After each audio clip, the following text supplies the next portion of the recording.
Escape radio on the air. Turn that dial, we're already there. Escape radio.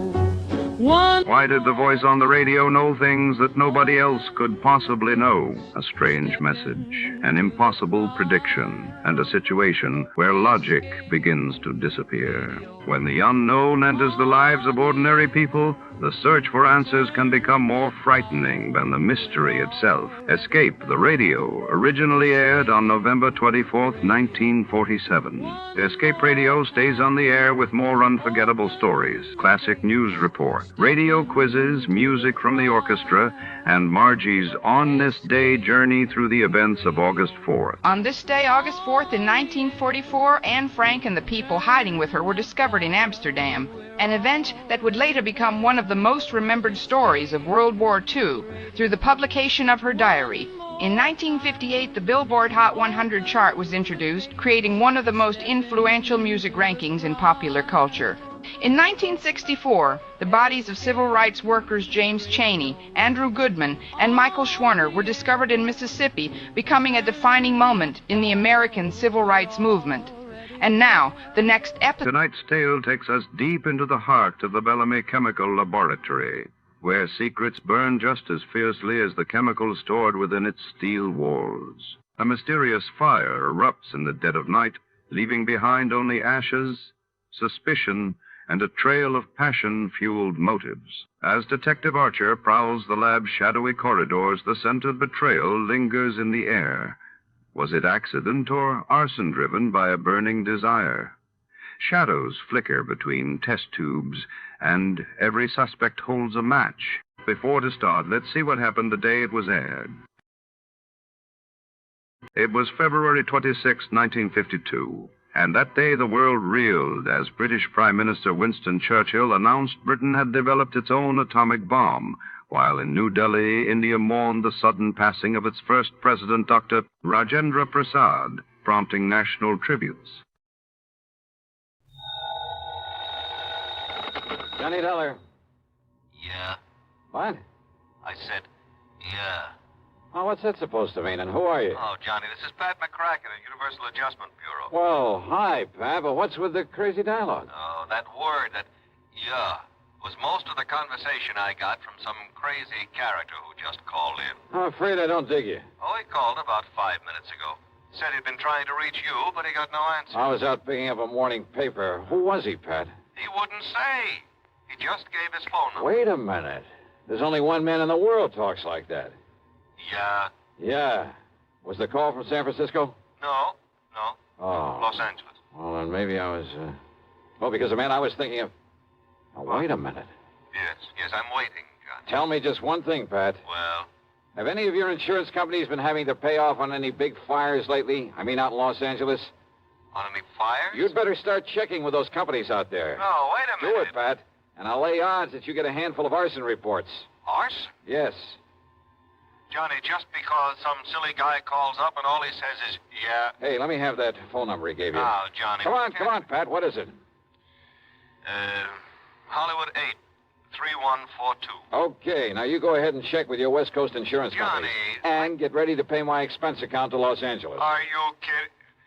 Are you trying to tell me that the way some jerk says yeah means arson on the West Coast? Now, don't be silly. You, want to bet? Oh, Johnny. Pat, I'll call you back.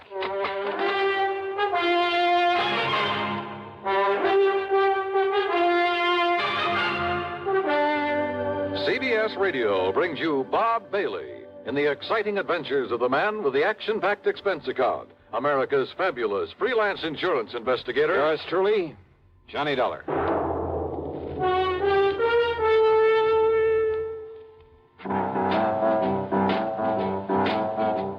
Talk about best-selling records.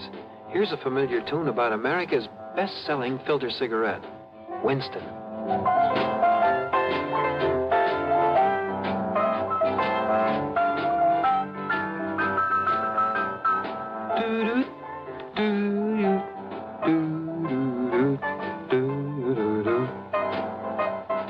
Winston gives you real flavor.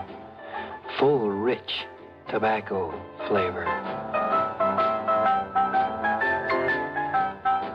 And you know, that's because only Winston has filter blend up front. Choice, flavorful tobaccos, specially selected and specially processed for filter smoking. No wonder Winston tastes good, like a cigarette should. Smoke Winston. And now, Act One of yours truly, Johnny Dollar.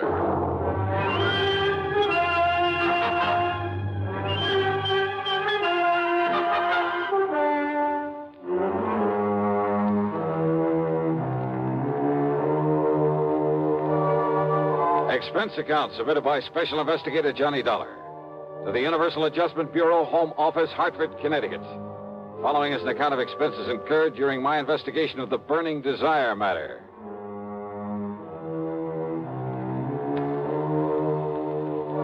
Yeah, as I told Pat McCracken, there was only one person I knew whose conversation might consist mostly of that one word. So, expense account item 1, $250 for a phone call to Hollywood 8, 3142.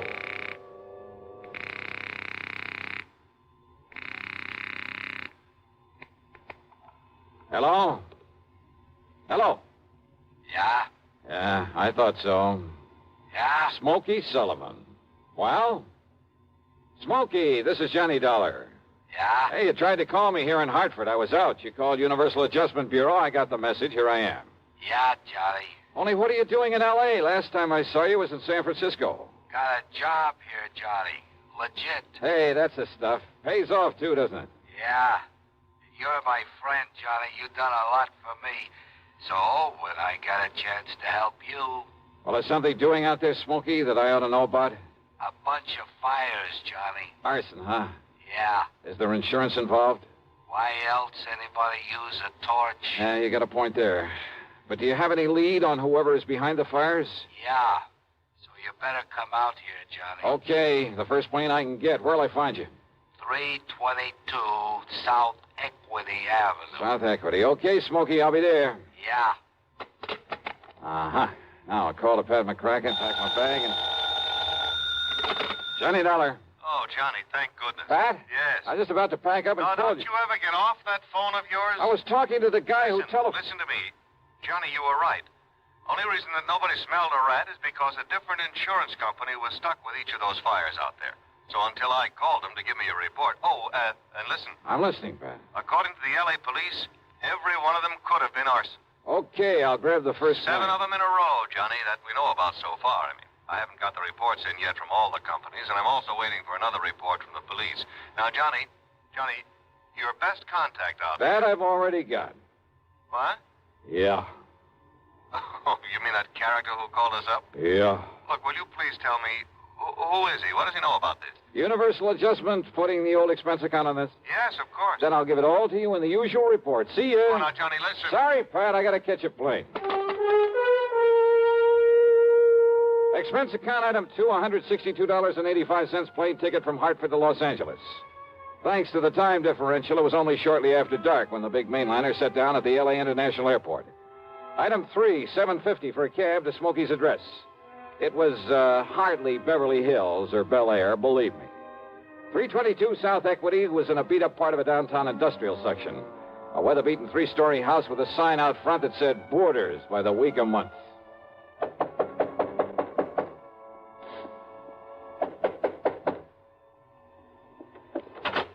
Yeah, who are you? Well, my name is... Just what's a fancy dresser like you want around a place like this, huh?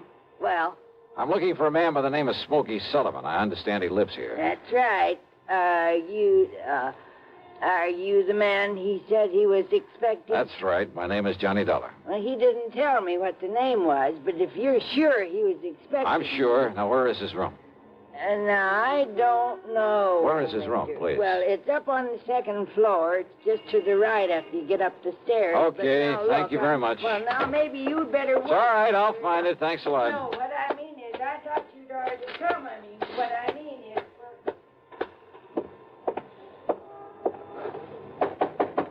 Smokey? Hey, Smokey, it's Johnny Dollar. Huh? What was that? Smokey! Now, what's all the... Oh, no. Hey, Smokey, can you hear me? Who did this? Are you... Good Lord.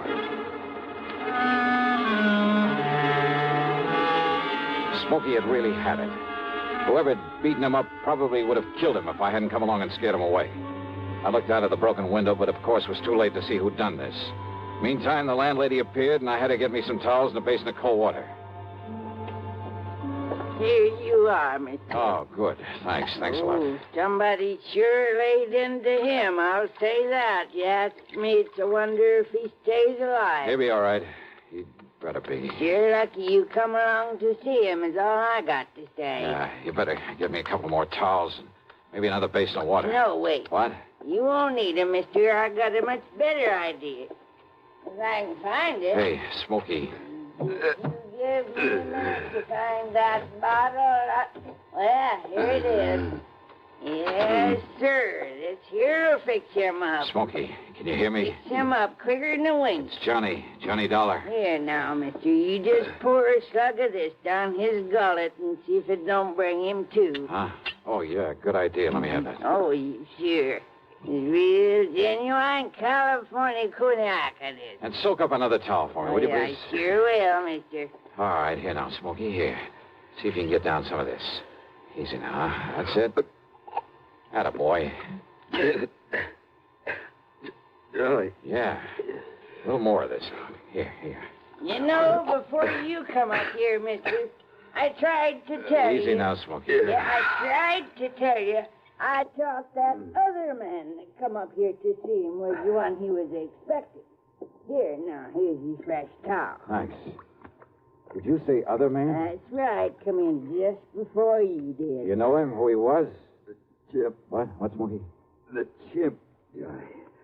That's who it was. The chimp? Yeah. Strong arm for Mickey Fortina. Who's Mickey Fortina? He's the one that... Oh, now, look, Smokey, maybe you'd better wait until you feel better. You and I should get a doctor. No. Now, listen, Johnny. Yeah? Unless you stop him, there's going to be a lot more fires around here. Fires? That's what he said. Just don't worry about it, Mrs. Miss Fletcher. Bertha Fletcher. That's my name. Johnny, listen. Okay, Mrs. Fletcher, you go along. I'll take care of him. Oh, well, now, I don't know. You sure I hadn't better get a doctor? No, I'll take him to a hotel. In his condition, I'll look after him. Now, you go downstairs and give me a cab. Well, please. I don't know. Here's a 10 spot for your trouble and this bottle of brandy. Oh, well, thanks. You're a gent. Go ahead, please. Oh, yes, sir. Anything you say. Johnny. Yeah? You gotta listen to me. Yeah, go ahead. You had come up the stairs, scared him off. The chimp might have killed me. Well, he won't get to you again. I'm going to take you out of this place. Somebody must have tipped off Mickey Fortina. Must have known I'd put in that call to you. So listen, Johnny. Later, Smokey, after I get you out of here.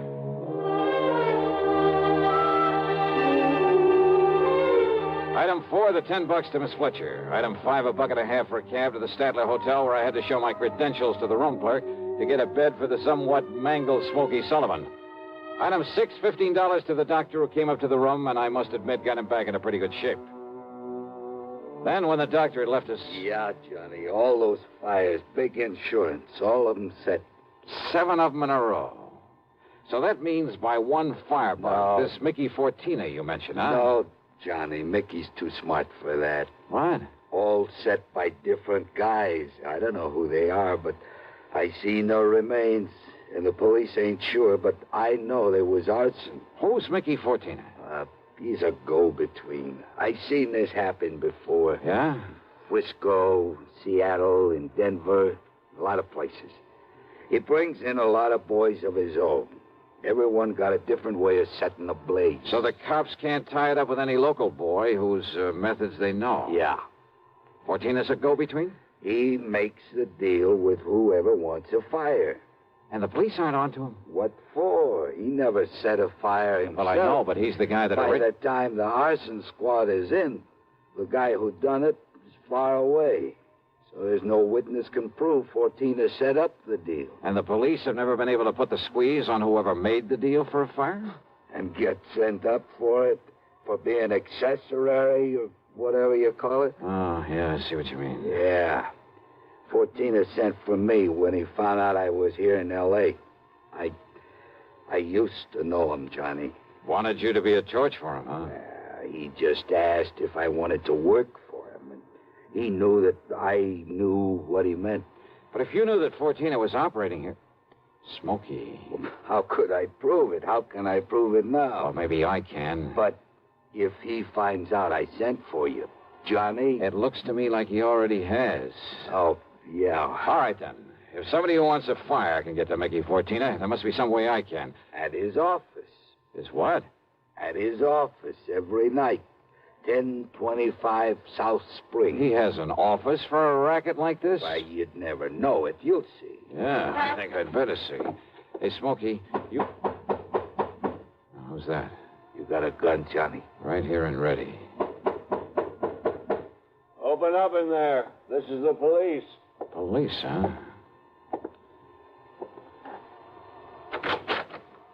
Well, surprise. It is the police. The room clerk reported a man was brought in here who... Johnny! Yeah, Pat Nichols. Sergeant Nichols now, Johnny. Good. How are you, boy? Now, wait a minute. Is this the man you brought in here? Smokey Sullivan? Listen, officer, Johnny, you think maybe Smokey is tied in with this string of fires out here? No, tell him, Johnny. No. You tell him, Smokey, anything you want. Well, now, look. You know I'm no good at talking to a cop, Yeah, well, Johnny. give it a try. And, Pat, be sure you stick around to keep an eye on him. What? Smokey may need a bodyguard. You. Huh? Yeah, until after I've made a little business call. Johnny. Now, look, if you're out here because of those fires... Did I say I was? I didn't tell him anything like that, did I, Smokey? No, Johnny. And I see what you mean. Now listen, Just you two. stick around, Pat. I'll see you later. If I had told Pat where I was going, he might have wanted to come along. And a man in the uniform would hardly have helped in the plan I had for trapping Mickey Fortina. But you know something? Going over to see him alone was a big mistake. One I almost didn't live to regret.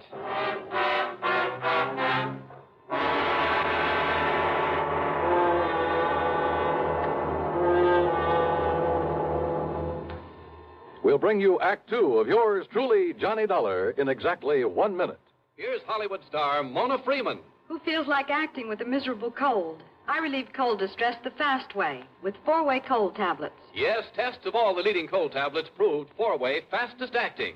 Amazing 4-way starts in minutes to relieve muscular pains and headache, reduce fever, calm upset stomach, also overcomes irregularity. When a cold strikes, do what I do. Take 4-way cold tablets. It's the fast way to relieve nasty cold distress and feel better quickly. 4-way, only 29 cents. Now, here's a word about another fine product of Grove Laboratories. Had dandruff for years? Now get rid of it in 3 minutes with Fitch Dandruff Remover Shampoo. 3 minutes with Fitch regularly is guaranteed to keep unsightly dandruff away forever. Apply Fitch before wetting hair, rub in 1 minute. Add water, lather 1 minute, then rinse 1 minute. Every trace of dandruff goes down the drain. 3 minutes with Fitch, embarrassing dandruff's gone. Fitch can also leave hair up to 35% brighter. Get Fitch Dandruff Remover Shampoo today. And now, Act Two of yours truly, Johnny Dollar and the Burning Desire Matter.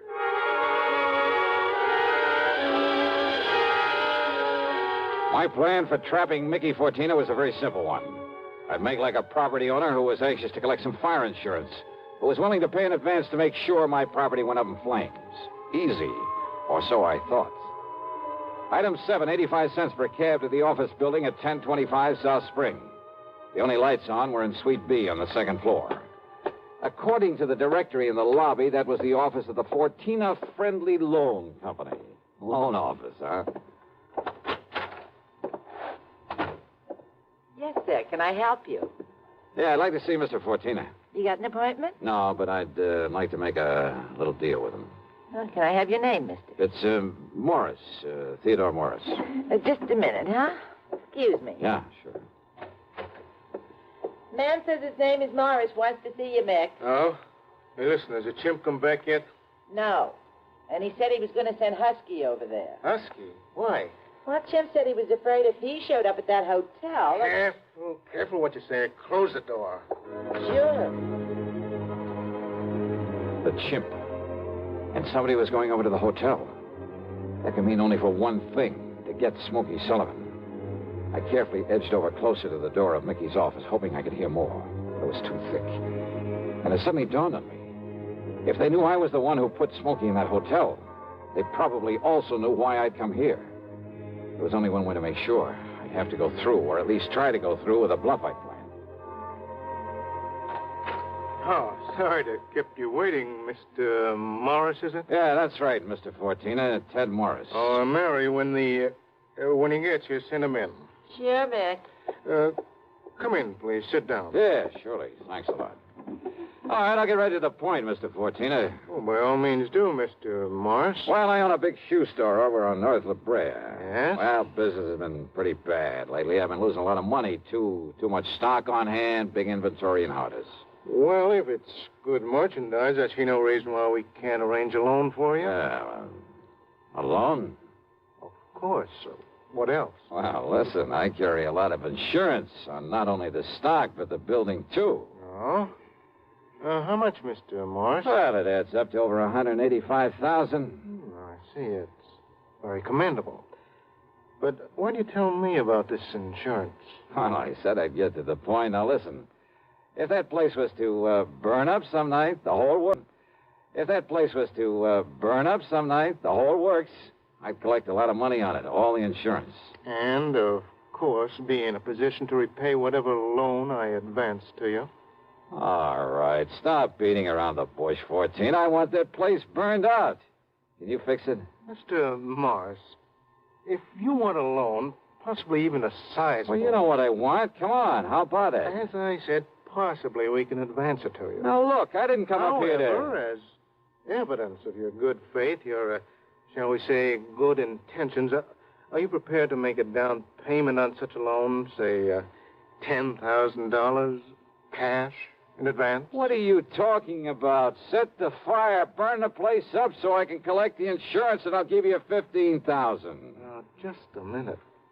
Who said anything about setting a fire? I did. Well? Who sent you here? If you said it was a former client, I won't believe Oh, it. look, does it make any difference? Do you by any chance know a man by the name of Smokey Sullivan? Sullivan? He knows him all right, Mick. Well, the Chimp? Shut up. Sure, Mick, this is the guy I told you about. I come to see Smokey at his rooming house. What I left of him.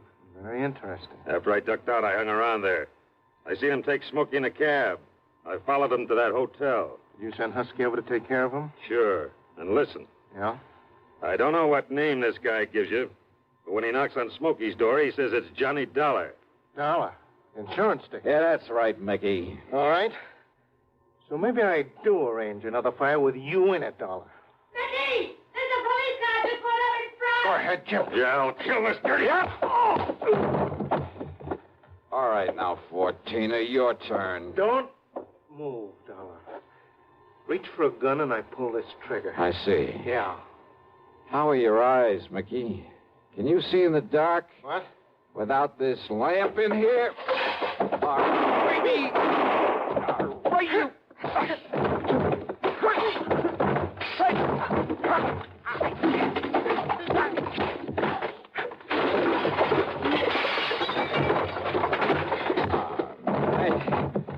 Yeah.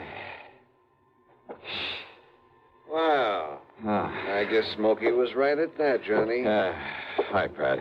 You seem to think you wouldn't need any help around here. You all right, Johnny? Yeah. When that strong arm, that husky Castellini, came up to the hotel room after him, well... I had to tell him, Johnny. I had to tell him what it was all about. Yeah, it's okay, Smokey. It's okay. So we threw Husky in the clink and came over here. Well, I got an admission out of him, Pat, but unless you can get these goons of his to talk, I don't know what you're going to hold him on.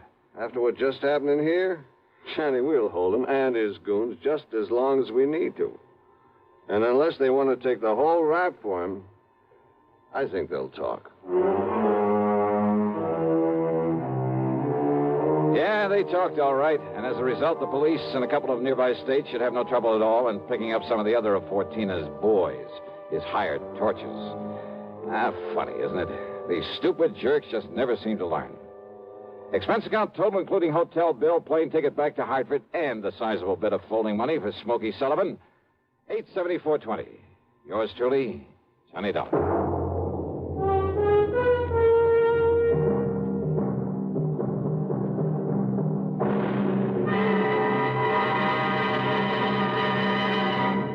Now, here's a word from our star about the case he handles on next week's program. Thank you, Daniel. It's called the hapless ham matter. And yeah, you guessed it, the ham turns out to be an actor. A really bad one with one of the cleverest methods of committing murder I've ever known. There's a lot of action, suspense in the story, and I think you'll like it. Who knows? Maybe if you listen closely, you'll be able to figure out his method even before I do. So join us, won't you? Yours truly, Johnny Dollar.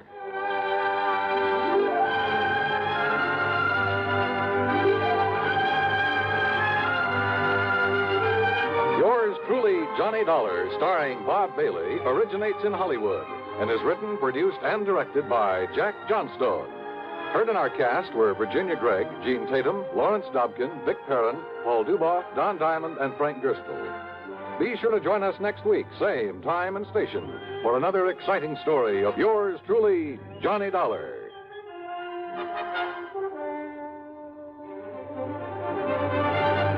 This is Dan Cubberly speaking. Intrigue breeds terror as suspense brings a shady moonlight sail next on the CBS radio network. If I should ever become totally disabled, it would be a mighty comfortable feeling to have a check coming in every month regularly. Yes, it's a good feeling to know you have a financial cushion against trouble like that. Well, if you're a veteran with World War II or Korean GI insurance, you can protect yourself. You do it by adding a disability income rider to your present policy. The cost of the extra premium is just a few cents a day. For example, a 40-year-old veteran with a $10,000 term policy would pay only $1.60 a month for the added protection. If you sign up for the disability income provision, it works this way. After you have been totally disabled for 6 consecutive months, VA will pay you every month as long as this condition persists.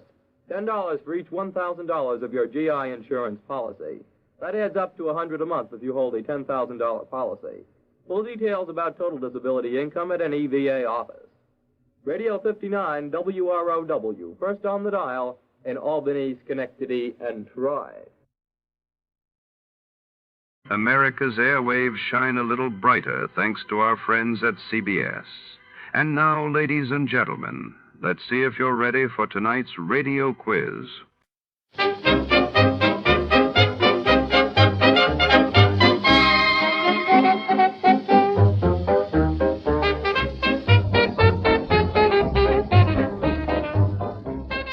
We proudly thank our partners at CBS for tonight's broadcast.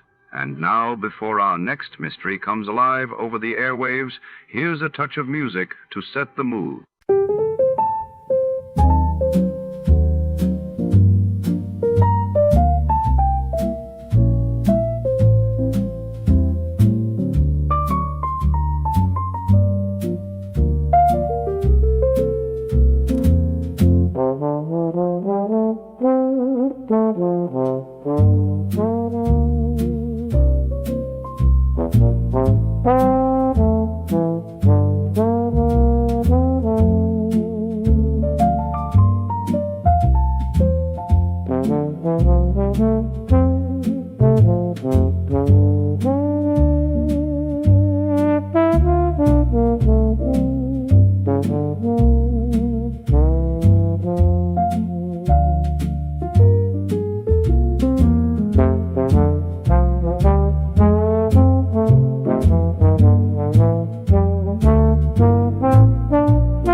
Tonight, the story unfolds deep beneath the neon-lit avenues of Los Angeles, inside the labyrinthine boiler room of the Metro City Bank on Wilshire Boulevard. Here, under the relentless hum of machinery and the ever-present hiss of steam, a desperate heist simmers one where every second and every rising degree could mean life or death. Secrets boil over. Loyalties are put to the test, and a detective must race against time and pressure, literal and metaphorical, to crack the case. The stakes have never been higher, and the walls themselves seem to close in, suffocating all hope. Before to start, let's see what happened the day it was broadcasted. It was February 22, 1951, and that day the world watched as the United States pushed forward with atomic energy plans following a dramatic test in Nevada, while across the Atlantic, Britain was gripped by the largest coal miners' strike in a decade, threatening the nation's fragile post-war recovery. Tired of the everyday grind? Ever dream of a life of romantic adventure? Want to get away from it all? We offer you Escape. Escape, designed to free you from the four walls of today for a half hour of high adventure.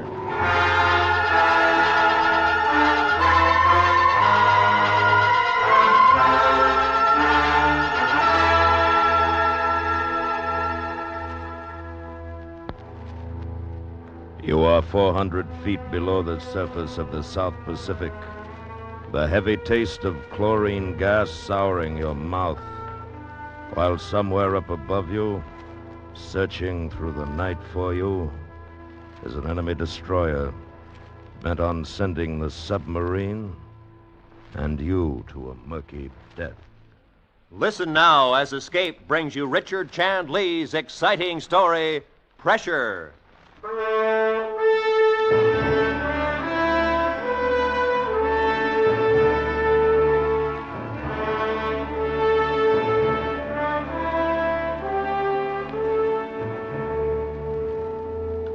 November 6, 1944.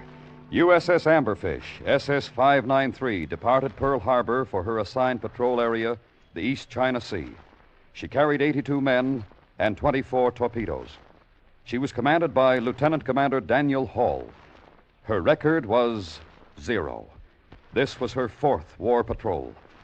On the 32nd day of patrol at 1700 hours, Amberfish surfaced off the southern coast of Japan.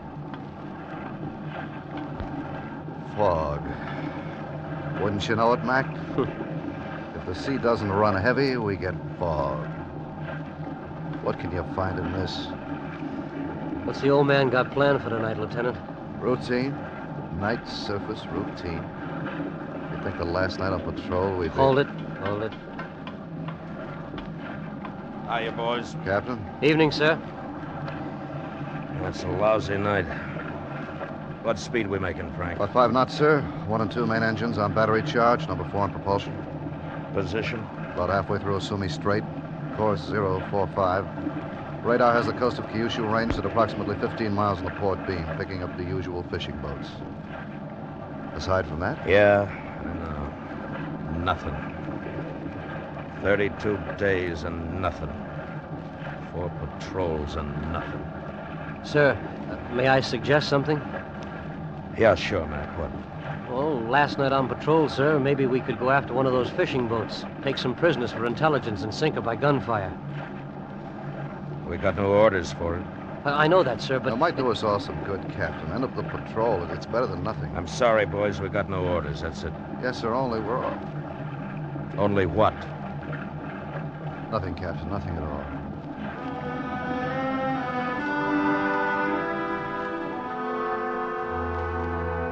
"32 days at sea, cramped living, and thoughts pass between men without being spoken. He knows what the torpedo, the executive officer, the whole crew think. Captain Hall, a book commander. Last night on patrol, and he still goes by the book. Gotta blame someone for an empty sea, for a tired ship, for bringing back a full load of torpedoes 4 times in a row. The captain stares at the fog, and into his own thoughts. They need officers behind desks. That's where they'll put him after this patrol, a desk officer. Just a few more hours and he's headed for it. Fog looks like it's thinning. What? Oh, yeah. What's the time, Mac? 0100, sir. Bridge. This is the conning tower. Radar contact. This is Bridge. What's bearing? 033. Captain. Yeah. It's just barely in range. It's funny looking. I don't think it's a fisherman this time. This is Captain Radar. I'll be right there. Scope's gone crazy. Can't be. Keep the bridge, Frank. Yes, sir. Come on, Mac. Yes, sir. This I gotta see.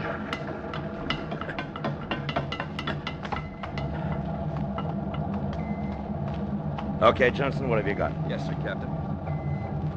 Now, there it is, sir. See? It's a pip, then it goes. Nothing. Scope's gone crazy.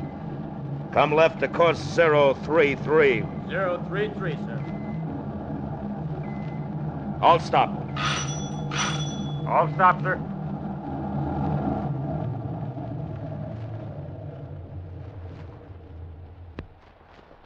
All right, Mac, what do you hear on the bearing?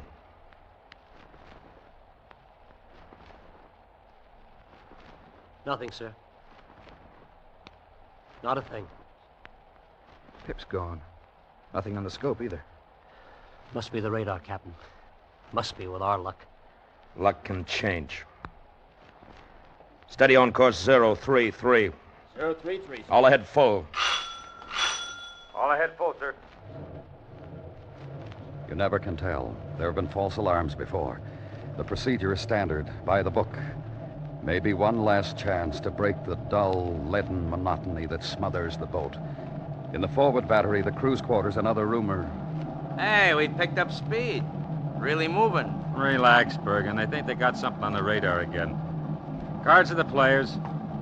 Come on, you guys. I got a wife to support. 5, 10, 15 minutes. All ahead full. The little flurry in the conning tower begins to settle. And then... Captain? There it is, sir. We've got it now, sir. We've got it. Yeah. Man tracking stations. Just one pip, but it's a big one. I don't believe it. The men run. There's excitement. No feeling of obedient drill. Even the engines sound different. In the green eye of the radar, the spot grows stronger and holds. A chance, one last glimmering chance for the captain to show he's not a book, to keep his job. Out there in the night, there's something big and fast.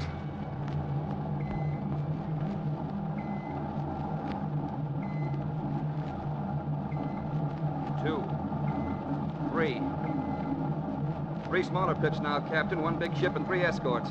Zigzagging. Still a long way off. Bridge. Yes, sir. You see anything, Frank? Not yet. Fog's gone, but it's black as pitch. Can we come up to him? We'll come up to him. Just keep your eyes open. Maneuvering. Tell those motor Macs back there to give it everything. All ahead flank. Maneuvering. Make all speed. All ahead flank, sir. What do you think we got, Captain? We haven't got him yet. One ship, 3 escorts. Must be worth something to the chaps. The moon's coming out. We're getting the moon. Got something on sound, sir. Heavy screws bearing 041. Frank, got him on sound now. Can you see? I think so, Captain. Wait a minute. Yeah, I can just about see him. Bearing 040. That's him. Oh, what do we got, Frank? What is he? Oh, wait a minute. Now, hold it. Aircraft carrier coming right down the groove. Battle stations, torpedo, make ready all tubes and stand by. All tubes ready, sir. Standing by. Another zig, Captain. It's coming right at us. What's the range now? 8,000 yards, sir. Closing fast. Light screws on sound. Destroyer 6,000 yards. He's echo ranging, sir. Okay, Harris. Bridge, what about those escorts? Moving around, Captain. Looks like they know their stuff. Take her down any time. Keep your eye on them, Frank. We're going to stay up. On the firing bearing now. You mean on the surface for the whole attack? They're looking for something submerged. Just keep those side bearings coming. We'll stay up as long as we can. Okay, Captain, it's your party. Barry? Mark. 041. Range. Mark. 7500 yards. Set. He's right on, Captain. How much time? None, sir. Firing point in 15 seconds. All set. Ready to shoot. Another destroyer, sir. Light screws, high speed. Turning this way. On, a destroyer coming right at us. Stand by forward. Bridge. Destroyer. I heard you. Shooting observation. Come on, give it to me. Break off, Captain. Dive. He's turned on his lights. Give me the carrier's bearing. Bearing. Mark. All right, Frank. Clear the bridge. Get down here. 049. Set. Fire.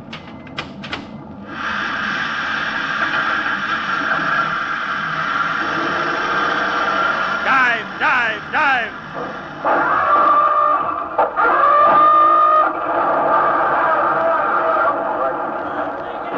Hold dive.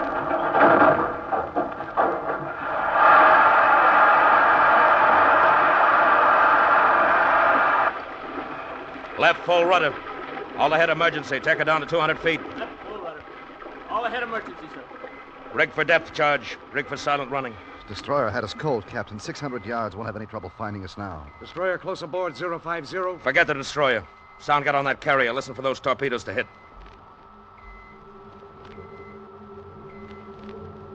That's him. Here he comes.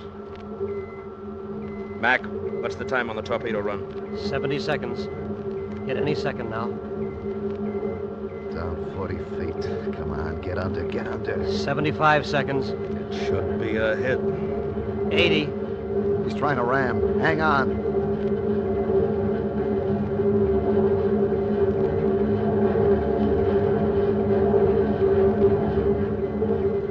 Missed us. He missed. Harris, did you hear a hit? Did you hear anything? No, sir. I don't know. That destroyer, I didn't hear anything. Missed. Yeah, we missed. Down 70 feet. All right, Sound, get on that destroyer. We're playing target now.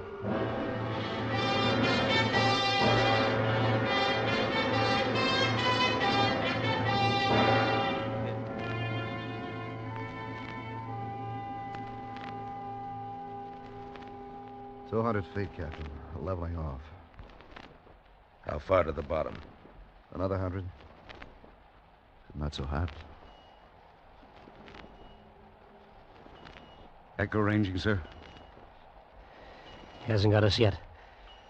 Just poking around.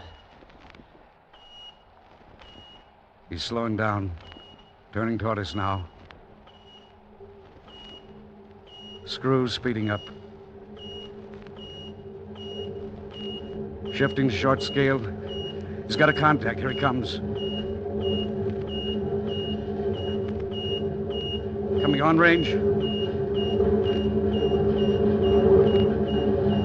He's on us. He's dropped his charges. 3, 4. All right, boys, hang 5, 6, 7. Hang on now. 8. Hang on. 9, 10.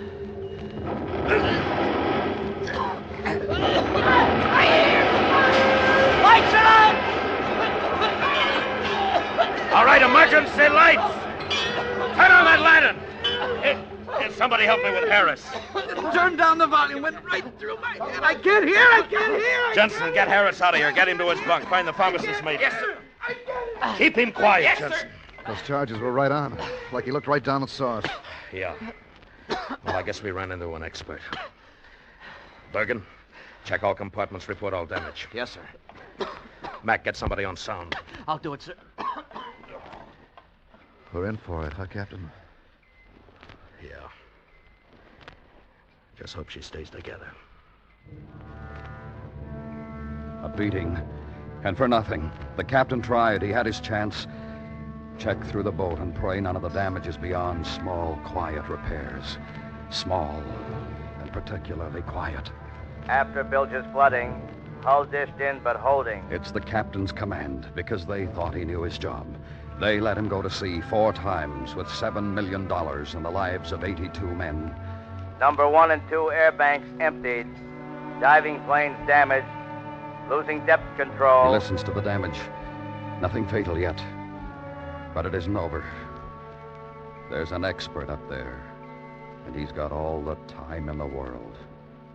And he's going to take it.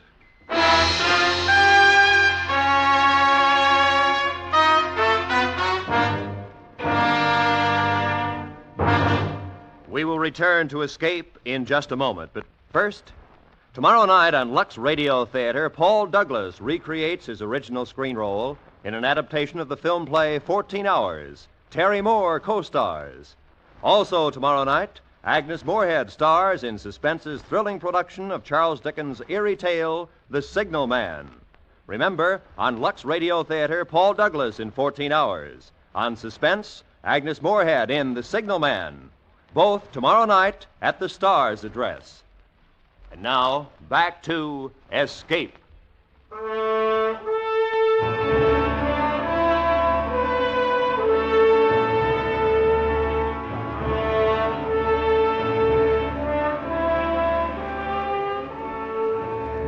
captain waits and listens in silence. All operations are done by hand now. No pumps, no motors. All necessary movement by silent hands. No air conditioning, no fans, and the temperature climbs to 125 degrees. The boat slants at an odd angle. A bucket brigade bails endlessly from a flooding bilge, empties it forward, hoping to level the boat. A working party tries to repair the damaged diving planes. Okay. Once more now. Heave. Slack off. Rest. Oh, you get back. How's it coming, Mendoza? I can't tell, sir. She's jammed good. Might be able to do something. Buster boy up there. I'll do the best you can. Sir, are you walking back to the conning tower? Yeah. I'm on a goodwill tour. Fine, sir, but would you mind taking your shoes off? Make a terrible noise.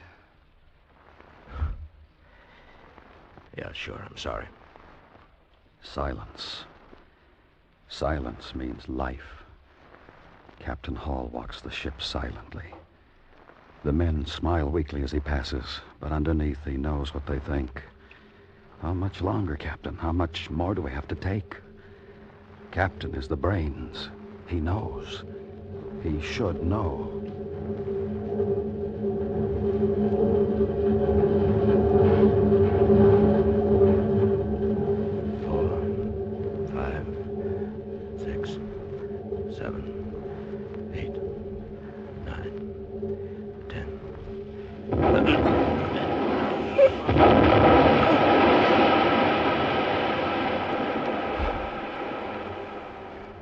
Captain, we're going to get out of this, ain't we? Yeah, Jensen, we'll get out of it. Just sit tight.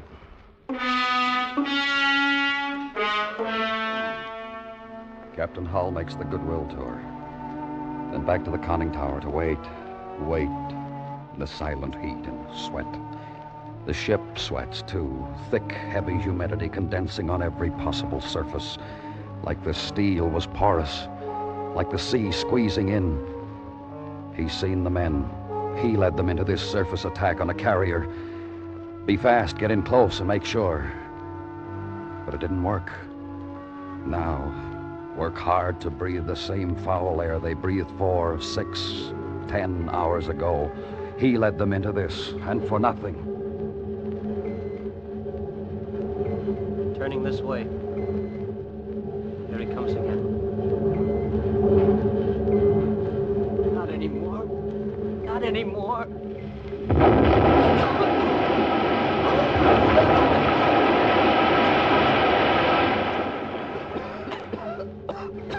Must be leaking oil. That's what gives him the spot.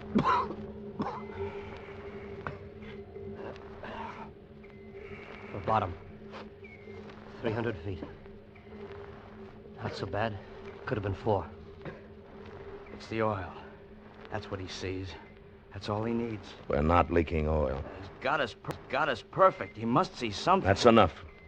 I said we're not leaking oil. Captain. What, Jensen? Can we get off the bottom, sir? Sure. When they get the diving planes in shape, and when our friend clears the area, we'll get up. Yeah. Yeah, sure, we'll get up. Jensen, you want something to do? Take over the sound watch. Yes, sir. Hot. It's getting awful hot. How many depth charges do you think that Jap's got? Too many, sir. Just too many. Light screws. They're fading. He's going way off. Gonna get a good run at it. Maybe he thinks he scored a bullseye. He's too good to make that kind of mistake. Thanks. You're a big help. Go on. Kid yourself. It's too hard to argue. Captain, maybe... Does he think he got us? Jensen, can you still hear him? Just barely, sir. Just barely. He's gone now, sir. I can't hear him. Captain? Yeah, he's smart. Lie out there and wait. See if we move.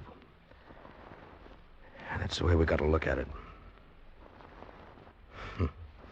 There's one thing he doesn't know. We got to wait anyway.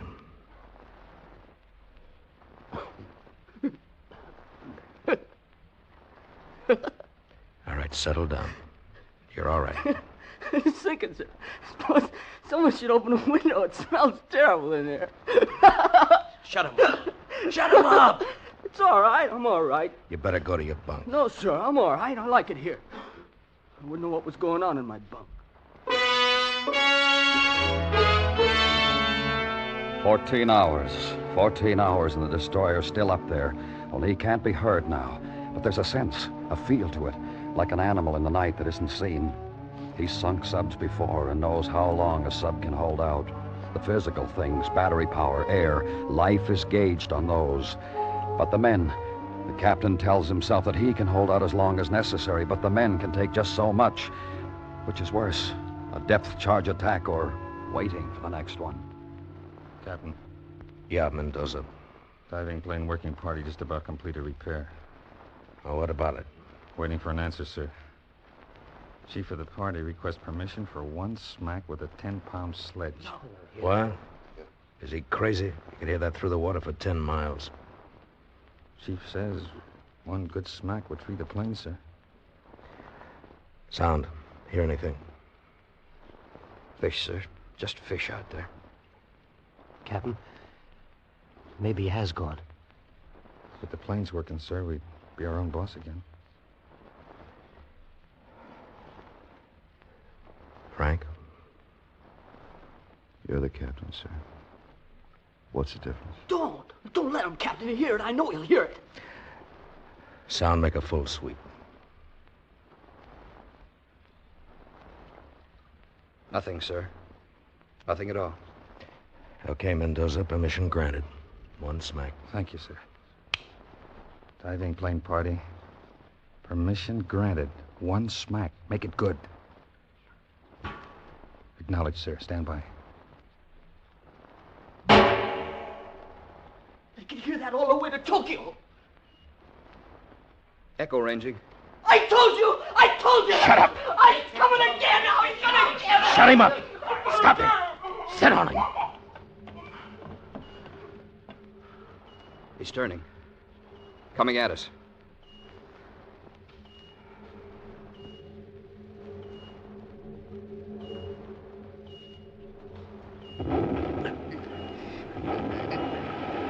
He's dropping the way to starboard. He didn't get the range. He's not sure. He's turned away, sir. Going away at high speed. He lost us, Captain. He lost us. Mendoza, report from that damaged party. Reporting now, sir. Our planes work, sir. It's a jury rig, but they work. Captain, you think we could try to get out of here? Let's do it, Captain. We got battery, but not much longer. If we can get up there, sir, even if he's still there. We got torpedoes. It's better than being blown apart down here. All right. Battle station surface, make ready all tubes and stand by. Surface, surface, surface!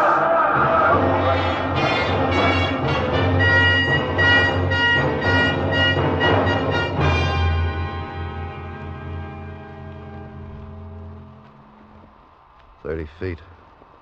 Leveling off. Up periscope.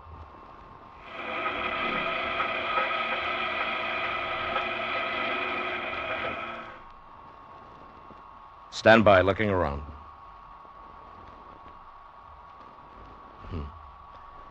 The sun's just setting.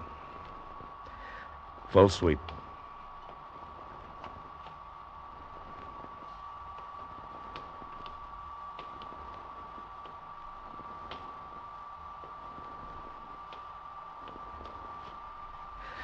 Surface, stand by, all tubes ready on all 4 engines. Hatch is clear. All right, open her up. Let's get some air.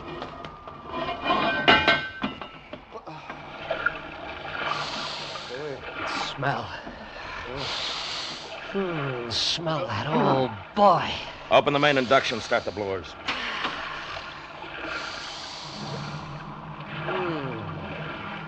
Can't see anything. We're clear. Nothing to port. Wait a minute. What? Look at the sea, Captain. Out there. Oil. Oil as far as you can see. Debris. Take a big ship to put out that much junk, Frank. You see it, Captain? That's why that baby gave us such a working over. You know what it means? Yeah, I see it. That's why the escort broke off attack. Probably went back to pick up survivors. Well, what do you know? Conning tower, pass the word. We got the carrier. Right full rudder. Set a course for home.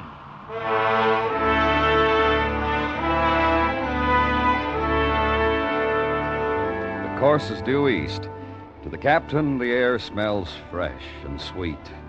Home with 82 men. 18 torpedoes left out of 24. But a captain who sinks a carrier doesn't have to worry about a desk job anymore.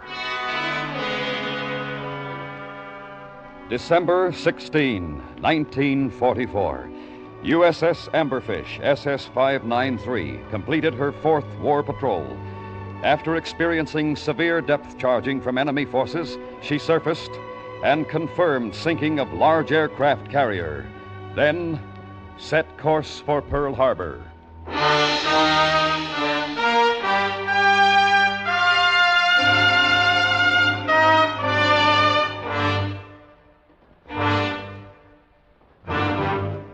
Under the direction of Anthony Ellis, Escape has brought you Pressure by Richard Chandlee, starring William Conrad as the captain, with Larry Thor as the narrator. Featured in the cast were Bob Sweeney, Hy Averback, Herb Ellis, Jerry Hausner, Frank Gerstle, Kurt Martell, and Eddie Firestone. Sound effects were by Gus Bays, Ralph Cummings, and Jack Sixsmith. The special music for Escape is composed and directed by Leith Stevens. Next week... You are seated before the dials of your radio receiver, listening to a faint voice from the blackness beyond, while the one who speaks with words of friendship is debating the destruction of your world. So listen next week when Escape brings you Michael Gray's exciting story, The Invasion.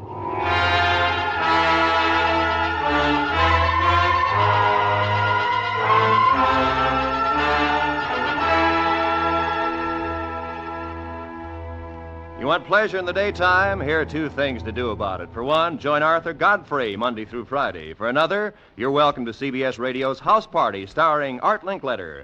Yes, Arthur Godfrey Time and Art Linkletter's House Party every weekday on CBS Radio. This is Roy Rowan speaking. Remember, America's 45 million families listen most to the CBS Radio Network.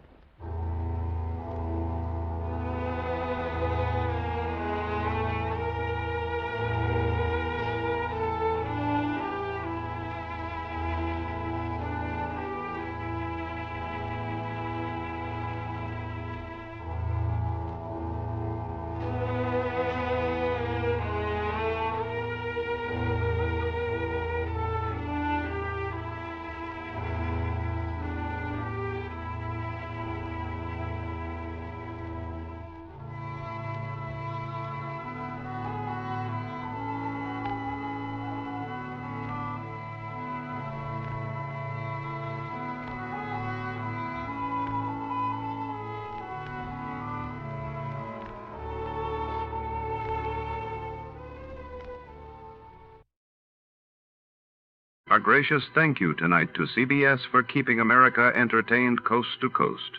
And now, folks, let's have ourselves a little quiz.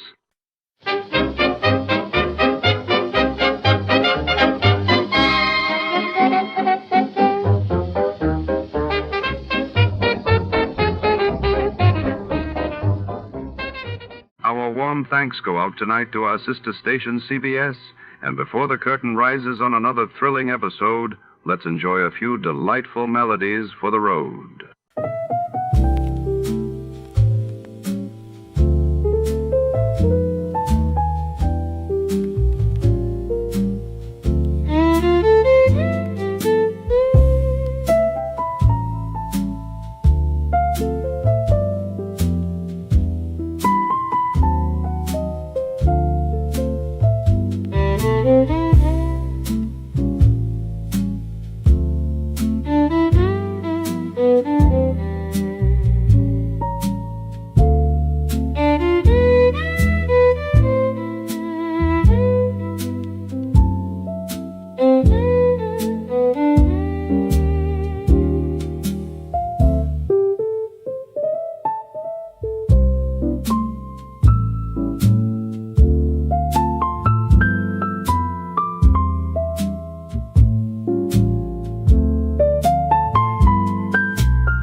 Tonight, under the shimmering neon lights and the ever-watchful gaze of the city, a mystery unravels. when Sugar Cane, a sultry singer with secrets, stumbles into the office of our hard-boiled detective, the case quickly turns deadly. A missing diamond, a jealous lover, and shadows that whisper lies. Who's playing who?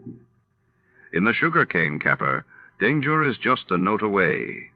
Don't blink, or you might miss the truth in the smoke. Before we begin, let's see what happened on the day it aired.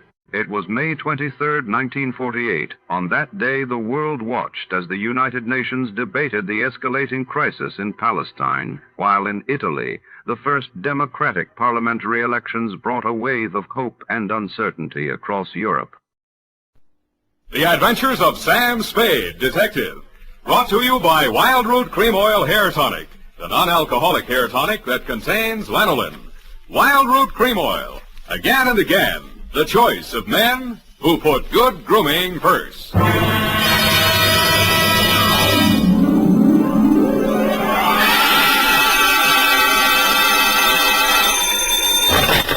Spade Detective Agency. They offered me a cool $1.5 million, but I couldn't be bought. Oh, Sam, all the time fooling. Straight goods, Abby. Oh, really, Sam? Why didn't you take it? Oh, but you couldn't, of course. That's right, Angel. Taxes. Oh, you mean it would put you in a bracket? The girl's name, in case you were going to ask, was Sugar Cane. Was she sweet? Oh, Effie, you made a joke. Oh, not much of one, no. That is true, but even though you do seem to be, as you would say, in a jugular vein, I shall be right down, serious and frowning, to dictate a chronicle steeped in the bitter tea of general confusion, brewed in a witch's cauldron of murder, greed, and avarice. That's what gives it that nutty flavor. What, Sam? Silly girl, I refer to the Sugar Cane caper, on which I will forthwith my report be done to dictate on, goodbye.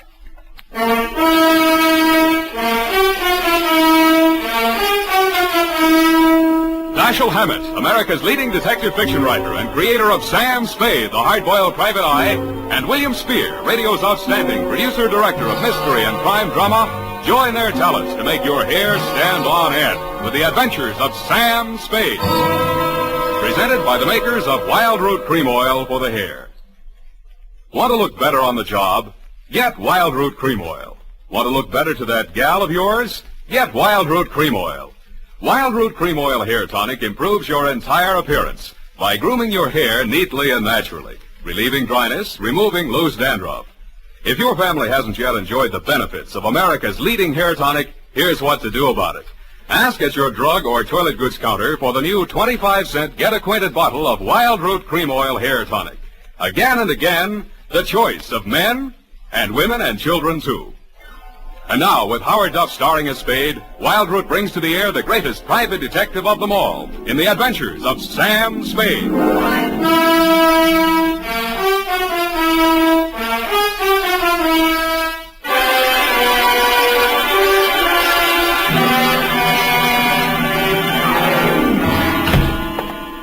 Hello, Sam. How are you, Sam?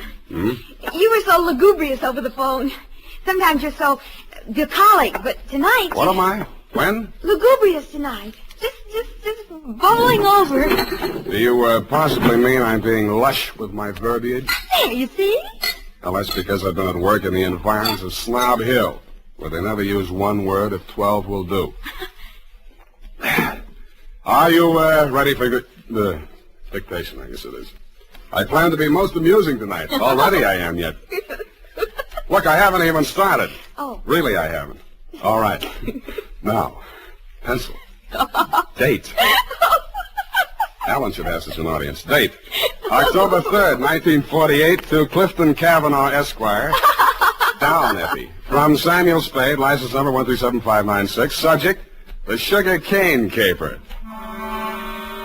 On Thursday last, at 11 a.m., as I waited for the traffic signal so that I might legally cross Powell Street in order to board a cable car, a cat rubbed up against my leg. I leaned over to stroke it and noticed that it had 6 toes. I wondered if that meant anything. It didn't. Most Snob Hill addresses don't mean much anymore, but yours still does. The house was big, hideous, and reassuring. Oh. Are you from Peppersnell? No, I'm in business for myself. Mr. Cavanaugh in? Oh, well, come on in. Can't understand what happened to that boy from Peppersnell. Oh, pardon me if I seem a little hungover. Gladly, but can you ever forgive yourself? I like you. You got a sense of humor. You'll need it. You trying to tell me you don't approve of Mr. Cavanaugh? That perfume pothead. What did he do to you? He married my mother. Oh, stepfather? Yeah. I'm Fred Blair. Spade's my name. Where do I find him? Detective? Check. I'll give you a clue. Look behind you. I did. I turned and found myself looking straight into your handsome face. You looked several years younger than your stepson, with regular aquiline features, dark, widely spaced eyes, and blue-black hair. Well, so you're the notorious Sam Spade. Well, I don't want to seem modest. Come into the conservatory. There's just the barest chance that we'll not be overheard. Good. There. Sit down. What's your problem, Mr. Cavanaugh? Problem indeed. Problems, plural. Starting with that junior-grade lush that collared you at the door. He's very fond of you, too. Well, you can't imagine what a trial that boy's been to me. Both the children. For some reason, neither Fred nor his sister Eunice ever quite accepted me as their father. You don't say. I suppose my youth counted against me. I think they misinterpreted my motives. When any man marries a wealthy widow twice his age... Yeah. Why did you send for me, Mr. Cavanaugh? Well, it all started several months back, before my wife, their mother, where was I? Oh, died. The scandal quite literally killed her. You're sure that's what did the trick? Fred, who, among other talents, was a positive genius for knowing the wrong sort of people, struck up an acquaintance with a hoodlum named Johnny Verona. Nice, clean-cut gangster type, runs a joint on Pacific Street. Precisely. With the positively hysterical name of the Subtropico. Mm-hmm. Well, there was a sordid brawl of some sort. A man shot. Obviously, this Johnny Verona shot him. Fred had to give testimony before the grand jury. It was all we could do to keep it out of the paper. But you did. No, and old Eleanor, my wife, that is, dropped dead when the butler brought in the Chronicle. But the worst was yet to come, Sam. Well, don't keep me hanging, Cliff. Well, Fred continued to frequent this bistro, this dive of Verona's. I understand. I believe the bait is a toothsome little teaser with the unlikely name of Sugar Kane. She likes Fred. No woman in her right mind would look twice at that idiot, even if he were twice as rich and only half as sodden. Then, where was I? Oh, yes, this Verona person came here several times on the pretext of pouring Fred through the front door, and thereby met my stepdaughter, Eunice. Well, that's a very interesting story, Mr. Cavanaugh. Now, maybe you'll tell me what you want a detective for. Because my stepdaughter has brazenly informed me that she intends to marry this gangster. I want you to help me prevent that marriage. I don't see. Don't see what? I don't see how I can. Well, perhaps I didn't make myself clear. When Verona was arrested for that shooting in his club, Fred didn't tell the grand jury all he knew. Now, if you could prove that Verona is guilty, then we'd be rid of him for good. Is it Verona you want to get rid of, or your stepson? Good Lord, you don't think Fred did it? Do you? Why, no, of course not. Okay, supposing Verona did it, then Fred goes up on a perjury rap, maybe accessory. Oh. Well, I have no overwhelming desire to injure Fred. Look, why don't you tell me what you have an overwhelming desire for? Well, under the terms of her mother's will, Eunice will inherit $3 million as soon as she marries. When? When what? When do I meet her? Be serious, man. Now, I will pay Verona $50,000 in cash if he'll stay away from her. Would you take $50,000 as the payoff in a $3 million caper? In this instance, yes. Eunice is not very well, and you may quote me on that, book, chapter, and verse. To Johnny Verona? To Johnny Verona. Okay. Water's mighty cold this time of the year at the bottom of the bay, but if you don't care, I don't. Thank you. Let me know how it comes out. Don't give it a second thought. You'll know. Don't get up, Mr. Cavanaugh. I know the way out. Hey, Spade, wait up. Well, you look a little better. Listen, there's something you ought to know. He was my sister's boyfriend before he married my mother. He did it out of revenge because Eunice threw him over. He still wants to marry her. Any particular reason? Oh, my mother put that crazy marriage clause in her will. He's been systematically getting rid of every man who's been interested in her. Bought him off, threatened him off any way he could. Why? He thinks Eunice will eventually marry him to get her inheritance. But she won't. She'll kill in person. If she doesn't, I'll do it for her. Fred. Huh. Oh, yeah? Fred, what on earth are you saying? Who is this man? Well, he's the detective. Sam Spade. You're Eunice Blair? Yes, I want to talk to you. Fred, go and... Yeah. See you later, Spade. I know why my stepfather hired you, Mr. Spade. If you need the money, go ahead. But this time it won't work. You look as if you'd like to be a nice girl. How did you happen to settle for a cheap grifter like Johnny Verona? Because we understand each other, and he can't be scared off. Any message I can take him from you? Tell Johnny I'll meet him at the usual place. And tell him I still like my coffee black. No sugar.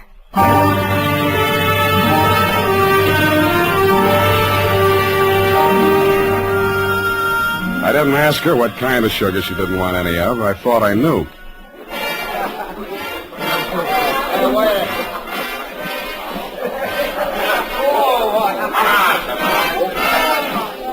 The only thing wrong with Sugar Kane's dance was her dancing, but the customers didn't seem to mind, and I didn't either. It was a pleasure to size her up carefully, as I would have felt obliged to do anyway in my professional capacity. She was a black-haired number with aquiline features and widely spaced dark eyes. It was a beautiful combination, and I wondered where I'd seen it before quite recently. I decided to find out.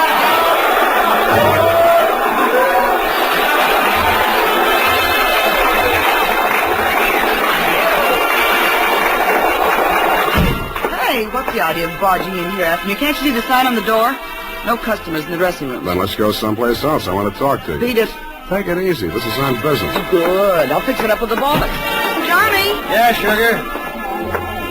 What's the matter? Is Joe giving you trouble? He trailed in here after me, the cheap masher, on the pretext of discussing business affairs.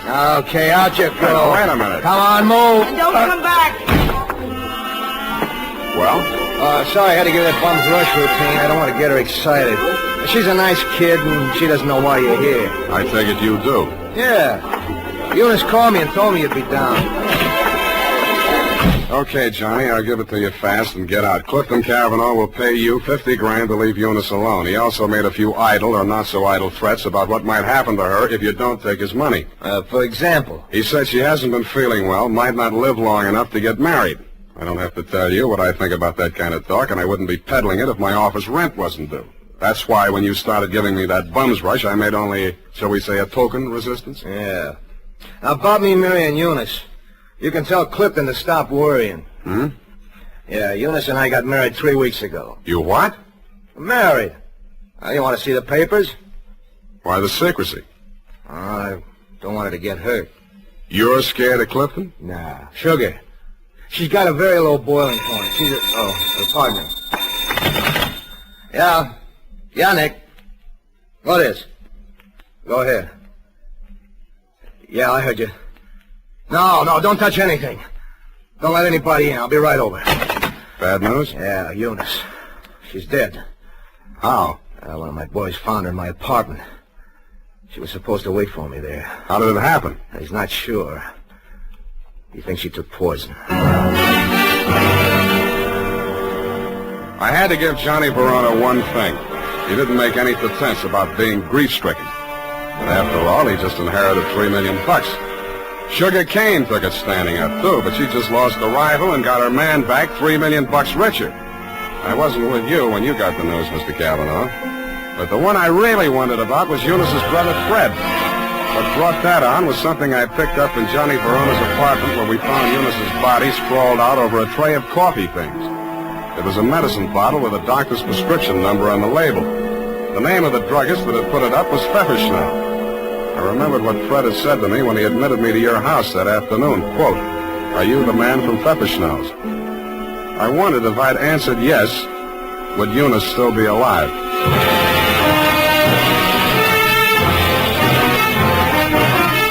The makers of Wild Root Cream Oil are presenting the weekly Sunday adventure of Dashiell Hammett's famous private detective, Sam Spade.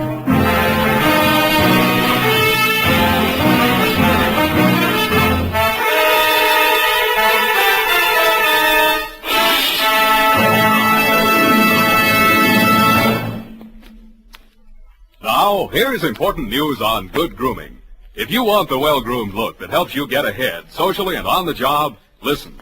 Recently, thousands of people from coast to coast who bought Wild Root Cream Oil for the first time were asked, how does Wild Root Cream Oil compare with the hair tonic you previously used? The results were amazing. Better than 4 out of 5 who replied said they preferred Wild Root Cream Oil. Remember, non-alcoholic Wild Root Cream Oil contains lanolin. It grooms the hair naturally, relieves dryness, and removes loose, ugly dandruff. So if you want your hair to be more attractive than ever before, get the generous new 25-cent size of Wild Root Cream Oil, America's leading hair tonic, on sale at all drug and toilet goods counters. It's also available in larger economy bottles and the handy new tube. Get Wild Root Cream Oil. Again and again, the choice of men who put good grooming first.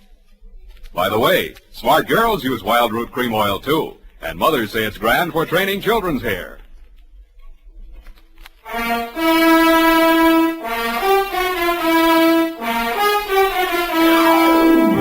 And now, back to the Sugar Cane Caper. Tonight's adventure with Sam Spade.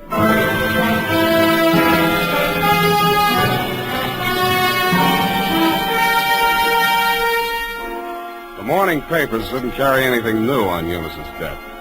Cause was put down to an overdose of a toxic drug. The doctor who prescribed it said she'd requested it for migraine headaches, which he suggested might have driven her to suicide. He did not explain why she had taken 4 doses in capsule form and dissolved the rest of it in a decanter of coffee. I thought somebody else had dosed the coffee, and so did you, Mr. Cavanaugh. Verona did it, of course. He knew she was taking those pills and dosed the coffee just enough to be fatal when added to what she took voluntarily. You knew all that, too. Well, so did Fred. But you had more reasons, 3 million more. But they were already married. You know that when you hired me? Yes. Then how come? I knew she was planning to do away with herself. I thought if we could pin it on Verona, after all, he's guilty of that old murder, Fred's a witness to that. Well, if he were convicted, the money would revert to me. Nuts. You don't believe me? She wasn't planning suicide, and you know it. Well, then? I don't care who takes the fall, but I got less on Verona than I got on you. And I'll give you something. Here. Take a look.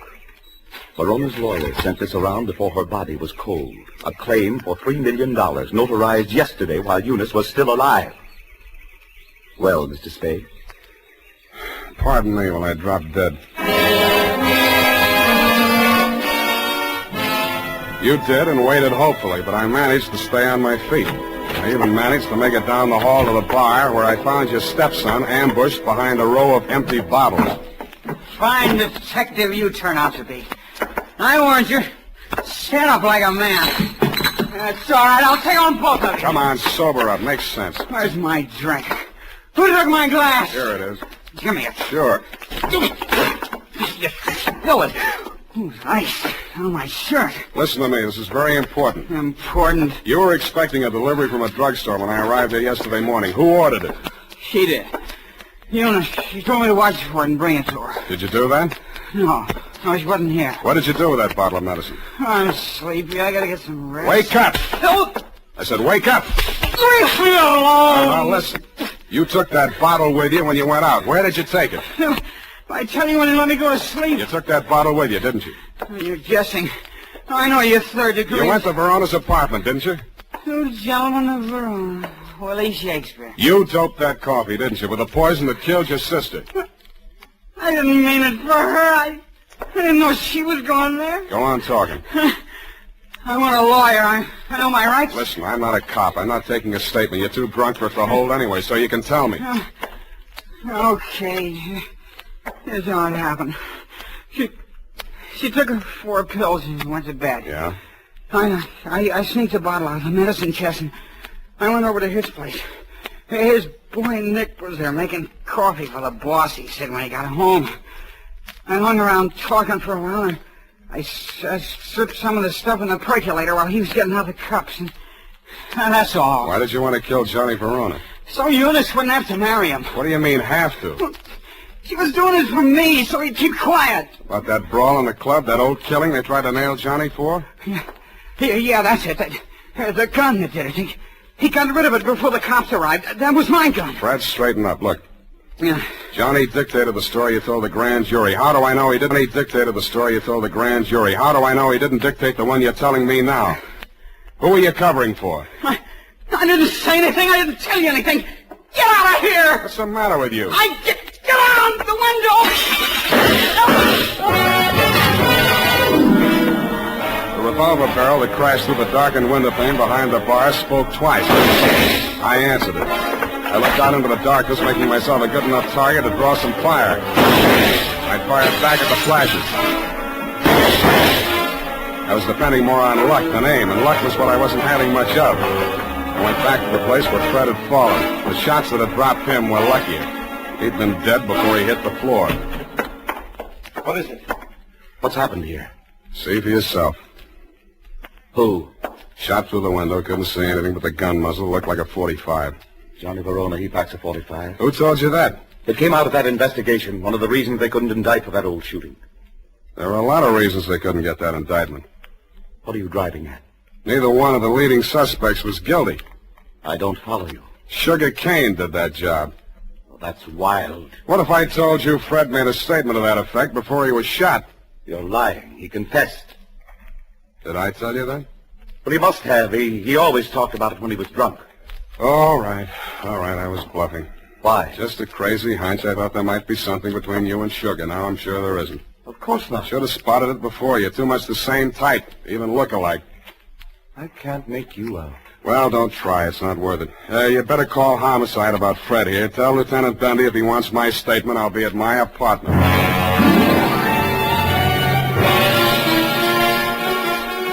After I pretended to leave, I came back and did a little eavesdropping of my own. You didn't phone homicide, but you did spend an hour filing out the barrel of a .45 automatic. Then you went out. I tailed you to an address on Sloat Boulevard. A short time after you went in, Sugar Kane came out alone. I followed her to you know the answer, my apartment. I went in the back way via the fire escape and arrived in time to answer her buzz. Oh, Mr. Spade, thank heaven I found you at home.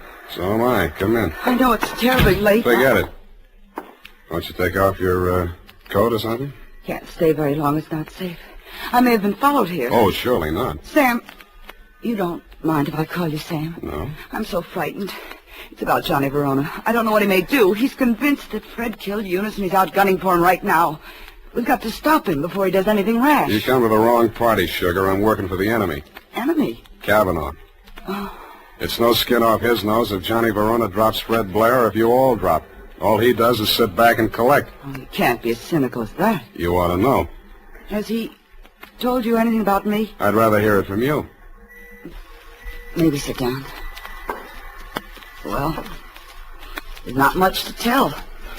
I played along with Johnny for one reason and one reason alone. To save Fred from that old murder rap. Were you figuring on marrying into that family, too? Oh, a regular pincers movement, was it? Johnny and Eunice, you and Fred. All right. It's true I wasn't in love with Fred, but it wasn't all the money. I was sorry for him. Money's not what I really want. I know that now. What do you want? Someone I can trust. Me too, Sugar. Oh, Sam, you're what I want. Say you want me to. Please say it.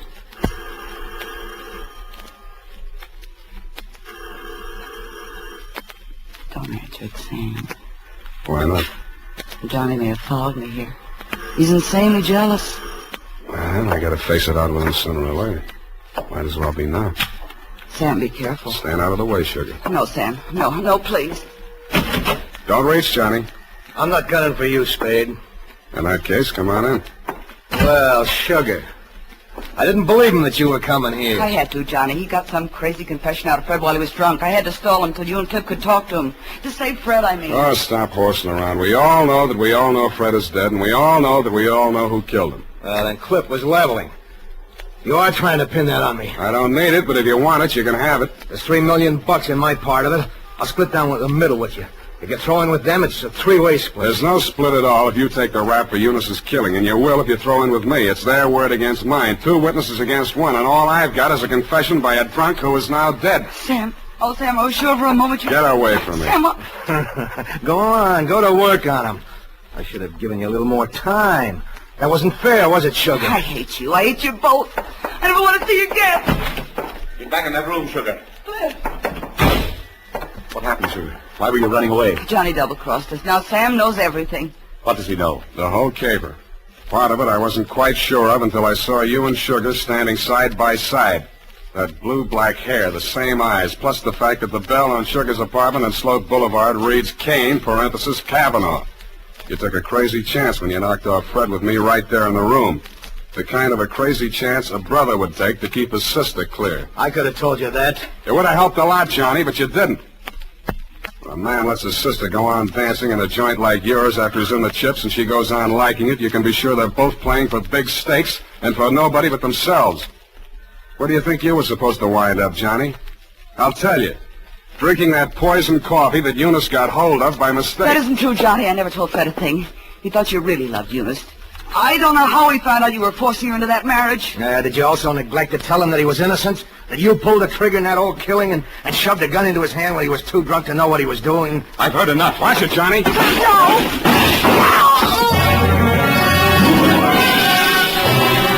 I winged you a split second before you fired. Your aim went wild. All I saw at first was that it missed Johnny. Then I saw him move forward in her direction.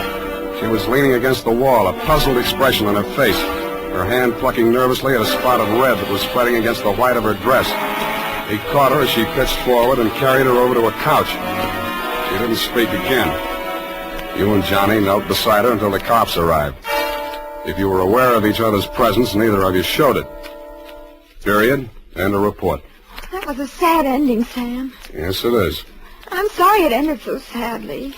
Well, it was bound to, one way or the other. There wasn't anybody in the whole gallery that thought about anybody but himself. Except poor Fred, I guess, and his only friends arrived in bottles and left in the ash can. All those millions and millions. We'll get the money now, Sam. I'm glad you asked that.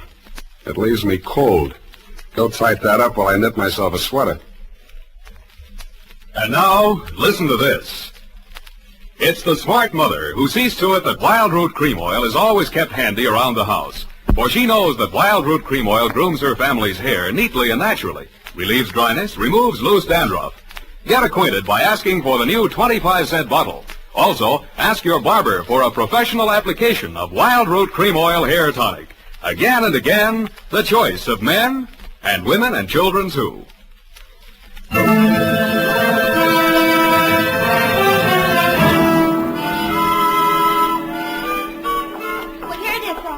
Goodness, what a terrible group of unfortunates. As you say, it just had to end badly. If you hope to get back in my good graces by quoting me, to trick me into agreeing with you, you have succeeded. There you go, Sam. So lugubrious. Effie, what is this? What means lugubrious? Oh, Sam, it's wonderful. It's my new habit. Oh? Every time I read a book now, and you know, like you read a book and there's a word you don't know what it means or you're not sure. Yeah. Well, I make it a practice now to write down and learn 3 new words per day. And learn the definitions to use them in conversation. You know, like desultory. And lugubrious? Yes, that's one of my 3 for today. See? Lugubrious, right here it is. To talk a great deal. Bucolic, state of being sorrowful. And verbose, to be out in the country. I see. Very praiseworthy. Enlarging your vocabulary. Love it. But I don't expect to be really lugubrious for the knob. Look, Effie, why don't you go verbose for the weekend? It's the best cure for the bucolic. Oh, Sam, look what I've done. What have you done? I've clipped the wrong definitions to the right words. Well. For instance, lugubrious, well, it isn't that at all. And bucolic, oh, Sam, I've learned them wrong. I wasn't going to tell you, Effie. It's better to find out for yourself. It's more, efficacious. My new habit. Oh, good night, Sam. Good night, sweetheart.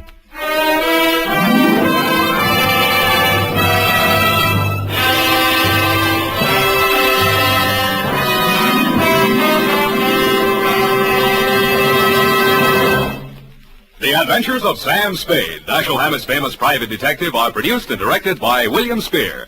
Sam Spade is played by Howard Duff. Lorene Tuttle is Effie. The Adventures of Sam Spade are written for radio by Bob Tallman and Gil Dowd. Musical direction by Lud Gluskin with score composed by Renee Garrigan. Join us again next Sunday when author Dashiell Hammett and producer William Spear join forces for another adventure with Sam Spade. Brought to you by Wild Root Cream Oil. Again and again, the choice of men who put good grooming first. This is Dick Joy reminding you to Get Wild Root Cream Oil, Charlie. It keeps your hair in trim. You see, it's non-alcoholic, Charlie. It's made with soothing lanolin. You better get Wild Root Cream Oil, Charlie. Start using it today. You'll find that you will have a tough time, Charlie. Keeping all the gals away. Are you baldy? Get Wild Root right away.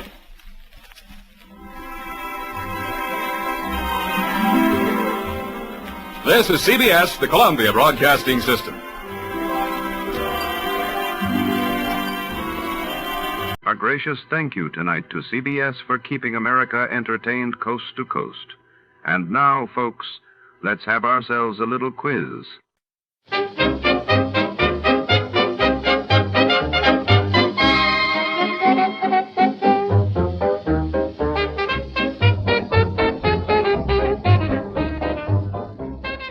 Tonight's mystery unfolds inside the opulent halls of the Barton Drake Art Gallery, where priceless paintings line the velvet-draped walls and secrets lurk behind every gilded frame. When a celebrated portrait disappears during a high society gala, suspicion falls upon every guest, from the cunning curator to the glamorous heiress.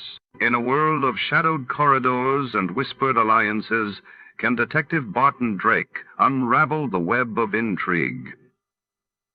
Before the thief strikes again.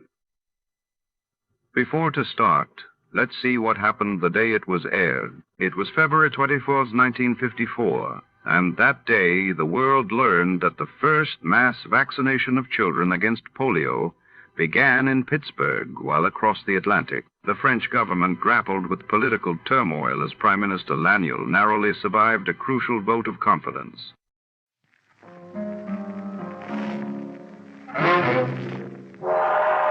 Time now for yours truly, Johnny Dollar.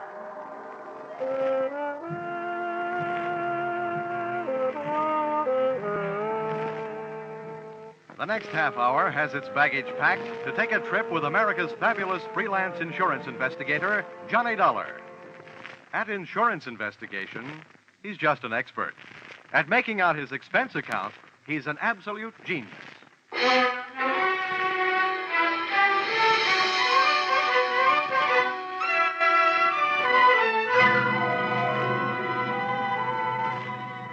Expense account submitted by Special Investigator Johnny Dollar to Home Office, American Pioneer Life Insurance Company, Hartford, Connecticut. Attention, W.K. Green, General Manager. The following is an accounting of my expenditures in the case of Barton Drake, or how I played ducks and drakes with a drake who ducked. Expense account, item 1. $100 I'm charging you for 1 hour's sleep I missed answering your telephone call at 9 o'clock in the morning. Expense account, item 2. $1.50. I had to go out for breakfast. The Easter Bunny didn't leave me any eggs. Item 3, cab fare to your office, $1. Tip to driver, $1.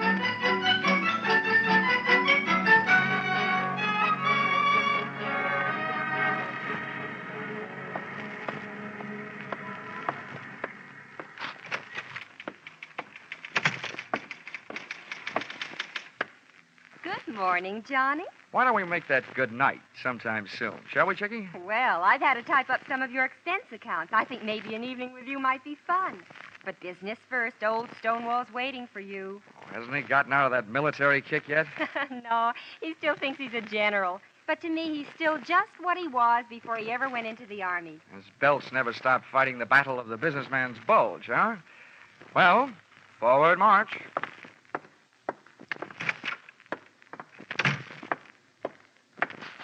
Good morning, Mr. Green, sir. Mr. Dollar reporting as ordered, sir. Eddie, Oh, yeah. What's this saluting and heel-clicking about? Oh, I thought you might be homesick for some military courtesy. Yeah, I'd be surprised to get any kind of courtesy from you.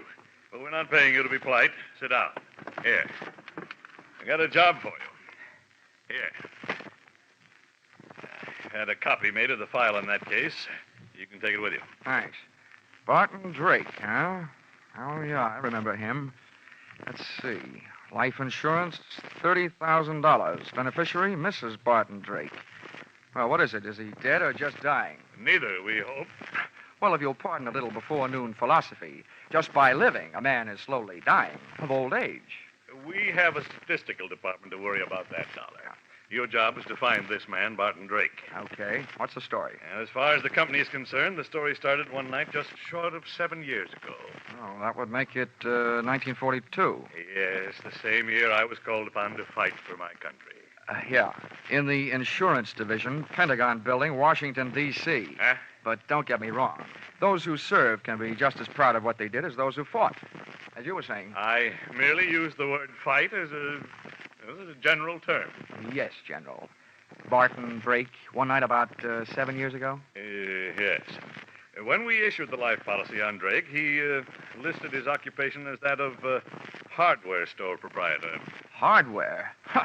As I recall it, he specialized in unregistered pistols, handcuff keys, and hacksaws. And if I'm not wrong, at the time he disappeared, he was under suspicion of grand larceny and wanted for assault with intent to kill a police officer. Yeah, that's right. At the time, he was suspected of a number of large robberies. Yeah. Refresh me on that cop shooting. How'd that happen? You remember. When the police arrived at the house to pick him up, he opened fire from the bedroom window, made a dash for it out of the back to his own car. And there was a chase during which the car skidded and went through the rail of a bridge into the river. Oh, yes. Now I remember, yeah. They never did recover the body or the loot. All they got back was a wet Buick. Dollar, that was 7 years ago. At least it will be 7 years in 1 more week.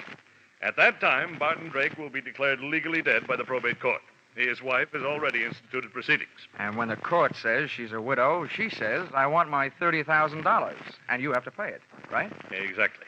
But we're not going to pay that $30,000 if we can help it. At 9 o'clock this morning, the Missing Persons Bureau of the New York Police Department called us and gave us reason to hope that Drake is still alive. What happened? Did they see him in a crystal ball? You don't know how close to the truth you came, Dollar. Oh? The Missing Persons boys have a new habit these days. Whenever there's a television show where there's a public crowd involved, they watch it. Last night, they think they spotted Barton Drake at the prize fights. Now, that's all we've got to go on, but we think he's alive and that he's somewhere in New York. Well, that's a start, anyway. I know where to find New York.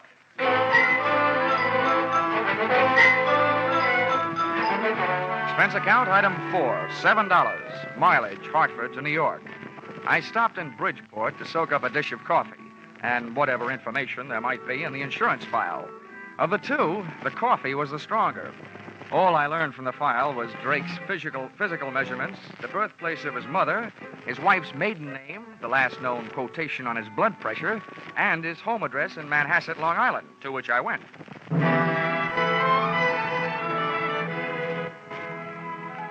The house had a $40,000 look about it, and its grounds were being manicured by a gardener who had a $12 a day look about him.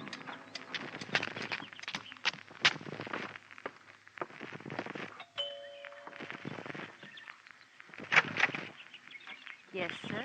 I'd like to see Mrs. Drake. Here's my card. Yes, sir. Step in, please. Thank you. If you wait here in the hall, sir, I'll go tell her you're here. The maid had a $40 a week look about her and completed the picture of prosperity. For a hardware merchant, Barton Drake had died leaving his wife living a soft life. Either that or he was still alive and not giving his wife grounds for divorce on the basis of non-support. Or she was that certain kind of gal who wouldn't have any trouble making that certain kind of man get up that certain kind of money. And when I saw her, I knew not only that I couldn't afford her, but that Drake probably hadn't been able to, which probably led to his undoing. Just to give you an idea, she was wearing a diamond necklace and a negligee, and it was 2 o'clock in the afternoon. Mr. Dollar? Mrs. Drake? Yes, Stella Drake. I'm having breakfast. Won't you come in and join me? Well, I'll join you, but no breakfast. I just had a tomato surprise. Hmm? Lunch. Oh, I'm glad you didn't mean me. Come on, right in here. Are you sure you won't have some breakfast? No, thanks. I couldn't bring myself to hurt that poor, tired trout you've got there. Oh, please. That's a genuine English kipper. Oh, I beg your pardon. I didn't recognize it without its monocle. Oh, you're more fun than an eye-opener. I should have you around when I get up every day. Well, I have something to tell you that should make you really feel good. You don't mean that bunch of stuffed shirts at the insurance company have decided to give me my money without going through all that fuss at probate court? Oh, I've got better news than that. You may not get that money. But we think you have a good chance of getting your husband back. What? Yeah, the New York police think they saw him last night. Alive. Oh. Maybe I was wrong. Maybe that doesn't make you happy. Why, yes.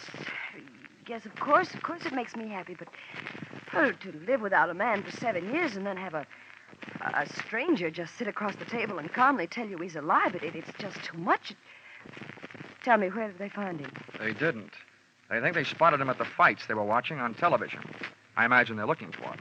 I know I am. Well, it's impossible. If he were alive and back in New York, he'd come to me. That's what I was hoping, Mrs. Drake. Well, I don't believe it.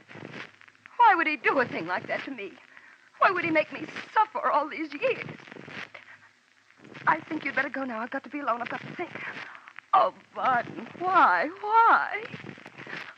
Please, Mr. Dollar. I want to be alone. I figured if she wanted to be alone, it was for a good reason. Because that lather she'd gotten into was strictly from soap opera. She flooded me to the door on a tide of tears. Once outside, I picked up the hedge clippers the gardener had conveniently left near the front walk and pruned the telephone wires leading into the house. Then I took a plant on the place from the other side of the street. I figured Mrs. Drake would want to share her troubles with somebody, and with the phone wires cut, she'd have to leave the house to do it, giving me a chance to follow her. And that's the way it worked out. She led me someplace, all the way into New York City, but not to Barton Drake. That would have been too easy. Once in Manhattan, she headed for a drugstore and a telephone booth.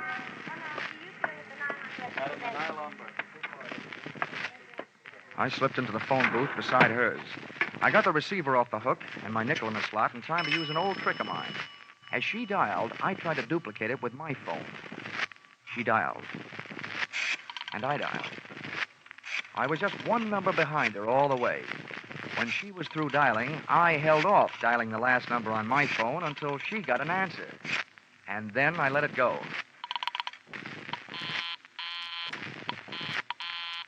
The number she was calling was busy. There was still room for coincidence, but it was good enough for me. I jotted down the number I'd gotten out of my little telephone game of tag and then listened. I've got to see you right away. We're in trouble. All right, I'll meet you in 20 minutes. The usual place.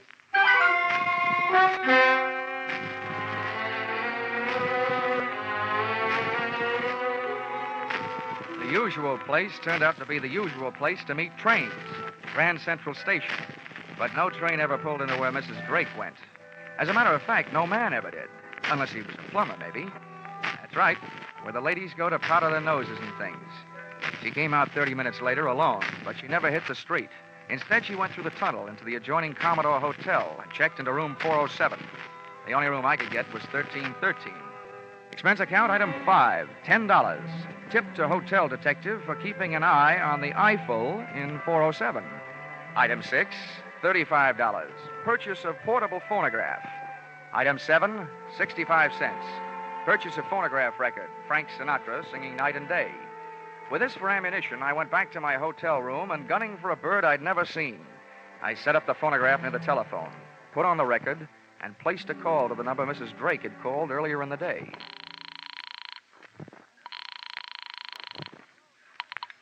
Hello. Hello there. 7 p.m. again, and this is your favorite disc jockey, Happy Jack the Money Man. Yes, your favorite disc jockey, your spinner with the winners. Tell me, are you listening to our show? My radio is not on. Goodbye. Oh, hold the phone, madam. A little thing like that doesn't make any difference to Happy Jack. Here's all you have to do to win a house full of prizes. Now, you just listen closely over the phone and identify today's puzzle platter, and you'll win all these wonderful prizes. A genuine Sunbeam Mixmaster that makes those fresh little eggs just happy to get beat up. Yes, and you'll clean up with the next prize. Make a real clean sweep with a Hoover vacuum cleaner with all attachments and no strings attached.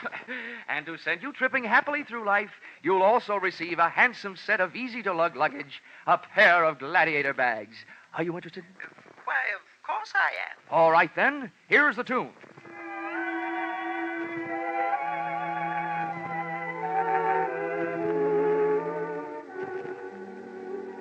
Night and day.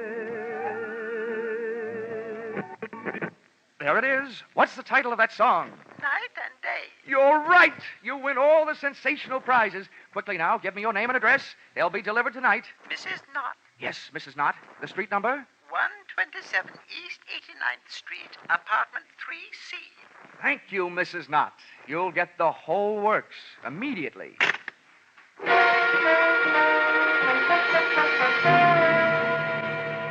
Expense account, items 8, 9, and 10. $39.50, purchase of Mixmaster. $79.50, purchase of vacuum cleaner. And $89.50, purchase of luggage. You may resent this expenditure, but there's one thing you must remember. Nobody can resist trading their name and address for something for nothing.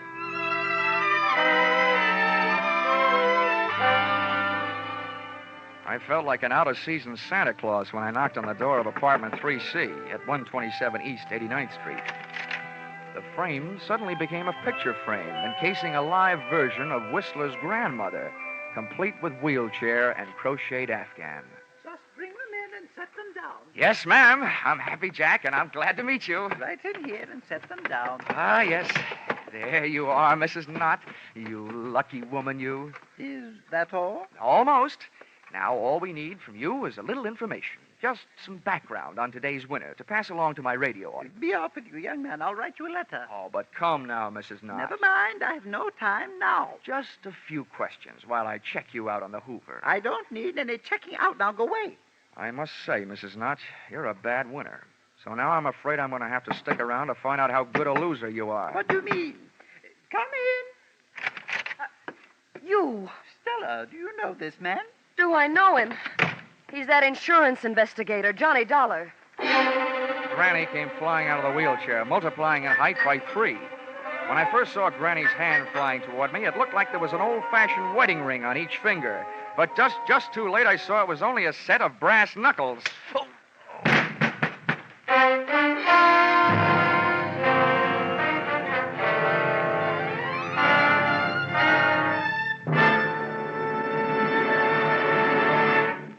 In just a moment, we'll return to the second act of yours truly, Johnny Dollar. CBS cordially invites you to hear the adventures of Philip Marlowe and the stories of modern crimes and their solutions as unfolded on Gangbusters when they come to you every Saturday night on most of these same CBS stations. Tomorrow night, Philip Marlowe will investigate the mystery behind the cloak of Kamehameha, and Gangbusters will deal with the case of the callous killers. Now back to yours truly, Johnny Dollar.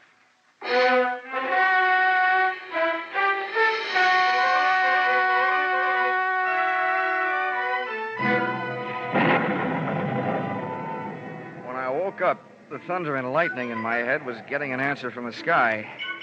And I started getting some answers, too. You, James, give me a page. Granny's voice had changed to the bass register, and its owner was smoking a big cigar. I stayed on the floor and quiet. I didn't want those brass knuckles crooning me another lullaby. Come awful close to fouling up the whole deal. I told you I didn't want you to try to collect on that insurance. Why'd you do it? It's $30,000, that's why. To hear you talk, you'd think you were going hungry. What do you think I am, some empty milk bottle you can run down to the corner and get your nickel back on? What were you trying to do anyway, sell me out? Sell you out? You know what started this trouble. You had to go to the fights last night. Oh, a big man. Dumb cops, you call them. Don't worry about me. They haven't found me. I'll take care of myself. But not with you lousing me up, getting mixed up with dirty dealers like this guy, Dollar. Oh, you're so smart. Why did you let him in here? Shut up. He wanted to give me something for free, that's why. Well, I've got something for him. A free boat ride.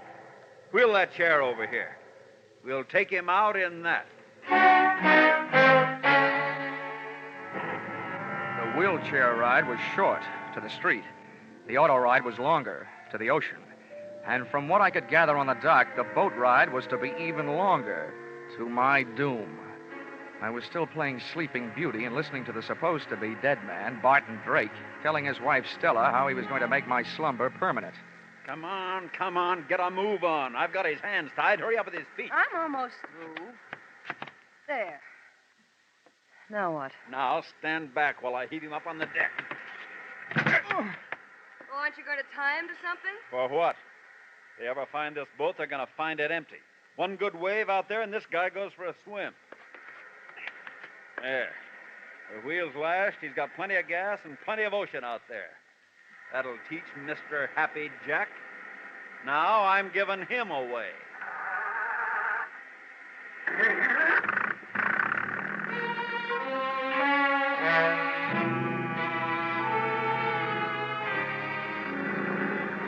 Taking that salt shower bath with my clothes on wasn't the big chill in my life. I was scared. My heart was racing faster than the boat engine. And for the first 20 minutes, all I could think about was hanging onto that slippery deck with all I had to hang with, my hopes and my heels. I was on a thin strip of deck after the wheel. Hard by my hands was a deck cleat. With that for a starting point, I went to work, trying to out-navigate that rope, with which Barton Drake had lashed the wheel. I worked my tied wrists over the cleat and dropped my legs down over the side into the icy racing water. I had rigged myself into a human jury rudder to swing the boat off its course. I didn't know where it would take me, but I didn't care so long as it wasn't out to the open sea.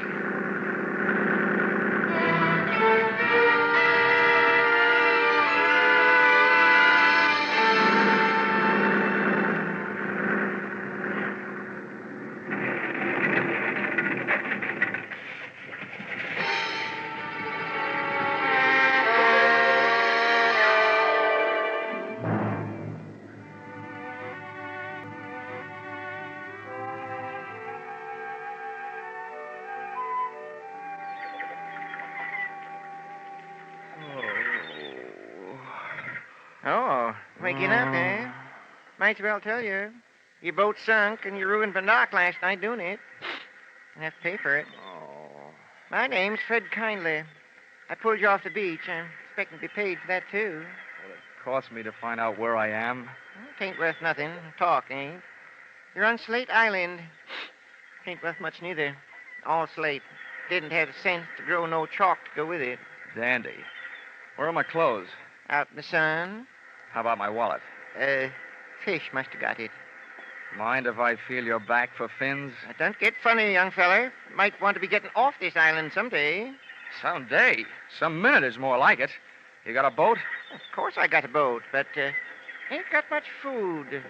Maybe if I could afford to buy some of supply canned goods when I got to the mainland, well, Well, how much would it cost?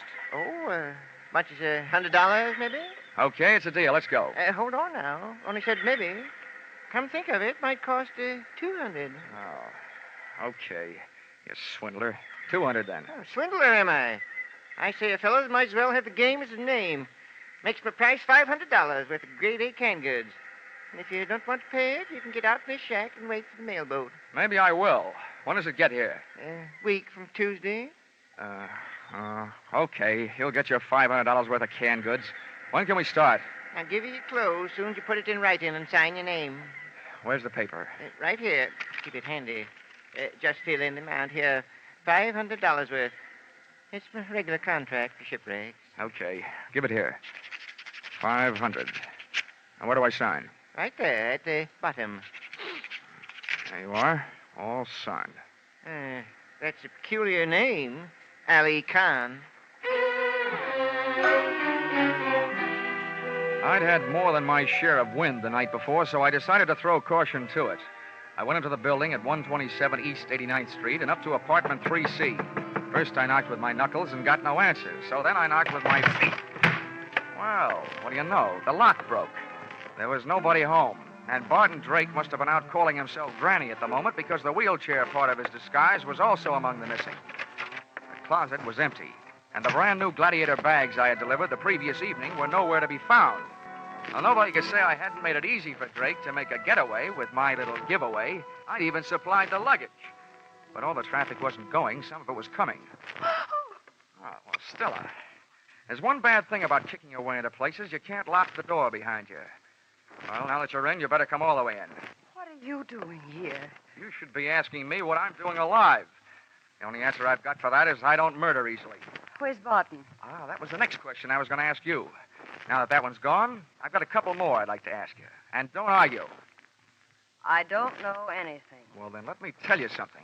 If you're not guilty of anything else, you are guilty of attempted insurance fraud. That's in my department. The tougher you make it on me, the tougher I'm going to make it on you. Now, about those questions. How long has your husband been back here in New York? He never left here. Oh, the night his car crashed through the bridge, he just grabbed himself a hideaway in New York and stayed put, huh? How long has he been using that old lady disguise? All the time. Okay. Well, now my last question. That bag in your hand. Where were you going? Okay, let's find out. Give me that bag. Uh-huh. What's this? Well, it's either a bathing suit or a two-piece handkerchief. And that blouse there, that doesn't look like it's for dinnerware in an igloo. You were headed south. So we were headed south. What about... We, huh? If you ask me, and I doubt that you will, so I'll tell you anyway, your hopes just headed south. Lady, you've been double-crossed. Your husband took off without you. I don't believe it. If he left here, he had a good reason. That's your guess, but we're not playing your hunches. We're playing mine from here on in. Just where did he say you were going? I don't remember. Maybe it'll help if first you remember what I told you about insurance fraud. It's good for 10 to 20 years. Now do you remember? He bought tickets on the Orange Blossom Special for Florida. It leaves Penn Station in an hour and a half. Oh, you've got that a little backwards. The Orange Blossom Special pulls out in half an hour. Huh? That doesn't even give me enough time to get down there. Get out of my way. Sit down.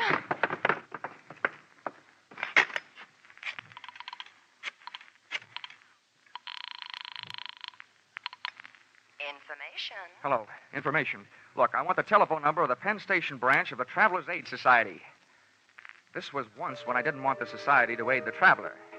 I told them that Barton Drake was my invalid aunt and as nutty as a fruitcake. With Stella's help, I described his costume from the daisies on his hat to the buttons on his shoes. I tagged it off with a warning that when my aunt left the house, she thought she was a honeybee and was on her way to throw herself in front of the Orange Blossom Special, wheelchair and all. The guy on the other end of the line took off to round up the railway police, and I took off to round up a taxi.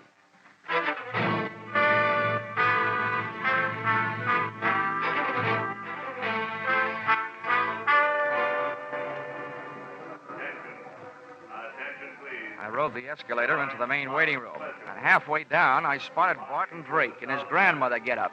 He was surrounded by police, and the police were surrounded by a small crowd. I walked over. I don't know what kind of a practical joke this is, young man, but it's not funny. You made me miss my train, and I don't even have a nephew. No, Mother, don't be upsetting yourself. Don't you now, me, young man. Just get me on a train. Any train headed south will do. Drake was getting ready for trouble. If the cops couldn't see it, I could. His hand was under his Afghan, and I knew the least it could be holding was a fistful of brass knuckles, but probably more. He was getting ready to make a run for it. I wasn't taking any chances. I edged my way through the crowd, up behind the wheelchair, and spun it around, and hit what looked like somebody's grandmother a beautiful shot in the whiskers. What? He hit the old lady. I got him. Now, wait a minute, officer. You don't understand. Don't understand, don't I? Hit an old lady, will you? He's not an old lady. It's trouble you want, you scoundrel. Here, maybe this'll quiet you Oh, down. so you don't... Oh.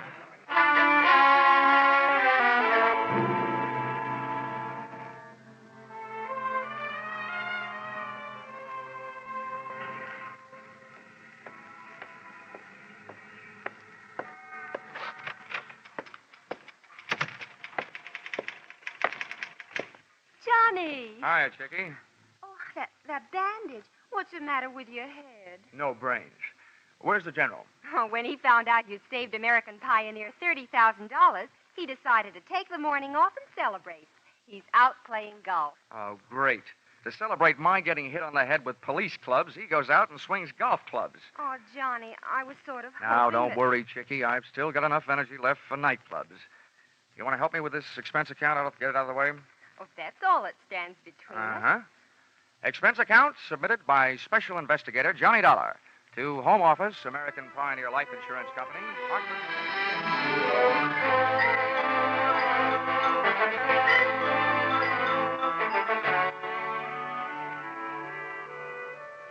First, the police held me and let Granny Drake go to the hospital, where they learned the truth.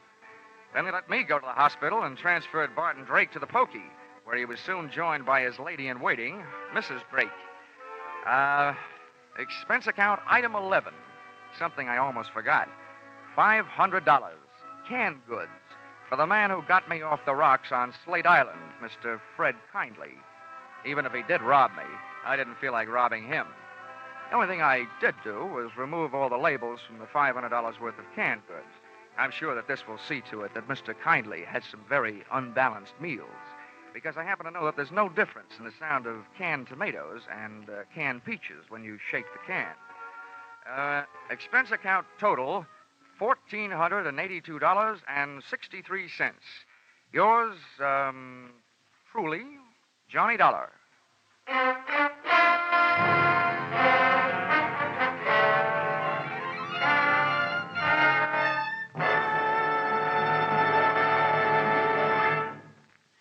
At last, mankind is facing up to one of its most feared diseases, cancer.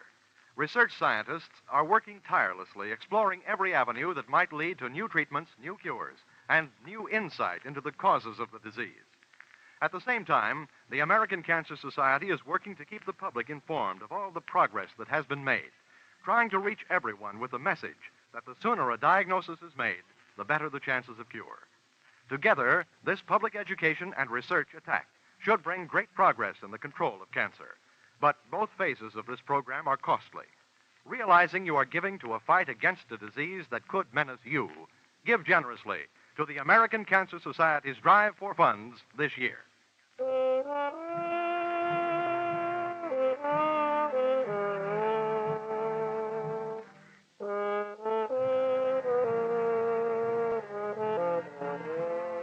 Yours truly, Johnny Dollar, stars Charles Russell as Johnny.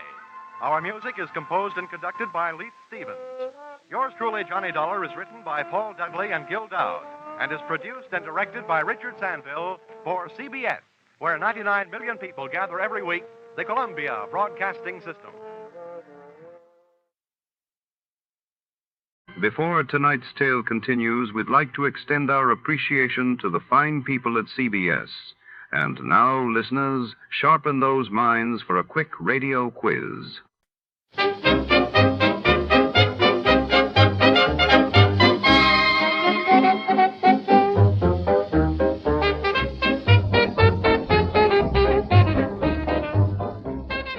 From all of us at Escape Radio, a gracious thank you to CBS. And now, dear listeners, relax and enjoy a few moments of music before tonight's grand adventure begins.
Tonight we step into the marble-floored corridors of the California State Library in Sacramento, circa 1949. Under the glow of brass desk lamps, rare manuscripts and secrets are locked away behind glass until a single page goes missing, and with it, a man's reputation. Private Eye John Jock Todd is called in, uncovering a tangled web of ambition, betrayal, and deception, all hidden between the silent stacks and dust-laden tomes.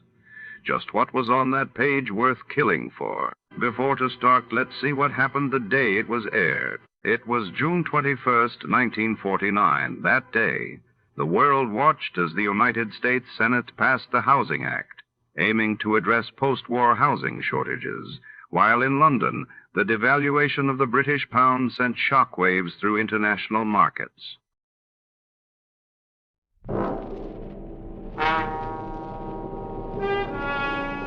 Escape!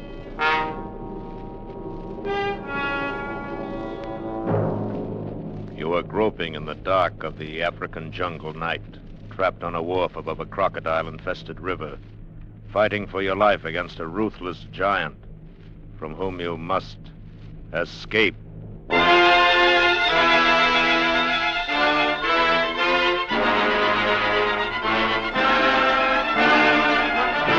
Escape, designed to free you from the four walls of today for a half hour of high adventure.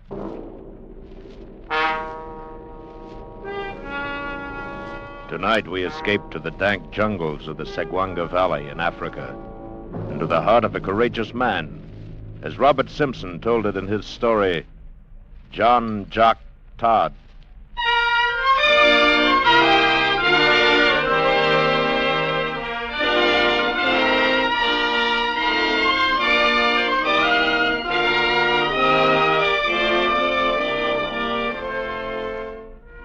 No doubt you may presume my Scotch ancestry from a wee bit of the old speech that still clings to my voice. Though it's been some years now since I last walked in the heather of the Highlands of Abergowrie. My name is John Todd, the same as my father's, though to be sure he's more often called Jock Todd. Jock being the fighter's equivalent to John, and a name which in no wise applies to me. I am a peace-loving man, not a fighter, and no man can deny it, even today. However, in other respects, I was a raw lad for certain when I sailed out from Glasgow and came here to this heathen land of Africa, and that's a thing which cannot be said of me at present. If a man lives at all in this steaming hot jungle of the Niger River, then he must learn very quickly, and most especially so if he lands at that dirty little trading post on Segwanga Creek.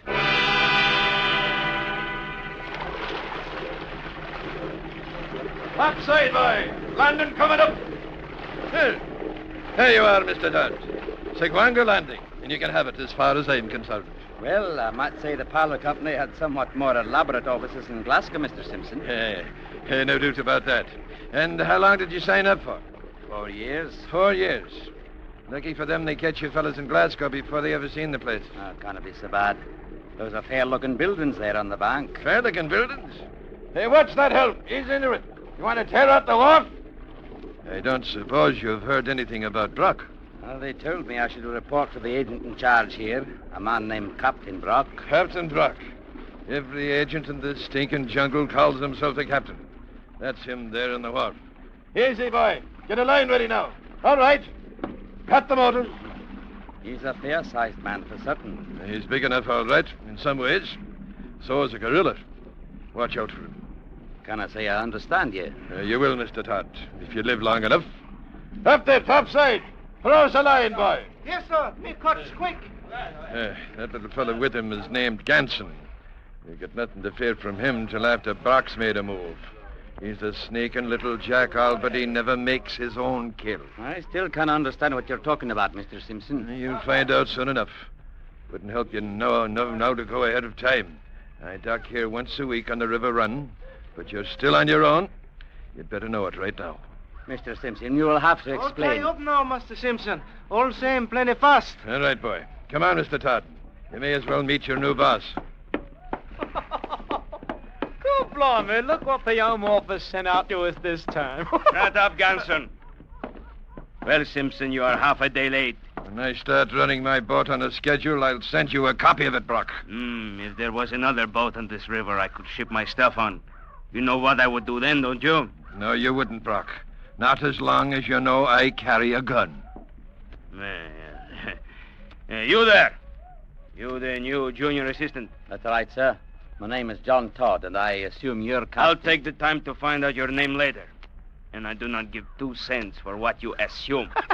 That's telling the boss. Ganson, did not I tell you to shut up? Yes, sir. And get out. Clear those natives off the wharf. Right, you all, Captain. All right, move along now, you ready, Peggers. Come on, move now. You there. Oh, teach you to step down to get along. Get up. I have some brandy up at the bungalow, Simpson, if you would like a drink while the boys are loading. I just had a drink. On board.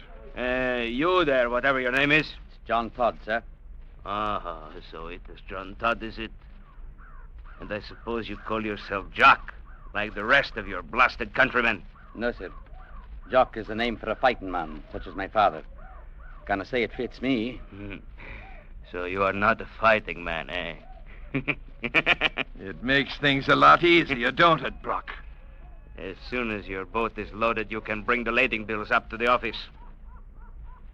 Well, Todd, are you going to stand here on the wharf the rest of the day? No, sir, but I thought you'd be wanting You to... start! You are not paid to think. Get your stuff up to the bungalow and be quick about it. Whatever you say, Captain Brock. 4 years of it, Mr. Todd. Welcome to Seguanga.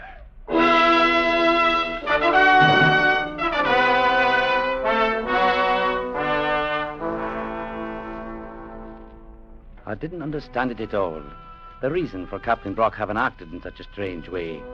I'd never met the man, nor could I think that he'd ever heard of me before. And I couldn't be certain of the extent of the man's authority here in the jungle. The Home Office in Glasgow having been a wee bit unclear about the matter. They had said only that the agent was very much like the captain aboard a ship, and that he carried full responsibility in his own 2 hands. But about the attitude of Captain Brock himself, I very soon had few doubts left in my head. I didn't see the man again the afternoon I arrived, but a houseboy came and wakened me in the middle of the night and said the captain wished to see me in the main room of the bungalow immediately.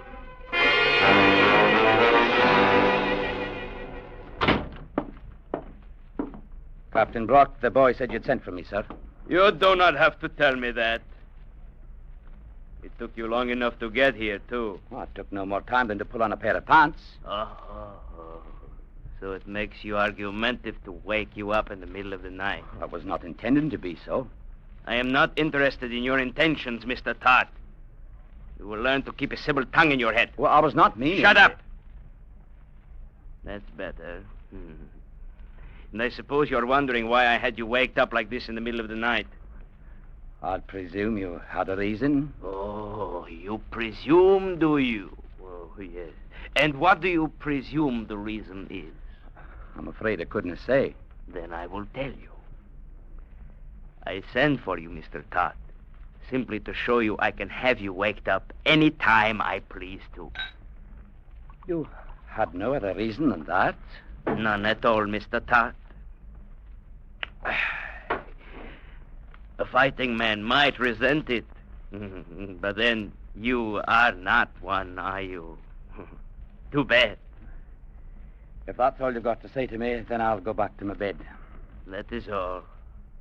Now get out of my office. Just as you say, Captain Brock.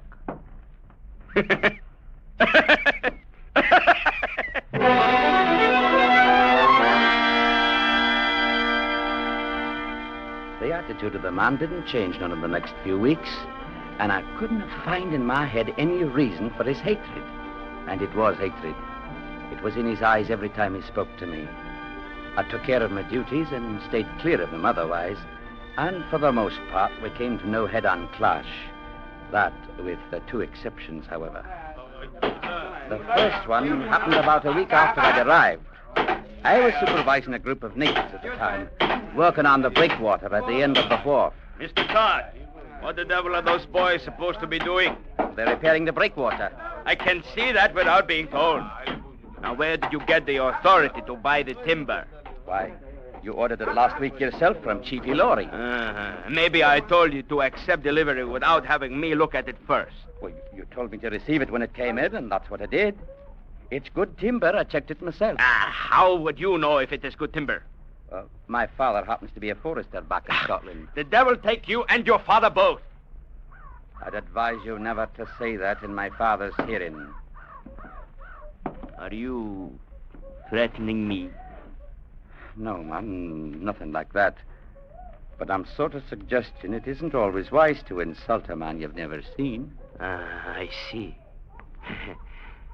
Now that I come to think of it, he is the one that is a fighter, isn't he? That's correct. The one they call Jock Todd, huh? Well, it is too bad he is not around here. Mr. John Todd. Boy, you there. Throw out that piece of timber you're using. Any fool could see it is too short. I said throw it out. I will teach you to argue. Get back on your feet. I said get up. Get on your feet before I kick your head off.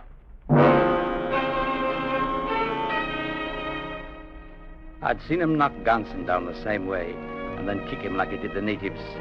And Ganson took it and saved his curses until Brock was not around. I wondered what I might do if he ever tried it on me. And the next week, I saw that he would try it, sooner or later.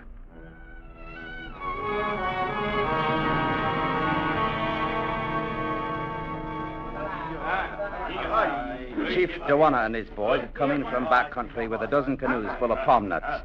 And I was out in the warehouse checking in the load. We used a big wicker basket for measuring called a cooler for some reason or other. And Dewana's boys would fill this, and then we'd dump it on the pile at the end of the building. Ganson was bossing the loading, and I'd check off each cooler in the tally book as it was dumped. It was late in the afternoon when we finally finished. All right. Step lively now, ye, then polite as you. Right, no more to trouble about after this one. All right, Todd, here's the last one. You got it marked, have you? Right, Ganson. All right, now, you ready, beggars. Let's take it back and jump it. Come on, put your backs to it now. Eve, here now. Tip her up. Let's go. That's it. Oh, shake 'em out. Shake 'em out, every bloomin' last one of 'em. Come on, shake 'em out. Now, that does it. All right. How many coolers did we have, Todd? 8, 10, 12, 14... How many you count? How many cooler you get? All same me, maybe. 17, 8, 19, Dewana. 19. Me count all same 20.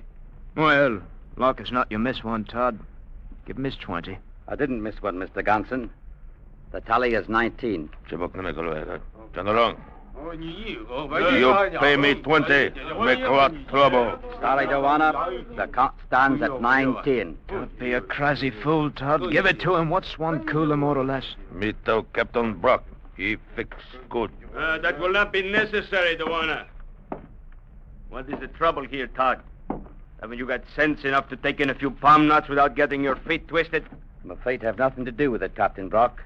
He claims 20 coolers, and I counted 19. Then you missed one. Give him 20. Can I do that, sir? You what? Can I sign my name to help cheat the company? Oh, blimey if it ain't downright mutiny. Shut up, Ganson. Mr. Todd, out here I am the company. Now write out that credit check. Whatever you say, Captain Brock. It's taking your orders like a good chap, Mr. Todd. I thought you'd change I told you to shut up, Ganson! Well, have you got it written, Mr. Todd? There you are, Captain Brock. Well, it is lucky you decided. Mr. Todd, you have made this out for 19. Which is according to my count. Why, you blasted little rat. I'll advise you to stop and think before you move. Well, now, you wouldn't be picking up that shovel with any hostile intent, would you? No, man. No more than you'd be advancing toward me with a hostile intent. Like that, eh? Dewana, I'm tearing up this check. I will give you one myself for 20. You always come to me. I will make it right with you. Yes, Captain. All same like you say. Mm-hmm. And Mr. Todd, I will make it right with you, too. You can depend on that.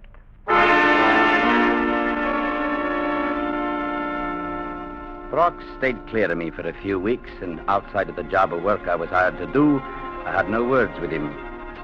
I recalled Mr. Simpson saying to watch out for him, and I was fair certain he was only waiting for the chance to make his move. He outweighed me by £50, and I knew beyond doubt that I couldn't stand up to him. But what really worried me was not knowing of any reason for the man's attitude. It made no sense that a man should go looking for a fight without no reason at all. At any rate, the weeks passed. The jungle steamed, and the muddy river rolled past the wharf. And then one day, it happened.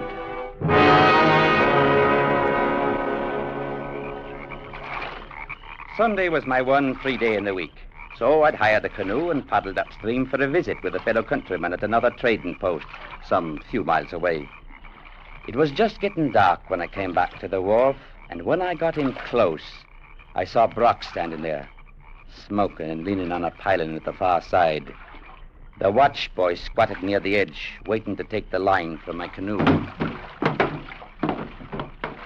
He caught it and pulled the boat in and made it fast. And I climbed out onto the wharf. You have good trip, Mr. Todd? Not so bad, a bit hot, that was all. You savvy which place canoe man live? Yes, sir. Live on Breakwater side. There. Go tell him. Come get canoe. Tell him 2 day pass. I give him check for pay. Oh, yes, sir. Me go now. Tell man plenty soon. Boy. Huh? You there. Yes, sir, Captain Brock. Did I give you permission to leave the wharf? No, sir. But Master Todd, Did I tell you you could leave? No, sir. All right. Then go get the head man. Tell him I want him here right away. And you come back with him.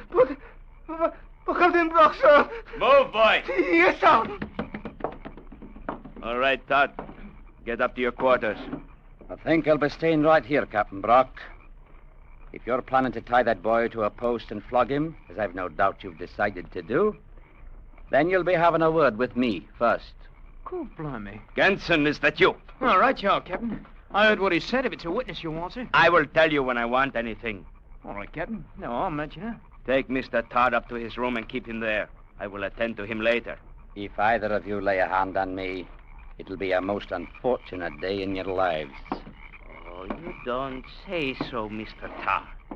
Mr. John Todd. I have told you what you may expect. So you have. I am not to lay a hand on you.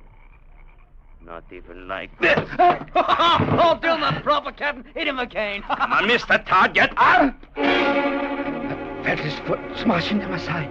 I tried to get up onto my knees, and I couldn't. I told you to get up! Again.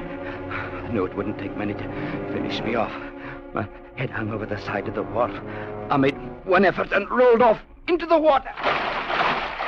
Hey, he's gone into the water, Captain. Maybe he can't swim. That is his hard luck. But suppose he drowns. The resident commissioner will be down on us for certain. I don't want no trouble with him. Shut up, Ganson. Yes, sir. He can't swim all right. There he is now, climbing out on the bank. Blimey if he ain't. What's the matter, Mr. Todd? You are not leaving us, are you? You have not changed your mind about having a word with me, have you? Mr. John Todd?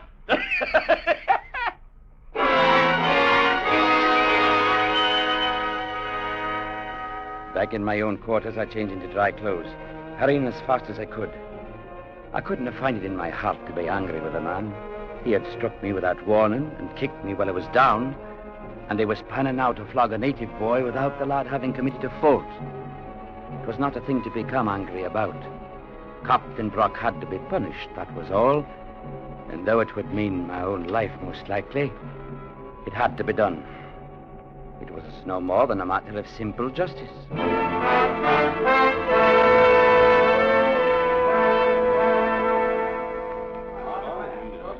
Within 5 minutes, I was back at the wharf. The watch boy had come back with the headman, and a group of natives had gathered around the circle of light thrown out by a hurricane lantern. Around the circle of light thrown out by a hurricane lantern. They didn't see me at first.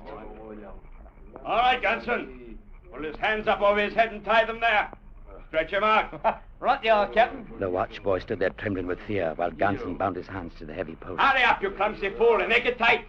I wanted to hang there after I'm through with him. Oh, we'll do that all right. Captain, here's Todd. One more. Well, Mr. Todd, you are just in time to see the boy get what is coming to him. Brock, I told you before, you'll not be doing this without having a word with me. I was under the impression that you had already had your word, Mr. Todd. You've been laying into me ever since I came here, for reasons of your own, whatever they might be. And what do you plan to do about it, Mr. Todd? You may be somewhat within your rights in that respect, but you're not so when you hit a man without warning and kick him while he's lying on the ground. Go on, Captain. Give him what for. Go I on. take it then, Mr. Todd, you have objections to hitting a man without warning. Perhaps it is a thing your father would not think of doing. No objections, Mr. Brock, now that I know you do it. For it's a thing that one can do as well as the other. God, blimey, you, Captain. I don't mind now that I know it. I cuffed him along one side of the head and then again of the other. And while he rocked back from the blows, I clenched my hands around his thick neck and sank my fingers into his throat. Stop him, Captain. Boy, tears out your bloody throat. Stop. Cursed and struggled and twisted, but I held on and kept choking him, clenching my hands tighter and tighter. He struck at me and I let go with one hand and cuffed him again on the side of the head. Blasted no! Oh, that was somewhat of a mistake on my part, for the blow enraged him so he tore himself loose and smashed his fist into my face. You got him now, Captain. Give it to him. Give it to him. I will show you if you can. Kill him, Captain. Go on, kill him. Get up, Todd. Get up. Go on, Captain. Kick his bloody head in for him. Give him a good... Look out, Captain. Look out, he's got your ankles. Let go, you dirty... Hasn't got to kick a man when he's done, Brack. Here now, hey, you ruddy fool. You're breaking his leg. That's right, Ganson. Get up, Brock. On your feet, man. Are you through or only pretended? Come on. Get up on your feet. I can't get up. You kill it. Cool. Blimey, if you ain't broke his blooming leg. I doubt it. I'm thinking it's only twisted. Ganson. Yes, sir. Have the boys give him a hand to his room if he needs it. I'm going to my quarters and clean up a bit. Right you are, Mr. Todd. And Captain Brock, you have no reason to be calling me a killer. I'm a peace-loving man, and I've no good opinion of such things as killing and fighting. You tried to do me in, Todd. You are going to pay for it. I'm going to kill you for it, maybe today or maybe next month, but I'm going to kill you. You can count on it.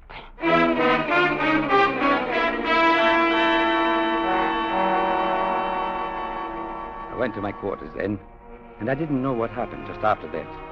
I didn't know about Brock kicking Ganson off the stairs while the little man was trying to help him, nor about Ganson going to the captain's room a few minutes afterwards. How are you feeling, Captain? Oh, shut your mouth, Ganson, or I will shut it for you. You've got no call to be treating me like that.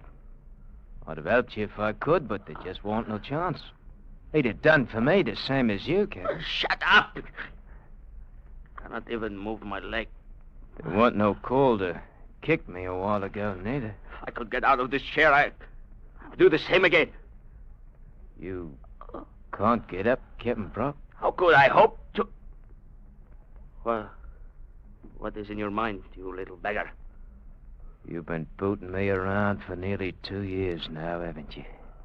You hopped onto me the first minute I landed, like you got an habit of doing when a bloke is new.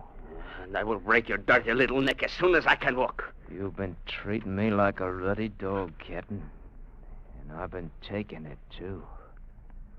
Until now. Oh, what are you up to? Ganson? Ganson?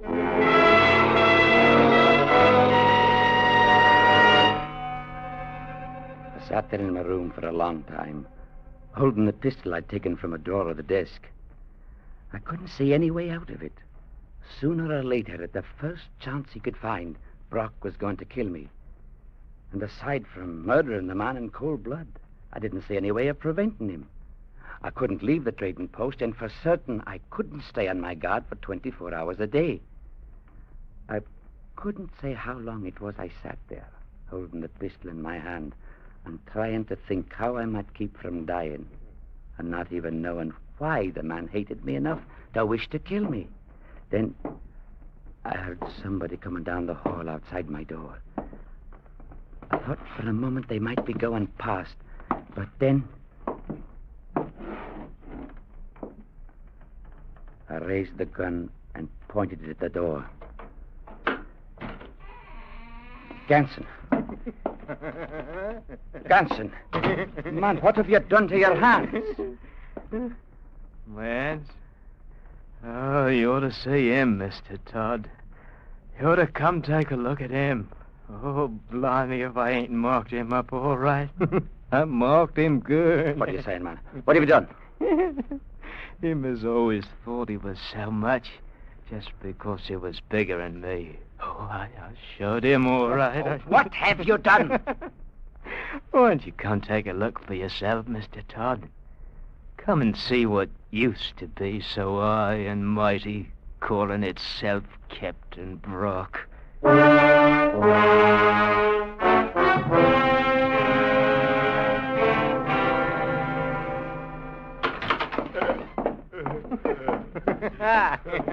Take a look at him, Mr. Todd.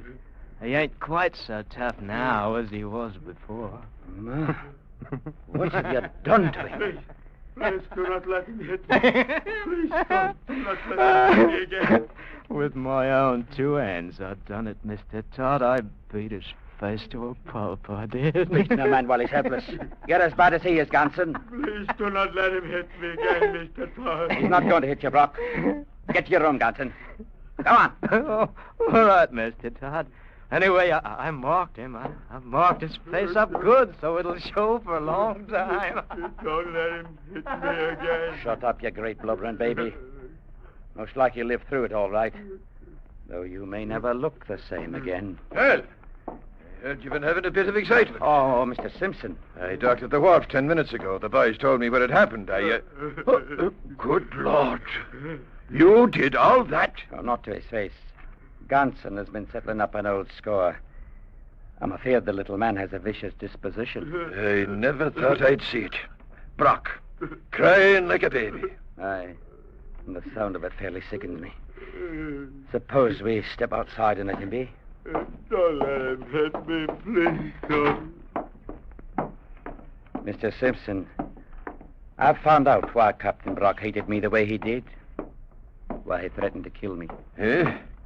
What do you think it is? The man's a coward, that's all. You saw him in there just now. He knew he was a coward, and he was afraid I'd find it out. You may be right. There's no doubt of it. And I'm thinking you'll have him for a passenger when you go back downriver. You'll not be able to stay here now that we understand him. And I'll see to it that Ganson goes along with him. Well, I can't say that I'll mind the change. I mean, doing business here from now on with a gent by the name of Jock Todd. Jock? Oh, no. You're taking me all wrong. I'm a peace-loving man, and my name is John. It's no wise proper to call a man Jock unless he's a fighter. Now, you take my father, for instance. There's a man who can hold his own in any kind of company. But I remember...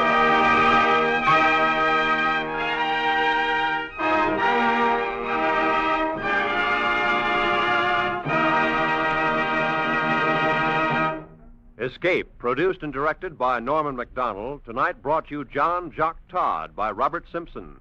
Adapted for radio by Les Crutchfield, featuring Wilms Herbert as John Todd, Jack Crucian as Captain Brock, and Tony Barrett as Ganson, with Don Diamond and Paul McVeigh.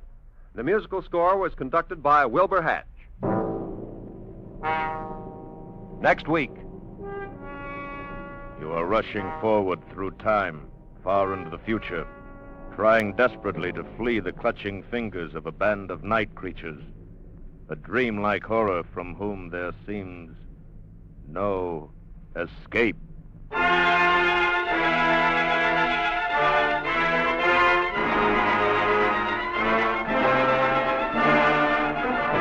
Next week, we escape with H.G. Wells' awesome story, The Time Machine.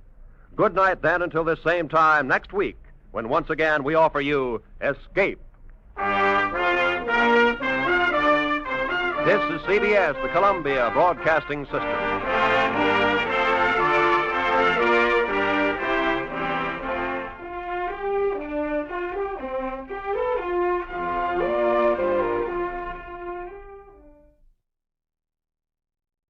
Before tonight's tale continues, we'd like to extend our appreciation to the fine people at CBS. And now, listeners, sharpen those minds for a quick radio quiz.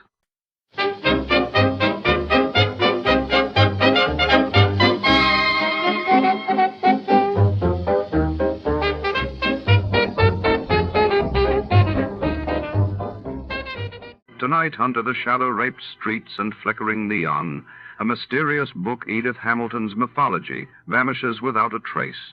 Our hard-boiled detective is drawn into a labyrinth of secrets, lies, and dangerous allure, as a glamorous woman with secrets of her own enters the picture. What's hidden between the pages, and who will risk everything to possess it? Stay tuned for the Edith Hamilton capper.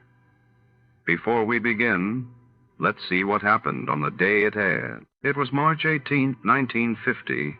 That day, the world read of Belgium's King Leopold III returning to power amidst fierce national debate, while in the United States, scientists announced the successful creation of artificial snow in a laboratory, sparking hope for new weather control technologies. The Adventures of Sam Spade, Detective.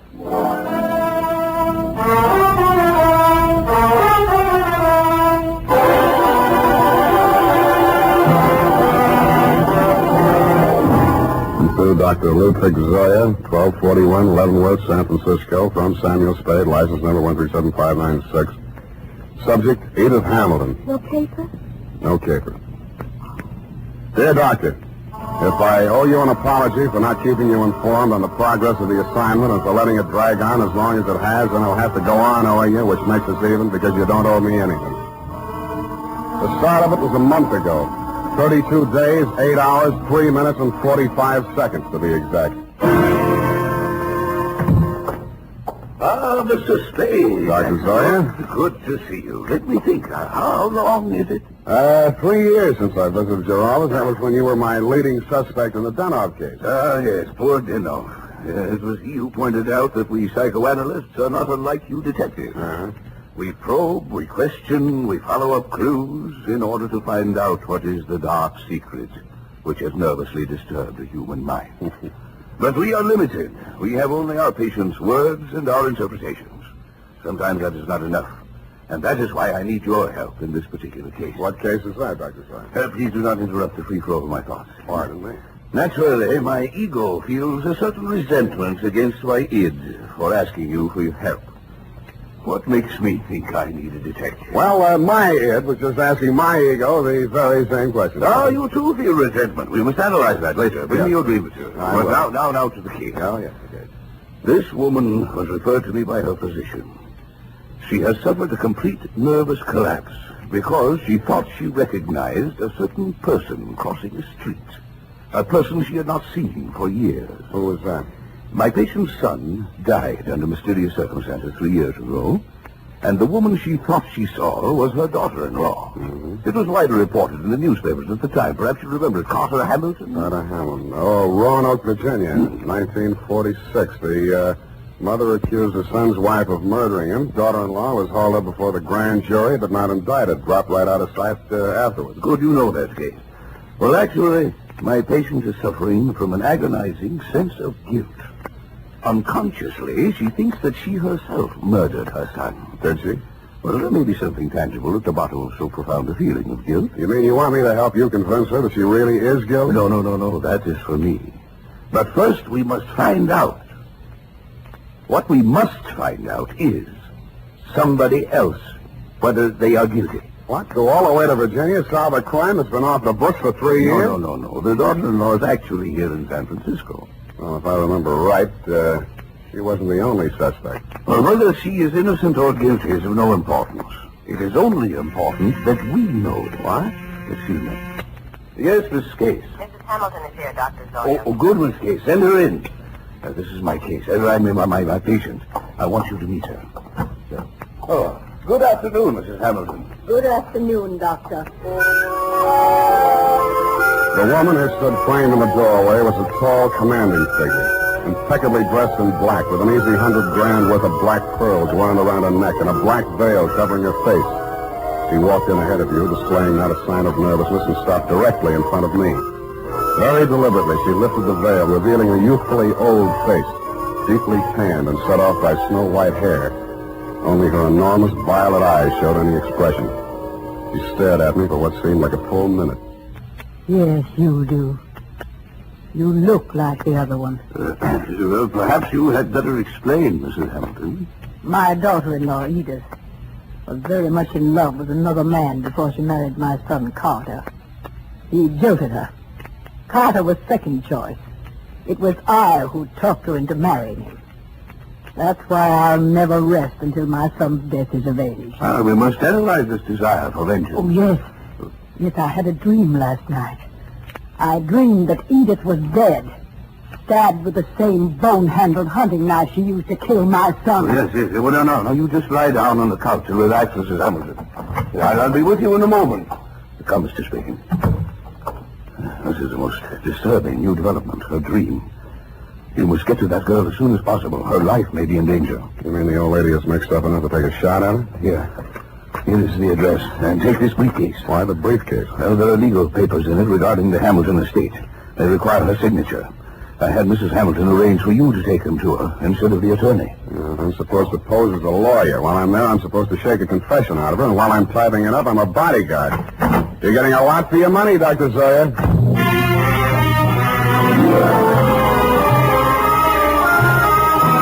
I spent the next hour or so in a newspaper morgue briefing myself on the old Hamilton case. The victim, Carter Hamilton, was the 28-year-old tail end of an old Virginia family whose blood was as rich as it was blue. The accounts of the killing were sketchy. At the old plantation, Carter Hamilton had been found one morning by his mother dead in bed of a stab wound. The knife was never turned up. Somebody had wiped everything in the room clean of fingerprints, which sounded like robbery until it was established that nothing was missing. The state was counting heavily on Mrs. Hamilton Sr.'s testimony in their case against the daughter-in-law, but an odd angle I'd forgotten. The old lady had clammed up in front of the grand jury, and the case was dropped for lack of evidence. Then there was a picture. She was the kind of a girl who looks her best in a riding outfit with her freckles showing, and then surprises you by looking even better in full makeup with her shoulders showing. Candid is the word that best describes her features. Large, widely spaced eyes, a generous mouth, and an expression of unaffected sincerity. It was with a certain reluctant eagerness that I kicked myself up Stockton Street to Pine, across Pine to Bush, and up 3 flights of stairs.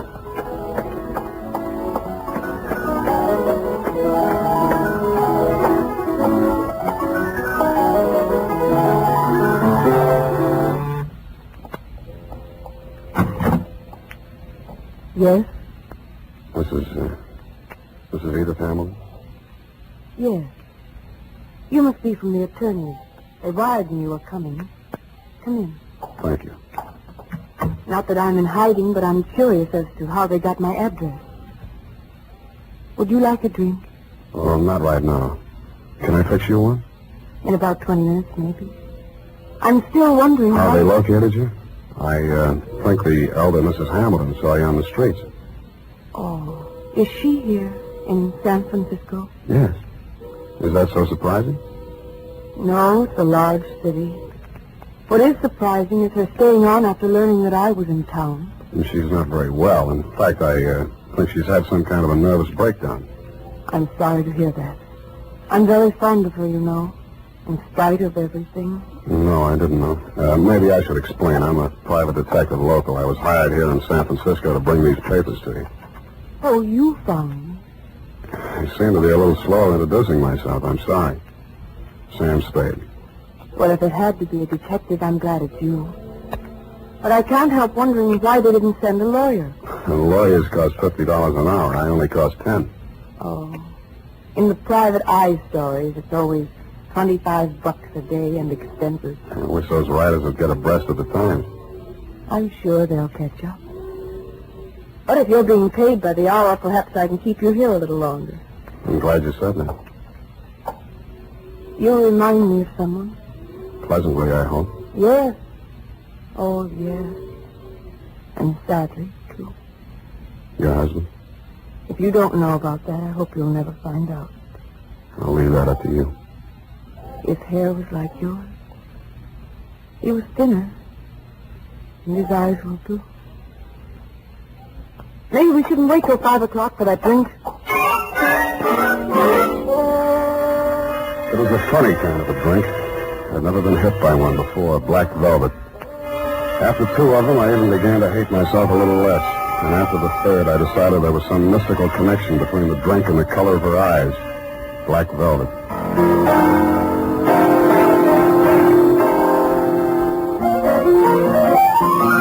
I don't know much about music, but the way she went at the piano, you knew she wasn't afraid of it, and probably wasn't afraid of anything. The pieces she played were like her, bold and at the same time delicate. Simple, but with a web of complexities in the background. Brilliant, but always colored with sadness.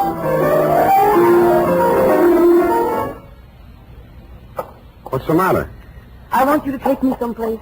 Where? Any place. Dinner. I don't care. I just want to go someplace with you. With you. Hey. What is it, Sam? I thought we were going out.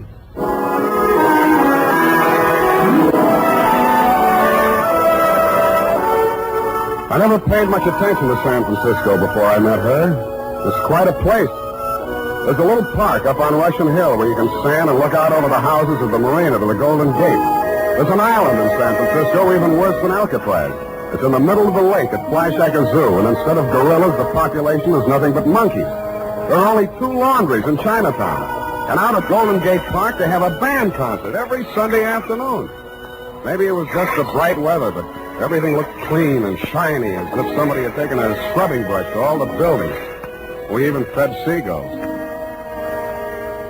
At first, she never went any further into her past than the day before yesterday. I couldn't very well charge her for the progress I was not making on the case, so when I learned that you'd sent old Mrs. H to a nursing home for a 2-week rest and Edith did not need bodyguarding for the time being, I took a job that took me down to Los Angeles for a few days. I was awful glad to get back, and not because I don't like L.A.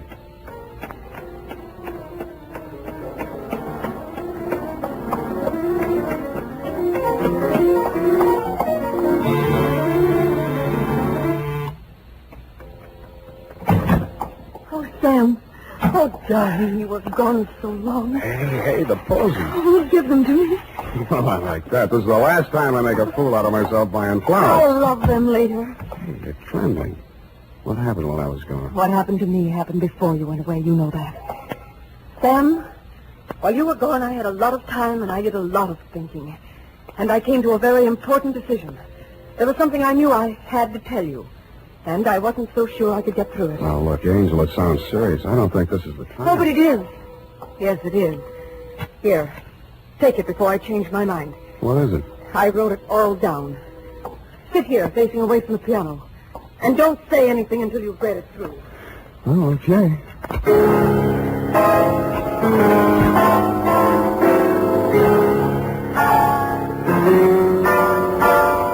The opening sentence hit me straight between the eyes. It said, I, Edith Hamilton, of my own free will, make the following confession. It was addressed to the District Attorney of Roanoke, Virginia.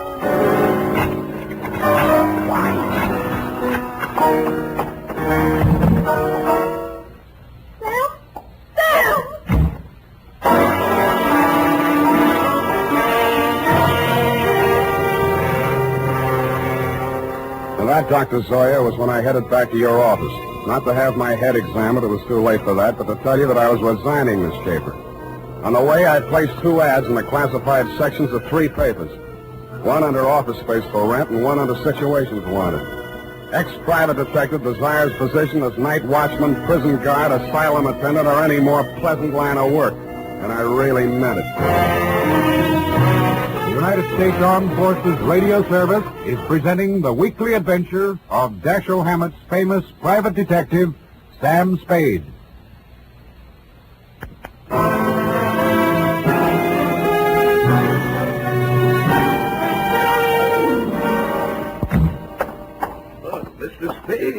What is it? You're disturbed. Disturbed is not the word, Mr. Zoya. Is it because you've been with her a week and a half and there's yet no progress? Let us analyze the situation. The whole setup has been rotten from the beginning. You send me to that girl under false pretenses. You tell me to worm my way into her confidence. One moment. Did I tell you this? How else did you expect me to get a confession out of her? Should have got the play when that old lady said I looked like a man Edith was once in love with. You thought she'd fall for me, didn't you? You thought I'd take advantage of it, didn't you? Well, you could hire somebody else to make love to her. I'm a detective, not a gigolo. So she did make a confession to you. Why do you say that? When a patient comes to a psychoanalyst for help, a situation develops which we call transference. Now, this means that the doctor represents to the patient someone in whom he can confide, to whom he can unburden himself, such as a parent or a loved one. Well, then let's don't go on with it. No. Well, at the moment, that is, what you feel toward me at the moment is what we call a negative transference. You wish to continue to make love to her, but you feel guilty about it, so you blame me. Well, what then? What are you driving at? In this love affair of yours, we have a similar situation. But what she feels for you only resembles love. It is transference. You resemble a former lover. Yeah. And that is why it only took a week and a half for her to reveal everything. Oh, sometimes I think I am too ethical, or too old. Come now, why don't you tell me? You feel better. There's nothing to tell. She had it written down. I didn't read past the word confession. Well, what did you do with it? I destroyed it. I see. Well, no. Miss Case, what is it?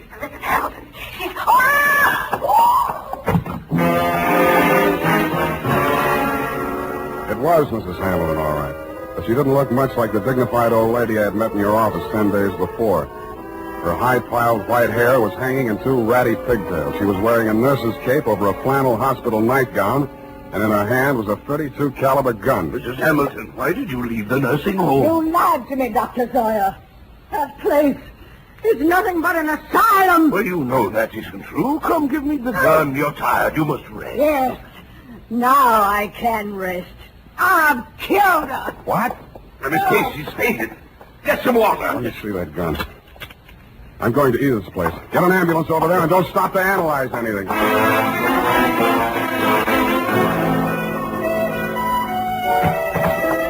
Edith was slumped forward over the piano keyboard. She was barely breathing. The old lady wasn't much of a hand with a gun. 4 of the slugs had punctured the big studio window. One had torn a flesh wound in her shoulder. The other had penetrated the right side, just below the rib cage, and there was not much bleeding at the wound of exit.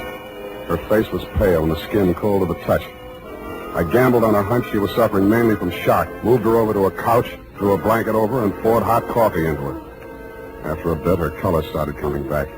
Then she opened her eyes. Oh, I thought you went away. I must have dreamed it. Lie still, Angel. Don't try to talk. Oh, please, don't let them know what happened. Take it easy. It's only the ambulance. I've got to save Mother Hamilton. You see, I've got to get rid of that knife and the tablet.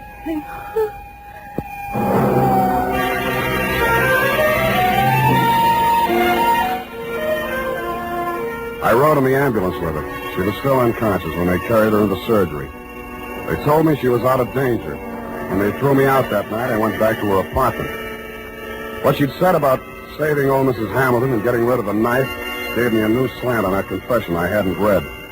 The pieces were still on the floor where I'd thrown them. It took me nearly an hour to put the jigsaw together, and when I did, it was still a puzzle. In her story of that morning 3 years ago, she confessed to finding the body before the official discovery, to hiding the knife and wiping the doorknobs and surfaces in the death room to get rid of fingerprints. She couldn't remember anything that had happened in the 8 hours between 1 a.m., when she had left her husband drinking in the library and gone upstairs to bed, and approximately 9 in the a.m., when she found herself standing over his body with a knife in her hand. I stretched out on the sofa to think it over, and then I drew a blank.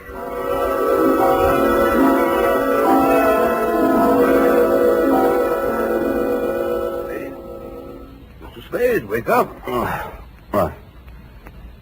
How did you get in here? Well, I've been reading that so-called confession. Very interesting. We must analyze it.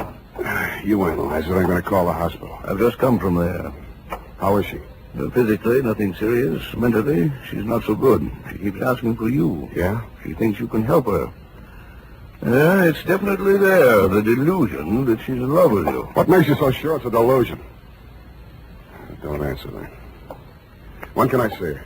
Well, it's best that you wait until she comes home. That will be next Tuesday. Look, you're supposed to be a first-class head doctor. Can't you cure this amnesia of Edith? I thought I explained to you last night when we were discussing transference. Please, Dr. Zoya, please. I know you mean well, but don't, I beg of you. Well, it's not important. When she gets to know you better, she will realize that her love for you is irrational. And then realize that her love for you is irrational. And then she will remember everything.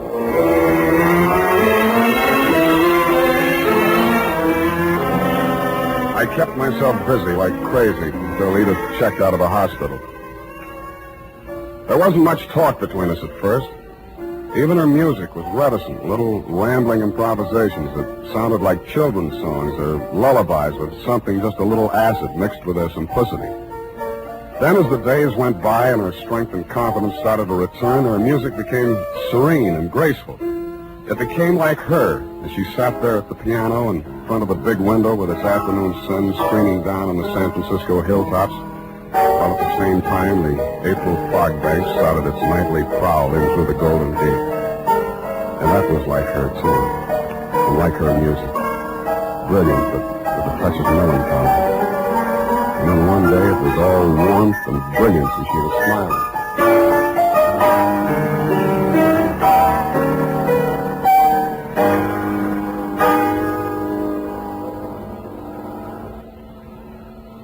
Sam, Yeah, Angel.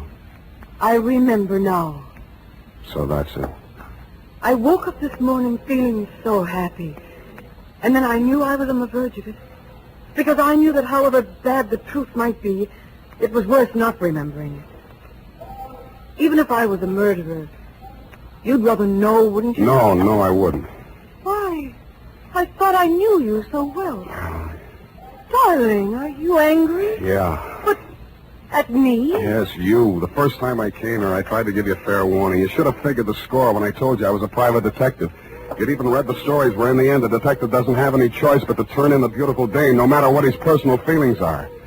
Maybe you didn't think they were true to life, or maybe you thought I was an exception to the rule because you are. Well, I'm not. Truth is, I was hired to get a confession out of you any way I could, and I think in the back of your mind you've known it all along. You want to have your confession, and eat it too. You probably learned as a child that it's smarter to tell all and be patted on the back than to be found out and get spanked. How can you be so smug and so self-satisfied and so... Whatever made me think I was in love with you? Just because you looked a little like someone who I... Zoya was right. Only you thought you were kidding yourself, too. Zoya called it transference. I call it baloney. Goodbye. You come back here. You can't just leave like...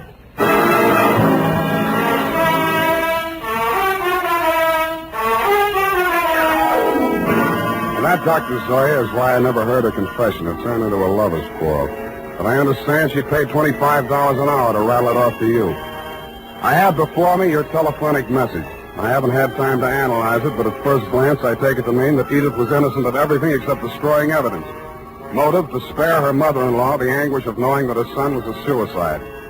I'm sorry, now that I know what her story was, that I didn't stay to hear her tell it. But that, as you would say, is not important. At least I cured her of that love delusion you were so worried about, even though it took a month to do it. Period, and a report. Oh, Sam, sacrificing yourself so self-sacrificingly, rather than shatter a mother's delusion. Yeah, some other time, huh? I'm sorry, Sam. I'll go type this up.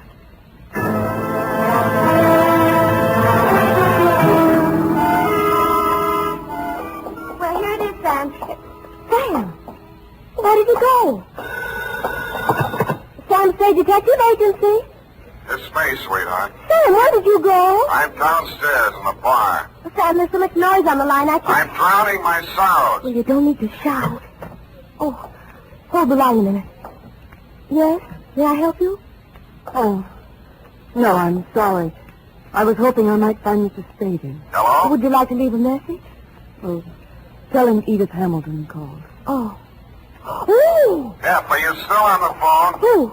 Oh, pardon me. Yes, dear? What happened? are you taking a bath? Nothing at all. One moment, please.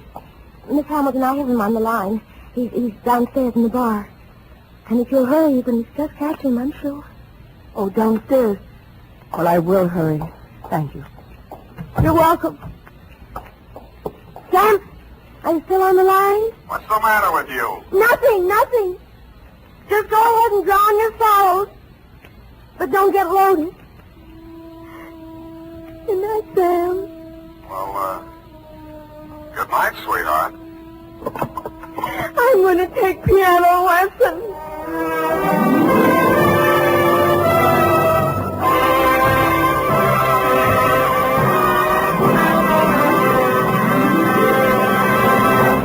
The Adventures of Sam Spade, Dashiell Hammett's famous private detective, are produced and directed by William Spear. Sam Spade is played by Howard Dove. Lorene Tuttle.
Tonight's broadcast comes to you with special thanks to our friends at CBS.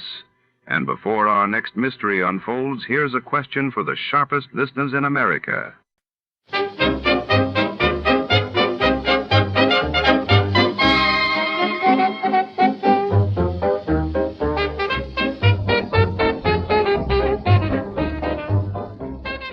Tonight, we journey deep into the heart of the Brazilian jungle, where an ambitious plantation owner named Leiningen faces a relentless menace. His isolated estate, nestled along the twisting Amazon River, becomes a battleground as millions of deadly, organized army ants descend, devouring everything in their path. With time running out and the jungle closing in, can human ingenuity outwit nature's most ruthless force? The suspense is thick. The stakes are life and death before. To start, let's see what happened the day it was aired. It was August 25th, 1949, and that day the world was gripped as the British devalued the pound sterling in a major move shaking global markets, while in Indonesia, fierce fighting erupted around Surakarta as independence forces clashed with Dutch troops. Suspense, which is usually heard at this hour on Thursday nights, is taking its customary summer holiday. Suspense returns to the air 4 weeks from tonight on Thursday, September 1st.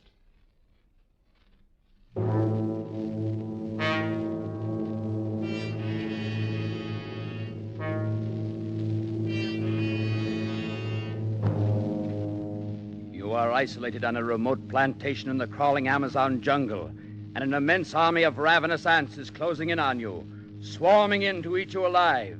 A deadly black army from which there is no escape.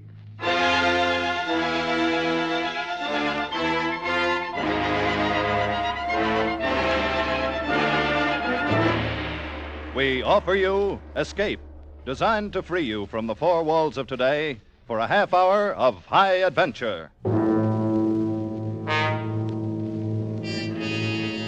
Tonight, we escape to the Amazon jungle and to a creeping, crawling terror, as Carl Stevenson told it in his famous story, Leiningen versus the Ants.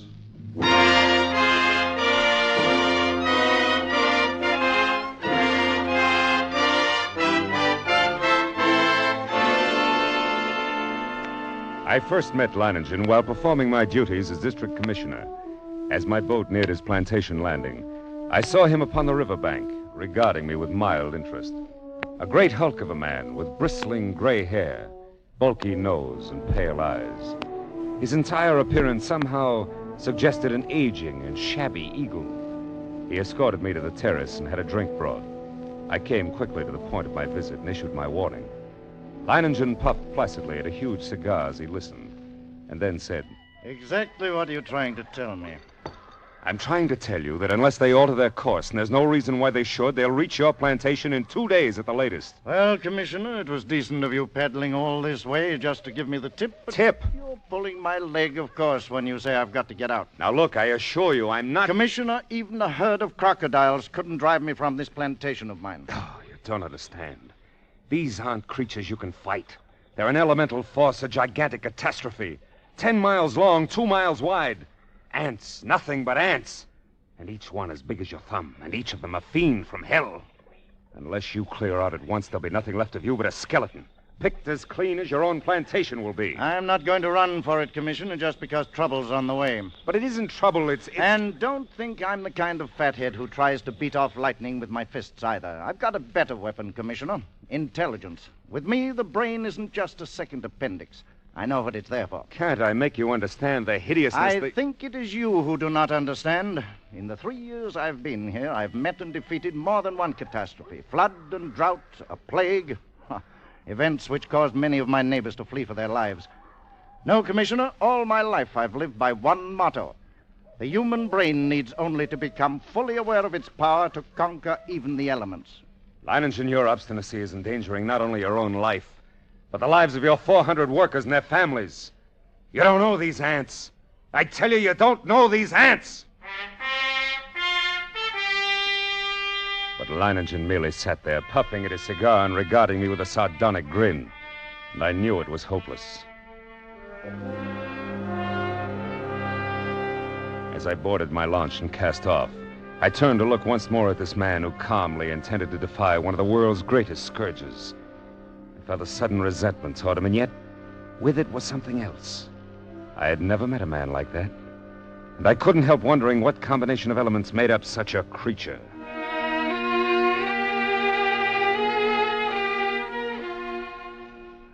I stood on the bank of the river watching the commissioner's launch until it rounded a bend and was lost to sight. There was a strange look in the commissioner's eyes as he stood on deck staring back at me. Clearly, he thought me, at the very least, unreasonable. Well, he wouldn't have been the first to think so. But I, Leiningen, knew my own powers. I was sure of myself. I knew that intelligence directed right always makes man the master of his fate. That night I called my Indian workers together in front of the plantation house. I saw their faces go ashen with terror as I told them the ants were coming. Watched them as they milled around, muttering. I said nothing more to them. Finally, one of the men stepped forward, Blas, the foreman. Patron, we have worked hard here for these 3 years, all of us. We have built the finest plantation in this district. We all share in it. It has been a home for all of us and our families. Now the ants come. So? Those ditches we dug last year, the pipe we put in the ground, that was for the ants? That was for the ants.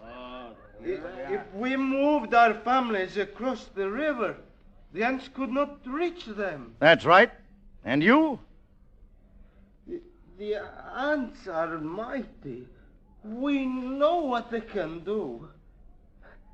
All of us think that you are mighty. Yes, Patron, we will stay and fight against the ants with you. I knew the men would give me that answer. I'd counted on it.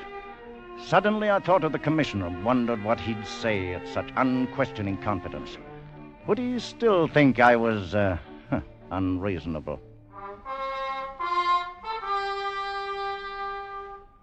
All that night, I could not get Leiningen out of my mind.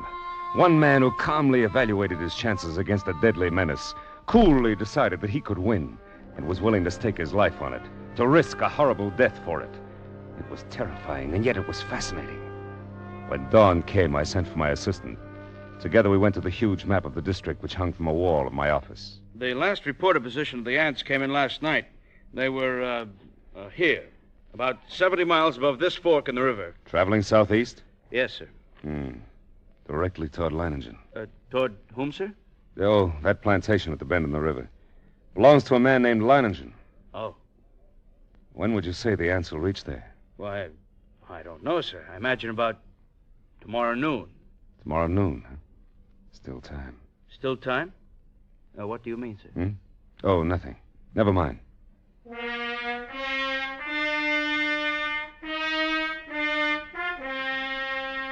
What did I mean? Still time for what?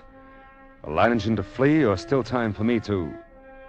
Even as I rejected the thought with horror, I knew that the fascination of that man was more than I could resist. That Leiningen's fight was drawing my mind, drawing me back toward that plantation and death. I knew past all doubt that I was going back to Leiningen's plantation. I had to.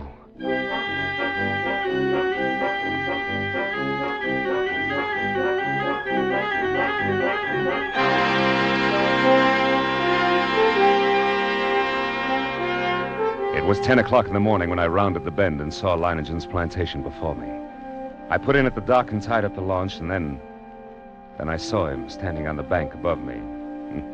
Arms folded, stubby cigar in his mouth, and that same sardonic grin on his face. I made my way up to him. Back for another warning, Commissioner? No. Oh, back to stay a while? Yes. You don't seem very surprised. I'm not. You expected me? I knew you'd be back. Come along, we'll get some horses. You'll want to ride around the plantation and take a look at the defenses I've rigged up. Yes. I'll want to see the defenses. And the ants. We'll be getting a glimpse of them before long, I should think. Yes, and the ants. Come along, then.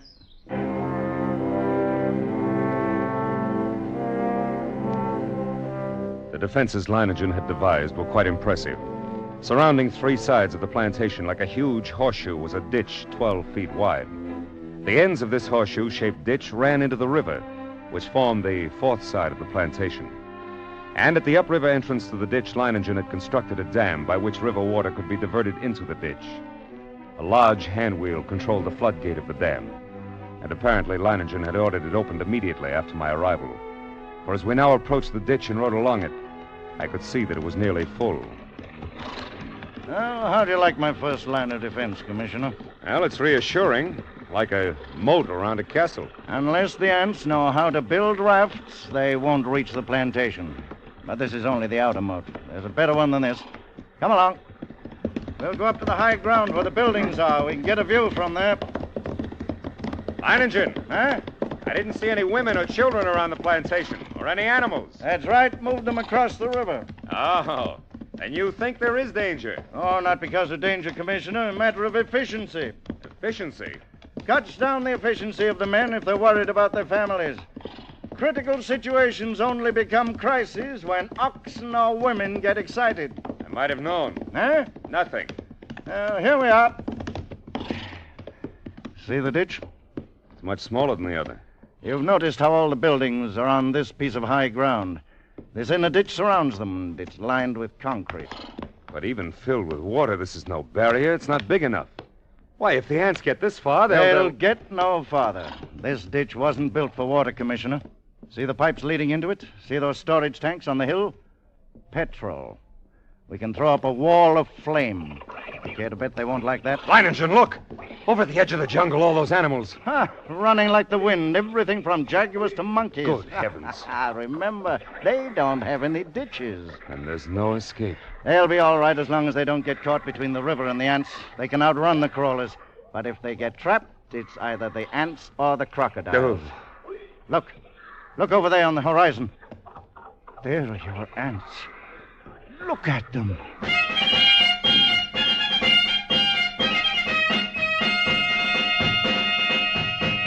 It was a sight I'll never forget.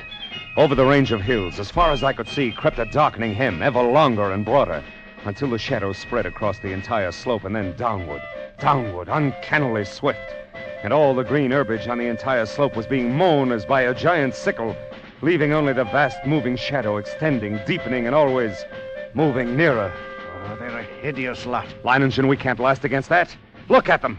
Why, they could fill your ditches with their corpses and still have enough to destroy every one of us. We've got to run. Well, No, they haven't reached us yet, and they never will.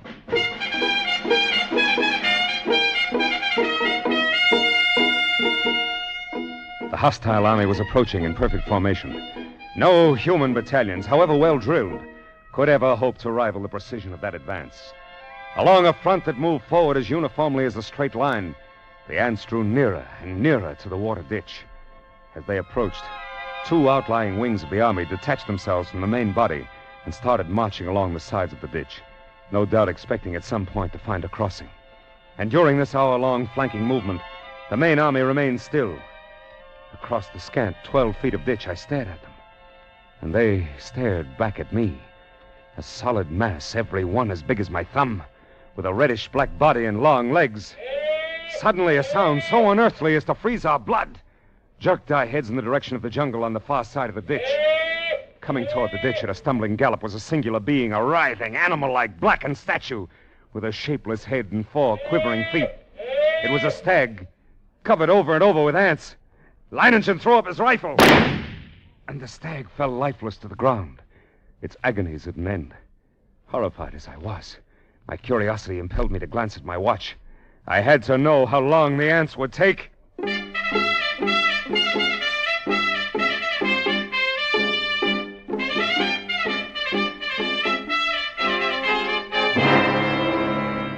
After 6 minutes, only the white, polished bones of the stag remained.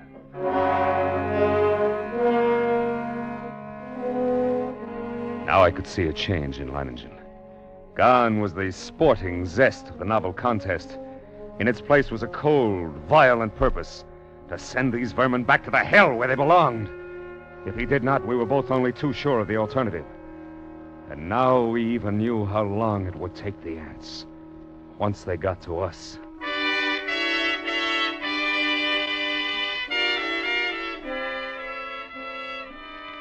Around 4 in the afternoon, the ant scouts, having found no crossing, there was a stirring among the main army.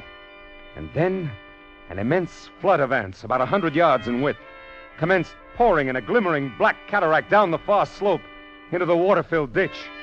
Thousands drowned instantly, but the rest began using the bodies as bridges. Leiningen immediately swung into action. Tanayo! Get to the dam. Open the floodgate more to get the water in the ditch moving faster. Si, senor. Oh, look at them drowned by the thousands. Yes, but they keep coming. Even though the current carries many of them away, they're advancing. We'll fix them. Blas! Senor. How about those shovels and petrol sprinklers? Have you passed them out to the men? It has been done. Then get all hands here in a hurry. This looks like the spot for action. Commissioner. Yes? Beginning to see what I was talking about? What do you mean? About intelligence being more than a match for anything it tackles. Take the ants. They've got no intelligence. If they had, they'd have attacked along the whole length of the ditch instead of a narrow front like this. They'd have been across by now. Too bad for them I'm not running their campaign. You can joke about it like that with the ants halfway across the ditch? All right, men. Busy with the shovels now. Dump some sand and clods on them. See how they like that. And you with the petrol sprinklers, start pumping. They don't like it, Commissioner. They don't like it a bit. Look at them. Yes, but look at the ones on the far side of the ditch. Whole clumps of them rolling into the water. The rest are using them for bridges. What's keeping Tanayo? He should be at the dam by now. They're getting across. More of them. Oh, grab a shovel then, Commissioner. Make him regret it. What's the matter? Rolled up my shovel. They're on my ass. Into the petrol, idiot. Douse your paws in the petrol. Keep at it. Keep at it. You're lost if you stop now. The water's moving faster. Tanayo got the floodgates open. Yes. Look at the ants. They can't hold their own against the current now. They're being washed away. Look at them, Commissioner. The water's carrying them away. We've beat them. We've won out.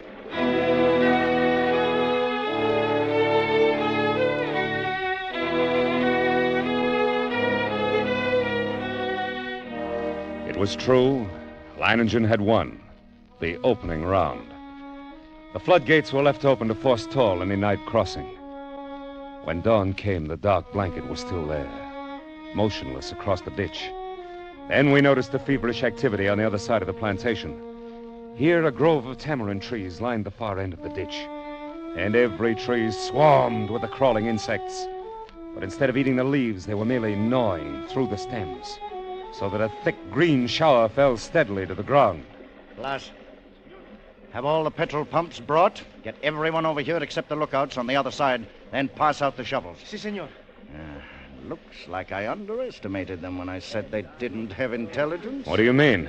I said if they wanted to get across, they'd have to have rafts. And that's just what they've got. Those leaves are their rafts.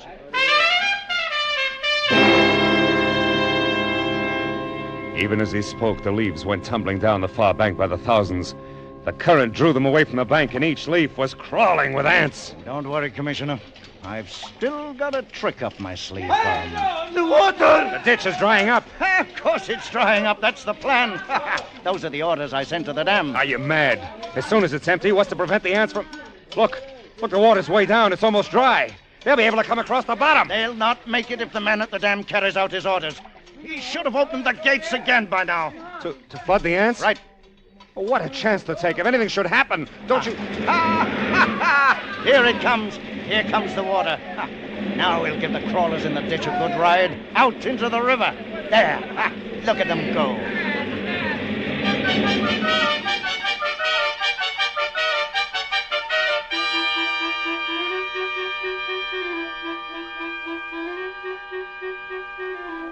Leiningen's tactics were successful. At first. The violent flow of water at the original depth raced through the ditch, overwhelming leaves and ants and sweeping them along. 3 times the ditch was emptied.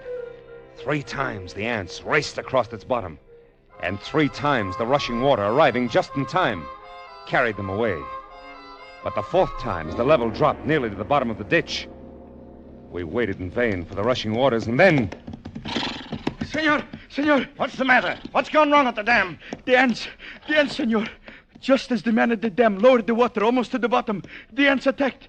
Before he could open the floodgate, he was almost surrounded. He ran. The ants kept coming. They are across the ditch, senor.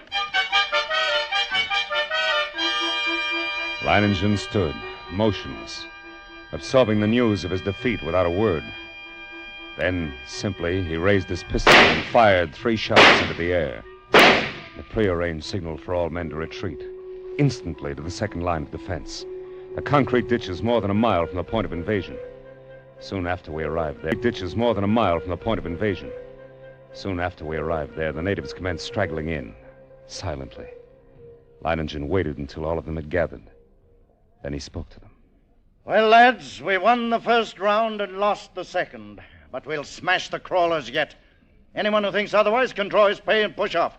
There are rafts enough on the river and plenty of time still to reach them. I stay, patron. You stay then? Good. Thank you, lads. And you, Commissioner? I, can't persuade you to give up the fight, huh? You cannot. Then I stay, too. I knew you would. Senor, a few of the ants have reached the ditch. They're trying to get across? No. I didn't think they would. There's plenty of food over there for them. My fields, my orchards, my work of 3 years. Ought to last them until morning, anyway.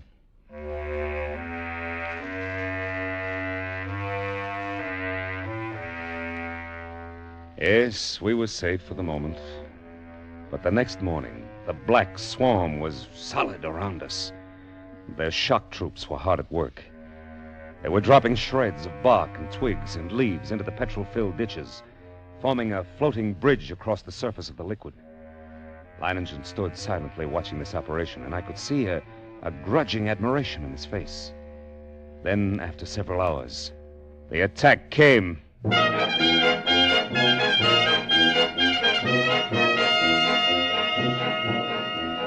Down the ditch they poured, millions of them, and across the bridge of twigs, rapidly approached the inner side. Leiningen sat motionless, watching them. Leiningen, for the love of God, don't sit there like a statue. They'll be on us in a moment. Let them fill the ditch first. Now, all right, everyone back from the ditch. Blas, hand me the torch. Our friends like a little heat around them.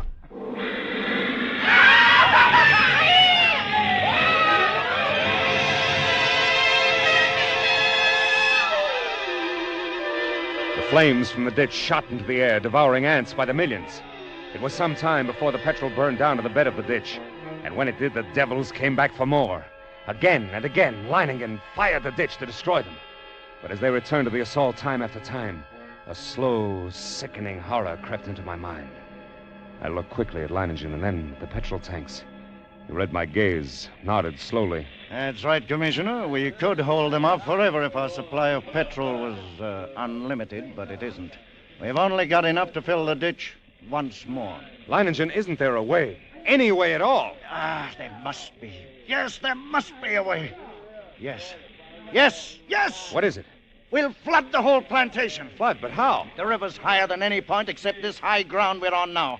If the river was dammed all the way, it'd overflow that stone breakwater and flood the whole plantation. We've got to close the floodgate at the dam. That'll do it. You're mad. The dam is more than a mile away, a mile of ants. It's impossible. You'll never get there, let alone get back. That's where you're wrong, Commissioner. I'll get there and I'll get back. Ha! Ha! Take care of things while I'm gone, eh?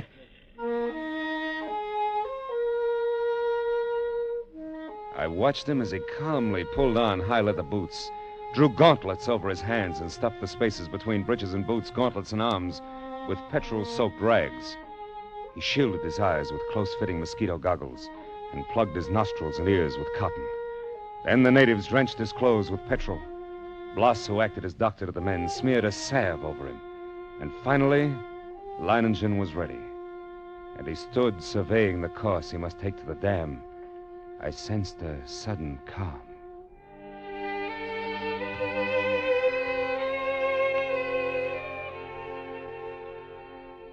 As I stood near the ditch ready for the run, I realized this was as it should be. I, Leiningen, would meet the ants and defeat them, or be defeated by them.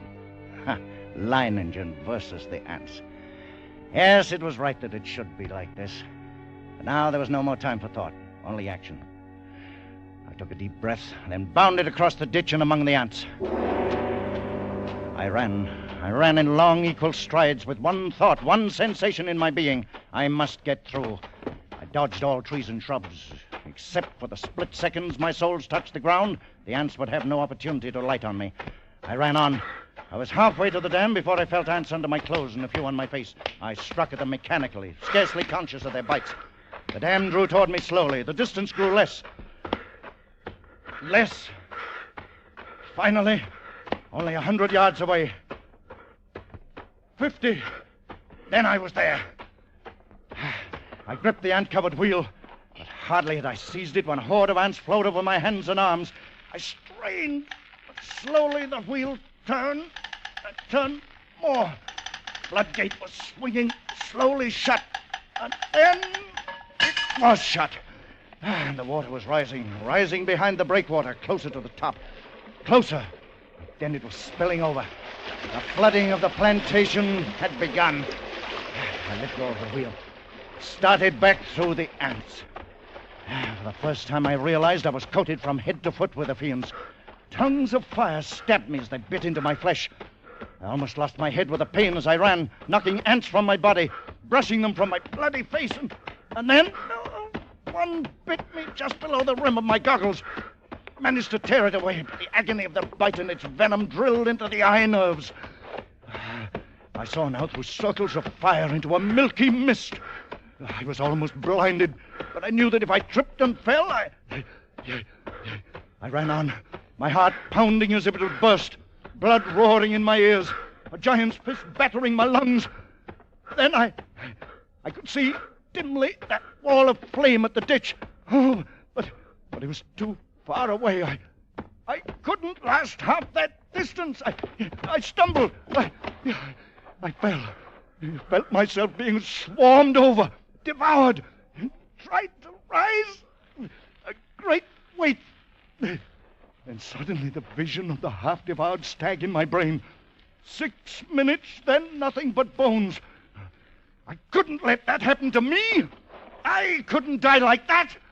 To my feet. My feet! I dragged myself forward toward the flame. The ditch. Ring of flame. Closer now. Only a little farther. 10 steps. 8. 5.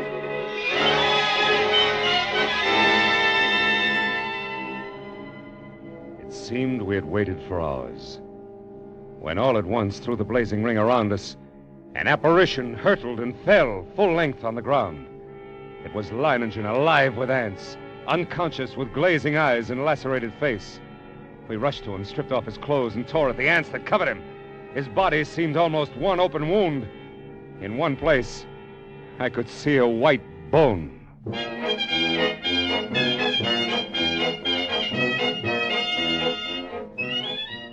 Later, as the curtain of flame lowered, I looked out where that blanket of ants had been and saw only a vast expanse of water covering the entire plantation and working its way to within a few feet of the concrete ditch. The ants were gone, drowned, and Leiningen had won.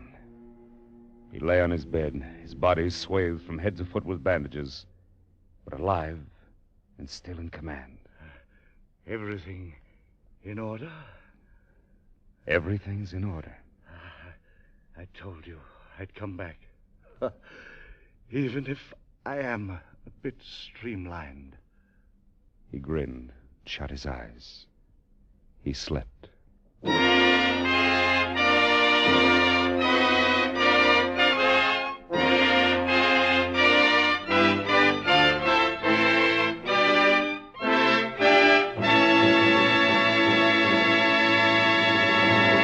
Escape was directed this week by Richard Sandville, and tonight brought you Leiningen versus the Ants by Carl Stevenson, adapted for radio by Robert Reif, with Tudor Owen as Leiningen and Gerald Moore as the Commissioner. Music conducted by Wilbur Hatch.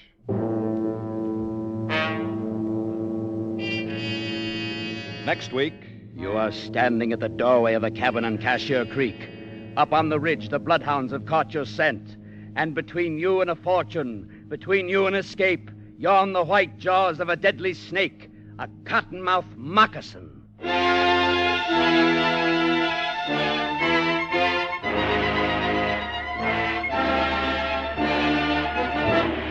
Next week, we escape with Irvin S. Cobb's ironic story, Snake Doctor. Be with us next week at this same time when once again we offer you Escape.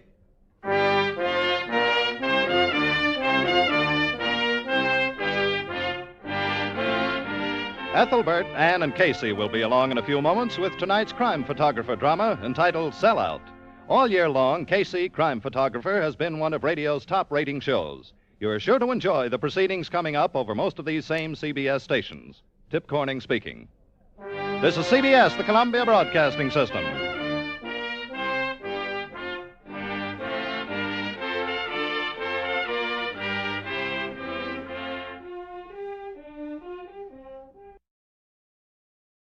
You're listening to Escape Radio with special thanks to our friends at CBS. Stay right there. The next episode follows a quick test of your radio knowledge.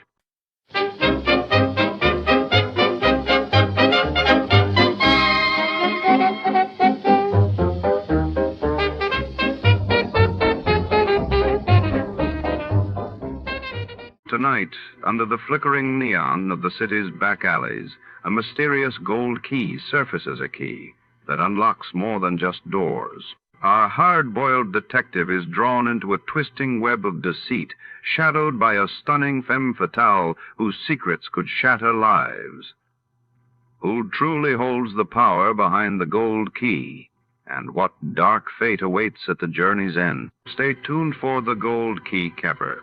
Before we begin, let's see what happened on the day it aired. It was March 6th, 1955. That day, news broke of Soviet Premier Nikolai Bulganin replacing Georgy Malenkov, shaking the Kremlin's power structure, while in Argentina, President Juan Perón's government ordered a crackdown on dissent, intensifying political unrest in Buenos Aires. Das too. The Adventures of Sam Spade, Detective.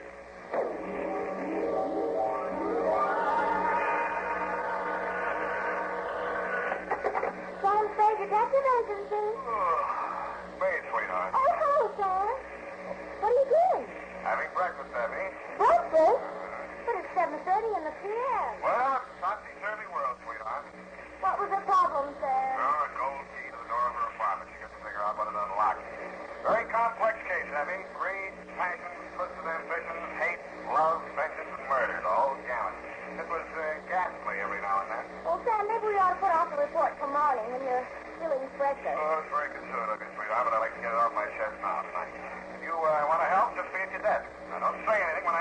Just be there. Sam, you sound so serious. Could be, sweetheart. We'll see. I'll be right down to dictate my report on the gold key caper.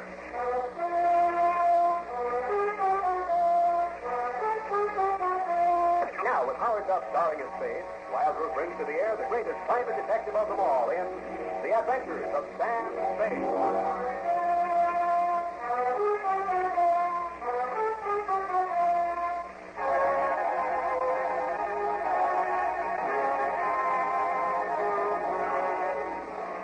Date January 25, 1948. New homicide details, San Francisco Police. Attention Detective Lieutenant Dundee from Samuel Spade, license on Woodstock 596. Subject, the gold key caper. Dear Dundee, it started as these things usually do in my office when Effie Marine, a doll of my other Owen, eased in, closed the door behind her, and leaned against it. There's a girl outside. A client or a client? Her name is Wanda Farr. Has she come a long way to see me? I don't think she's giving to. I know, sweetheart. You never do. Sure. And... Okay. Will you please come in, Miss Farr? Right here, Miss Farr. You're so kind, Mr. Spade. I can see I've come to the right place. Yes, okay. That'll be all, Miss Farr. And now then, what can I do for you, Miss Farr? Well, I haven't a great deal of money. I've brought a little cash with me. Would 300 be enough for it? I won't haggle with you, Miss Farr. Come back. Now, what's the story that goes with it? How much do you know about a man named John Jock? About as much as the police know. You know more? I'm afraid I don't even know that much. I didn't even know what he was until one evening 3 years ago. That was the last time I saw him. The police came and arrested me. I was deeply shocked. But I felt I should stand by him. As I remember, the rap was 3 to 5 years, breaking and entering. Yes, I promised to wait for him. But you couldn't quite make it. Well, in a way, you're perfectly right. When I heard he was coming out of prison, I just can't think. As you thought of leaving town? Oh, it wouldn't make any difference. He'd find me wherever I went. Can't say that I blame him. What's so funny? You're afraid of me, aren't you? No, not dangerous. Not yet. Are you always dangerous or never? That depends. Oh. Yeah. On how many other staffs you handle, like this county police, and how many other staffs have helped you get out from under. Really? There must be some other type of detective. Okay, here's your money. And I won't go. You can't turn me away like this. After all those things I told you. Something. You haven't any right to... When I put my trust in you... That's a lousy act, too. Sit down. Well, I can't. Now, let's have it. What do you want me to do? Well, he's arriving in San Francisco this afternoon. He'll come to my office and he said he... I haven't been seeing or even answering yet. That by itself is enough to make him killing mad. Oh, you knew Johnny was... Well, I don't. You said you didn't until the cops came in. But I didn't. I didn't know he was in the bar. I just thought he was a gambler like anybody. And then about his violence. Whenever he is angry, he just goes crazy. I wanted to shoot him long before they set him up out of the prison. Then I was going to write and then tell him in prison. But then I was afraid he'd break out and make things worse for himself. But now... Now you've really got to think. Yes, but I can't. I'm afraid. And you want me to hold a gun on him while you give him the air. Oh, you say it like that. Make him think. But I just can't go back. I can't. I just knew that you were by and talk to him. And I feel safe. For how long? Look. Look, let's say something for after dinner, shall we? I was wrong. You're not afraid. You're not afraid of anything. What's the address? 1234 Van Ness, apartment 21. What time you doing? If bus gets in, I'll see. I'll be there at quarter up. Budget 4 times. Long, short, long, short. No, don't use it that. I don't want to make any mistakes. Here, take this. Let yourself in. Gold key to Johnny. Forever. Now, don't worry, Angel. Don't worry. You can put a new name on there. This one's not engraved very deep.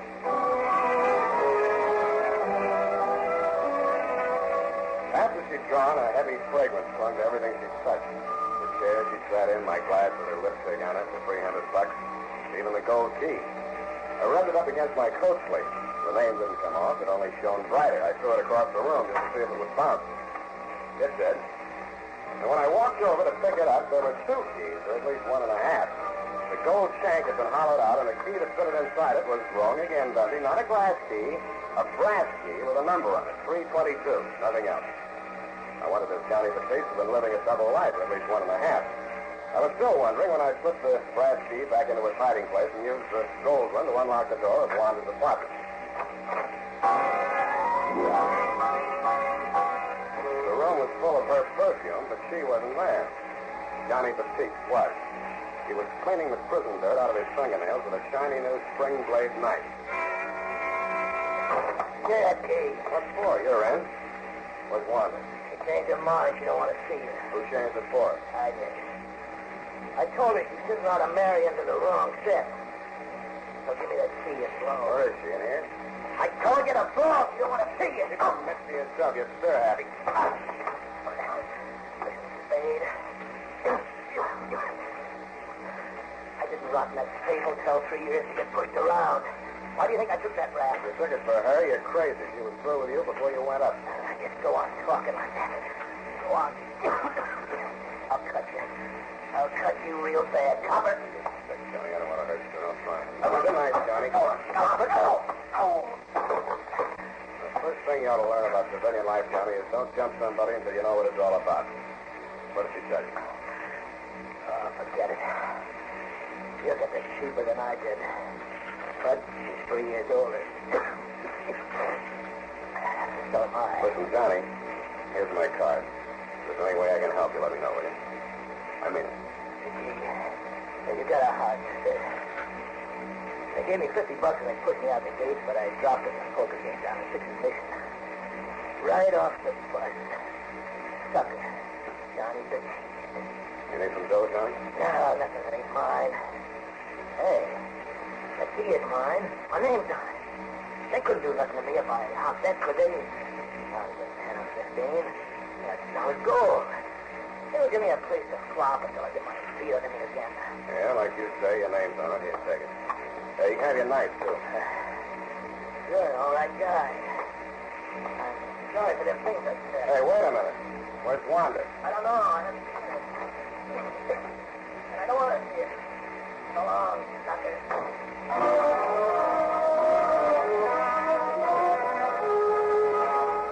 I went to the window and watched him leave the building. He didn't cough when the cold air hit him. Instead, he took a deep breath and strode briskly across the street and into a neon-lighted bar and grill. Something about his swagger bothered me. Giving him the gold key might or might not have been as smart a move as I thought it was, but I was sorry I'd given him back his knife. Sam Spade, sucker.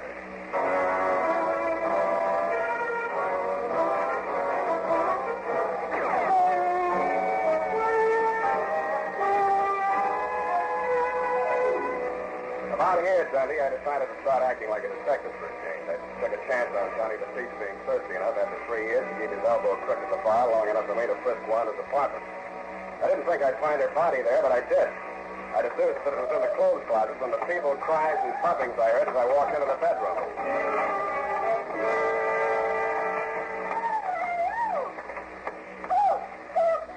Oh, stand all right. Oh, I've never forgiven myself anything happened to you. What happened to you, Where Amy? did you go?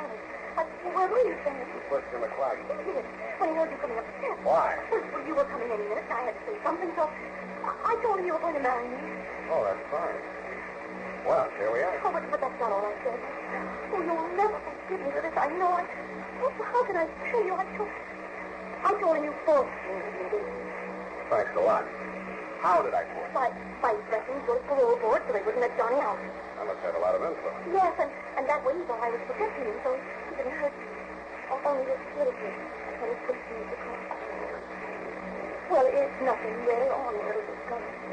Oh, but if you only knew what he said. I standing there in that dark, not knowing what he was doing to you. Oh, darling. Don't you think any more about it? Oh, listen. Oh, you do forgive me, don't you? About that gold key, Angel, I think you better change the lock on your door. What? I gave it to Johnny. You? Oh, no, you fool. Oh, he was broke. He made it. Oh, where did you get a crazy idea like that? Where did you get those great, big, beautiful lies? Sam, be serious. But I am. We're engaged, aren't we? Oh, stop that. Listen. If I don't have that key back by midnight, he's come back to kill me. Get out of sight. Get out of sight. I'll take care of it.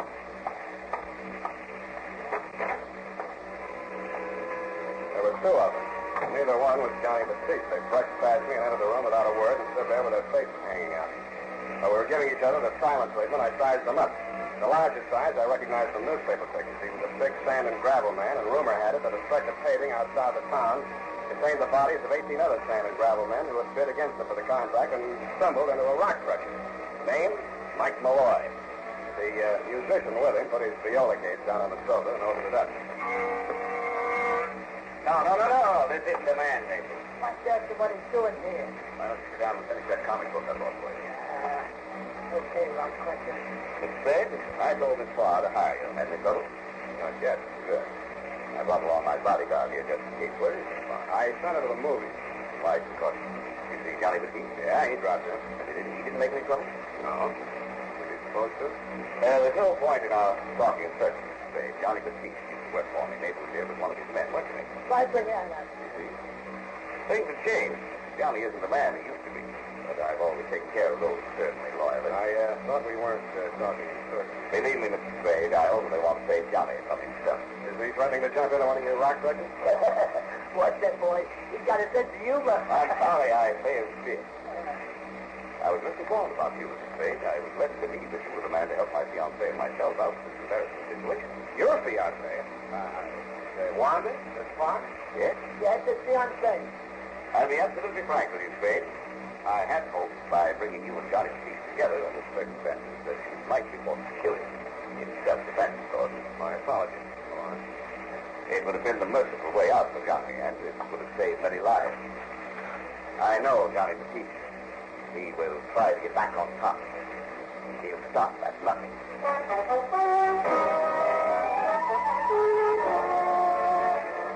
I believed him, and it was no mistake. That's why I almost hoped they didn't know where Johnny was, but they did. After they left Wanda's apartment, they crossed the street and went into the neon-lighted bar and grill. By the time I got downstairs, they were on their way out again with Johnny in the middle. He didn't look like he wanted to go, but they dragged him into Malloy's limousine, and he went. I did, too.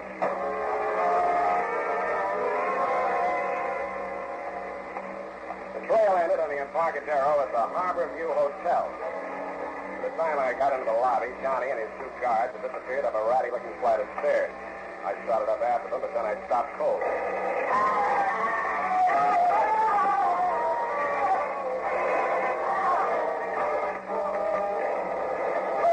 When I got to the top of the stairs, I saw where the number one first had gone. It had raked the ceiling and taken every light bulb in the corridor. I could see the flashes from the Tommy gun, and somebody backed into the hall from one of the rooms, still pumping lead. I'm gonna die! Hurry up and die! I'm gonna get out of here! Hey, who's that? He either saw or heard me. I flopped down on my belly and tried to work my way into the 10th of an inch nap in the crummy carpet. I made like I'd been hit, but I couldn't quite manage the death rattle. When I heard the gunman run down the hall toward the rear of the building, I rose courageously to my hands and knees and crawled the rest of the way down the corridor and looked into the smoke-filled room. The air tasted like burned powder, but it smelled like blood. Swallowed my insides and went in. There were 8 of them. I'll spare you the details, Sunday. You saw them after they were cleaned up. I needed some fresh air, and I needed it quick.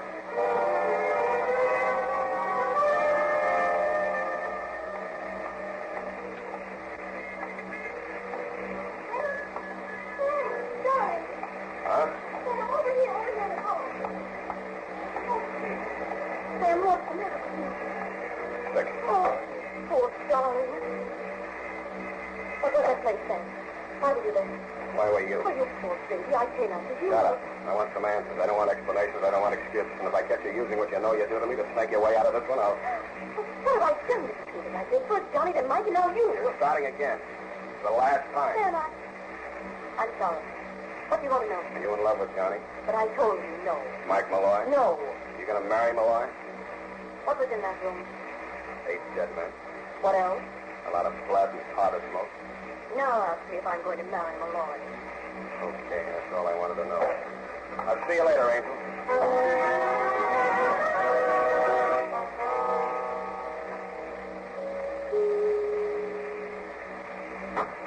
Oh, say, I was just leaving. Come back later. not leaving, and I'm not coming back later. Get back in the room. Now, listen here, Spade. I hired you as a bodyguard for my fiancée, Miss Parr. What do you come off pushing your way in here with a gun like this? I can have your license revoked so fast to make your head sway off yourself. I'm a little sick of this business. Spade, I warn you, stay out of this. What's that? You know, Johnny the Geek. Hey, hello, Johnny. We gave you a working over. Talk. What's this for, Noir? Ask Johnny. He knows. All right, I will. You move over here where I can watch you. Keep your hands behind your neck. Relax. This is going to cost you more than your life. Shut up! Now, Johnny, listen to me. This is important. Move your right hand to yes. You framed yourself in the breaking and entry rap to cool off from a big one, right? Okay, I see, Johnny. Murder? No. Robbery? Mm-hmm. How big? 5,000? 50? 500,000. That payroll job. Bakersfield, December 1944. That right, Johnny? How if I go through with this farce? I can give it to you. If you think it'll do you any good, I promise you it won't. Johnny got himself set up on that 3 to 5 year rap, partly for the reason you say, and partly because he didn't want to deal with the rest of the boys. He cooked up this transparent scheme of his, this gold key, that hotel room to throw us off the track. They could think the loot was hidden there. You sure it is? Positive. I bought that hotel and ripped it to pieces, move by move. So you cooked up a couple of pretty crude schemes of your own to sweat it out of Johnny. First, you thought you could goad him into killing me. When that didn't work, you had your boy Naples knock off the opposition boys into the peace mob so you could hold a whole massacre over his head. Who do you think you could settle that? Oh, excuse me. I think I'll start with you. Maybe you'll laugh until you feel better, Johnny. Don't get chunky. Yeah, I know it's me. I'll talk to him in the other room.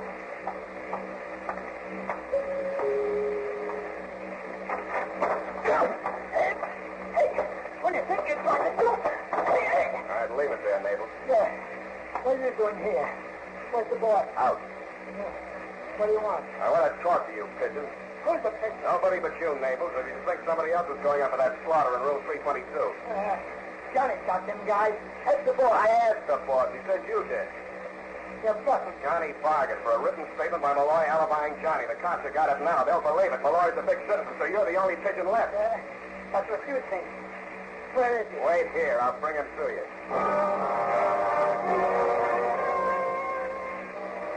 I left Naples standing there in the vestibule waiting for Malloy. Then I hoisted Johnny out of my back and left Malloy waiting for Naples. He went out the back way. I rang for the freight elevator and watched the floor indicator moving around. I believe it was between 6 and 7 when I heard a familiar sound of the Malloy apartment.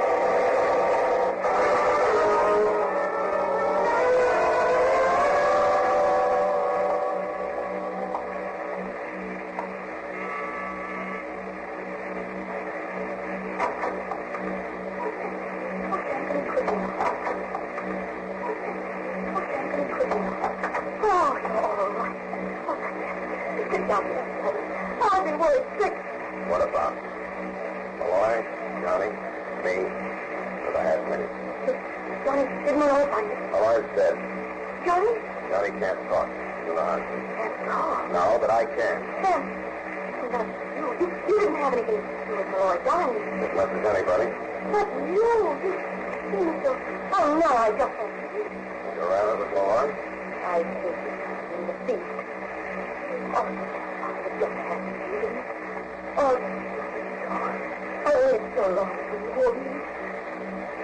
Johnny, I think of all you've been through for me. I wonder if I won. I won.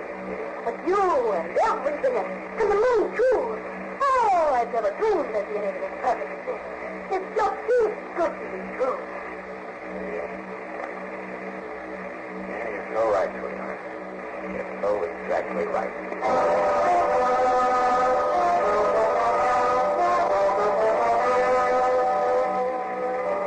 I didn't tell her I didn't have the heart. We talked some more and toasted some marshmallows. Well, anyway, what I'm getting at, Tony, is this. Some jerk from the DA's office informs me that you want her for questioning as an accessory before the fact. In my opinion, this angle of the case requires more personal research, and with all modesty, I think that I am the man for the job and will be as long as she thinks I have the 500 grand. And if I do have it, Lieutenant, watch out for your bag. Period. And it will go. Oh. What? Well, yes, sir. Well, have you? Have I what, Edith? The $500,000? Oh, heavens to Betsy, how can you be so calm about it? Pipe that up, sweetheart. Search every nook and cranny for Treasury hawkshaws, and I'll give you a full account.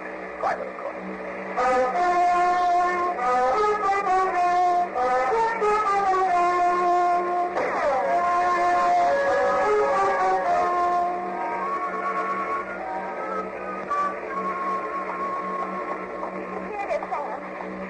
This is a mess, and it's all your fault. I'm just a mess of nerves worrying about that money. How can we explain it to Mother and Mr. Belcher at the bank? Hey, Mr. Baxter. Besides, Sam, it's not ours, and I don't think we should keep it. And if that girl loves you, just for your money. Worry no more, my sweet. Happy. Can you see the ticket? You're giving it back already? Oh, of course you would. Oh, I never have. Yes, we did. Where is it, Sam? Listen, my dear, and you can hear. There never was any 500 grand as far as Johnny perceived. He didn't have anything to do with that robbery. He invented the whole caper, including the hocus pocus about the gold key. Now you ask me why? Why? To keep himself out of Malloy's rock crush, you see. Well, he was resting safely for 3 years in San Quentin. Malloy was driving himself crazy, following that gold key and trying to dig up $500,000 that wasn't even there. He figured by the time he got out, Malloy would be crazy enough to overplay his hand. And he was right. What's left of it? Well, Sam, if you ask me, it wasn't the gold key that drove Malloy crazy. Oh? If I get it out saying it's not my place to fight. You know what I mean. Good night, Sam. Good night, Mother.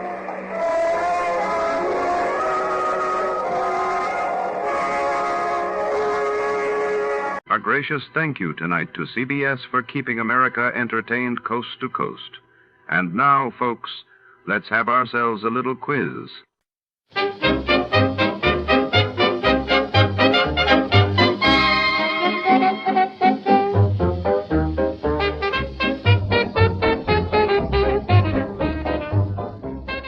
Tonight's tale draws us into the opulent backstage corridors of the Royal Arcadia Theater, where velvet curtains hide more than just actors. Celia Woodstock, the city's brightest stage star, vanishes right before the opening act, leaving behind only a faint perfume and a single cryptic note. The detective search unravels glamour and secrets beneath the golden stage lights. Before to start, let's see what happened the day it was aired. It was January 9, 1955, and that day saw news of British Prime Minister Sir Winston Churchill's hospital discharge making headlines while in the United States. Marian Anderson broke barriers by becoming the first African American to perform at the Metropolitan Opera in New York. From Hollywood, it's time now for Edmund O'Brien as Johnny Dollar. Is this Mr. Dollar, the insurance gentleman? That's right. Well, this is Captain Lyle Woodstock. I was given a message that you had telephoned. Yes, I did. Your insurance company wanted me to look into this trouble with your wife. I wonder when I could see you. At your convenience, but it's not trouble yet. It's quite possible that nothing is wrong at all. Oh? I understood you were worried about her disappearance, that you hadn't heard from her in over a week. Isn't that it? Yes, but, well, I'll explain it all to you. But as I said, in spite of her absence, it's entirely possible that nothing is wrong at all. All right, Captain Woodstock. I'll be out to talk with you this afternoon.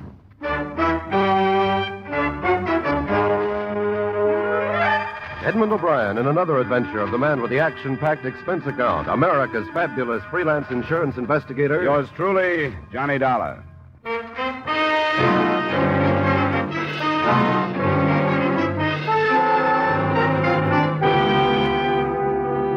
Expense account submitted by Special Investigator Johnny Dollar to Home Office, Washingtonian Life Insurance Company, Hartford, Connecticut. The following is an accounting of expenditures during my investigation of the Celia Woodstock matter.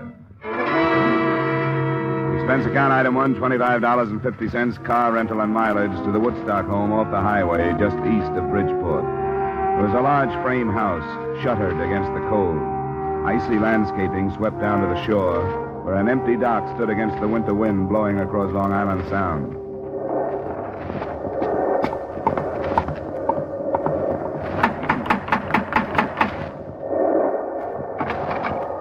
Captain Lyle Woodstock, please. Yes, you are Mr. Dollar? That's right. Come inside. Thanks.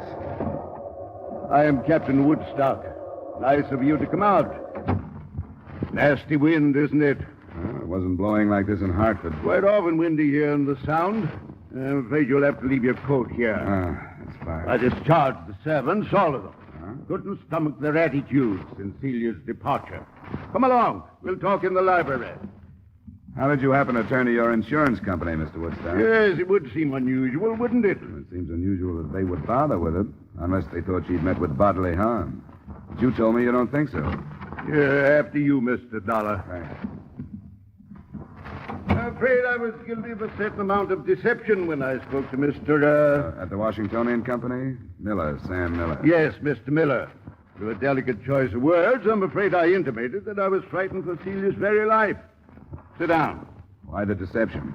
Well, naturally, to interest them in the situation and with a purpose, Mr. Dollar. Couldn't you afford to hire a private detective? My good man, I've wasted a considerable amount of money doing just that. It was from the stumbling idiot that I received the news of Celia's disappearance. He was following her? He had been for a month, until he lost her. I'd entertained certain suspicions about Celia. What's this investigator's name? Slater. Mr. David Slater. He was recommended as the best in Bridgeport. Considering his dismal failure, you surely understand why I felt it necessary to turn to someone else. My insurance company struck me as a wise choice, since there's a large policy on her life. All right. I'll talk to this later. Now, will you give me everything you can on your wife? Description, so on? Yes, they're on the table. I brought out a few photos. Brunette. Yeah. How old? 27. That one was snapped on Doctor's Cave Beach on Jamaica. Striking woman, isn't she? Yeah. This one was taken while we were anchored off Hilo last summer. You get around. Travel has its advantages, Mr. Dollar. Your boat? Yes, 64-foot schooner in drive dock at the moment. As a matter of fact, I met Celia because on an impulse, I put into Pia del Cuesta instead of Acapulco. And it seemed that she, too, wanted to travel. Where do you think she's traveling now? I haven't the faintest idea.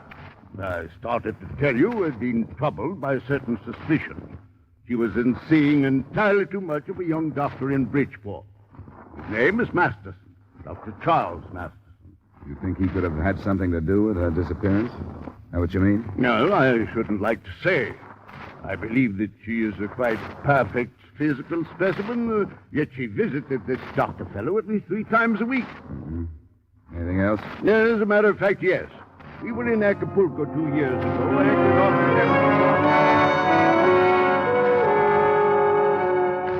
the rest of the story wasn't too far from typical, although I don't meet too many of the breed. A, the 55-year-old Woodstock, captain because he owned and gave orders on the schooner, had dedicated his life to what he called adventure. And B, the 27-year-old Celia had also dedicated her life to what she called adventure. The results were a number of voyages, and finally, Celia Woodstock's disappearance. Except for the doctor, I didn't learn what had gone on between.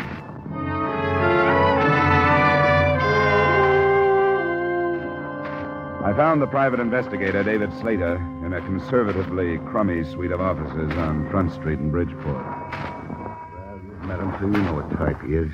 Yes, I followed his wife. What did she do? I've got a report on every move she made for a month. You want to see it? No, not if you remember the highlights. What about this Dr. Charles Masterson? Doctors are hard to pin down, you know that. She went to his office 3 times a week, but never met him anyplace else. Maybe she was sick. Her husband says no. Well, I didn't find out. I couldn't have talked to the doctor without letting out who I was. He had a nurse who quit the day before I left the case. You didn't talk to her? I was going to, but after I left, I didn't. Why should I? Do you know who she is, where I can find her? Yeah. Her name is Janet Squire. She went to work in a Red Cross blood collection center up on Union. Good, thanks. Now, what about the day she dropped out of sight? Was there anything special? Sure, there was something special, or I wouldn't have lost her. I'm no rookie in this business. She bought a ticket to New York City on the 345. So did I. I got in the same car she did. I didn't see her, but I figured she was powdering her nose or something. Then when she didn't show before the train left, I went through the rest of the cars. but I never picked her up after that. She knew you were tailing her, huh? She must have. Must have got on the car and then right off. That and the money she drew out of the bank makes me think she was running out on old Woodstock and nothing else. No money was mentioned to me. That's funny. Woodstock knew about it. $2,000 the morning she left. I wonder what else the old renegade is holding out on me. The phone call she made? No, he didn't say anything about any phone calls. Well, she made quite a few from public booths. I finally got into one next to her. I couldn't get the number, but she talked to somebody named Spade. Didn't say much but the name, and then asked, "Where do you want me to meet you?" When she was answered, she said, "All right, I'll let you know when everything is arranged." And that's all. Well, that's enough for me. If he thinks he's got a free wife chaser in me, he's mistaken. You going to drop it? Sure, if that's the way it is. I gave up that kind of work a long time ago. I don't like it.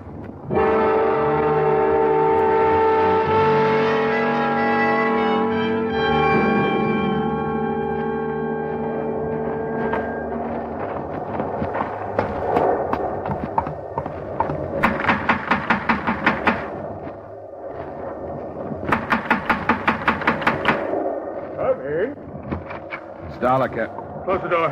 What's this? Where's Woodstock? Close the door. You do anything else, I'll kill you. What's happened? Who are you? Stay away from me. I smell cordite. You fired a gun. Where's Woodstock? He's gone. You come this way now. Move down the hallway. Why? I'll kill you if you don't. Came in here. Now you've got to do what I tell you or I'll kill you. It'll happen. Come on. You better turn around and look at me. Walk backwards. You don't even know who I am. You're in trouble. Maybe I can help you. Never mind that. Hop now. Turn around again. Open the door and get in the closet. Now, wait a minute. Please, mister. Please do what I tell you. Won't make any difference if I kill you. Maybe I'd have more of a chance if I did. But I won't if you don't make me. Okay. Now, close the door. I heard him open and close some nearby doors, and shortly after that, the front door closed. Then I started kicking my way out. The paneling was heavy, and it caused a torn trouser leg and a scraped shin before I made it.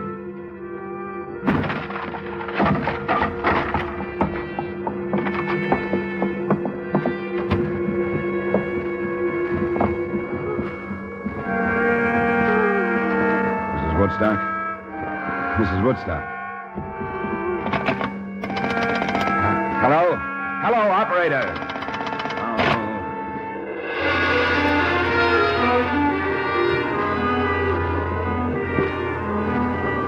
He'd given himself some more time by pulling out the phone wires, but it took less than 5 minutes for me to cover some 200 yards to the nearest neighbor, explain myself, and get through to the Bridgeport police. A short time after that, I met Homicide Lieutenant Al Jester, and with him watched 2 ambulance attendants start Mrs. Woodstock toward the hospital. What's the condition, boys? Can you tell? It's bad, Lieutenant. Her right lung. No chance of a statement? We'll do what we can, Lieutenant. Well, I guess it depends on her, how hard or easy this thing is going to be. Yeah, but better not count on him. I've been disappointed too often. What else did Slater tell you? Well, that's about all. She'd drawn $2,000 the day he lost her on the train. He said he'd heard her talking on the phone to somebody named Sprague about where to meet him and about some arrangements of some kind.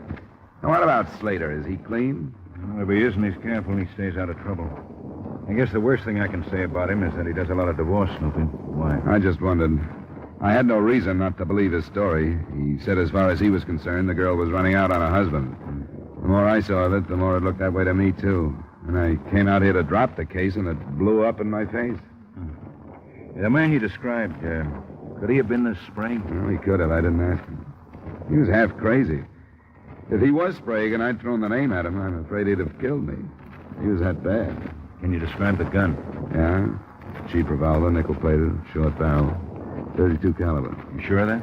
Well, I guess a smart lawyer could keep me from swearing it was a .32, but it was. I'll take that. I got only one definite thing out of him. He said Woodstock was gone. That's all he'd say. Then he put me in the closet. I didn't hear him drive away. I was kicking up some noise getting through that door. But the people in the house where I phoned said they saw it leave. The next house that way. Oh, Sergeant. Yeah, Lieutenant? Next house towards town. People saw a car leave. Send a man over and get what you can on it, will you? Yeah, all right. He said they didn't hear any shooting. You didn't see a car when you got here? No, it must have been parked on the other side of the house. Then I'll get it roped off. Yeah. Snow ought to hold some good prints of tires. Did I get the amount of the insurance on the victim right? $100,000? Lieutenant Jester. Yeah? You better go upstairs. They were shooting up there, too. Oh, where? In the hallway, toward the back. Garrett says there's a man lying sort of half into a room, but there's no question about it. This one, he's dead.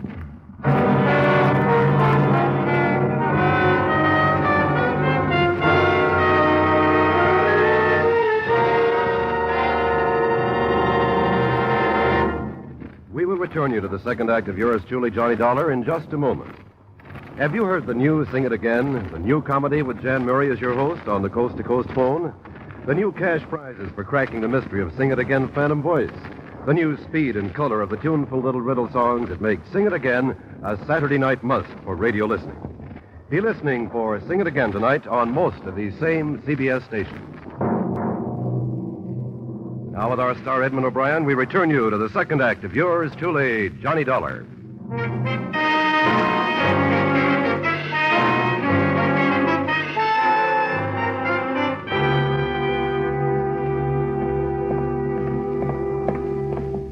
A little gloomy, Lieutenant, but I don't want to handle any of the light switches. Right back there. Oh, yeah. I see. Woodstock. Let me see. Huh? So it is. And get some light on in the room. The shutters are all closed. Push the switch for something that won't hurt Prince. Yes, sir. Car key ought to do it. Shot from behind. Here's a gun on the floor, Lieutenant. That guy told you Woodstock had gone, Dollar. He couldn't have been more right, could he? Oh, I guess not. Well, let's get out of here until the photographers show up. Neither the photographers nor the fingerprint men, nor a thorough search of the house resulted in any progress. By the end of that first day, the description of the man I tangled with had been broadcast along with a possible description of the car he was driving. The police had also put out a futile search on the single name Sprague. And Celia Woodstock hadn't died, but she hadn't regained consciousness either, or shown any signs of recovery. I took a hotel room in Bridgeport that night where I'd be called if and when anything happened. Nothing did.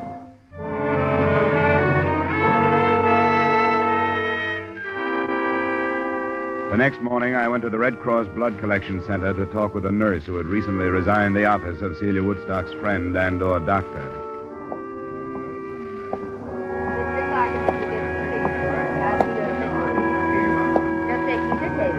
I'd come in with my mind tossing motives for murder around, motives of personal greed and selfishness and hate. And it was almost a shock to suddenly face a segment of this country, citizens, old ones, young ones, men and women, quietly going about the business of helping the best way they knew how. I stayed to give my own blood after Janet Squire talked with me, and I knew it would go overseas in the best of company. We can go in here, Mr. Dollar. Thank you. I'm sorry to bother you, Miss Squire, but I was told that you were in Dr. Charles Masterson's office until a short time ago. Yes, that's right. Have you seen the morning papers? No. Why do you ask? Mrs. Lyle Woodstock was shot last evening. Mrs. Woodstock? Why, she's one of Dr. Masterson's patients. Was she, seriously injured? They don't know if she'll live. Her husband was killed at the same time. How dreadful. What happened? I don't know. I'm working with the police on it. I'd like to learn as much as I can about Mrs. Woodstock. Well, I'm afraid I know very little. She was a patient, but other than that, I know nothing. Her husband seemed to have the idea that she might be more than just a patient. That there might have been romantic interest between them. Uh-huh. Was there? Well, not that I know of. I make it a point to do very little prying into other people's affairs, Mr. Dollar. Sometimes I wish I could. Do you know anything about anyone named Sprague? Sprague? No, I'm afraid I don't. I'm sorry. So am I. I hope the results are better when you start working on me. I am sorry, Mr. Dollar. If you'll step right through there, Miss File will take care of you.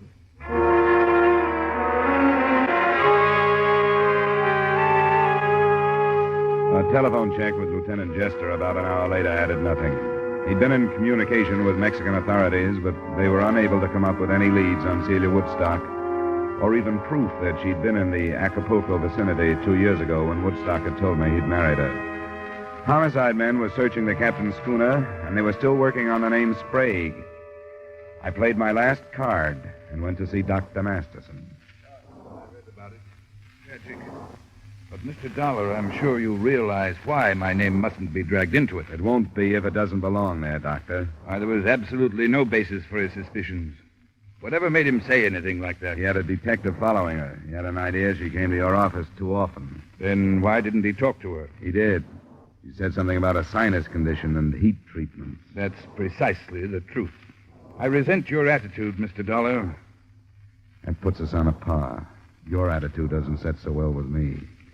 Keeping your name out of this case isn't as important as clearing it up, no matter what you think. But I know nothing about it. You must have talked to the woman. As often as she was here, you must have become fairly well acquainted. No better acquainted than with most of my patients. Well, I don't ask for any more. What did she talk about? Why, the conversations were unimportant. She talked about her travels. They'd come here from Florida to have some work done on their yacht. She talk about her husband? Yes, occasionally. General things. Like what? I realized that he was much older than she was, but that she was quite satisfied with their marriage and their life together. That's what makes his suspicions of me so ridiculous. She was happy with him. Never anything about unhappiness, about leaving him? No, they were planning on a trip to South America in a few months. Dr. Masterson, did she ever mention anyone named Sprague? Sprague? Yeah, Sprague. This is one of the strangest things that's happened to me in a long time. Why? She went to pieces because of that name. Completely and helplessly to pieces. Just before she stopped coming for treatment. What happened? The last visit she made, the afternoon about a week ago. Someone telephoned and asked for a Mrs. Emil Sprague. My nurse and receptionist called in and asked if Mrs. Sprague could answer the phone. Was the nurse Miss Squire? No, she'd just left me. It was Miss Hall, who didn't know my patients by name. But when Mrs. Woodstock heard the name Sprague, she went into hysterics. I gave her a sedative. When she was calmed, I wanted to ask her about what had happened. But, well, I didn't. There was something about her that begged me not to. I decided to wait until she came... There was something about her that begged me not to. I decided to wait until she came back. But she never did. Well, it's Emil Sprague now. I'm sorry I was hesitant, Mr. Dollar.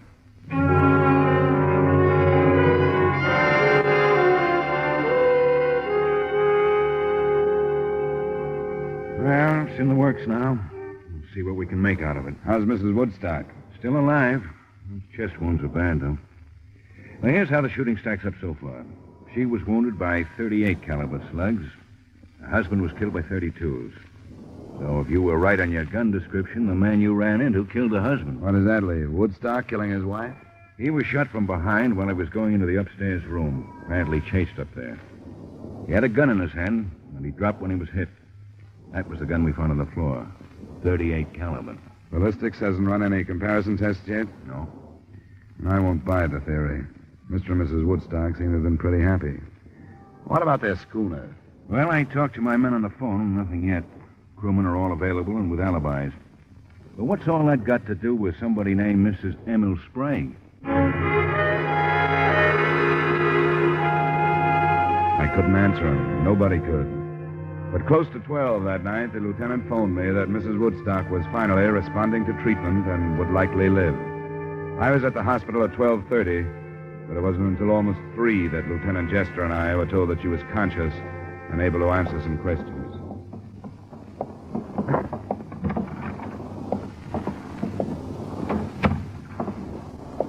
Good morning, Miss Woodstock. Feeling better? My name is Lieutenant Jester. This is Mr. Dollar. Hello, Mrs. Woodstock. We're both interested in what happened at your house the other evening. Mrs. Woodstock, do you understand what we're saying to you? Do you understand? My husband, Lyle. They told me he was all right. Is he? Yes, Mrs. Woodstock. He was shot. They tell you that? Yes. You know who did it? Yes, I know. I was there. I remember. We wish you'd tell us, Mrs. Woodstock. Emil Sprague? Yes. Yes, Emil. No one else was there. He made me go. Made you go where? To my house. To talk to my husband. Emil Sprague made you go? Why? How could he make you go? Because I'm Mrs. Amos. You're Mrs. Emil Sprague? Yes. And I hate him. But you were married to Mr. Woodstock. I shouldn't have. I think I understand. You were married to Sprague. Your marriage to him was never ended, but you married Woodstock anyway. Yes. I was wrong. I lied. I didn't tell him. And then it was money. He wanted money. Sprague did? Yes. I didn't know where he was. Mexico. I had to get away. And I married my husband. That's all that matters. I'm afraid it isn't. Sprague followed you here. From Florida. I begged him not to. The $2,000 you drew from your bank? I gave it to him. Mm-hmm. But it wasn't enough. He made me stay with him. And made me go with him for some more money. And my husband, I tried to make him understand, and he wouldn't. He blamed me and called me things. He went to the drawer. Oh, why didn't he shoot Emil instead of me? Are you sure of that? Woodstock shot you? Going to the drawer. I remember. Turning around with a gun. And that's all. Do you know where Sprague would go? What happened? Why did he? What does my husband say? He hasn't said anything. Evidently, Sprague chased him upstairs, shot him there, and left. Do you know where he'd go? Back to Florida. No, we don't think so. We've got a good description of him and the car he was driving. We think he's still in Bridgeport someplace. You said you were with him. Where? He had a room on Commercial Street. 713. Rooming house? No, it's a big building. Apartments. Now, which one is Sprague? It's, number 12 on the second floor. Does he have a phone in the room? Yes. Pleasant 2132. Well, thank you. We won't bother you anymore. Thank you, Mrs. Woodstock. I want to help my husband. I'll do anything I can. I want him to know that. We'll tell him, Mrs. Woodstock. It's a little after 3. Rogers' trucks are going to be rolling on Commercial Street before long. Think Sprague will give us trouble? Yeah? If he's been holed up since the shooting, I think he's probably farther off as not the one I saw him. We might slip on him this time of the morning. I'll get some men started out there. You better come with me. Sure. I'll need you to identify.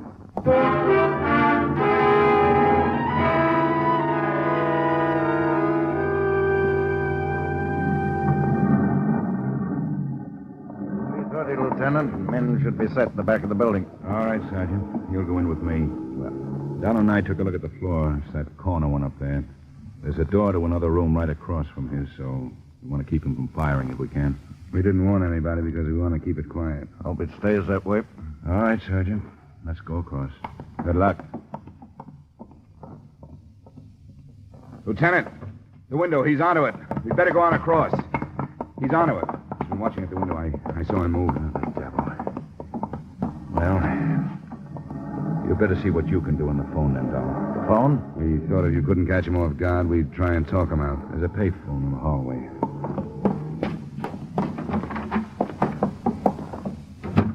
His room's just to the right at the top of the stairs there. That phone's right in line from up there. And we'll cover him. Okay, Dollar, if you're ready.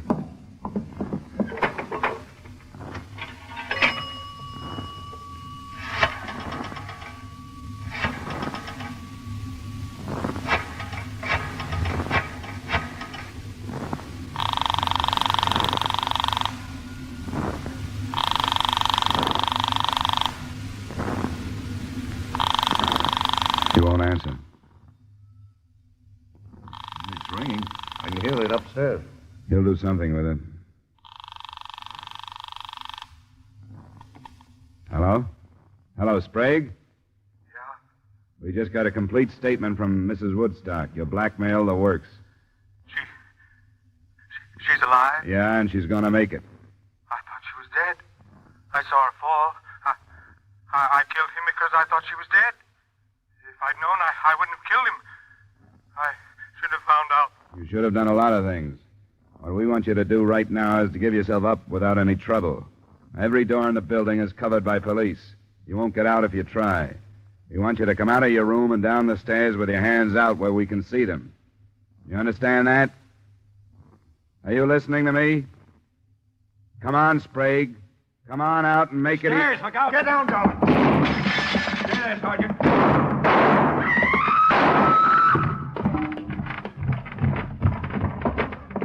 Be careful, Dollar. It's all right. Sprague? He's dead, Lieutenant. Sergeant. Yes, sir? I'll go phone in. Keep the people away as best you can. Okay.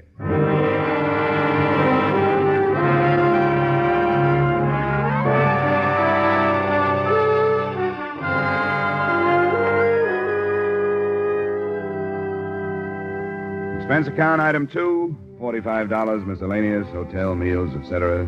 Expense account total, $73.60. Remarks? I understand the lawyers for the Woodstock estate are already measuring ways and means to cut the bigamous wife out of the estate.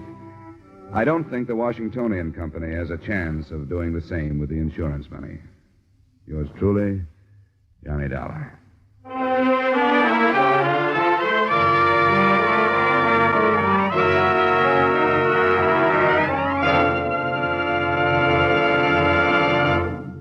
Yours truly, Johnny Dollar, stars Edmund O'Brien in the title role and is written by Gil Dowd with music by Wilbur Hatch.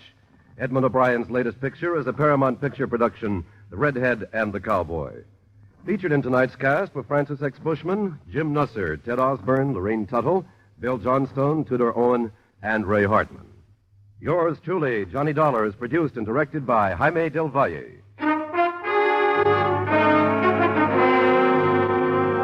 This is Dick Cutting inviting you to join us next week at this time when Edmund O'Brien returns as... Yours truly, Johnny Dollar.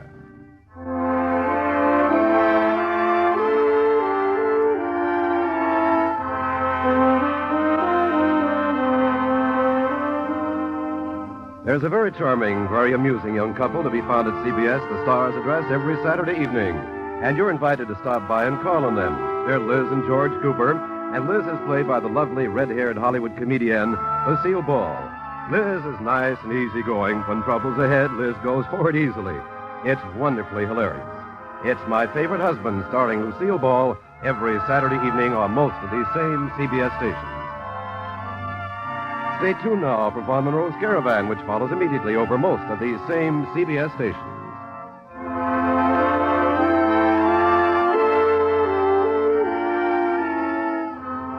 This is CBS, where you laugh at Jack Benny every Sunday night, the Columbia Broadcasting System.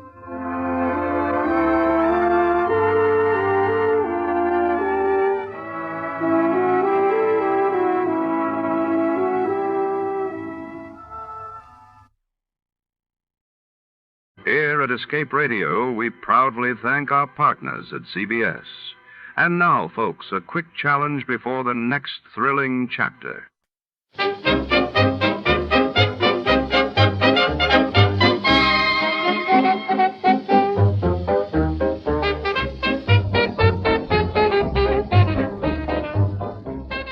Tonight, in the shadowy heart of the city, a mysterious death inside a sealed iron coffin draws Detective Malone into a labyrinth of secrets.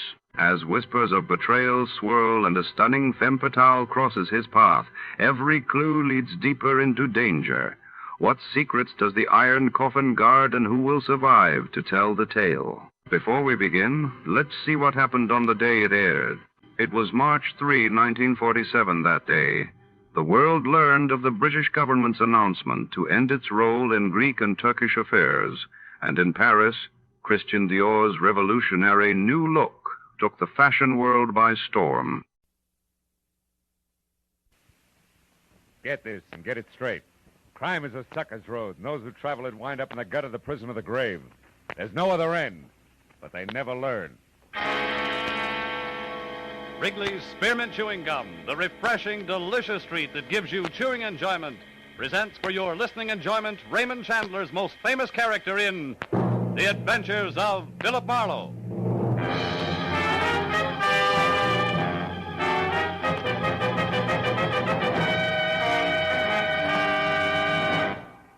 To make every day more enjoyable, treat yourself often to refreshing, delicious Wrigley's Spearmint Chewing Gum.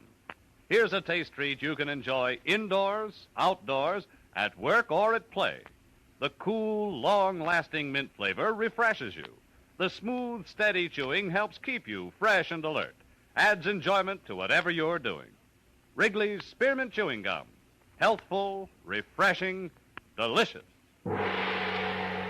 Now, with Gerald Moore, starred as Philip Marlowe, the makers of Wrigley's Spearmint Chewing Gum are glad to bring you tonight's exciting story, The Iron Coffin.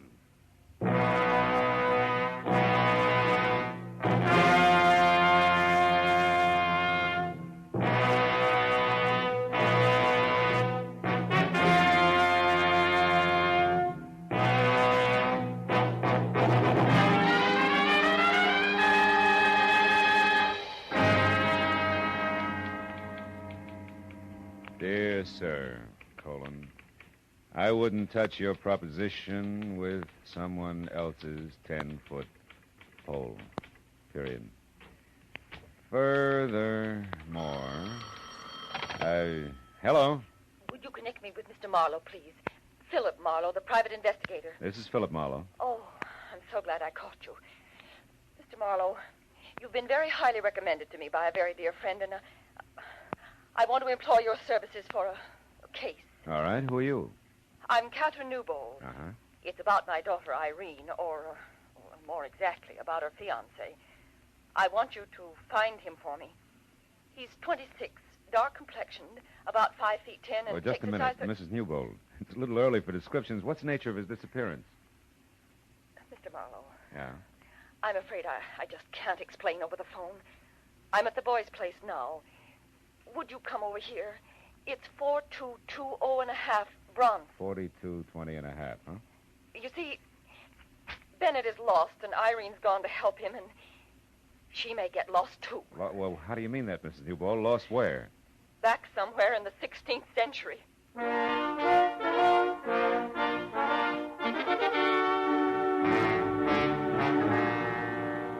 After she hung up, I spent a few minutes trying to decide if I should take along my .38 or a butterfly net. But in spite of what I thought she'd said about the 16th century, I was convinced that Mrs. Newbold was a genuinely worried woman. I'd sold myself on that by the time I hit Bronson Avenue. When I finally found number 4220 and a half, I began to unsell myself fast. Said 4220 and a half was a sagging second floor of a weed-ridden tile and stucco heap on the alley, in back of a dead delicatessen. The windows were heavily shuttered behind rusty iron grills, and the heavy door was set at the top of a narrow flight of unreliable wooden stairs. Mr. Marlowe, I'm Mrs. Newbold. Hello. The looks of this place on the outside, holy smoke. It's rather bizarre, isn't it? Yeah, to say the very least. These are Bennett Virago's rooms. He's a student. Of what, alchemy? His place is a museum. Everything in here must date back to the... Yes, to the 16th century. That's what you said, yeah. That's what I meant. Mr. Marlowe, 2 years ago when my daughter met Bennett, he was a nice, normal boy with a great enthusiasm for history. Uh-huh. He's brilliant. I liked him, and Irene, of course, fell madly in love with him. But then... Then what, Mrs. Newbold? Bennett began to change. He was working awfully hard toward his doctor's degree when suddenly he seemed to hit a snag. How do you mean? Well, he became obsessed with a particular period in history, Spanish history. Well, that's not so unusual. That's how guys become specialists. Oh, but it's more than that. His interest was much more than scholarly. It became a morbid fascination. Oh? Look at these relics, Mr. Marlowe. Yeah. At first, Bennett only studied them. But in the last year, he began to live with these things exclusively. More and more until he left a month ago. And now, well, I just don't know. You know, my guess is the boy needs a psychiatrist, not a private detective. Where's he now? Well, I'm not sure, but this morning a note came from Irene. It was mailed in Santa Barbara 2 days ago, the day she left. She might be with him. Yeah, but you said you had an idea where they might be. I do. See this book? Yeah. It's a castle. Constructed in the year 1540 by Peter the Cruel of Lerma, near the present city of Valdemoro. Seized in 1562 after a violent struggle by the Count of Castile. Dominique Virago. Yes. And look here. I found this old newspaper clipping in that book there. Uh-huh. It's about that very castle. It says it was torn down in 1887 by an eccentric millionaire bachelor and rebuilt stone for stone on an isolated part of the California coast known as Point Estero. Uh-huh. The man who spent his entire fortune on this single project was Philip Virago. For Pete's sake. And that's where they are. They must be. Well, considering what we started with, that makes sense. I looked it up, Mr. Marlowe. Point Estero is just above Morro Bay, about 200 miles north of here. Will you go up there and find out what's wrong? I'm awfully worried.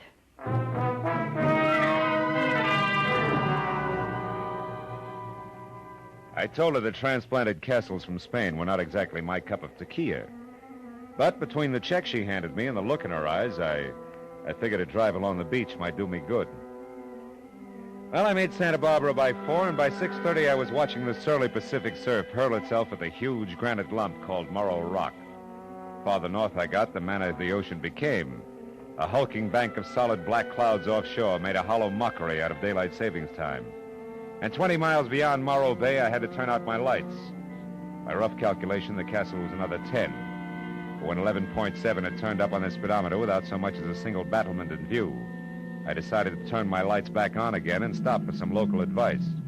My first chance was a combination motor court, restaurant, and mobile gas station. Labeled Summit Light, California, L. Chester Poindexter Prop.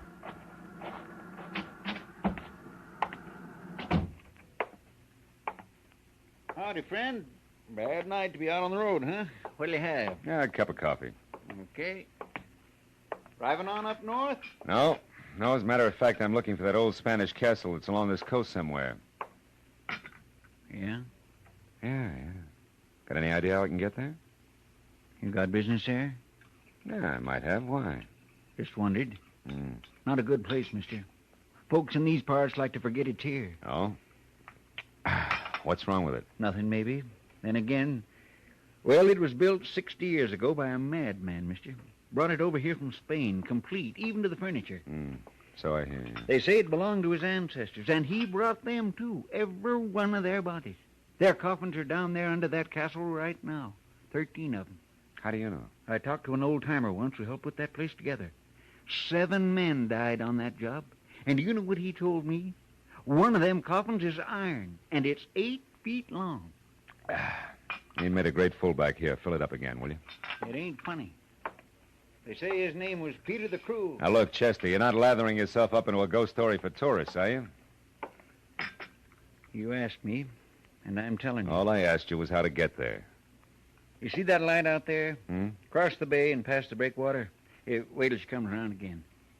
There, see it? Yeah. That's up on the summit of Point Estero. Well, the castle's just a mile past that. There's not much of a road in, but you can make it. Okay, thanks. It's right down next to the water, in a nasty, jagged little cove. Altogether, it's 3 miles from here. Much obliged. There's something else you might keep in mind. Huh? Like I said, I don't hold with ghosts. But I know for a fact them coffins are sealed in a crypt under that castle. But they don't stay put. They get thrown around. Folks have heard 'em thumping. Good night, friend.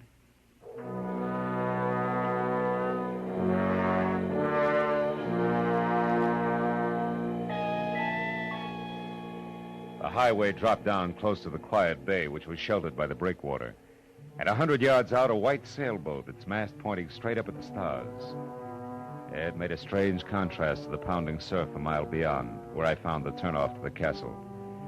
It beat a year's depreciation out of my car in 10 minutes. But finally, at the top of a small rise, I saw it, the Spanish castle. It was a grim, gray mess of crooked walls and twisted towers that crouched on the shore like something that had crawled up from the bottom of the sea. When I pulled to a stop in front of the main gate, I saw there were lights in one of the lower rooms. I started in, and then I saw something else. A girl running down the path toward me. You there, wait. Please, wait. Oh, you've got to help me. Somebody's going to be killed. Killed? In there, in the castle? Yes. Oh, hurry, please. All right, come on. Thank heaven I saw your headlights. I'm glad I found you, Miss Newbold. How did you know? I guessed right. What do you mean? Well, your mother was pretty sure I'd find you here. I'm a private detective, Philip Marlowe. Oh. What's this about somebody being killed? It's Bennett. He's almost out of his mind, Mr. Marlowe. He's gone down to the crypt under the castle. I tried to stop him, but I couldn't. He'll be killed down there, just like the others. Like what others, Irene? All the other Varagos, all his ancestors. Peter the Cruel will kill him. Oh, now, just a minute. Come on. I must sound crazy, too. Maybe I am. This horrible place. Baby, take it easy. This is the age of rocket planes and bebop, remember? Not in here. Here it's the 16th century. Oh, settle down. Tell me what's really going on. I am. Day before yesterday, I was just as skeptical as you are. That's why I came here. But now, Mr. Marlowe, Bennett Virago is fighting a battle that's been going on for 400 years. A battle with a monster called Peter the Cruel. The one in the oversized iron coffin downstairs? Yes. Come on, baby, show me.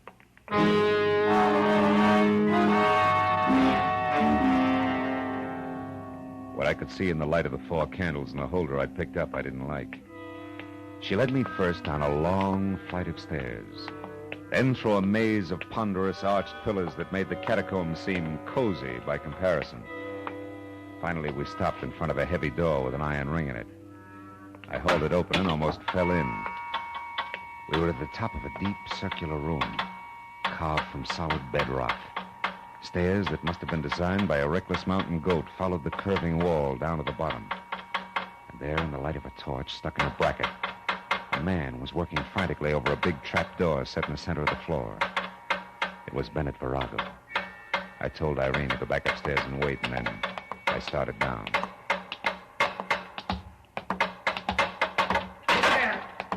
Who is it? Philip Marlowe. I'm a friend of Irene. She told me I'd find you down here. Get out of here. I refuse to be responsible. I'll be responsible for me, fella. I'm used to it. Hey, you sure you can't use some help? You look pretty tired. I'm exhausted. And I'm not going to stop until I've settled this business once and for all. And I won't tolerate any interference. Do you understand? No. Interference in what? I'm going to spend the night in the crypt under this door. I've got to know the truth. Listen, if you're really Irene's friend, please take her away into town, that Poindexter's place. She's not safe here. Nobody is. Every document I found verifies it. Verifies what? Mr. Marlowe, I'll show you. On one condition. Give me your word that once I'm in there and this door is closed, you'll leave here and take Irene with you. Well? Okay, Virago, it's a deal. Show me. All right. Take that crowbar and help me get this open. Okay. Tonight I broke the seals that were put on this door 30 years ago. At that time, the coffins were in 3 straight rows. And now? I know what I'm going to find. It's happened before. Hey, Buster, this thing is heavy. You'll never open it from the inside by yourself. The servant Ramiro has his orders. You'll help in the morning. Quick. Prop it with your bar. I got it. Well, Virago. Stay back. Don't move until I get the torch down there. Now, look. I saw walls slimy with pale moss, a rotten stone floor scarred with deep fissures, and the coffins that had been in 3 neat rows were scattered in crazy confusion. But that wasn't enough. In the middle of it all was the iron one, 8 feet long, standing right straight up on end. Now maybe you'll believe me. Virago, listen, wait a minute. Maybe you better think this over. You gave me your word. Yeah, but no kid threw those coffins around like that. Now you're beginning to understand. Get out, Marlowe. Get out fast. Heaven only knows what might happen here tonight.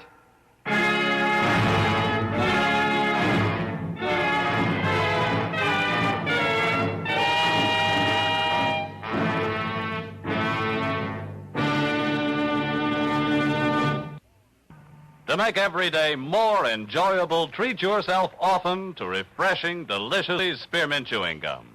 The lively, full-bodied, real mint flavor cools your mouth, moistens your throat, freshens your taste. And the chewing itself gives you a little lift, helps you keep going at your best. So for real chewing enjoyment that's refreshing and long-lasting, always keep Wrigley's Spearmint Chewing Gum handy. Healthful, delicious Wrigley Spearmint Gum will make every day more enjoyable. Now with our star, Gerald Moore, the second act of Philip Marlowe and tonight's exciting story, The Iron Coffin.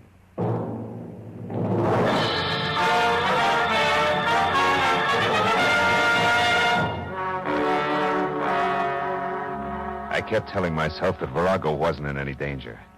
That this was 1950 and spirits from the 16th century didn't stand a ghost of a chance against a determined man.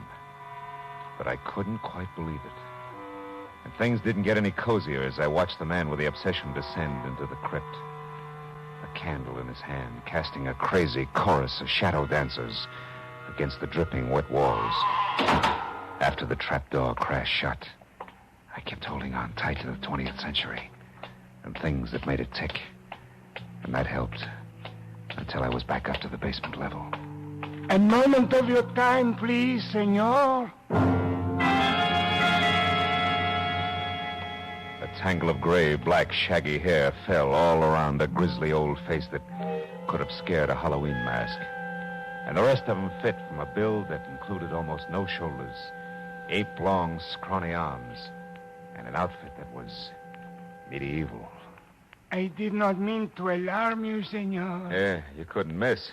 It's so dark in here. You're Ramiro? Si, Ramiro. Ah. I, senor, wait upon the master of this house, even as my father did, and his father before him. Always, senor, Ramiro has been in service in this castle. Always since Peter the Cruel. You mean you came over here from Spain? You were imported with this castle? Si, indeed. It had to be that way, senor. None else but Ramiro knows the castle. Every stone, every fixture, every sound in the night. Why, senor, there where you stand, Ramiro stood on that fateful day in the year 1562 when Dominic Virago, the Count of Castile, sentenced Peter the Cruel to his death. Oh, it was an awesome occasion, senor. I'll bet. The story of that day lives in my mind as though I had been present. I hear and see it all. Hear and see the fantastic spectacle in this very room. The place lighted by flaming torches. The prisoner was Peter the Cruel. His legs bound in heavy chains and weighted with an iron ball. The crowd surged forward to hear what the Dominic Virago, Count of Castile, do this day proclaim the tyrannical rule of the prisoner before me at an end. And I do further proclaim that the prisoner, Peter the Cruel, be hanged, wearing the shackles and weights of a common thief. And when his body is dead, I order it cut down and sealed in an iron coffin, the chains not removed. Only by right of the royal blood of our fathers do I allow his remains to be placed in the family crypt below this room. Now, Peter the Cruel, you have heard this sentence. How do you speak?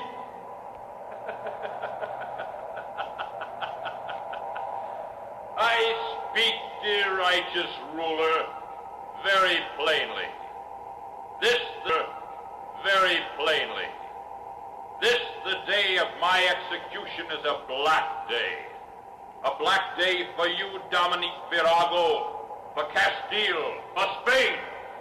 For in spirit I will not die, not go to the crypt below. In spirit I will not rest until I have had my revenge through all the years that follow this day. This black day. You and your ancestors, beware, Virago. Beware!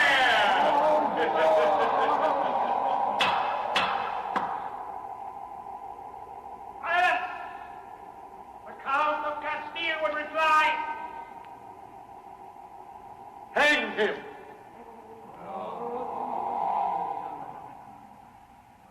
And that, senor, they did. Hanged him and buried him below us.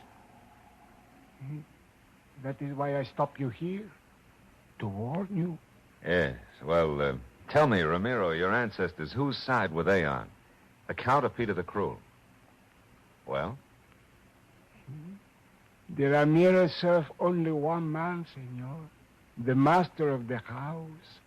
Even as I today serve only one man. The master of the house. Good night, senor.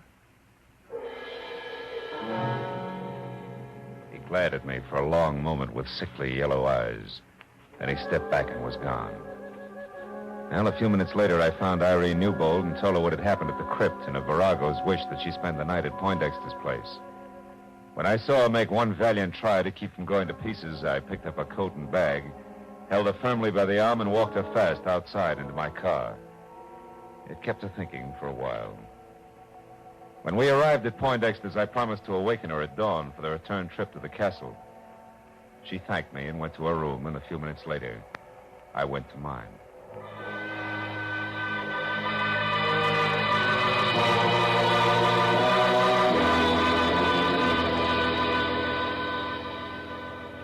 After 3 hours of cigarette-filled sleeplessness had gone by, I slipped outside and watched the summit light that winked at me every third second. I didn't wink back. And the sight of El Chester Poindexter standing at the cliff's edge ahead, looking toward the bay below and the long, wide wash of the full moon, didn't help any. Sure. How do, Mr. Marlowe? Trouble sleeping? Yeah, your local ghost made good. He keeps propping my eyelids open. And you don't feel up to much smart joking either, huh, Mr. Marlowe? Poindexter, I'm worried about Virago. And you should be. That Peter the Cruel was certainly a powerful party. Oh, nuts to Peter the Cruel. There's another answer. There's got to be. But you said Virago. Yeah, and I meant Virago. Virago in his own mind. He won't even look for another answer. He'll keep fighting ghosts until the boys in the white jackets with court orders call for him. And then there's Irene. Mr. Marlowe, you were saying... Hey, Poindexter, look out there. See out there, that boat anchored in the bay? Yeah. That's the same one I saw from the road before, isn't it? The road I took to the castle? Sure. Only sailboat around here. Springtide certainly has her dipping for moss tonight, huh? Certainly has. Her, me, and a lot of other things, including the fact that our boy who's chasing ghosts is going to be killed by something very real. If we don't get a move on. Come on, come on. We're all going to the castle in a big hurry.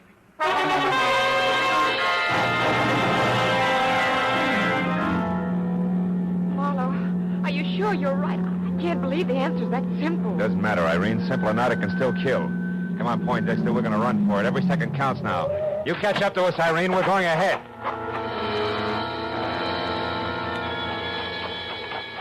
Poindexter followed me as I ran into the castle, and down the stone stairs to the basement and along the passageway that led to the spot above the crypt where I'd first met Marimo. But we both slammed to a stop at the sight of something I couldn't expect to find this side of the Dark Ages. It was Ramiro again. Only this time minus his apron and long winter underwear, and plus a head-to-toe black coat of mail with a shiny steel helmet spike on top, tucked underneath his arm. And in one hand a lantern that swung to and fro with his cackling. In the other a long sword, vintage Lady of the Lake. Back, senor. Senor, they're fighting down there in the crypt.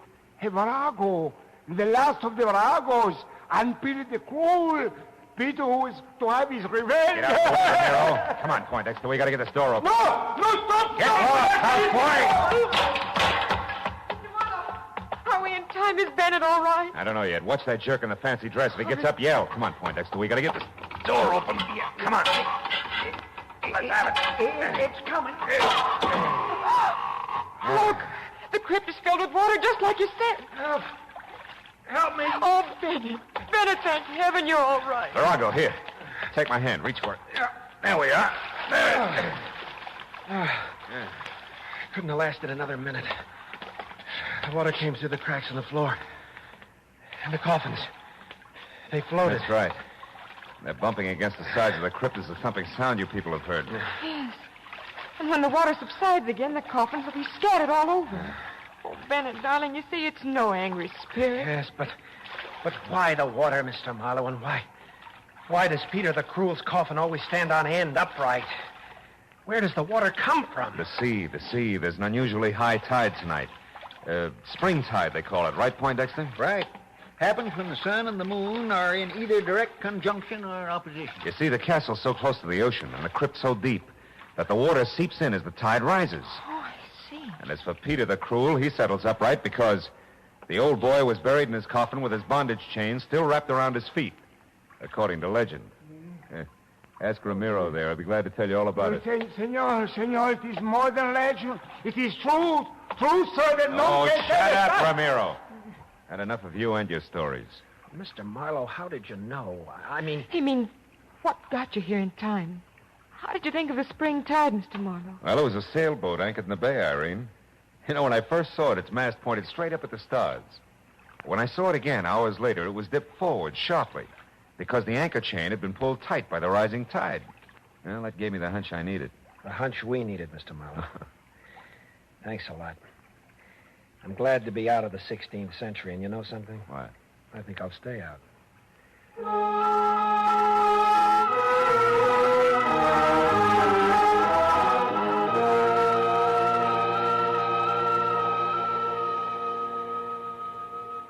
Well, it was another hour before we left the strange relic of another day. An hour in which everybody found himself thinking of Peter the Cruel's vengeful spirit. Oh, well, the tide took care of him. Oh, Marlowe, did you hear that? No. Yeah, well, as I was saying, that's the beauty of reality. Yeah, you can figure everything out. Marlowe, there it is again. Oh, that's nothing. It's probably just the wind. Look, that figure up on the rampart. Figure? Ramparts? Oh. Why, that's Ramiro. Or is it?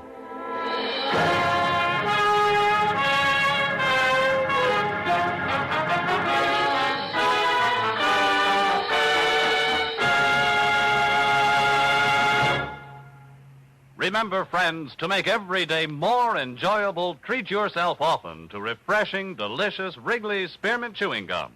There's lots of cooling, real mint flavor in every stick. And chewing Wrigley's Spearmint helps keep you feeling fresh and alert. You feel better, work better, get more fun out of doing things. So indoors, outdoors, wherever you go, keep some healthful, refreshing Wrigley's Spearmint Chewing Gum handy. To make every day more enjoyable, treat yourself often to delicious Wrigley's Spearmint Chewing Gum.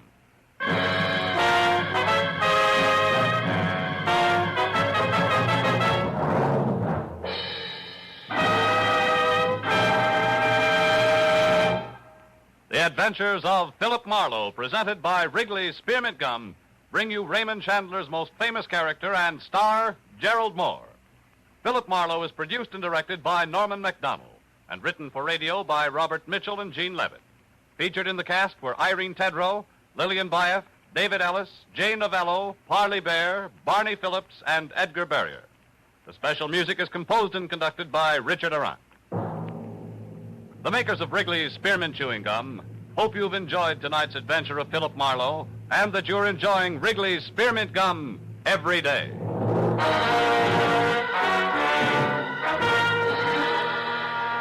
We invite you to be with us next week when Philip Marlowe says... This time a dying man's last wish led me from a gunman with orders to stop me, past a battered corpse in a crumbling mansion, to a ruthless redhead playing for keeps. And when it was over, the one in the middle got away with everything, except the dying man's last wish. This is Bob Stevenson speaking, and this is CBS, the Columbia Broadcasting System.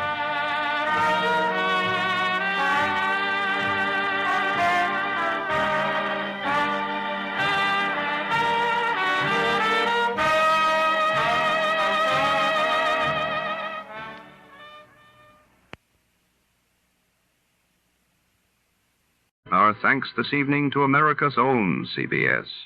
And before the orchestra strikes up again, let's see who among you really knows the golden age of radio.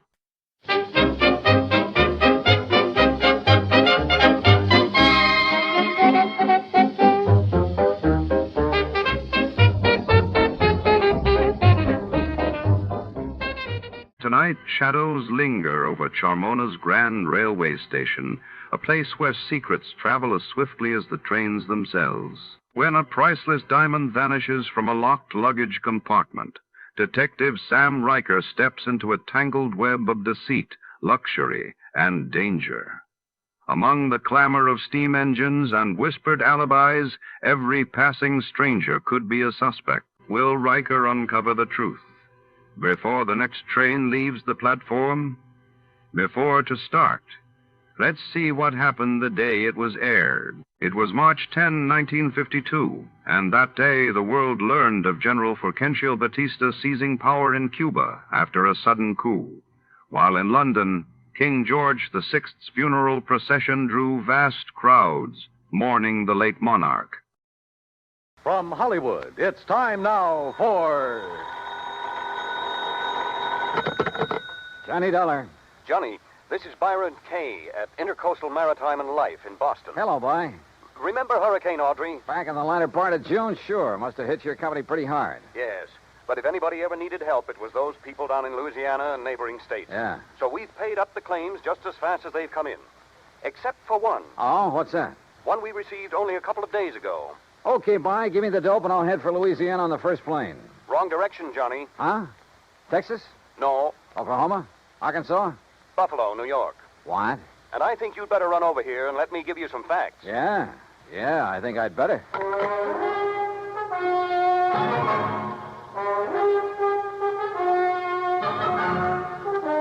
Bob Bailey in the exciting adventures of the man with the action-packed expense account. America's fabulous freelance insurance investigator. Yours truly, Johnny Dollar.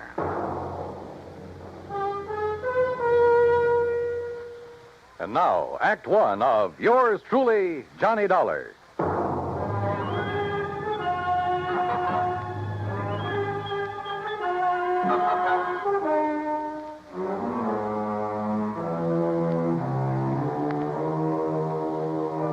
Expense account submitted by Special Investigator Johnny Dollar to the Intercoastal Maritime and Life Insurance Company, Boston, Massachusetts. Following is an account of expenses incurred during my investigation of the Charmona Matter.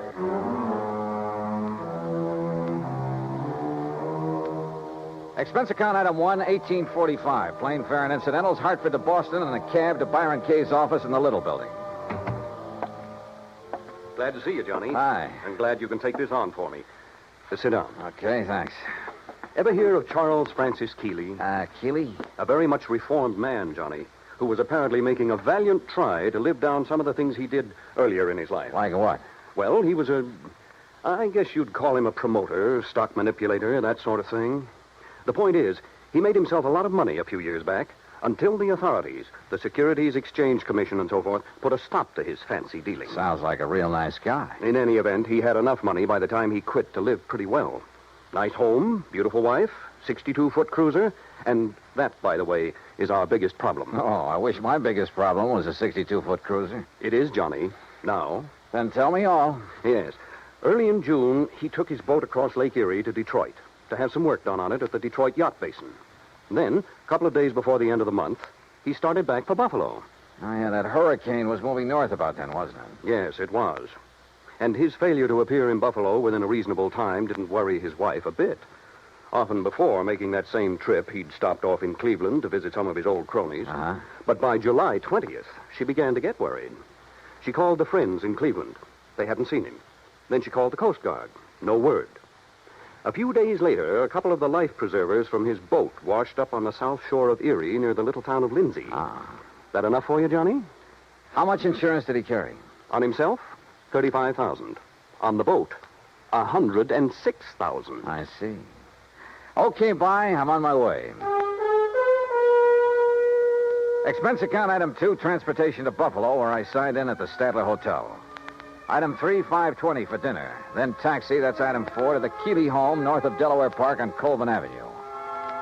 I don't know just what I'd expected Keeley's wife to look like. Suffice it to say, I was pleasantly surprised. She was young, tall, blonde, and beautiful, with eager, sparkling eyes and none of the signs of grief I'd anticipated. I don't know why you registered at a hotel, Johnny. May I call you, Johnny? Why, sure. Please call me Mona. May I pour you another drink? No, thanks. As I started to say, you could have stayed here.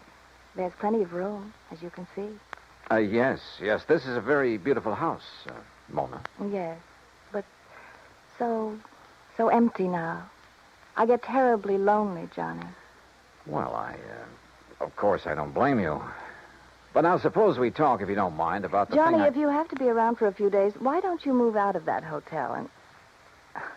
Oh, I'm sorry. I shouldn't say that. I guess I'm sorry. It's all right. But I am lonely. Sure. Now, Mona, you realize this investigation is, it's just routine. Of course, Johnny. Now, as I understand, every effort has been made to find your husband. Of course. And to find the Charmona. Charmona? The cruiser. Oh, yes. It was a beautiful thing, Johnny. But now it's gone. And Paul. Paul? Yes. Paul Matthews was the pilot. Only he was more than that. He was very nice. Yeah. Well, now, as I... Oh, excuse me. Every time that phone rings, I hope it's some word, some news that perhaps... Well, you know. I'm not sure that I do. What? But by all means, answer it. Yes, excuse me.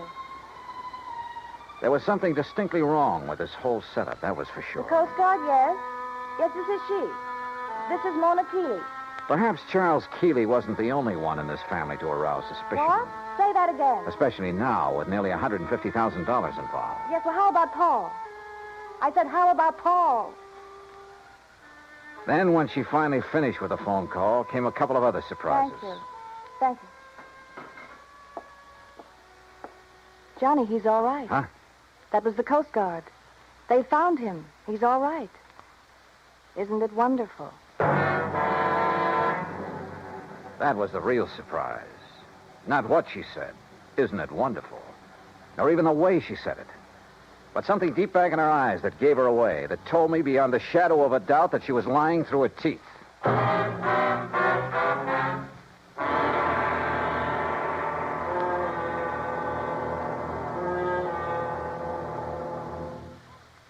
Act two of yours truly, Johnny Dollar, in a moment.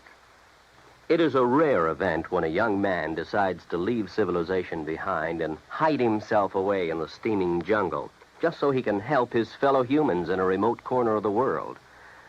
The late Dr. Tom Dooley did just that when he left the United States to help the sick and starving jungle people in the little kingdom of Laos in Southeast Asia.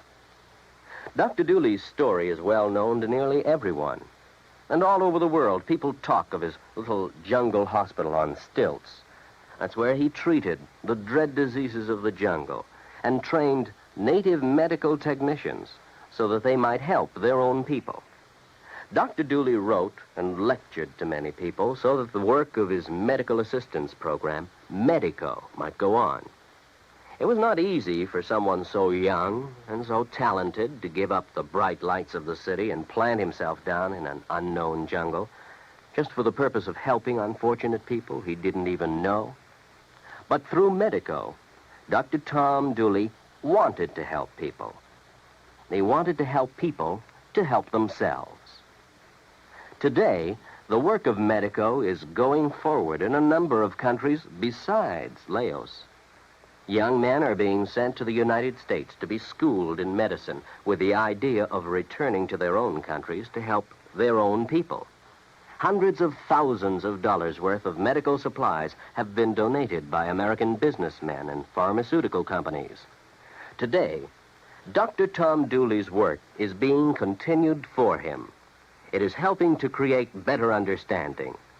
It is an injection of the spirit of freedom.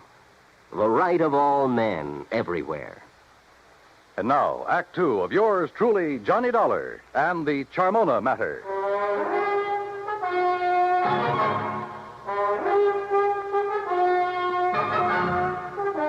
The news that her husband was still alive came as quite a surprise to Mona Keeley. Isn't it wonderful, she said. But I didn't believe that she meant it. On the south shore of the Lake Johnny, near the little town of Lindsay, west of Cleveland. He was picked up on the beach by a farmer who's been caring for him ever since. Isn't it kind of funny that you haven't heard from him before? That hurricane was a couple of months ago. Well, he was out of his mind from the shock of what happened to him. Did the Coast Guard say anything about the yacht? No, Johnny, I'm afraid the Charmona is at the bottom of Lake Erie. Well, where is he now? In Cleveland, in a small private hospital. Well, hadn't you better go over there and get him, bring him back here? I told the Coast Guard we would. Mona, you're not really glad that he's been found, that he's still alive, are you? No, I'm not. I guess I never really loved Charles. I'm not sure he really loved me. He was a big shot, always out in the town doing a lot of entertaining, that sort of thing. I was very pretty then. Kind of a business asset for him. When were you and Charles married, Mona? 9 years ago. It looks as though he's done pretty well by you. I never had any reason to complain. About that, I mean. But the things he did to make his money, it was... Well, I guess it was legal, but it wasn't right. It was almost like stealing, the way he promoted a lot of worthless inventions, penny stocks, worthless real estate, that sort of thing. But he always did all right. And you. Well, who worries about conscience when things are going well? A lot of people, Mona. But then they made him stop the things he was doing. And Charles became very strange. He took up religion like a fanatic. Oh? Kept giving his money away to a lot of crazy charities, money I could have used. And he got moody. He'd go off alone for weeks at a time, pay no attention to me. That's what I meant when I said I was lonely, Johnny. Not just since the accident that lost the boat and Paul. Paul again, huh? Don't you understand? These crazy things have been going on for over a year now. That's why I'm not jumping with joy that Charles is alive. Do you blame me? Hadn't we better drive on over to Cleveland and get him? All right. I'll run upstairs and change my clothes. Excuse me. I'll be ready in a minute. Maybe I should have felt a bit more sympathetic, but I didn't. Maybe Charles Keeley did marry her simply because he could afford to keep a smart, pretty ornament around at his beck and call. Yeah, but the chances were she'd married him solely for the things his money could buy her. She took a long time changing her clothes, which didn't surprise me, so I poured myself a drink. I glanced over some of the magazines on the coffee table. I got up and stared out of the window for want of something better to do. Wandered about the room. Wandered into the oak-paneled den. I looked over the shelves of fine books, the gun collection, and the cabinet in the corner. And almost idly, I reached out toward the leather-topped desk to shove back a slip of paper that stuck out of one of the drawers. Until I saw what it was. It was an unpaid bill, several months old, from an exclusive New York shop for some very expensive gowns. And inside, the drawer was packed with unpaid bills, thousands of dollars worth of them, and statements bearing a polite, firm warning to pay up or else. No wonder Keeley's sweet, charming wife had hoped she'd never hear from him again. Gone, he was worth $35,000 to her, and the yacht $106,000. Perhaps somehow Mona Keeley had even had a hand in the wrecking of that yacht. I wondered. And I decided I didn't care much for people like this. But my meditations were suddenly interrupted by a sound from the doorway. And there she stood. A pretty little pearl-handled .25 caliber Colt in a dainty gloved hand. I'm ready, Johnny. Are you? So I see. Ready for what, Mona? I guess that depends, doesn't it?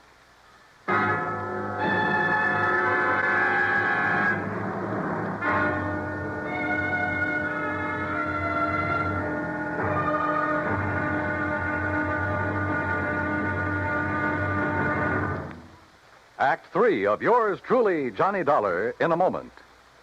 Our flag now numbers 50 stars, and behind each star there stands yet another flag representing one of the 50 states.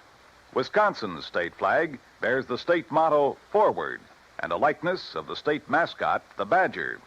The word badger was a nickname for the miners in southwest Wisconsin. During the mining boom just prior to 1830, the people who came from Illinois mined only during the good season and left during the bad. They were called suckers, just like the fish in the streams.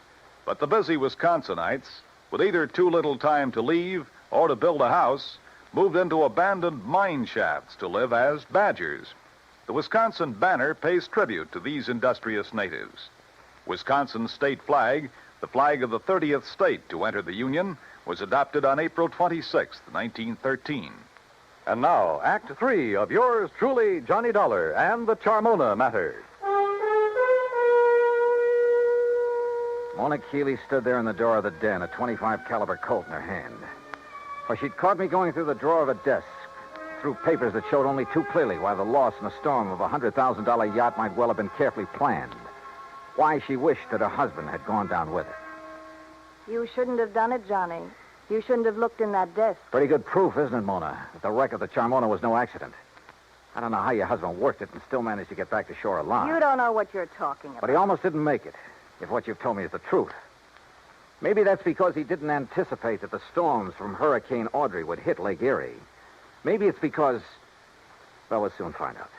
Will you? Yes, when we drive over to the hospital in Cleveland and talk with him, if he's really there. Oh, he's there, all right. And you and I are going for a drive, but not to Cleveland.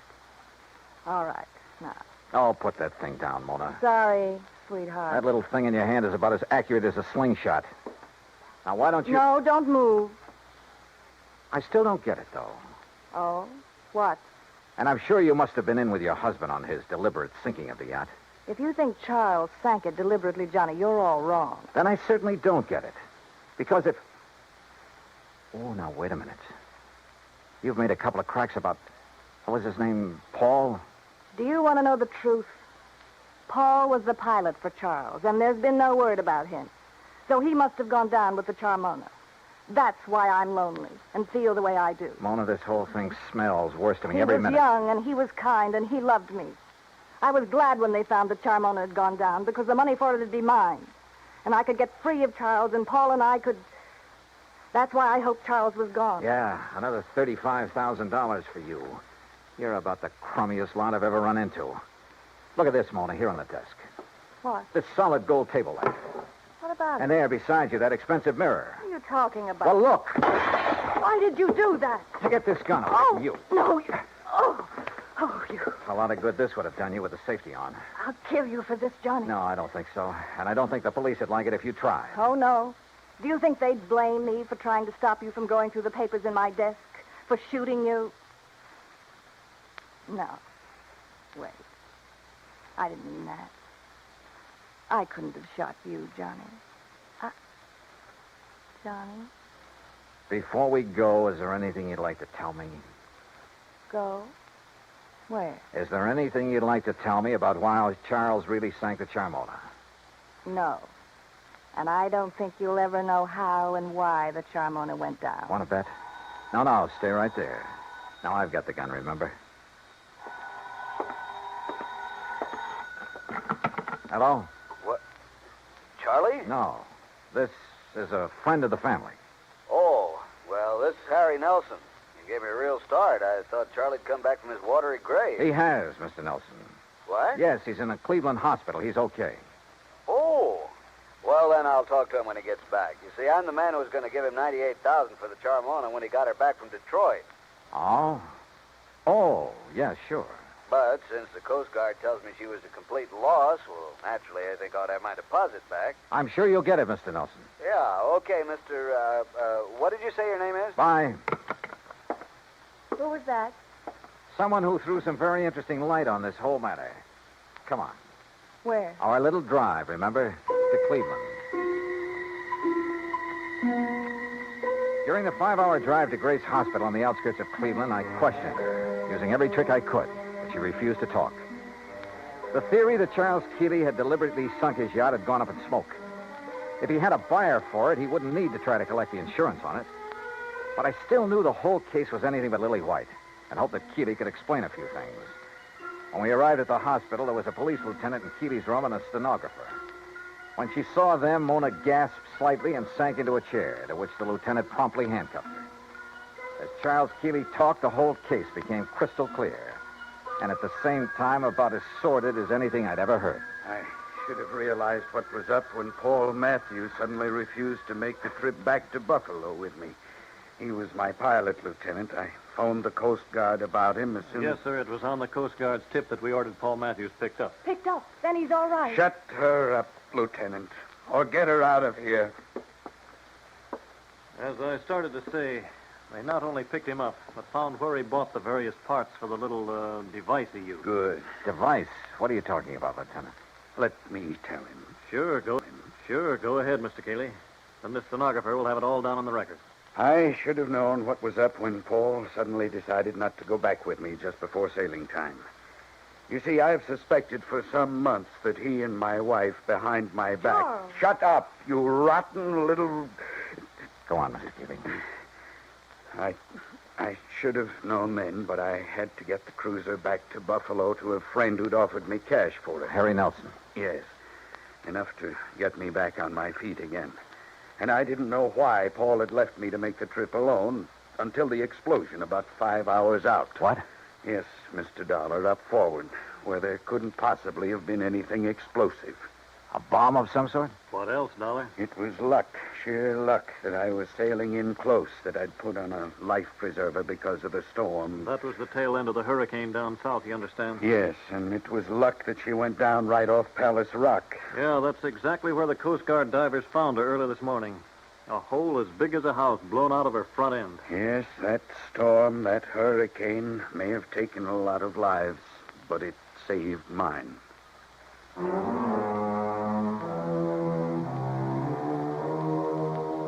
All I can say is I'm glad there are courts to take care of situations like this.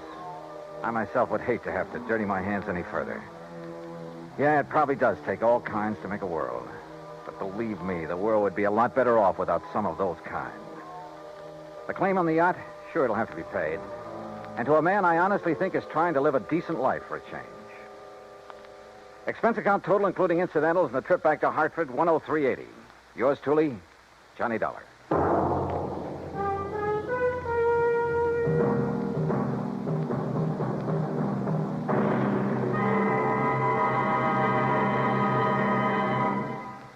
Our star will return in just a moment.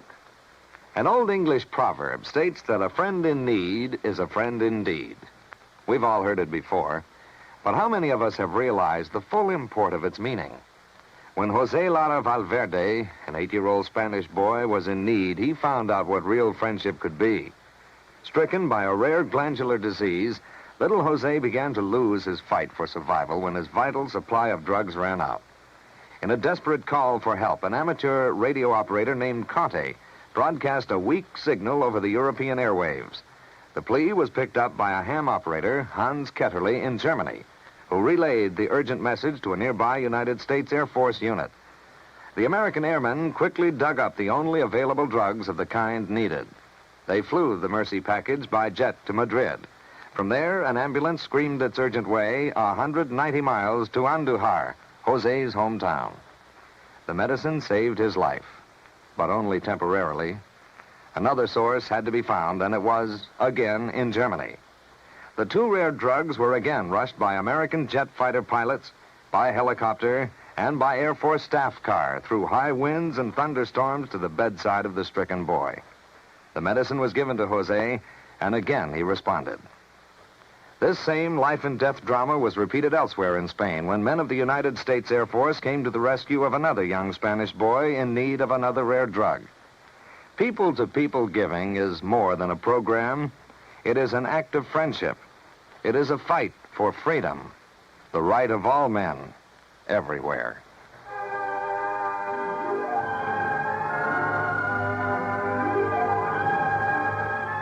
Yours truly, Johnny Dollar, starring Bob Bailey, originates in Hollywood.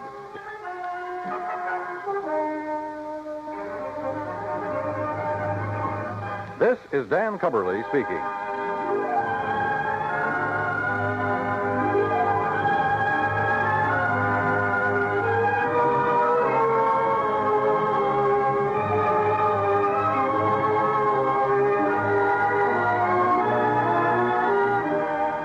This is the United States Armed Forces Radio and Television Service.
America's airwaves shine a little brighter thanks to our friends at CBS. And now, ladies and gentlemen, let's see if you're ready for tonight's radio quiz.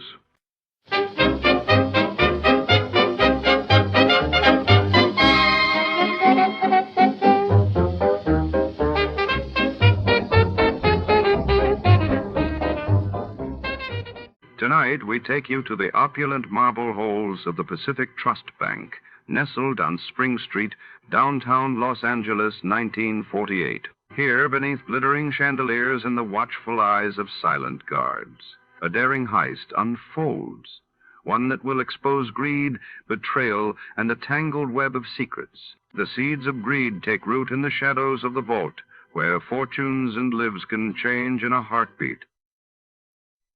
But before to start, let's see what happened the day it was aired. It was March 8th, 1951, and that day the world awoke to headlines of the sensational trial of Julius and Ethel Rosenberg for atomic espionage in New York while across the Atlantic. French troops launched a major offensive against Viet Minh forces in northern Vietnam. Tired of the everyday routine? Ever dream of a life of romantic adventure? Want to get away from it all? We offer you Escape. Escape, designed to free you from the four walls of today for a half hour of high adventure. Tonight we escape to a small ship off the coast of Borneo, and an exciting tale of murderous greed, as Floyd A. Nelson tells it in his strange story, Seeds of Greed.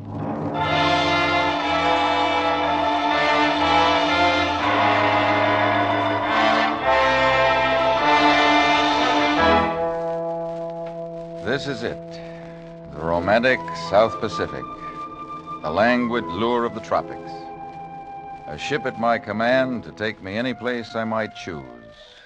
A jeweled tiara of sky above and an ocean of emerald velvet below. To my left, the languid coast of Borneo. To my right, the Sulu archipelago. Such romance, such gentleness, such maddening, unbearable gentleness.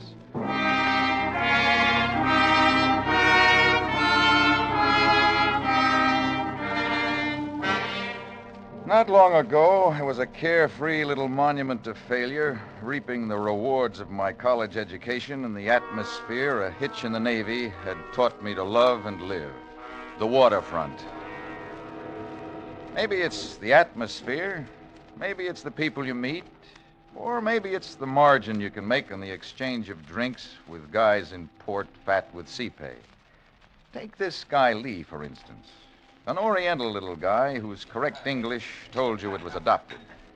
I had him figured wrong from the beginning. Mr. Braun? Mr. Kenneth Braun? Yeah, that's right. My name is Lee. Lee Tse Tung, if you prefer. I don't. May I join you? Sure, Lee. Pull up a buck for a couple of drinks and sit down. Certainly. Here. Al, same thing here. Okay. What's yours, Lee? Nothing, thank you. I do not indulge. Oh, okay. Thanks, Al. Sure thing. Well, Lee, I've got the bait. Set your hook. What's on your mind? You were pointed out to me as a man who knows boats. Just like the Navy. And also as a man who might be induced to gamble. Well, I can't contradict. But if you will pardon me, as a man who is more than casually devoted to drink. I can take it or leave it. At the moment, my mood says take it. Your health, Lee. Yes, but for that one failing, Mr. Braun, I could offer a very interesting and profitable proposal. Mr. Lee, it is considered very poor taste in the Occident to proffer drinks with strings attached. A good day, sir. Oh, no, one moment, please. Forgive me. I was going to add a failing which we could overlook if it were to be controlled for a short time. I said I could take it or leave it. I am in the pearl business. Do you know anything about pearls, Braun? Yeah. An oyster gets a hold of a bad grain of sand, and he or she or it gets an ulcer. Bingo, a pearl. Perhaps we should take this up at another time. I am stopping at the Case Hotel. Good night, Brown. And come see me if you should reconsider. Okay, Lee. But don't wait up.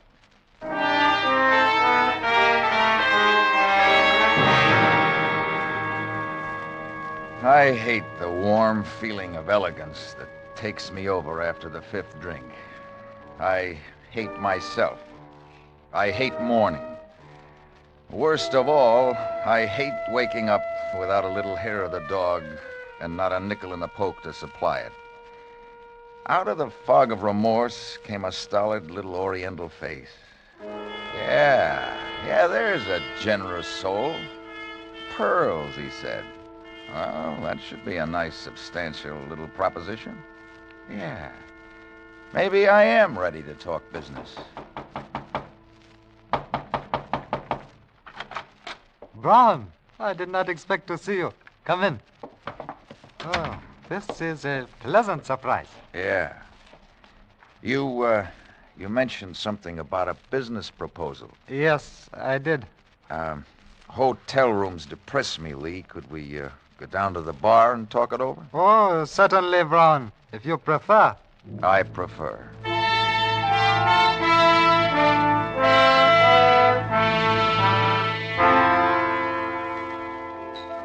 You mentioned something about the pearl business. Yes, Brown. I didn't think. That is, I thought that might have slipped your mind. Well, things aren't that bad, Lee. Tell me more. Oh, we could be very useful to each other, Brown. I have the information and the equipment. You have the experience without which the equipment is useless to me. Yeah. We can turn an enormous profit in very short time. Uh-huh. I have just completed a transaction whereby I become owner of small ship equipped with certain scientific devices for probing the ocean floor. Sonar equipment. I believe that is the name. I hate to disillusion you, Lee, but you can't bounce an echo off an oyster. It'll never work. That is not my intention. Well, then how does sonar equipment fit into the pearl business? These pearls, a great fortune in pearls, are all in one package. Ours, for the taking. Salvage? Yes. I fell heir to chart upon the untimely death of a friend. On that chart is indicated the position of a vessel sunk during the war somewhere between the Sulu archipelago and the northeast coast of Borneo. Yeah. I have reason to know that on board at the time of the sinking was the personal fortune of a certain sultan, as well as the assets of his constituents. There was one survivor. And you hope to locate that vessel with this sounding gear? I do. Well, what about getting the stuff up after it's located? I also have diving equipment. And you want somebody who knows how to operate the gear? Precisely. What's your deal? I am prepared to offer you 1/4 of any treasure we may locate. For that consideration, I could offer about 1/2 of what I know about your equipment. I don't understand. For a 50-50 share of any loot, I could offer 100% cooperation. Oh, I see. Brown, you're shrewd. It surprises me you are not more prosperous. All right. 50-50, as you say. All right, you've got yourself a boy. To you, partner.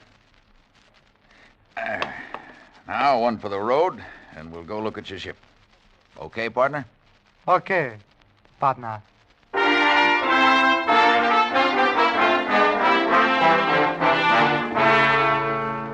Lee's stubby forefinger pointed a great circle course across the harbor to a little tub laying with her forward quarter scraping paint against the can of her mooring. She was from the orphan fleet of subchasers pressed into service out of desperation during the war. About 100 feet, built to roll on a 20-foot beam. Some dreamer had her rigged for fishing. She still mounted an A-frame, outriggers, and a cargo boom aft.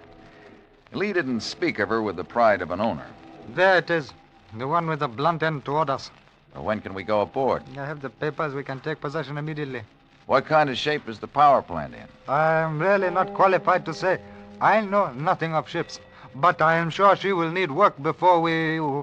What is it you say? Cast out? Yeah. Well, give me 2 days to work over the plant, and I'll have her ship shape and shaken down. If she's standard, she's got 2 671s on the generators and 2 pancakes on the main plant. A couple of spare injectors and some baling wire will see her to Timbuktu. You will need a crew, won't you? An inexpensive crew. Yeah, a couple of hands to do the dirty work. We could get by with one if you could take a turn at the wheel. Perhaps I can learn. Yes, perhaps I can learn to drive the ship. Good. I'll line up a hand. These waterfront bars are full of guys looking for a chance to go fishing. You seem to understand what I want, Brown. I will leave everything to you. You may reach me at my hotel.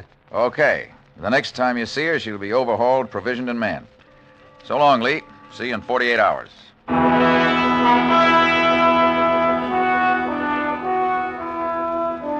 She was in surprisingly good shape. The batteries charged right up on the generators, her oil was clean, and her linkage tight. I replaced a corroded condenser on the sonar gear, pressure checked the diving suit, and put new pistons in the compressors. One straight 24-hour shift, and she was shaken down and ready for a crew. I set out to meet my man on common ground. I found him being escorted out of Casey's bar by Casey himself. You young hoodlums are a disgrace to the sea. You'd better get some salt behind your ears before you start something in my place. Let go. Now get along with you. Let go. And don't be coming back. You brother of a pig. Oh, what's the matter, sailor? Slippery deck? You be quiet or I stick you. All right, stow the ship, kid. The jails are too full now. I'm going to kill that pig. Get out of my way. All right, stay out of there, kid, and stow the knife. I still get that fat pig someday. You're new around here, aren't you?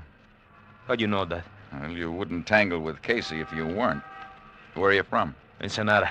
I have papers. In my room, I have papers. I didn't ask you. You didn't ask me either. But I'd advise you to get rid of that knife.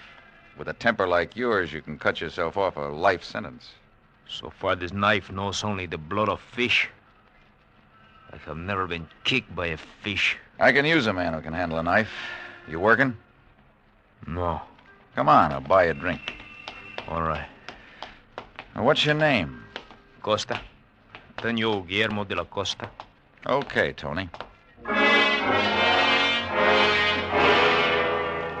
2 double shots later, I had my man. A pathetic little guy with no roots in a barren world. I sent him to stowing provisions while I cleared the paper and gold braid department of the Commerce Building and picked up a couple of 100 fathoms of useless shark net to flake out for effect. Then I called Lee. He was impressed. You have accomplished a lot in very short time, Brown. You must have worked day and night. Yeah, I can sleep underway. Where is your crew? Below. He's stowing provisions in the galley. I see. Does he meet our specification? Exactly. Good back with not too much above it, except a nasty temper. Good. He thinks he's going fishing here. That explain these nets? Partly, Lee. Also, there's an unwritten law of the sea that gives fishing craft a wide berth. Clever, Brown. Very clever. Practical. Is everything in first-class condition? Everything. The diving gear is tight, and the sonar readings check right on the nose with the charts. Then we are ready to cast off? Anytime. Then let us go. Head her out west-southwest, Brown. Right into the sun. Right into the sun.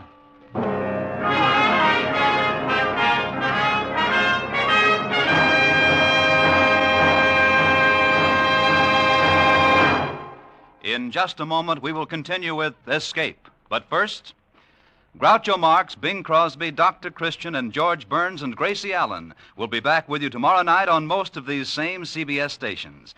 Al Jolson will join Bing in another of their unparalleled exhibits of wit and song. George Jessel will be the special guest of George and Gracie. Stay tuned to CBS for this wonderful midweek Wednesday night listening. And now we return you to the second act of Escape.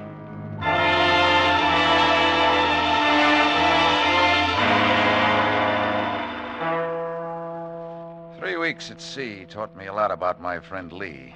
His switch from landlubber to competent mariner was too fast to be convincing. Something about the whole setup spoiled the taste of my whiskey. The only way it figured was that he really did need me to operate the gear. Beyond that, Beyond that, the picture changed. From the first day out, he showed too much interest in the sonar equipment. Brown, I think it might be prudent if you were to teach me the operation of this instrument. Is it very difficult, just their operation? Oh, it's something anyone can pick up in 5 or 6 months of full-time instruction. Surely not to learn just the operation of it. Well, it's not only complicated, Lee, but delicate. I think we'd be wise to keep it secured until we need it. Perhaps. Yes, perhaps. It won't be very long, Brown. When are you going to break out the charts with the position of the stuff? In due time, Brown. Well, I'll need it when we start taking soundings. Then you shall have it. It wouldn't be prudent to surrender a chart that I have been forced to defend with my very life, would it, Brown? I get your point. I might add, Brown, that the chart alone is useless to anyone but me. The exact position is not indicated. I took the precaution of committing it to memory, lest the chart should be misplaced. The only value of the chart is that it indicates sounding lines. That makes your position clear enough. What about Costa? Do you think he might be dangerous when he finds out what we're really after? For a man to be dangerous, he must first be intelligent. Costa is ignorant, he will stay ignorant. Sooner or later, he's going to get wise. Fortunately, Costa is not equipped to get wise, as you say. He is happy in ignorance. We will not expose him to the curse of greed. What's your plan? To turn the wheel of fortune to my own needs. We must be practical, Brown. A person such as Costa leaves little impression on the world. He will never be missed if he were to disappear. Fate will save him from the curse of greed.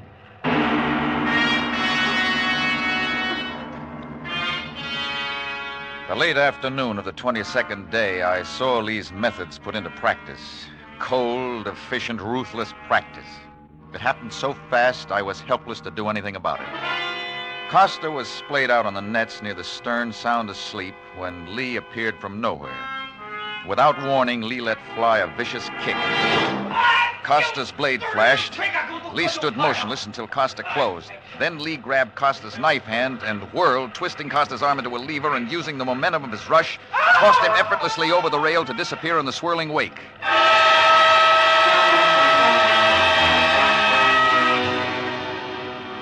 Without even glancing astern, Lee gave me the arm signal for straight ahead, a signal that pointed accusingly at me, screaming, "Accomplice." His face was still frozen in trance-like serenity when he appeared on the bridge. It is now you and I, Brown. Yeah. These things are distasteful, but on the other hand, Brown, life itself can be distasteful. Oh, wasn't there some other way to handle it? Couldn't we have put him off somewhere in the islands? Your whole life in too high esteem, Brown. We could have put him off at some island, but then, Brown, we would have had to wonder about his welfare. Now his troubles are over. He has peace. He no longer has to struggle, as you and I. He didn't have much chance to struggle, did he, Lee? He was not one to struggle intelligently, Brown. Struggling, not directed by intelligence, can destroy. Where does strength, muscle fit into your theory? If you will pardon a personal reference, Brown, I long ago subscribed to the teachings of an Eastern cult which believes that the intellectual neutralizes the physical. Therefore, there is no difference in stature among men, only a difference in mental power.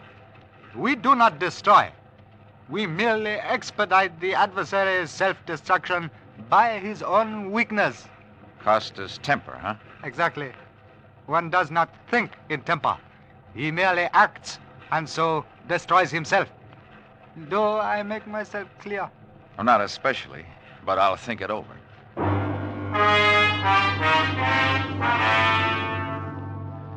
Lee's insidious philosophy began to prey on my mind. I knew I was on the last leg of a one-way trip. I knew he was perfectly competent to take over the ship at any time, but I still felt reasonably safe.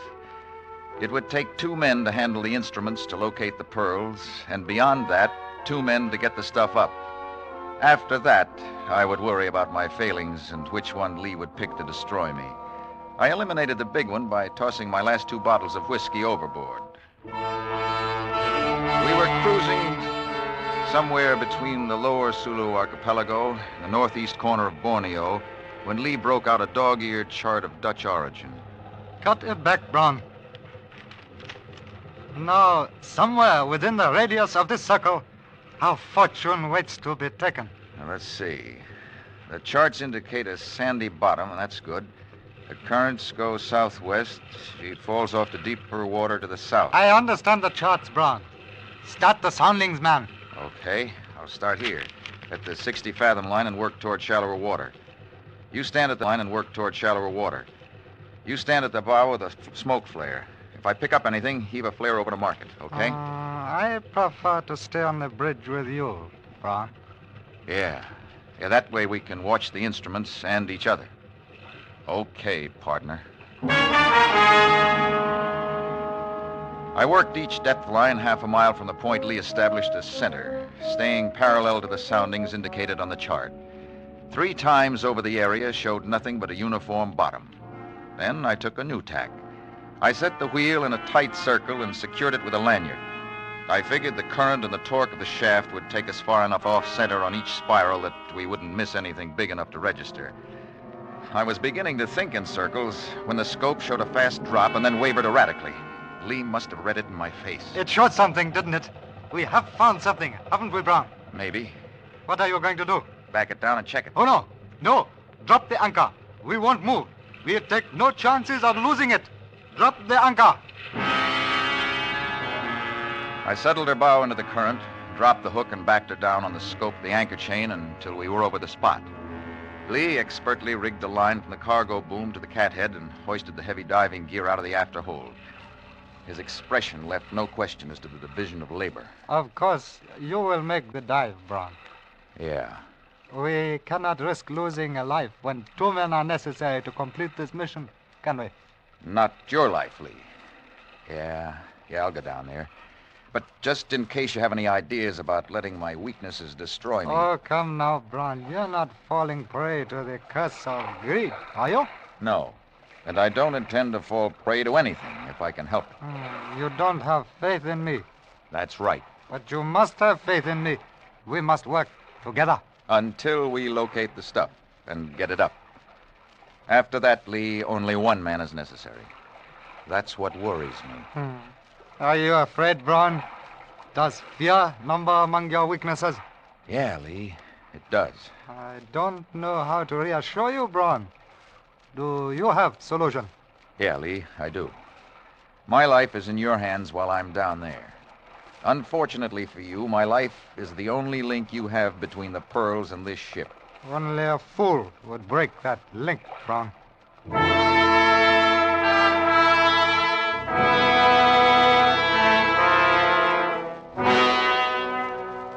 Lee's words echoed in my helmet as I felt myself being lowered from a sheave at the end of the cargo boom. Only a fool. I knew that I was pitted against a ruthless maniac, that finding the pearls meant that one of us would die. Yet some power greater than reason forced me on, a power I recognized as greed. My weighted feet settled on bottom. My headlight sent a glaring shaft through the murk, serving only to blind me. Then my eyes adapted. Strange shapes darted in and out of the beams, flashing big shadows. I pivoted slowly, straining my eyes to the burning point. Suddenly, the beam stopped short and reflected upward in a blinding glare. There she lay, a slimy hulk stern down in the sand, her stack and superstructure eroded away, and her plates hanging scab-like from her frames. A death ship washed clean by gentle currents. I headed for the quarterdeck and leaned on the crumbling vestiges of the hatch. It fell away. My light picked up a single object. There it lay, its corners worn round from shifting against the bulkheads. A teakwood chest. Brass bindings radiated from its single big hinge like the fingers of a giant hand. I felt a wave of desire grow into a surge of greed and resolve itself into an overpowering lust. I bent a line onto the chest and signaled Lee to haul me up.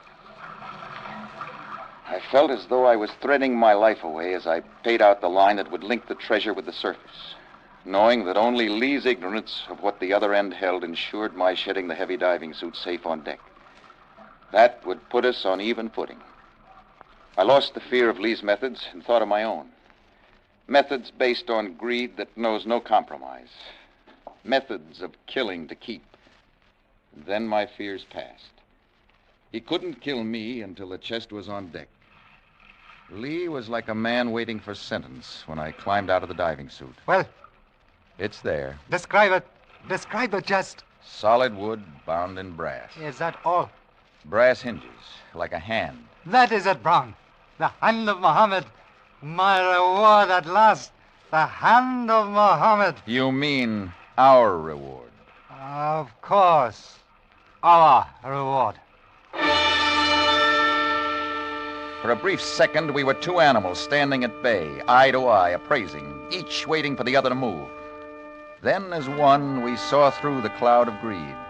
We still needed each other until the chest was on deck. Lee swung the boom-in board while I reeved the line attached to the chest through the eye of the sheave. He took the running end of the cathead and made a turn, his narrowed eyes fixed on me, waiting for the signal to haul away. His hands turned white, bloodless, as he gripped the line. I gave him the signal to haul in the line. Start it easy, Lee, and take it slow all the way. We'll stop it at the surface to keep the weight off the line. The line threaded through the sheave endlessly as time, while I strained to catch the first glimpse of any bulk in the water. Again, I felt the surge of greed I'd experienced below. Unconsciously, I drew my sleeve across my mouth. A dark and distorted mass showed beneath the surface. Slow it down, Lee. She's showing. Slow it down, Lee. Slack off. You'll break your line. Slack off. Lee was out of control. The heavy chest lost the buoyancy of the water. A strand of the line snapped and shot a ragged end up to the block. But it was too late. The chest hit the block and the line snapped, crashing the waterlogged wood against the ragged metal of the topside. The brass fingers of the giant hand opened grotesquely, spewing a shower of tumbling beads over the surface of the water. Oh, you fool! You American fool! There they are, Lee. Look at them float down. Your little white seeds of greed. You will die, you idiot! You felt the pearls at the end of that line, Lee. They were in your greedy little hands and you couldn't let go. You couldn't slack off on the line. You couldn't let go, could you? So the hand of Mohammed sowed the ocean with little seeds of greed. You will pay, Brown. Pay with your life.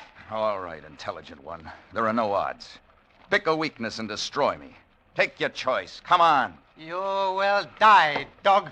He came toward me slowly. Then he drew back, right foot poised. I was ready for it, but instead of the kick, his thumb shot out at my eyes, pushing jagged nerve ends right into my brain. Blind instinct told me to swing while I knew where he was. You will die. Not yet, Lee. How do you like that, Lee? Ducked by a blind right fist. And this, how do you like this, Lee? How do you like my thumbs? How do you like a mashing into your master throat? You're getting weaker, Lee. Weaker. Oh, where's your mental power now, Lee? Gone, is it? Dead? Dead.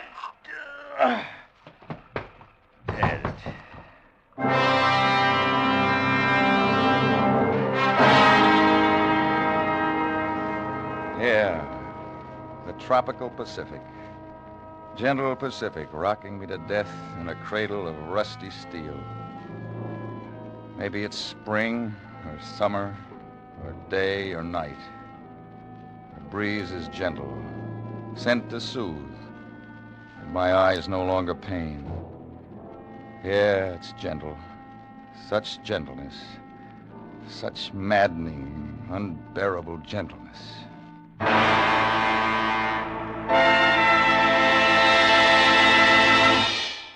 Escape is produced and directed by William N. Robeson. Tonight we have presented Seeds of Greed by Floyd A. Nelson. Featured in the cast were Gary Merrill as Brown, Ben Wright as Lee, Bill Conrad as Casey, and Tony Barrett as Costa. Special music was arranged and conducted by Del Castillo. Next week. You are sitting unarmed in an early California boomtown saloon. Across the table from you is a man who has just murdered your brother and who holds in his hand a new and terrible weapon from which there is no escape. Next week, we escape with an exciting tale of the California gold camps. as Les Crutchfield tells it in his gripping story, The Pistol. Goodbye, then, until this same time next week, when once again we offer you Escape.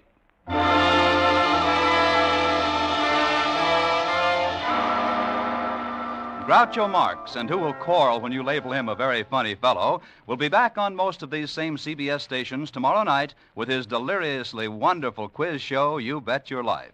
You'll find Groucho's unlike any other quiz you ever heard.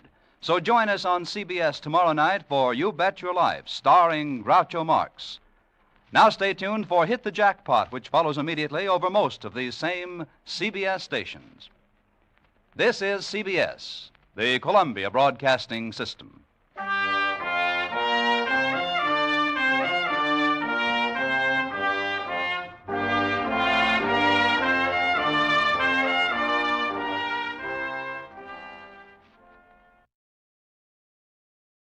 Before we continue tonight's excitement here on Escape Radio, we'd like to thank our friends over at CBS. And now, a quick quiz for our loyal listeners.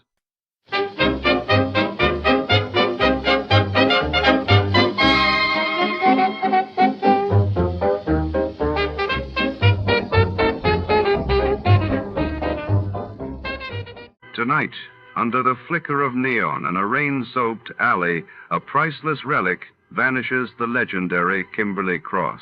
Our hard-boiled detective, drawn into a tangled web of deceit, finds himself shadowed by a mysterious femme fatale, whose loyalties are as elusive as the artifact itself. As danger closes in, every clue uncovers deeper secrets. What truth lies beneath the surface, and who will betray whom before the night is through? Before we begin, let's see what happened on the day it aired. It was May 29, 1947. That day, the world learned of the tragic crash of an Eastern Airlines DC-4 near Baltimore, sending shockwaves to aviation safety circles, while across the globe, British officials announced the imminent end of their colonial rule in India, setting the stage for a new chapter in South Asian history. The National Broadcasting Company presents The Adventures of Sam Spade, Detective.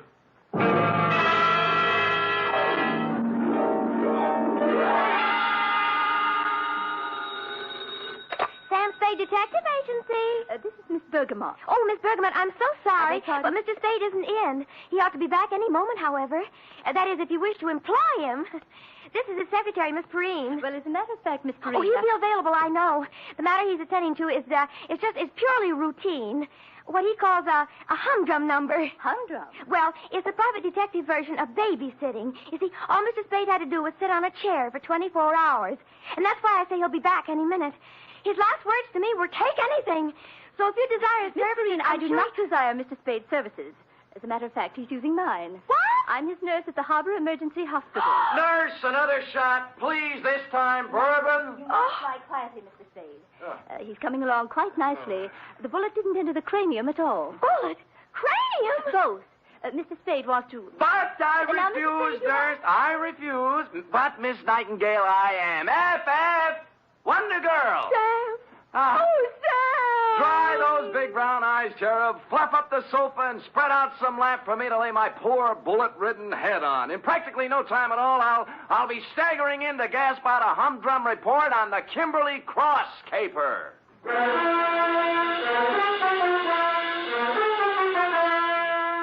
For NBC, William Spear, radio's outstanding producer, director of mystery and crime drama, brings you the greatest private detective of them all in The Adventures of Sam Spade. Hospitals, milk. Have to break down your whole constitution, give you fits. Sam?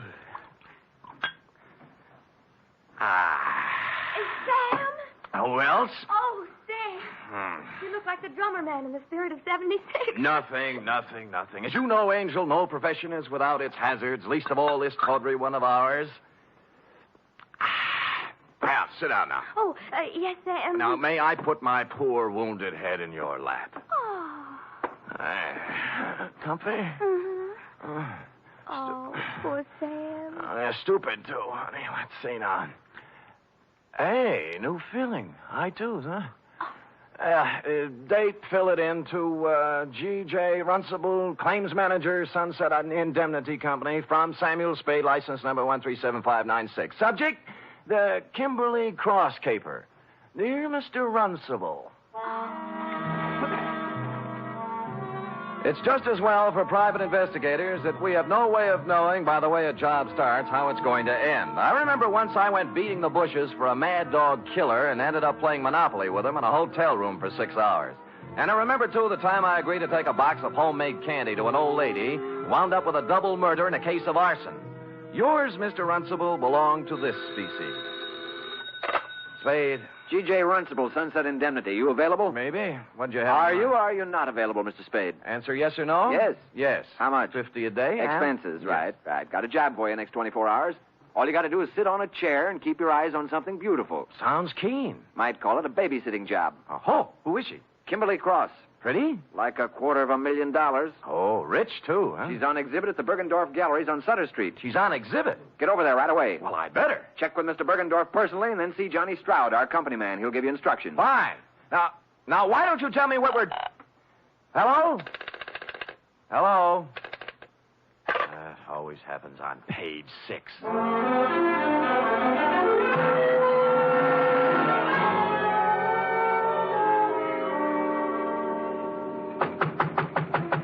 Mr. Bergendorf! Mr. Bergendorf, you! Sorry, sir. The exhibit officially does not until 9 a.m. begin. As you see... It's 8:45. I won't charge you, Mr. Bergendorf. I won't charge you. You can bring out the baby any time now. Mr. Runcible of the Sunset Indemnity sent me. Here's my credentials. Mr. Spade, you are? Mr. Spade, I am, yes. Now, what's with this Kimberley Cross? To a single-horse gallery such as mine comes such an honor only once. Yeah. Today only Bergendorf's is with Tiffany's in the same class. Here. Huh? Is picture of Kimberley Cross. Yeah? 14 stones, all blue-white. 8 down, 6 across. Total, $268,000 plus 20% tax. Oh, jewelry. To call this jewelry is to call Elizabeth Taylor a garden variety tomato. Yeah. Is a crown jewel from Thuringia, Mr. Spade. Really? Is part of estate of a dead duke. Is price tag $268,000 plus 20%. Yeah. Where is it? Involved. Time lock. Comes 9 o'clock on the nose, she opens. Then... Yeah, the exhibit begins. Yeah, there's a company man here from the insurance outfit, isn't there? Johnny Stroud. Oh, where is he? He's working concealed. Oh? This man Stroud undercover. Clever stuff, huh? You see, parked at curb across the street, one autobus. Oh, yeah. Department of Public Health, City and County of San Francisco. What, Anti-tuberculosis campaign. Pardon? Is giving to public for free gratis 1 X-ray per citizen for chest cavity. Oh, chest X-ray. Handily parking opposite the Bergendorf Gallery, so inside Mr. Stroud can take for himself a plant. Get it? Clever. The free gratis autobus for chest X-rays was a square-end job, complete with reception compartment, X-ray machine, and attendant. The latter a sincere type with horn-rimmed glasses and white-starched blouse. I use the word sincere advisedly, since he was at the moment doing a selling job on Johnny Stroud. You know what I always say, Stroud? What do you always say, George? You never can tell about a call. You never know. Yeah, you see right there. I got a cold. Maybe. 8 to 5, it's only a cold. But 5 to 8, oh, let me take the picture now. No charge, no pain. No dice. Go away. Oh, Spade? Yeah. Good. Come on in. The boss said he was sending you up. Plenty of room back here. You realize you're standing right in front of my X-ray machine? We'll move when you get a customer. Customers, yes. Where are they? Where are those chests? If people only knew that 8 to 5, it may be a cold. Then Did Runcible brief you on this, Spade? Yeah, it was brief, all right. How do you make it? 14 vulgar-sized diamonds looking for a buyer. Sunset Indemnity insuring Bergendorf against loss during the 24 hours they're on his hands. That's 2 for you. That's 2 against me, too. Oh? Like, why does Sunset Indemnity need outside help when they have you? And why are you playing like a movie dick when the sensible thing to do is to sit down next to the exhibit with both eyes open and a rod under your arm? What are you doing, George? I'm testing my machine. Don't let me interfere with you, boy.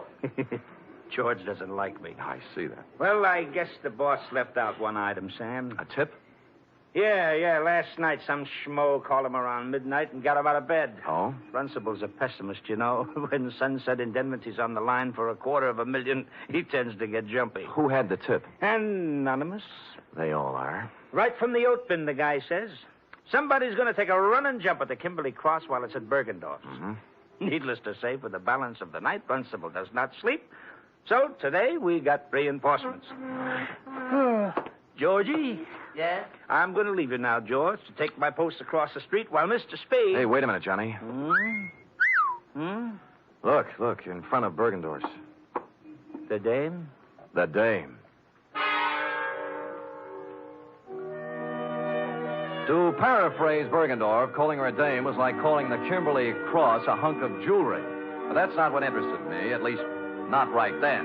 She was walking back and forth in front of Bergendorf's like a kid at the dentist door trying to get up the nerve to push the button. Quoting from my notes, it says 9:02 a.m., girl, 5'2", blonde, early 20s, gray tweed suit, spent a few indecisive minutes in front of Bergendorf's, finally went in. She came out almost immediately, started west on Sutter, then evidently saw a patrol officer approaching on same side of street, hurriedly crossed toward our post in Public Health Department Mobile Unit number 2, and entered. Hello. Well, good morning. Am I too early for the... Oh, you're just in time. First customer of the day. Yeah, let's see now. Name? Martin. Martin. First name? Bernice. Address? 826... She wasn't a very good liar. While she was telling him her name was Bernice Martin, she filled with a leather handbag with the initials PC on it, big enough to read from across the street. George filled the form out, then moved her around to the machine. By now, the cop she was ducking had walked by and turned the corner. Shall I... No, it won't be necessary to take off your coat. Is this all right? That's good. Stand right there. Hold still now. Take a deep breath. Hold it. There. That's all there is to it. You're doing a wise thing, lady. You think so? Certainly. 8 to 5, it's only a cold, but 5 to 8, you never know. There. Here's your stub with your number on it. We'll notify you in a few days. Thank you. Thank you.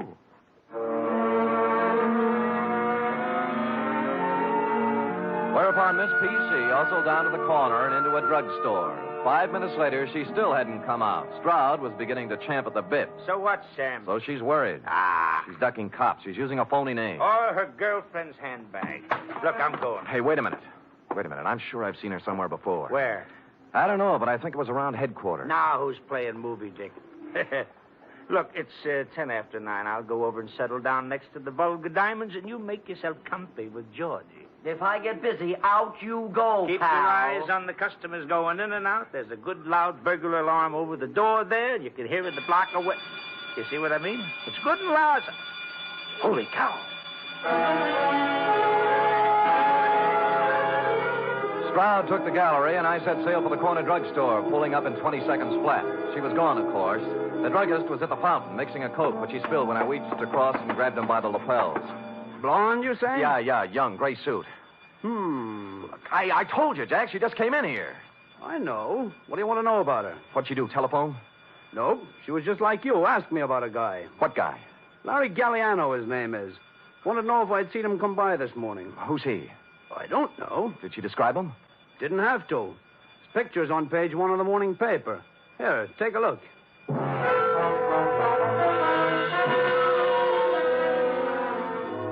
It was no time to dawdle, but I gave it 10 seconds. Larry Galliano, a one-time gas station stick-up artist, had just been released from Quentin after doing 5 years. On the way across the street to Bergendorf's, it came back to me where I'd seen her, standing outside the courtroom, crying when they sentenced him 5 years ago. Over here, Sam. Yeah. Oh, no.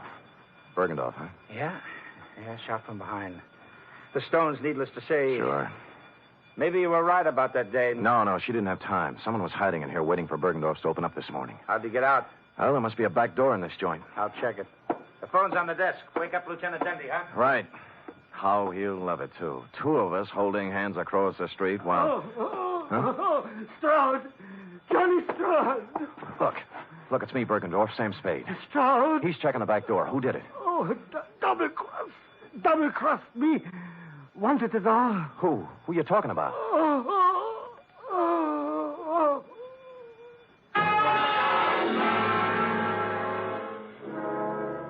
It was as plain as a man in his condition could have made it. Obvious to anyone with average intelligence. But for stupid Sam, it was still a long voyage home.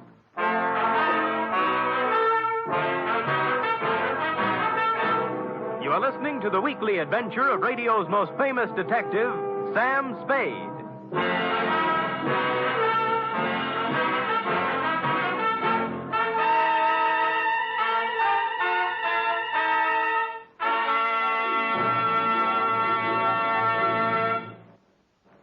Three chimes mean good times on NBC. There's music for you tomorrow on NBC with the distinctive four-keyboard styling of the First Piano Quartet. This widely acclaimed and unique musical organization brings you a melodic blend of classical and light classical selections in four-part harmony every Saturday. And tomorrow there's also a one-hour concert by the NBC Symphony Orchestra under the baton of Walter Duclos. Featured in tomorrow's symphony performance are works by Sibelius and Schumann. It's the best in music every Saturday with the NBC Symphony and the First Piano Quartet.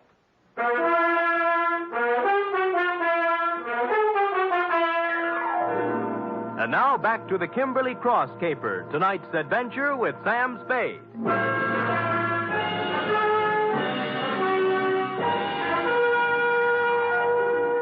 It was a dirty, selfish trick, but I left Johnny Stroud at the Bergendorf Gallery to play Porchese with Dundee and Company, knowing in advance pretty much how the patter was going to run. Then called the Chronicle and found the picture of Larry Galliano had been taken yesterday as he walked out of a flea bag on Mission Street called the Aeolian Hotel. You're, Galliano? Yeah. Sure. I know him. Stayed here night before last. Until I found out about him. Oh, found out what? That he was an ex-con. Wow. This here's a respectable joint, house, mister. We don't cater to felons, misdemeanors, or any other members of the Demon. Demon? Yes, indeed. So, when I found where Galliano come from, why... Yeah. Now, look, did he give you a forwarding address? I don't know. Let me see, son. Yes. Oh, yeah. Christopher Apartments on Jones. See, you're in luck, young man. Yeah, my girlfriend's a landlady over there. Now, looky here. Don't you sweet talk her now.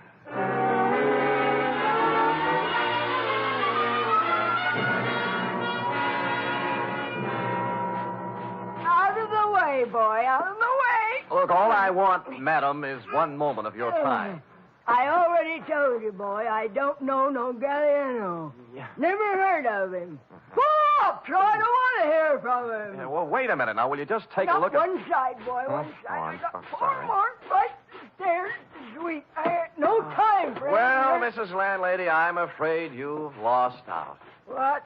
Yeah, you were in line to win a bagless vacuum cleaner, you know. Oh, wait a minute, Curly. Wait a minute.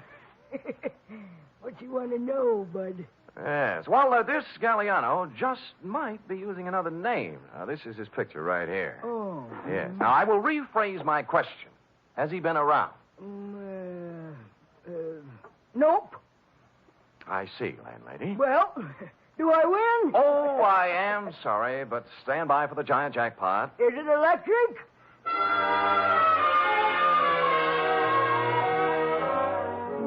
I patted her cheek, made a detour around her, and left, figuring to check with the parole board.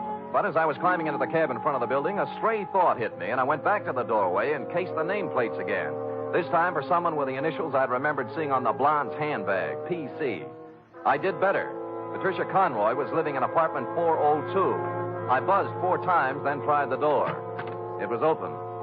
I gave the living room and bedroom a fast toss, moved on to the kitchen, and cased a hamper full of laundry on the back porch. Result, nil. I'd about decided I was in the wrong apartment when I noticed something that changed my mind.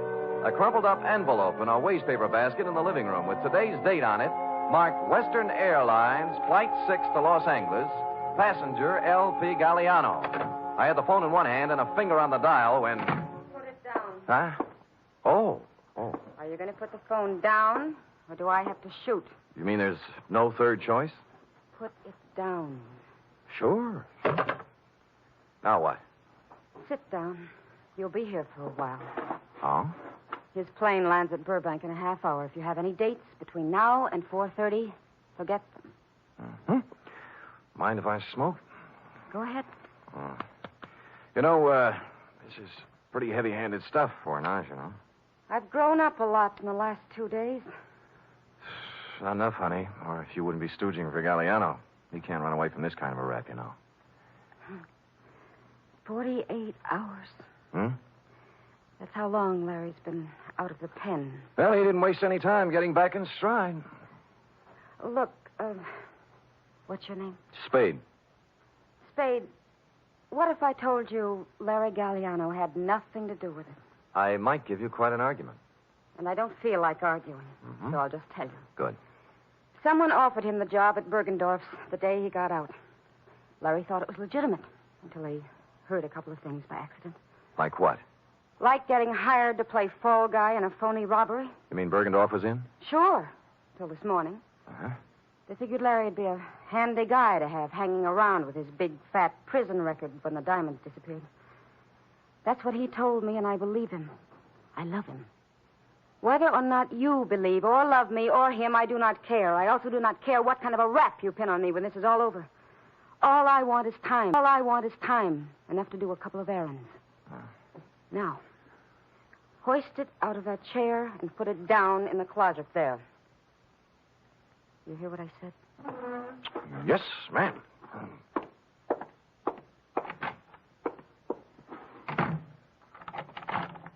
I was wrong.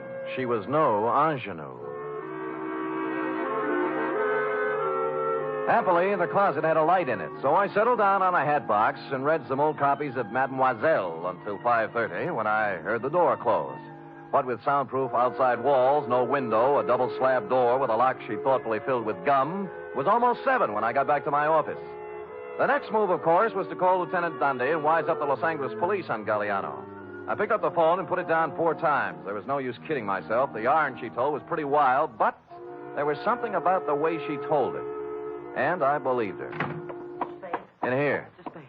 Yeah. You remember me this morning, huh? Oh, George, yeah. the technician from the X-ray mobile unit? Yeah, George, what's on your mind? Funny thing, that girl, 34 chest, you remember the blonde? Oh, yeah, I remember her very well, George. What about the blonde? Well, I tried to call her. Operator says there's no such number, and the company has no record of a Bernice. She was using a phony moniker, George. Her name's Patricia Conroy.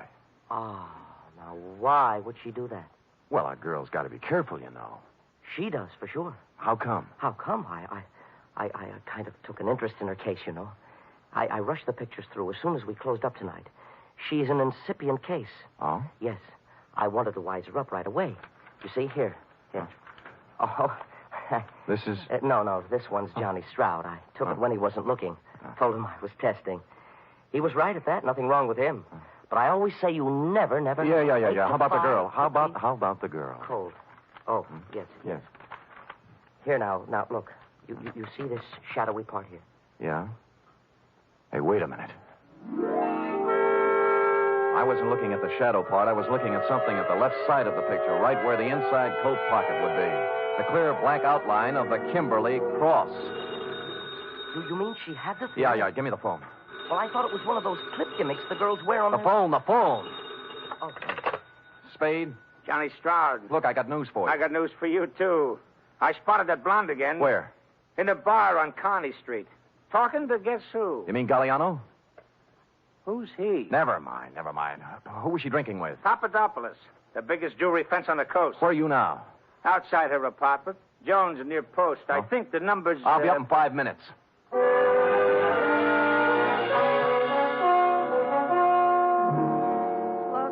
like I told you, Spade, I don't want to argue. She says she doesn't want to argue, Sam. Too bad. I don't mind telling you I'm a little burned up, baby. I fell for that line you handed me this afternoon. I didn't even mind sitting in your closet for 2 hours. What's that? Sure, she's got a 32 tucked away here somewhere. Had me looking up the barrel while she dished out a lot of... Who's got the cross, honey? You or Galliano? We don't know anything about it. Then what were you doing in that bar with Papadopoulos? Larry said whoever had it would try to move it through him. I thought I could get to him, but I was wrong. How does that sound? What do you think?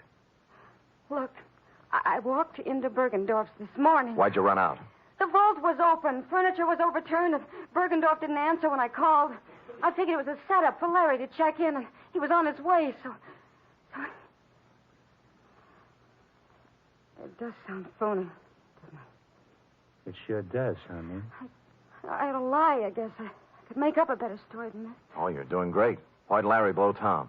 You need a diagram? He was scared. What chance is an ex-convict when it's his story against someone else's? What did you do with the 32? In the drawer. Over there. Now, here's the big question, honey. I can't tell you anything else. Where are the diamonds? How do I know? How do I know? Look, you're a real modest girl, Patricia. As a liar, you're sensational. I'm not lying. Oh, believe me. You had the Kimberley cross in your inside coat pocket when you came into the wagon this morning. What are you talking about? I'll get it. The X-ray, baby. Take a look. You asked for a diagram. There it is, in your inside left pocket. Oh, wait a minute. Hello? Mr. Spade? Yeah? This is George, the technician again. This is all wrong. Hold it, George. Let me see that. I don't have any inside pockets. Look, I'm wearing the suit right now. Hold it. George, what is it? Well, I got to worrying about that print of Miss Conroy's, the incipient case, 34 chest. Yeah, what about it? I called the lab and they checked again. It's a mistake, Mr. Spade. A switch. It belongs to someone else. Who? Johnny Stroud. Oh. Oh, well, George, you won't have to worry about making more extra prints. What? The ones you have will do. Huh? Yeah, thanks. Thanks a lot, George. George is getting worried.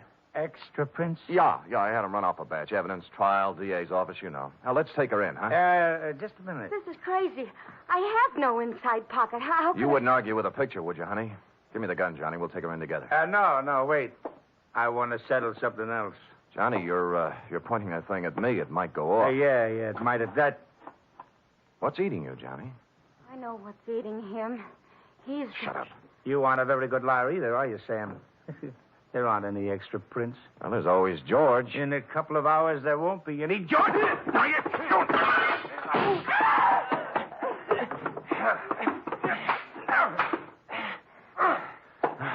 Okay, Johnny, on your feet. Let me go, Sam. Let me go. We can work out a deal. Shut up. Sam, your head. You're shot. Here, take the gun. Call Dundee. Get it? Dundee. Homicide.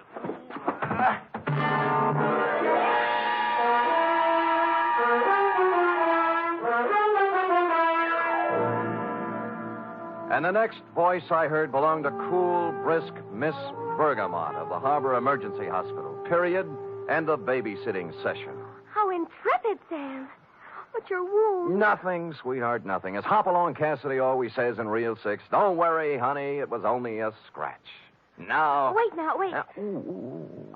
Can't you get up without moving your lap? No, but Sam, there's one important omission. Oh? The Kimberley cross. What did Stroud do with it? That, cherub, is an intramural affair between Stroud and Mr. Runcible. While, as you know, this report is an affair between you and the portable. Oh. Scoot.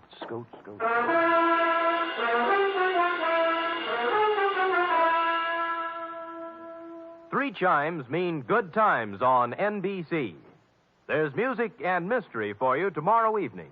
For music, it's your hit parade, bringing you the top tunes in the land with Eileen Wilson, Snooky Lanson, and Raymond Scott's orchestra. For mystery, it's The Man Called X, starring Herbert Marshall as an intrepid adventurer in international intrigue who travels wherever there is mystery, danger, and romance.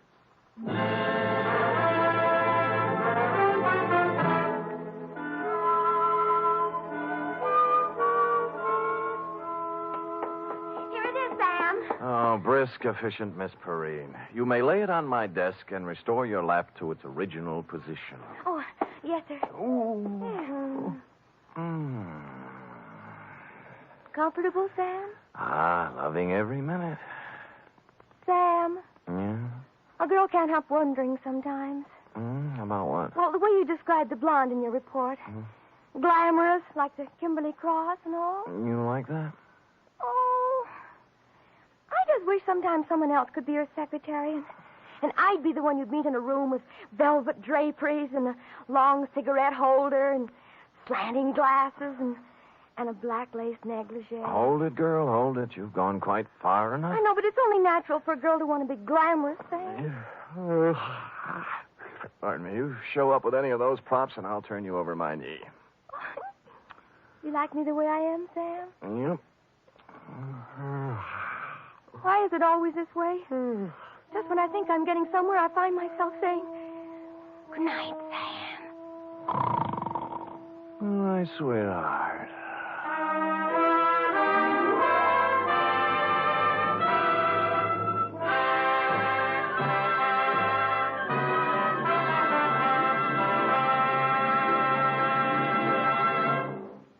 The Adventures of Sam Spade are produced, edited, and directed by William Spear. Sam Spade was played by Stephen Dunn. Lorene Tuttle is Effie. Also in the cast were Wally Mayer, Fritz Feld, Georgia Ellis, Sidney Miller, Olin Soule, Alice Wellman, and John Monahan. Script for tonight's adventure by Harold Swanton. Musical scoring by Lud Gluskin, conducted by Robert Armbruster.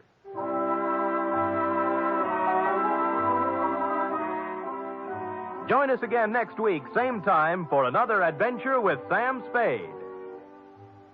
Don't underestimate the danger of tuberculosis. Although great strides have been taken toward stamping out the disease, it still remains a menace. Last year alone, it caused 50,000 deaths in the United States. 50,000 needless deaths, because TB can be controlled and cured if caught in time. Ladies and gentlemen, we begin tonight by thanking our good neighbors at CBS. And now, before the next adventure reaches your radio set, a quick listener challenge.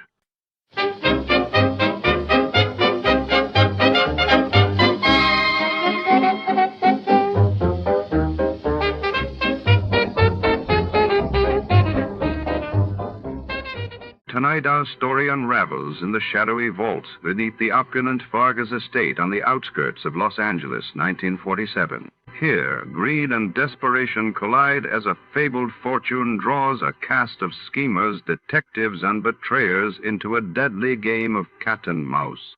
Gold doubloons, coded ledgers, and a vanished heirloom are at stake, while every ticking second brings someone closer to ruin or riches. Step inside, where marble floors echo with whispered secrets and danger lurks behind every velvet curtain. Before to start, let's see what happened the day it was broadcasted. It was March 6, 1950, and that day the world reeled as Klaus Fuchs, the British atomic scientist, was sentenced for espionage, while in India, Prime Minister Nehru announced sweeping land reforms set to reshape rural society. 2 weeks from tonight, October 5th, You Bet Your Life, starring Groucho Marx, will be heard at this time over most of these same CBS stations. We offer you Escape, starring Victor Mature. Escape, designed to free you from the four walls of today for a half hour of high adventure. You are camped in the dry mountains of Mexico. 100 yards from a treasure in buried gold, a beautiful girl is sitting across the fire with a gun. And somewhere out in the night, a horseman waits like the girl for you to make just one mistake.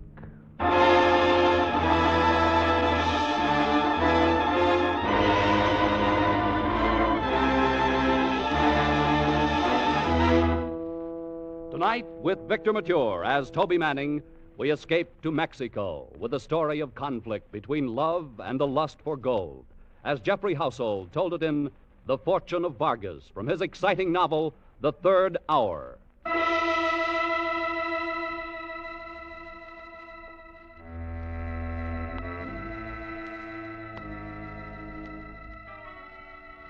It was dark and hot. The tropic night air was like warm steam.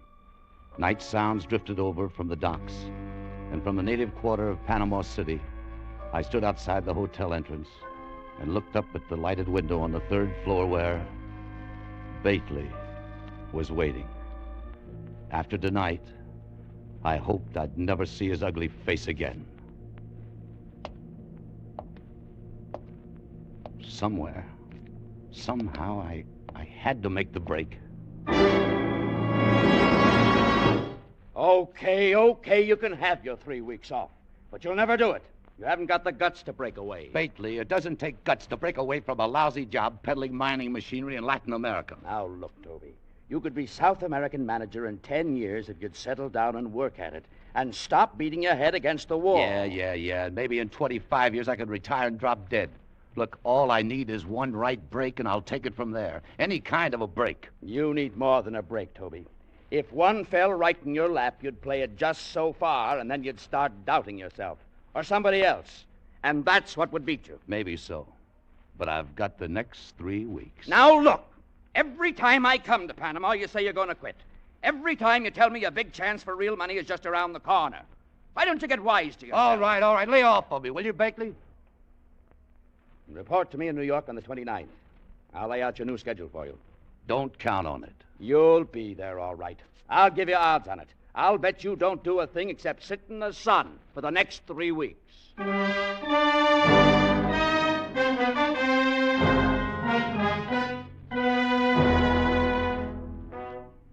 Sit in the sun for 3 weeks. That would suit Bakley fine. To see me come crawling back again. Well, I didn't have a definite plan, but I knew I'd keep on the move. I was so fed up with Bakley, the job, mining machinery, I'd have jumped at anything. A guy in a mood like that can get into plenty of trouble. And 3 days later, I found it. Gracias al Dios. Bienvenido, Senor Manning. Welcome back to Colón and to the Café Madrid. Hi, Emmanuel.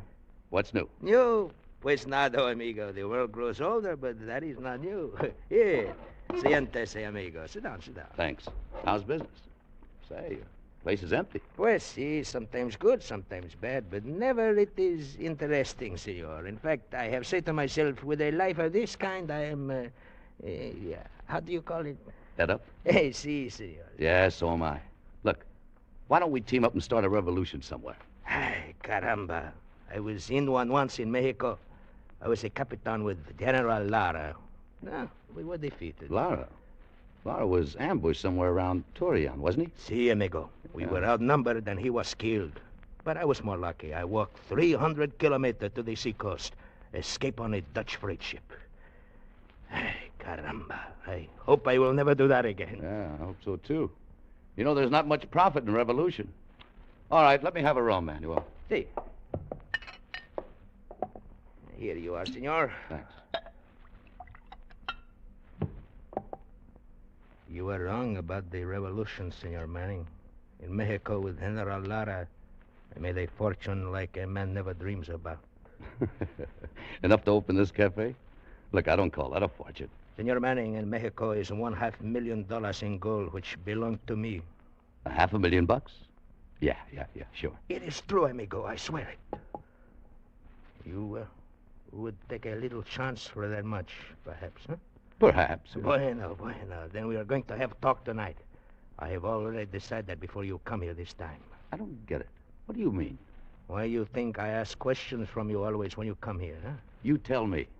Because I wish to find out if you are the right man for the plan I have. I have decided you are, bueno. Well, then, let's talk. Tonight at my casa. Why not now? You think there is no danger for one who knows the secret to a fortune? One must be careful. A fortune? The big chance. Come on, Manuel. Let's get over to your casa and start dealing the cards.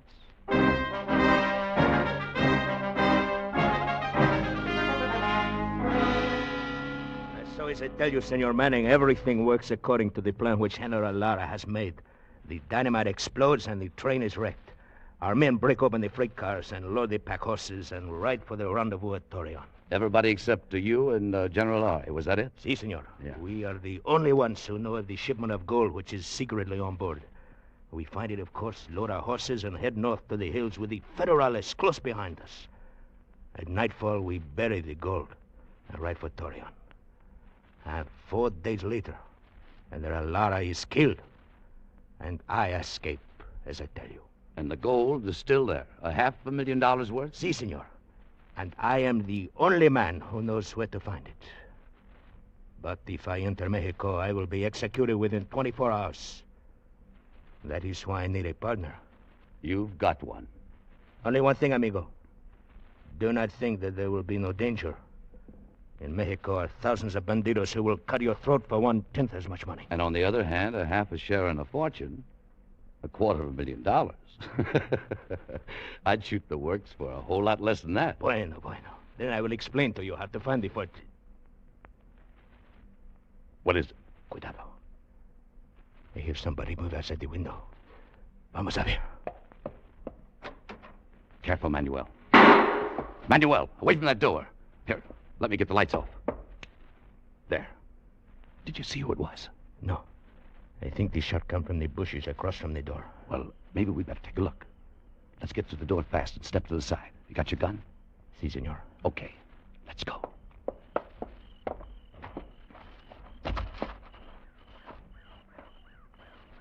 I do not hear anything, senor. No, and it's as black as a hat. I'm going across, Manuel. Keep me covered. Bueno.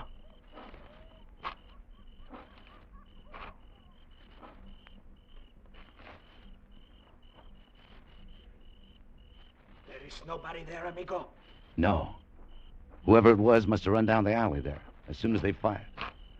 Say, you got any ideas? Pues no, amigo. Look, Manuel, if nobody but you and Laura knew about this gold, and Laura is dead, then how come the shot? And why have you been packing a gun? Senor Manning, when there is a treasure so big as this, it is possible that even the coyotes can smell it. You still wish to go on? Yeah, I still wish to go on.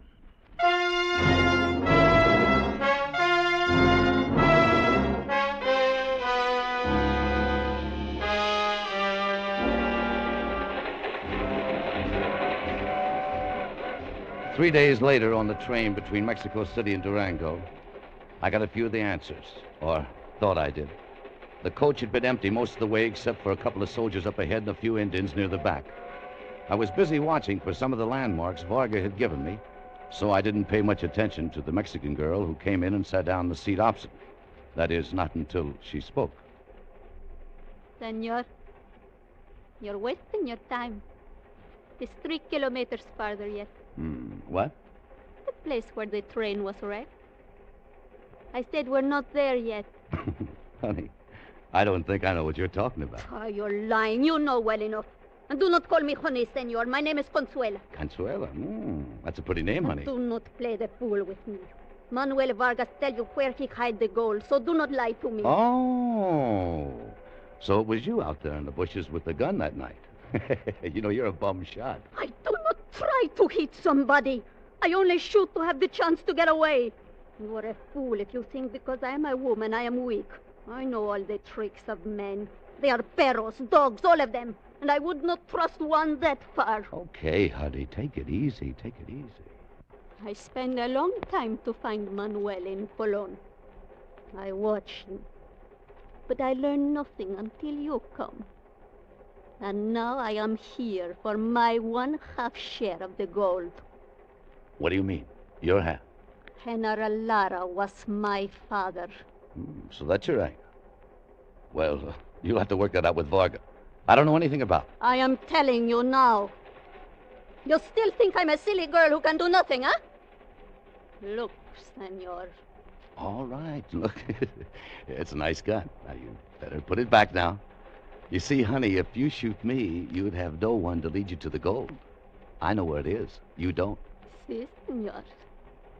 So you lead me to it. And don't forget, I'm very good at shooting. Okay, honey. For the time being, count yourself in. Gracias. But have no mistake, senor. I shall take my share of this gold, even if I must kill you to get it. You understand? Sure, I understand. We'll argue about that later. And something else, senor. Yes? Do not call me honey.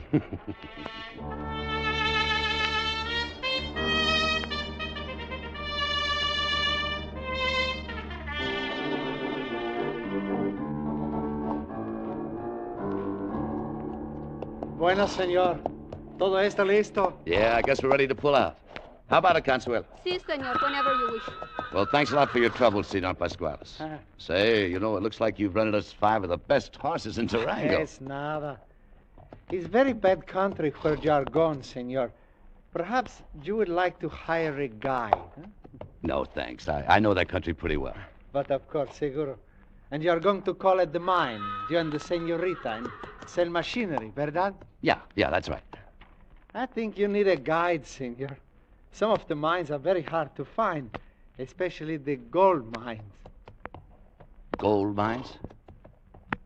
Oh, well, as far as I know, it's all lead and silver country up there. Pues sí, mostly it is, but there is an old saying, gold is where you find it, verdad? Vámonos, senor. We're wasting time. This man would be of no help to us. How do you know? Ever seen him before? Of course not. Why you ask? Just wondered. I've never seen him before. Vámonos, senor. Come on. Okay, honey. Adios, senor. Vámonos. Goodbye, my children. Oija, Fanchito. Have my horse ready to leave at once. I'm going to take a little trip.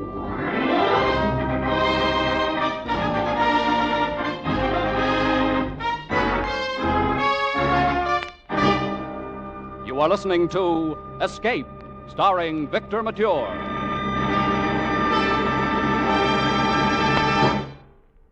Tonight's a big night on CBS, for the welcome mat is out for two of radio's greatest shows, The Bing Crosby Show and the return of Burns and Allen. In just a little while, over many of these same stations, Der Bingle will be on hand with his songs, his humor, and his guests, comedian Abe Burrows and Peggy Lee. Right after Bing's housewarming, George and Gracie will keep the celebration going with the first of their new series. So stay with us tonight for Bing Crosby and for Burns and Allen in their opening shows on CBS, where this fall you hear them all. Tune in this fall for the shows that you love best of all. Listen carefully, here's the address. It's CBS. And now back to Escape, starring Victor Mature.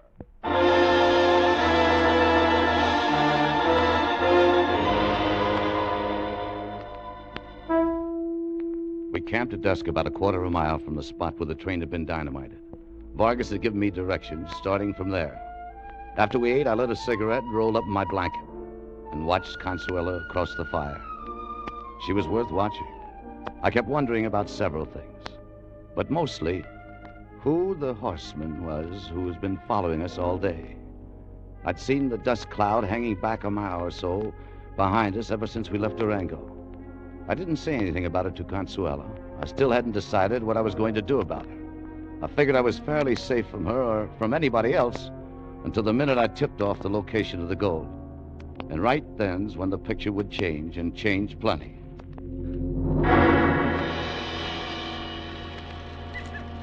Senor Manny, why you stare at me like this? Just wondering some things. Things? What things? If a girl like you would really kill me just for gold. I do not trust anybody, senor. All right. But let's drop the senor. Make it Toby, huh? You wish. It's of no matter to me. Toby. Look, suppose I made a deal with you. String along and don't start any trouble until I get the gold to New York.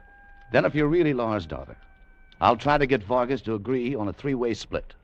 1/3 for each of us. What do you say? I think I do not like it. In New York, I will be in a strange place. Here I'm at home. Here, too, I have gone. Quien sabe? Well, think it over anyway. It's your best bet. I'm going to turn in now. We'll start early in the morning. Pues, see, I will think it over. But, senor, Toby? Yeah? I wish you to know that I do not trust you either. Okay, honey. I do not trust anybody. You understand that? Sure, I understand. Good night, Consuela.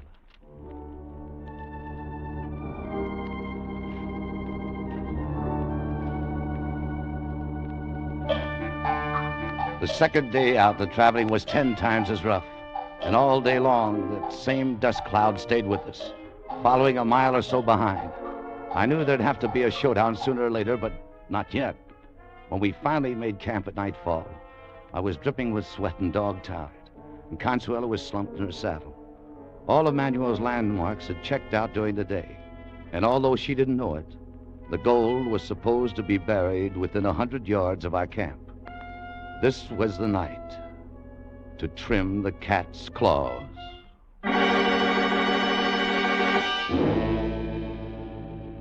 I was counting on one thing, that she couldn't stay awake 2 nights in succession. And I was right. By 2 hours after dark, with the full moon barely above the horizon, Consuelo was sound asleep. I slid out of my bedroll and moved quietly around the fire towards her. I knew the gun was under the blanket at her head, so I bent over her and slowly, gently slid my hand under her and found it, eased it out into the open inch by inch, and dropped it into my pocket. I'd forgotten about her knife until it glinted in the moonlight. She leaped from the ground and came for me. Pero ladrona! I lunged for her wrist, grabbed her, I hung her, while she struggled, twisted, fought like a panther. As small as she was, I could hardly hold her. Let me go, let I me go! couldn't get hold of her other hand. And I wondered the knife might slip loose at any second. Back and forth we fought in the moonlight, stumbling and slipping, but staying on our feet. I could see only one thing to do. I pulled her towards me, bent her arm back, and twisted. Drop it, Consuelo. Drop that knife. No! Drop that knife! Sorry. You should have dropped it. You broke my arm. No, it's only sprained. Better than being cut to ribbons the way I'd have been. Why you waste time talking? You think I'm afraid to die? You're wrong. You have the gun, you have my knife. Go ahead, kill me. Why you wait? Wait a minute. Where do you get this idea I'm going to kill you? Seguro, why else you wait? Seguro, why else you wait for me to sleep and steal my gun? Oh, you silly little fool. Look, I was trying to make sure you wouldn't take a shot at me after we located the gold tomorrow. You were not going to kill me? Of course not. Look, why don't you get smart and find out you can trust somebody once in a while? Now, wake up now and get some sense in your head. Your hands up, I'll please. shake some sense into you if I have to... That you're hurting me.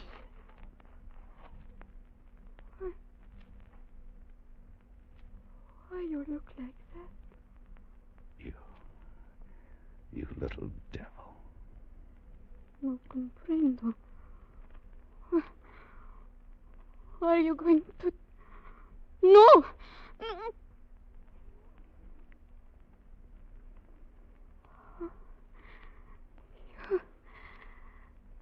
You kiss me. Yeah. Why? I don't know. I think you're going to kill me, then you kiss me. Yeah. Here. Here's your knife. But just now you take it away from me. I know. But look, you better keep it for protection. I do not understand. Never mind. Just take it. Oh. Gracias, senor. Yeah. Well, I'm going to turn in now, and look, you'd better get some sleep, too. We got a tough day tomorrow. And, honey, if you decide to cut my throat during the night, make a clean job of it.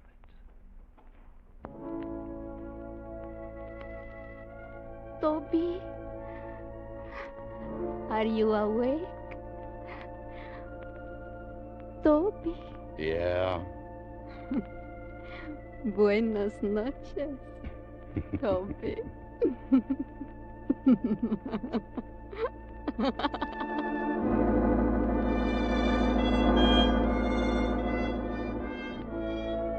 Maybe I was a fool to give her back the knife.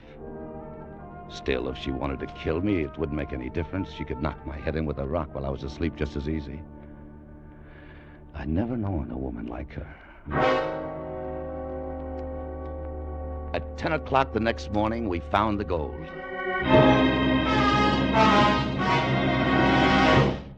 That is all you need, Toby. There's no more. No, it's all on the pack horses. Now look, starting right now, we're going to ride hard until we hit the Narcissus River. Somebody's been following us ever since we left Durango. What? How you know this? I don't know who it is or why. Maybe you do. How could I know? Toby, I swear I do not. Okay, here. Now look, you better take your gun back. You may need it in case we get separated. Separate? I'm going to stay with the gold. Sure you are, but you better take the gun anyway. Now, come on, let's go.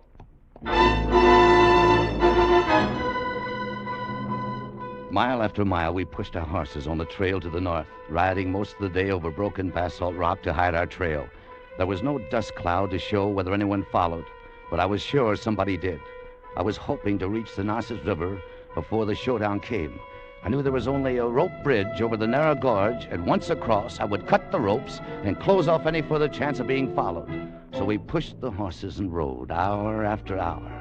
By late afternoon, Consuelo complained more and more, being tired, wanted to stop and rest, and I couldn't be sure she wasn't trying to slow us down.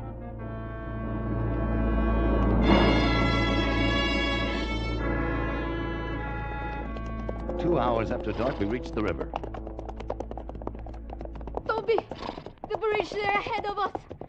Oh, I'm so glad. I'm so tired. You're not alone, honey. Lucky there's a moon. This thing's no cinch to cross in the dark. He looks very weak. He's only held up by ropes. It's safe enough. Whoa, boy. Whoa, now. Whoa, whoa. Here. Hold my horse. I'll lead the pack animals across on foot. Toby, be careful. Are you worried about me? Or the gold? Hurry, please. Take them across. Wait. I think that will not be necessary, senor. You will put up your hand. Do not move. Can you see him? He's in the shadow, right by the bridge. It's Pasquales, that guy in Durango. Were you expecting him? Toby, I swear to you that... Bastante. Senor, you will drop your pistol on the ground. Very slowly, please. Gracias. It was very kind of you to discover the gold for me. How did you know we were looking for it? Oh, I forgot to tell you, in Durango. I'm Sergeant Alberto Pasquales, formerly with the 4th Regiment of General Lara in the Army of the Revolution. One of my father's soldiers. For 5 years, I have waited for Capitan Vargas to come back for the fortune, which I knew he had stolen. Stand out in the moonlight, please. Bastante, that's far enough. Now I lead the horses across the bridge, and then I cut the rope so that you cannot follow me. If you move, I will have to kill you. Toby. Quiet, and don't move. He does not know I have a gun. No, Consuelo. No! No, don't! Don't! I had you move!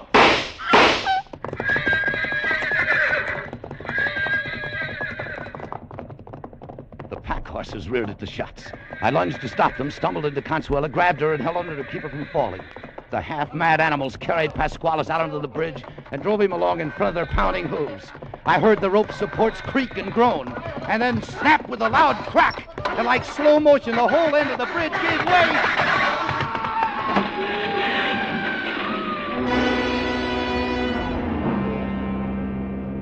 Pasquales and the 3 pack horses loaded with gold had plunged down into the gorge below. Toby, I'm hurt.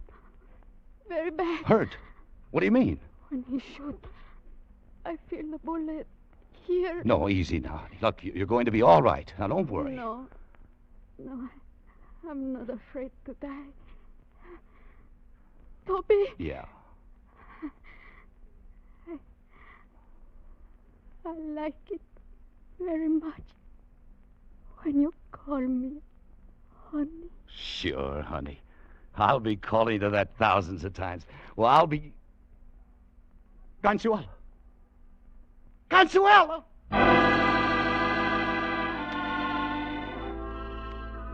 I knelt there in the moonlight, holding her in my arms, with the bare brown hills of Mexico around me, and cursed myself for a fool.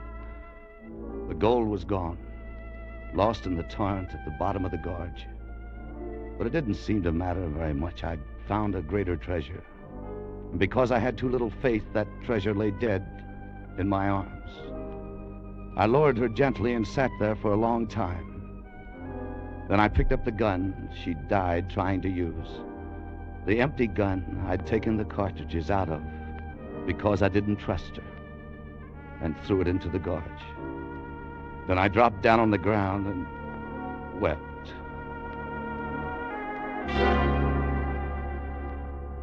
I remembered Bately's words. You need more than a break, Toby. If one fell right in your lap, you'd play it just so far. and then you'd start doubting yourself or somebody else.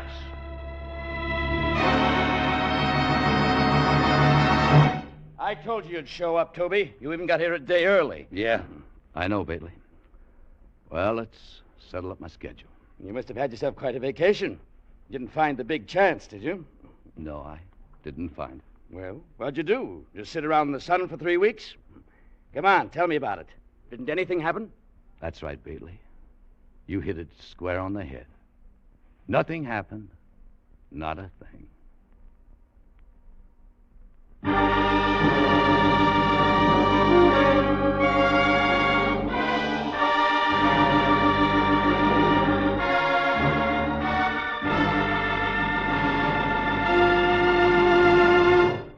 Escape was produced and directed by Gordon T. Hughes. With Victor Mature starring as Toby Manning, tonight we have presented The Fortune of Vargas, adapted for radio by Les Crutchfield. Victor Mature will soon be seen in the 20th Century Fox Technicolor production, Wabash Avenue.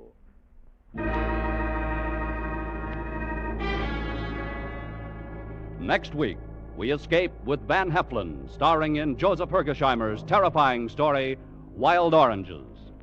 Good night, then, until this same time next week, when once again we offer you Escape, starring Van Heflin.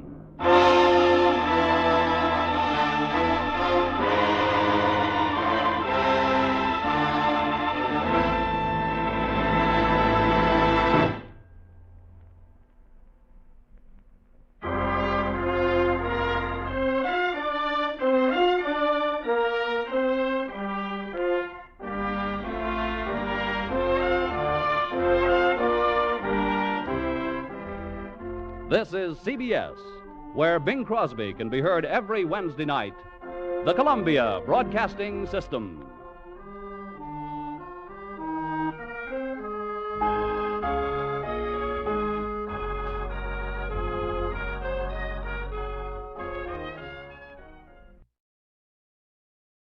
Our thanks this evening to America's own CBS.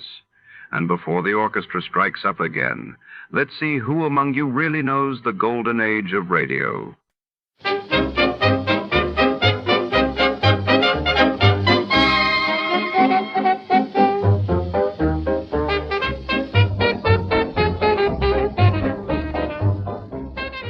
Tonight, in the city's rain-slicked streets, honesty is a rare currency.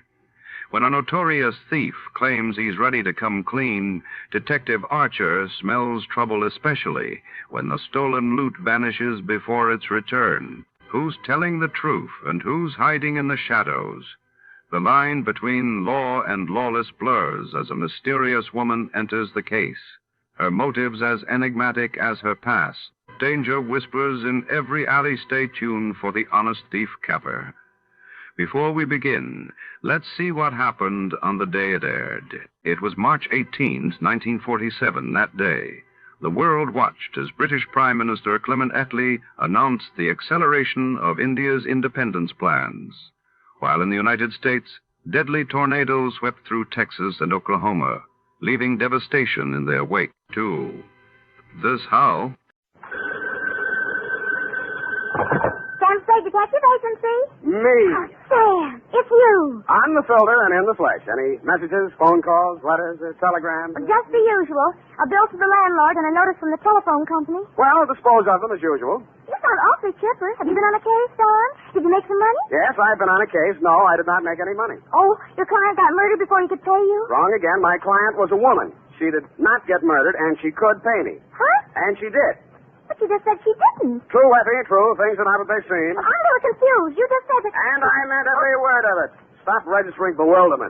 All is paradox. So, sharpen your pencils, straighten your seams, get out your notebook, and prepare to be confounded by the contradictions I shall contradictate to you during my report on the honest thief caper.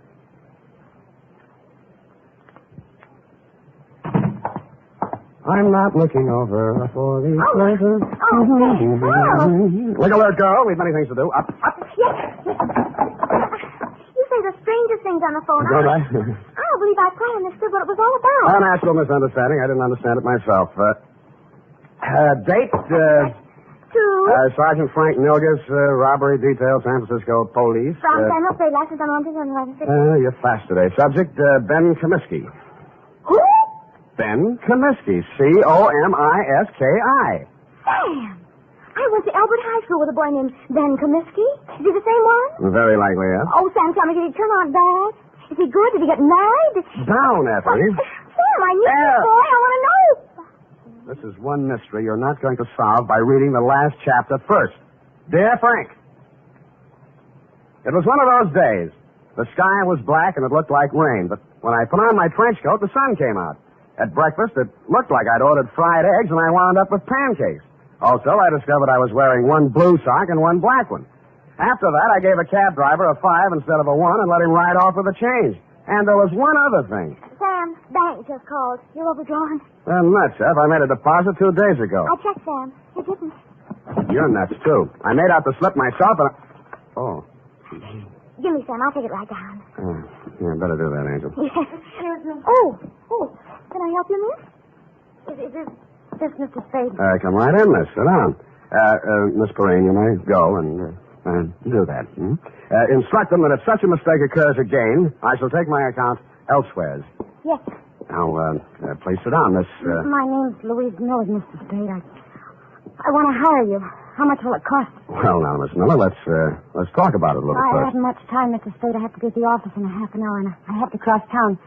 You see, Mama thinks I should forget all about him, but I can't, and well, here I've got $95. Will you please do something? Just something. Come on now, come on. I'm sorry. That's all right. Now, who is he? What's he done? And why does Mama want you to forget him? Ben Comiskey. We were going to be married pretty soon. We even picked out our furniture. No. It's all right now. Go on. What's he done? They say he held up a store 2 nights ago. They picked him up on the street today. He's in jail. Mm-hmm. Well, if he's innocent, I'm sure they'll find that out. He won't even see me, Mr. Spade, and he won't see anyone. Ben's good and kind and sweet, and I love him, and I want to marry him, and I want you to find out why, what it's all about. Look, Miss Miller, I think you should be in the office of a good lawyer. I'm sure He doesn't want a lawyer. He won't even see the public defender. He doesn't want anything. Oh, please, Mr. Spade, I just want to die if Ben went to prison. I just want to die.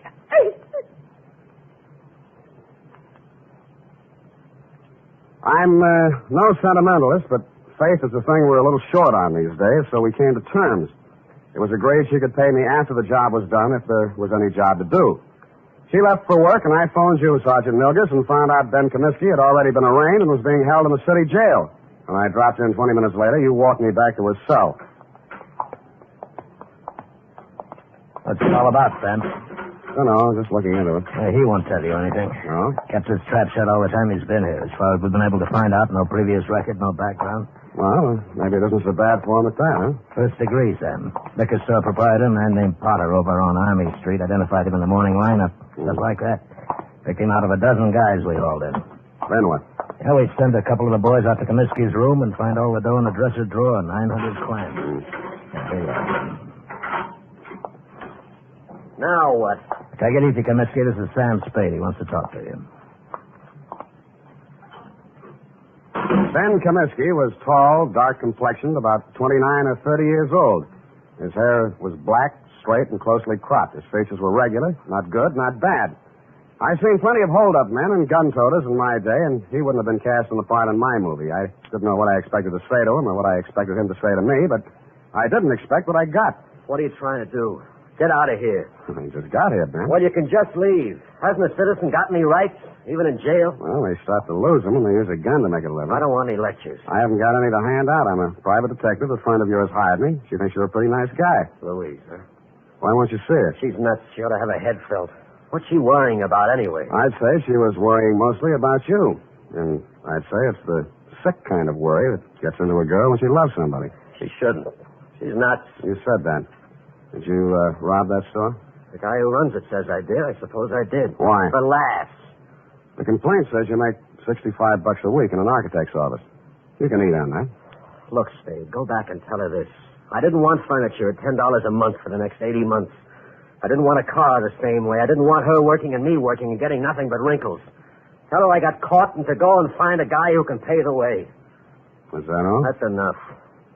You're charged with armed robbery in the first degree. That means not less than 5 years. I know it. Shut up about it. Why'd you turn down a lawyer? Hadn't you heard, Spade? They're holding up my indictment. I'm a prize pigeon. They think maybe I knocked over 10 or 12 other places in town. Did you? Sure, but don't worry about me. And tell Louise not to worry about me. Got $1 million salted away, and I'm going to buy my way out through the DA's office. Okay. Have it your way, Ben.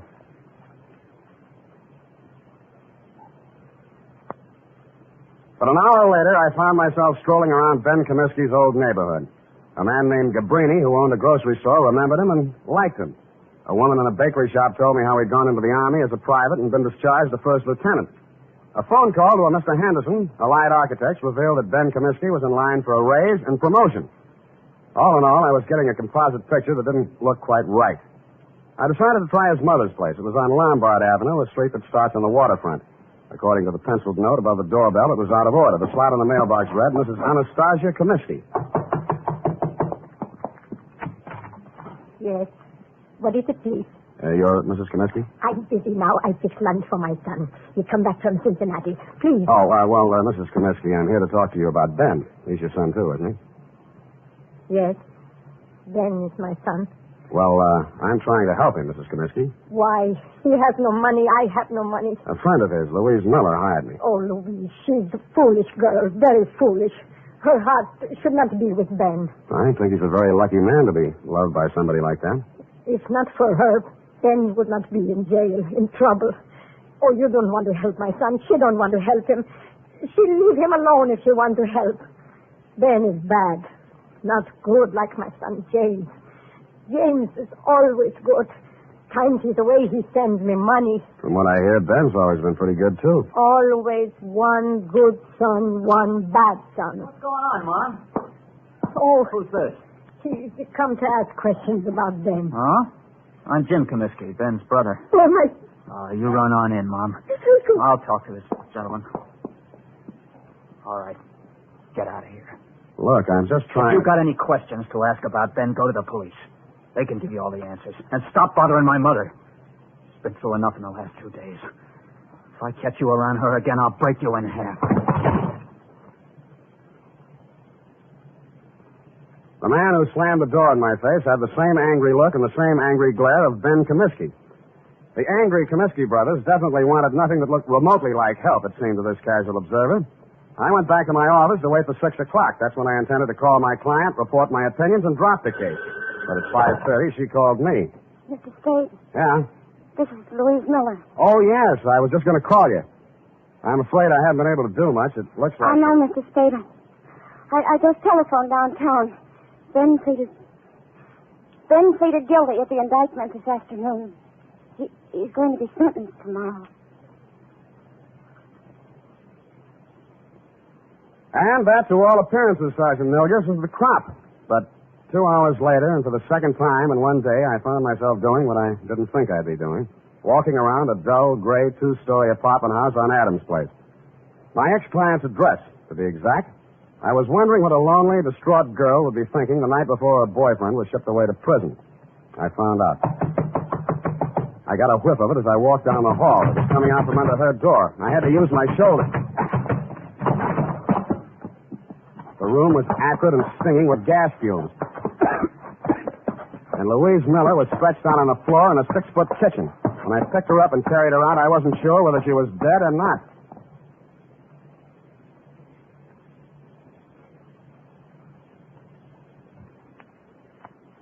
10 seconds after I'd found Louise Miller, I'd called a police ambulance, and in a matter of minutes, an intern was working over her with a pull motor. Her breathing became regular, and her pulse picked up, but she was still unconscious. Lieutenant Kelsey of Homicide showed up and said it was obviously a suicide attempt, which is his kind of ingenious thinking. I thought not. If she were going to commit suicide, she wouldn't have called first to pull me off the caper. She'd have let an insignificant detail like that take care of itself. No, she was too strong to pity herself and too sure of what her intuition told her to believe even Ben Comiskey's confession. With that kind of faith, I owed it to her to poke around the ashes while they were still hot. I did. and turned up a live coal in a faded blue shirt and wrinkled brown pants. Bert Singleby by name and by vocation, manager of the Greystone Arms Apartments. What kind of a girl was she? Oh, nice, clean, sincere. The kind mothers always want their sons to marry. Boy, I wish I'd listened to mine. Yeah, did you know her boyfriend, Ben Comiskey? Oh, salt hors d'oeuvre. Huh? I can't understand him pulling a hold-up like that. But then, the war did strange things to Yes, I guess it did. Well, I almost stayed in Europe and married myself up to a French doll myself. Yeah, I bet. But Sandra, that's my wife. She'd have hunted me down in Tibet. It was easy to come home facing music. Yeah, well, about Louise, you know any reason why she might commit suicide? Frankly, no. I met her in the hallway tonight, and she said, Mr. Singleby, she said, Ben didn't do that hold-up because I'm pretty sure I know who did. Well, I figure she's just keeping up a front. But if she did really know that Ben didn't do it, she wouldn't have turned on the gas now, would she? No, she wouldn't. Did she tell you who she thought did it? No, that's all she said. She's a quiet girl. Not like my wife. Now, Sam. Yeah, did you see or hear anything that might have been suspicious or unusual around her apartment tonight? Now, look, I don't want to go around breaking up any homes or spreading dirty gossip around. Unless it involves Sandra's relatives. Mr. Singleby, I promise you, sir, that I'll treat any information you give me confidentially as long as I can. All right. Now, listen. Sandra told me not to say anything because it's a lot easier to rent a suicide apartment than a murder apartment. You know that? Confidentially, I'm a humanitarian. But if you tell anybody I said this, I'll just lie about it. I'll never tell a soul. Well, we were out of butter, see, so I had to run down to the store. Well, when I passed the mailboxes outside, a guy is standing there. He asked me which apartment Louise Miller was in, and I said 12B. What do you look like? Oh, let's see now. 5'10", medium build, tan suit, dark shirt, sort of wide brim hat, kind of flashy. Mm-hmm. Wore 3 or 4 big rings, diamonds they look like. 3 or 4 big diamond rings on each hand. The Iceman. Why didn't you tell all this to the police? Bert, who are you talking to? Don't you dare say a word about that poor girl. That's why. That is why. Sandra always says, keep your mouth shut and you keep out of trouble. But me, I don't know. I just love... Bert, stop talking too much and close that door. Yes, Sandra, dear. I'm closing it.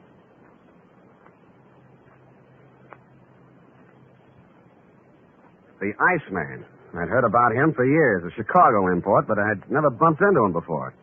He'd been headquartering at the Red Spot Cafe, the kind of a place that Skid Row winos visit when they want to slum. It was dark inside, but I strode manfully to the bar. Yeah? Something? The Iceman here? What do you want him for, huh? He's a friend of mine. You're a friend of whose? What are you giving me? You got bull written all over you from the top of your stupid head to the bottom of your flat feet. He had the tan suit, the flashy rings, the dark shirt, and the wide-brimmed hat. He stared at me with eyes that were icy and insolent. He rubbed the knuckles of one hand into the palm of the other as if he just ached for a chance to bruise them, which I was sure he did. 4 guys sauntered over to lean on the piano, and as ugly as they were, I knew it wasn't a barbershop quartet. 2 more left the bar and stood behind him, and a few others got up from nearby tables and joined the group. I should have brought my team, but I hadn't. You're a friend of mine, huh? Well, if it isn't Claude Bettering, the juvenile delinquent of 1940. Is that so? Now, you're a real brain. Who are you, Brainy? Sam Spade. Oh, now, ain't that a pretty name? You got something on your mind? I just wanted to talk with you about what you did to a girl named Louise Miller tonight. Never heard of her. Sounds cute, though. Girls are a lot easier to push around, aren't they, Claude? Call me Ice. Claude? Some guys are just as easy as some dames. Where have I been all night tonight, fellas? Here, right. You heard that, Spade? I've been here all night. Any of you guys ever hear of a Louise Miller? No. Yeah, sorry. Nobody ever heard of her, see? Well, she has a lot of friends who have. The police, the people down at Mercy Hospital, and me. And none of us are going to forget her. Or what happened to her. And who did it. Got something you'd like to do right now, maybe? Yeah. But I'll pick my time. All right. Enough of this cheap chatter. I don't want to be seen talking with you too long. I got my reputation to think about. Now blow before I take one hand out of my pocket and push your stinking face back through that door. You'll need both hands, Samson. Go on, you creep. Fellas. All right.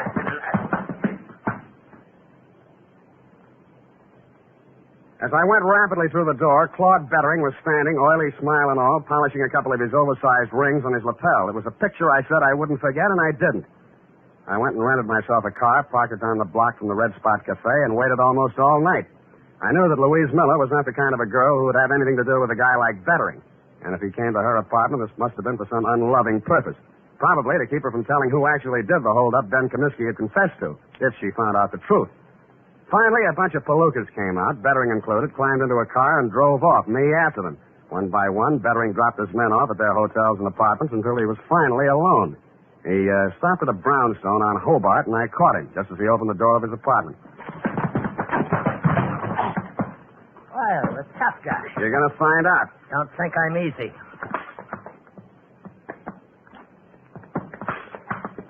And he wasn't easy. He was 3 inches shorter and 25 pounds lighter, and wherever he had picked up his reputation for toughness, he earned it. But I never enjoyed a fight in my life any more than that one. I battered him to his knees and into the floor, and he still wouldn't give up.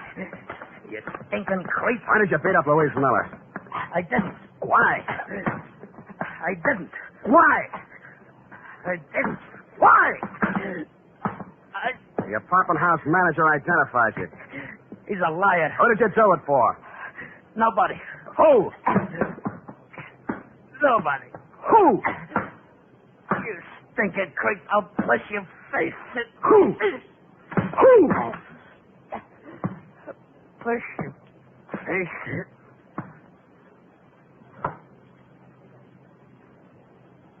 He went out. Quite a guy, the Iceman. I used his phone to call the police and tell them to pick him up for attempted murder. Then, with dawn coming up and my energy going down, I went back to the city jail, got a pass, and woke up Ben Comiskey.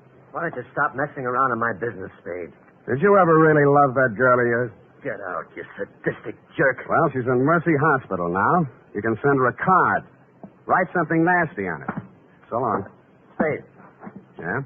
What's she in the hospital about? What do you care? Tell me, please. Somebody turned on the gas in her apartment and tried to kill her. It's nothing, really. Please. Who did it? Who did it, Spade? I think it was a guy named Claude Bettering. They call him the Iceman in certain circles. But why? That's what I'd like to know. Who's Bettering? I don't know. Your girl believed you were innocent, Comiskey, but you said you weren't. My guess is that somebody figured she knew something and tried to shut her up. I think Bettering was hired by somebody. Spade, look, I don't have any dough, see? But I want to get out of here. For one day. Do you know anybody to raise the bail? I won't skip, and I'll pay back anything you want. Why? I gotta see somebody. I don't think I can. Who do you want to see? My lousy, dirty, low-down, no-good brother. He hired Bettering? Who else? He did everything. He's always done everything wrong. He held up that liquor store, but he's on parole, a 2-time felony offender. One more rap and he'd go up for 20 years. I did this for him, yeah. Look at me. I did it for him, and he tries to kill my girl. Your mother said he was a good boy, hard-working, lived in Cincinnati. Me again. I told her all that. She believed it. I started a whole stupid lie and had to go through with it. I could explain 2 years, 3 years to her, but not 20. He promised he'd go straight. He promised. I see. I even sent her money I earned and said it was from him. Oh, you never saw anybody like me before, did you? No, I haven't. Get me out. Get me out, Sam, and I'll drag him in by his back teeth. Thanks anyway, but I'll do it myself. Spade, let me do it. Let me do it, please.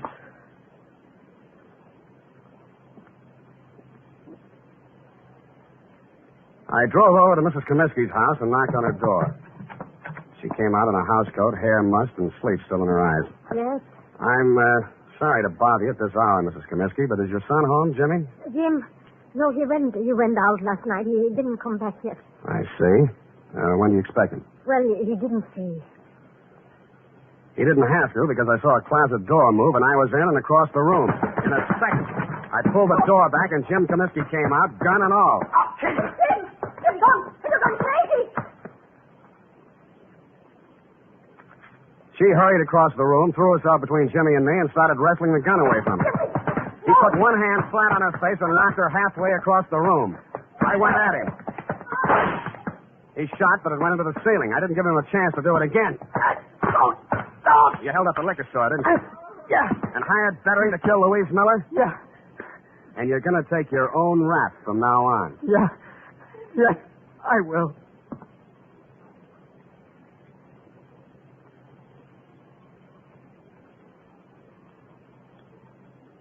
And he did. Period. End of report. Oh, Sam, that poor old lady. Yeah, she lived in a dream world built by a son who had too much heart and not enough common sense. But, Sam, that man in the liquor store identified Ben as the hold-up man. Well, when he saw both brothers together, we realized we'd made a mistake. At night, with a hat pulled down and a collar up, anybody could have confused the Comiskey brothers. Sam, the world so cruel? Because people live on it. Now go on, type it out, huh?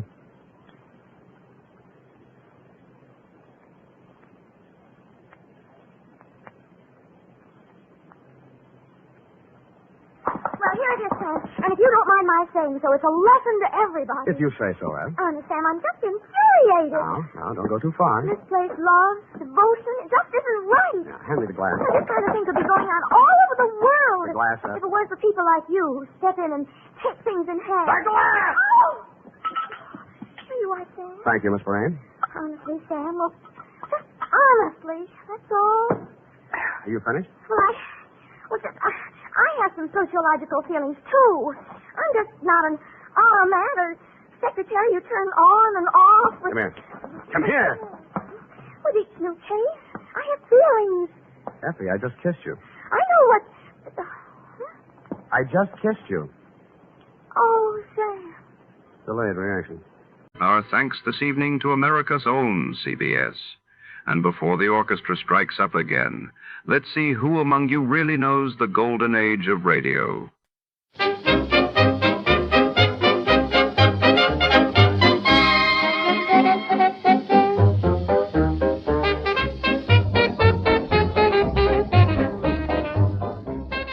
Tonight, our story unravels beneath the flickering neon lights of the opulent Edelstein & Sons jewelry store, where secrets are locked away as tightly as the diamonds in their vault. When a mysterious buyer arrives after hours, a routine transaction inside the gleaming, marble-floored cellar quickly twists into a labyrinth of deception, betrayal, and hidden motives. What did the buyer truly come to claim, and who is pulling the strings from the shadows? Stay with us.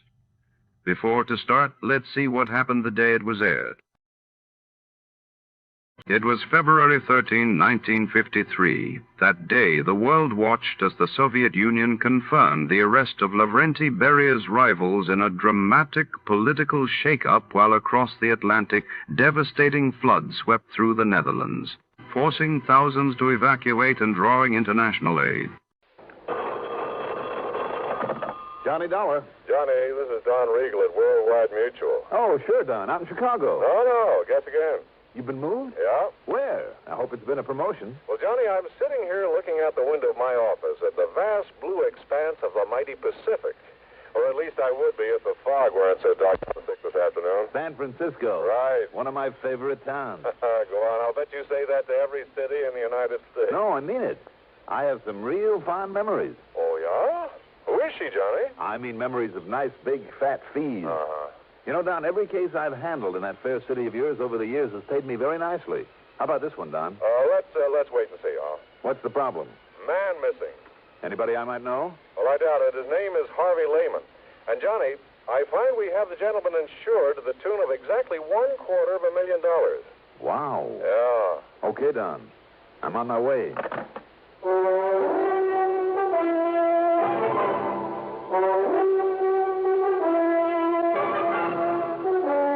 CBS Radio Network brings you Mandel Kramer and the exciting adventures of the man with the action-packed expense account. America's fabulous freelance insurance investigator, yours truly, Johnny Dollar.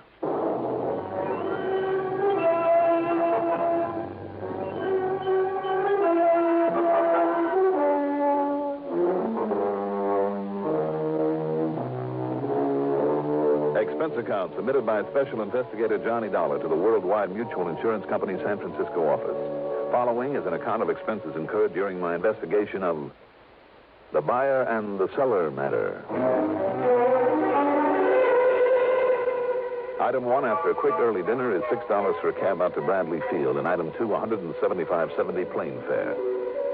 It was quite late by the time we sat down at San Francisco International Airport, so item 3 is another $6 for a taxi into the Huntington Hotel, high on famous Nob Hill, where from my window I could look out over Telegraph Hill and Chinatown, Fisherman's Wharf, the Embarcadero, and other familiar spots of this wonderful, colorful city. First thing in the morning, I dropped in on Don Riegel at his office right near station KCBS that carries these reports of mine on CBS Radio every week. You know, come to think of it, the last time I was in San Francisco, a couple of the men at KCBS helped me solve an important arson case. Yeah, I remember that one, Johnny. Where are you staying this trip? Over at the Huntington, as usual. Well, I hope you didn't bother to unpack your bag. No, why? Well, you may have a little more traveling to do. What do you think I did to get out here? Had my way, I'd stick around and enjoy this town of yours for a little while. Well, no reason why you shouldn't. You can come back after you've cleared up this case for us. And believe me, I hope you can, Johnny. What's it all about, Don? Well, as I told you on the phone, the man's name is Harvey Lehman. As I also told you, he's disappeared. And if somebody's knocked him off, you'll have to pay a nice hunk of insurance. Yeah, exactly $250,000. But if that man ever had an enemy, I'm crazy as a bedbug. Well, I've always suspected that. Who's the beneficiary? His wife, Doris Lehman.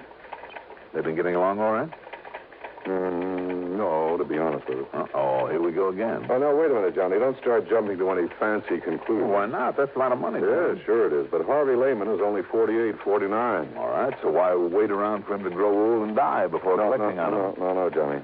What I mean is that he has a good business going and will be worth a lot more over the years than any hunk of insurance is now. Even 250 G's? Even that. Even if it means putting up with him over the years? Well, any putting up with it, Johnny, I'd say is on his part. How do you mean? Well, Lehman's a real solid, hard-working citizen who's so completely straight and decent that, well, he's the sort that other folks often take advantage of, especially his wife. Yeah? Domineering. She's overpowering. And while he's working, she's spending, and not on him or his house, anything like that, mind you, but on her own selfish self. Well, then you've just opened up possibility number 2. That he's disappeared deliberately to get away from her? Sure. No. Why not? Well, he's simply not the type. And there's a stubborn streak in him, Johnny, and I'm sure he'd keep trying to make a go of it in the hope that she'd get over this extravagance and nagging one day, and... Well, I just don't think he'd give up. I know he wouldn't run away. Maybe. Maybe not. I'm sure of it. How long ago did he disappear? By the way, what sort of business is he in? Well, he's a buyer, Johnny. I guess you'd call him a commission buyer. Oh, buyer of what? Well, antiques, that sort of thing. You want a giant ruby from some ancient Persian idol, Lehman would get it for you if anyone could. Or the suit of armor that King Arthur wore. Or even a whole room from some Scottish castle. You know that sort of thing. Well, anyhow, he left here just a week ago. A week ago? Well, that means a pretty cold trail. Yeah, I know. He told his wife he was going down to Los Angeles, to Beverly Hills to be exact, to see a man. Told her he'd be back the following day.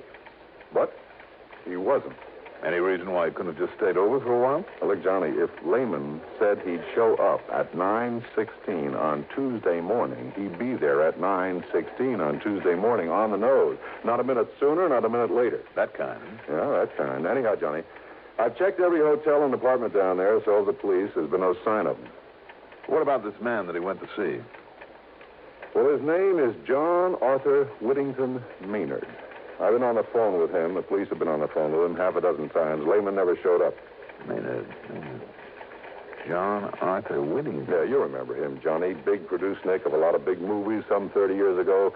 Well, at least they made a lot of money. Yeah. All of them horror films, Edgar Allan Poe and vampire and werewolf sort of stuff, before all this science fiction type of stuff came along. Well, the old screwball made himself millions. Well, why did Lehman say he was going down? Well, like I said, Lehman was a buyer of some pretty unusual stuff on commission. And I understand Maynard has a house full of it. Wait a minute now. Don, isn't he the one who had an old movie set, an old castle moved onto some property to use for a home? Yeah, that's the one. You've probably seen it in one of the picture magazines. But now, to get back to Lehman. You better give me his description. Let's see. Here's the scope on him, Johnny, all scribbled out for you. Thanks. And if you want a picture without having to go to the police, his wife has promised to have one for you. Good. Because she's the one person that I want to talk to about this. Now, have you got a car I can use? No, sure, you can have mine. But listen, Johnny, so far as Mrs. Lehman is concerned, I thought I made it clear a couple of minutes ago. Okay, Don, okay.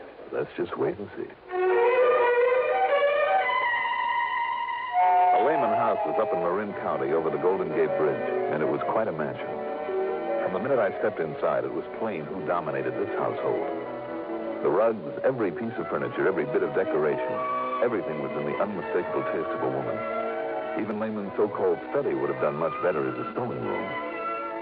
There was certainly no place where a man could open his collar, take off his shoes, put up his feet, and relax. And the more I talked with Doris Lehman, the more I became convinced that one of two things had happened.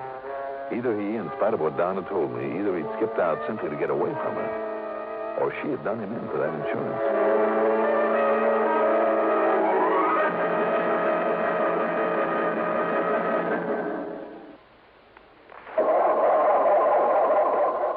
Cars left out at night or in unheated garages.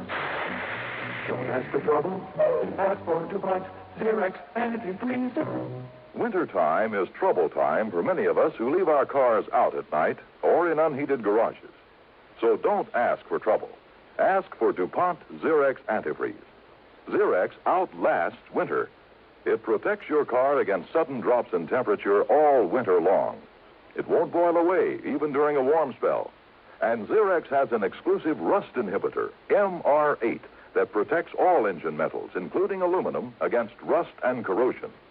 So, for safe, dependable protection, do as millions of motorists have done for over 20 years. Ask for Xerox Antifreeze. It's made by DuPont. Remember, for cars left out at night or in unheated garages. Don't ask for trouble. Ask for DuPont, Xerox, antifreeze.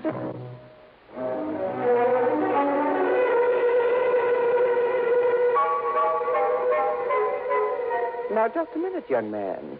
If you came out here to insult me... I'm sorry, Mrs. Lehman. You very well should be. But in my job, we have to consider all the possibilities. Ridiculous. Do you think for 1 minute I'd dirty my hands with such a low act as murder? It's ridiculous. Even for $250,000? Make no mistake about it, Mr. Dollar. Harvey is worth a great deal more to me alive than he might ever be dead. He's done very well for me and will continue to. If you can find him and bring him back to me. I'm sure he will. Of course he will. Have you considered that he might have just wanted to get away from you for a while? I beg your pardon. Harvey just run off and leave me? Well? He wouldn't dare. I wondered. Well, you can stop wondering right here and now. Harvey would no more... He would no more... Yes? Go on, Mrs. Lehman, or if I hit a sore spot.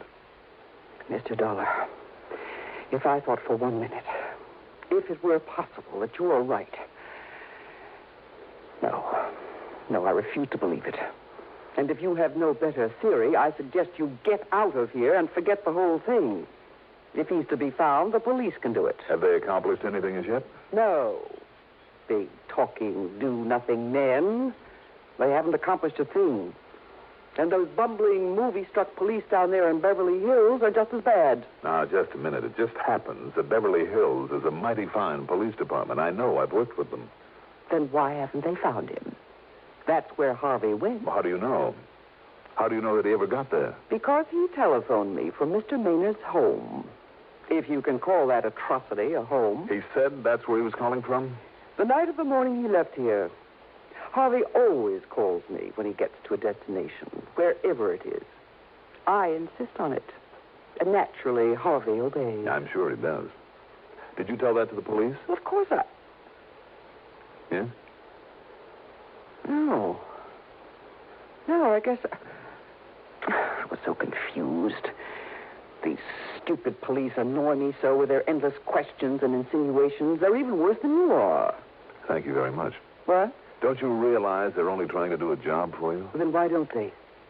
Why don't they know that Harvey got there? Because you didn't tell them. Why did he go to see Mr. Maynard? To collect the money due for a lot of junk he bought for him. $10,000. Junk? Oh, chunks from some ancient Roman ruin. Artifacts out of the temple of some old pagan god. And a lot of other nonsense that castle is stuffed with. Maynard simply refused to pay. He told Harvey he should feel honored for having been able to contribute to the decoration of that silly place. And that if he didn't stop dunning him, he'd what, Mrs. Lehman? Oh, I don't know. All I know is that he threatened Harvey, and more than once. For simply trying to collect a bill? Well, you don't know that crazy old Maynard. Oh, I guess I don't. Anyhow, I got fed up with it. I told Harvey to go down there and collect that money or else. Why should I tell you this? I don't like you. It's none of your business. So just leave and forget about it. Goodbye, Mr. Dollar.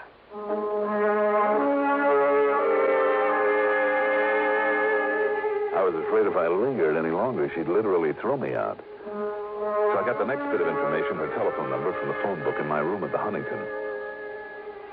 Then I put through a call, not to her, but to an old pal of mine. Under the circumstances, it wouldn't be diplomatic to give his right name, so we'll just call him Brady. Sergeant Brady of the Beverly Hills Police Department. And 15 minutes later, he called me back. Johnny Dollar. Brady, Johnny. Yeah. Well, as you suggested, I snooped the phone company, and yes, there was a call to that Marin County number the same night Lehman should have arrived down here. All right, then, Brady. So maybe old Maynard called to see why he hadn't. He must have known Lehman was planning to come. I don't think so. I don't think Maynard would have called because I don't believe he did know Lehman was heading your way. Oh, you don't, huh? What's more, it was Lehman himself who made that call. No, wait a minute. You're sure of that? Yes. At least that's what I was told by... Yeah, Johnny? Well, maybe I'm not sure. Well, if you're thinking that maybe Lehman did get here and that maybe they had a fight or something, well, Johnny, we thought of that, too. You see, we know that wacky old Maynard pretty well. He's a real nut. And if you don't believe me, just dig up some of those old horror pictures he used to make. Wow. I know what you mean. Made a lot of the props for him, too, with his own little hands. Anyhow, just in case, some of the boys and I went through that joint of his from stem to stern. And? Nothing. Zero. No sign of Lehman or anybody else.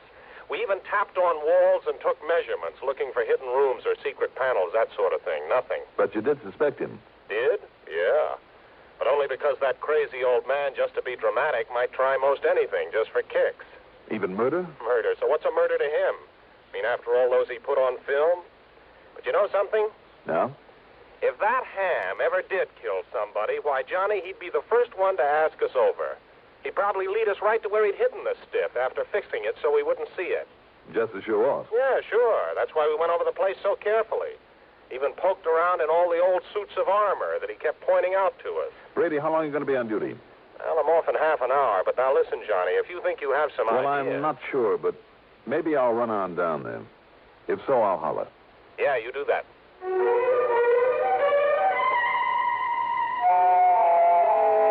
Item 3, $83 even for a cab to the airport, a jet to Los Angeles, and a deposit on a rental car. I drove into Beverly Hills to police headquarters. As I suspected, Brady wasn't there, nor did a phone call raise him at his home. However, the officer on the desk promised to keep trying and gave me some directions, so I took off. After leaving a pleasant residential section, I took a narrow dirt road high up the side of a mountain. I could see all of Beverly Hills and most of Los Angeles spread out below me, and Catalina Island over 20 miles out in the blue Pacific like a jewel, fairly sparkling in the late afternoon sun. I could also see the crummy castle where John Arthur Whittington Maynard lived alone among the tattered glories of his past in the film business. And suddenly, that wee, small voice in the back of my brain spoke out loud and clear. Watch it, Dollar. You may be getting into more than you bargained for, so watch it, Dollar. Watch it.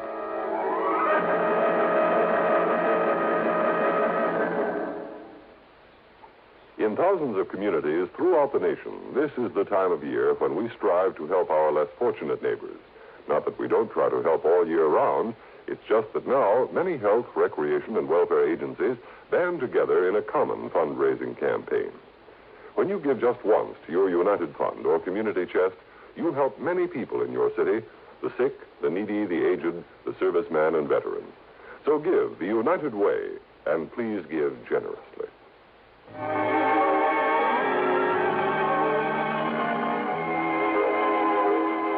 Picture it for yourself. This castle, once a movie set, built up among the rocks and boulders at the top of a mountain.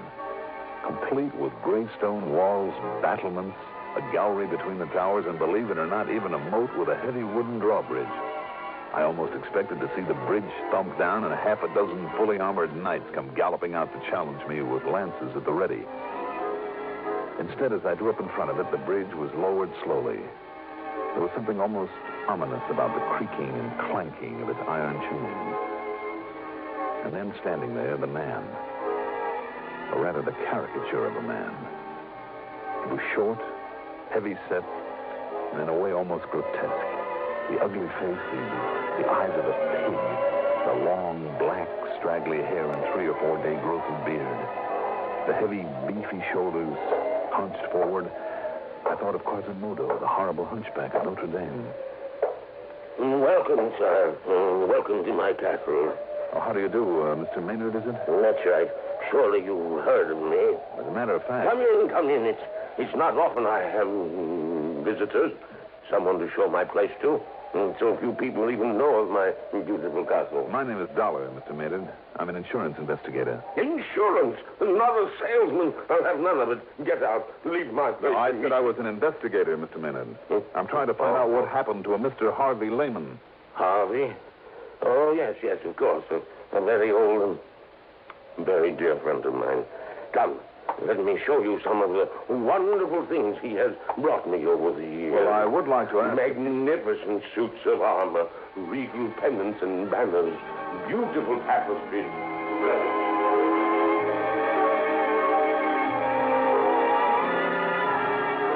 Pinning him down to talk about Harvey Leiningen was almost impossible. But I must confess that the trip around that phony castle was interesting, to say the least. Much of what he showed me deserved a place in a museum, real collector's items. And some of the props from old horror pictures that he's made were just fascinating. Especially down in one of the dank, dark, dirty dungeons. Ancient instruments of torture, the rack, the wheel, the Iron Maiden, a metal boot to be filled with boiling oil. From my pictures, Dollar. From my pictures. Realism, that's what I had in all of them. Because I was the greatest plotter of them all. When it came to mystery and torture and murder. Get back to Mr. Leiningen. And can you think of a better place to keep them than down here? And think of a better place to keep them than down here in this dusty old dungeon, eh? Yes, very fitting. Now, in here, I must show you my wine cellar. There are still a couple of questions, though, that 29 years ago, I laid down the wines in here. That's all that time they've been aging in here. Cases and cases of them, rack after rack. Do you see them under the dust and cobwebs? Finest vintages of all. Yes, sure. Now, Mr. Maynard... Yes, 29 years ago, when I retired and moved into this place, I put these wines down here. So you said. You can tell how long by the dust and the cobwebs. Yes, I know. Spiders.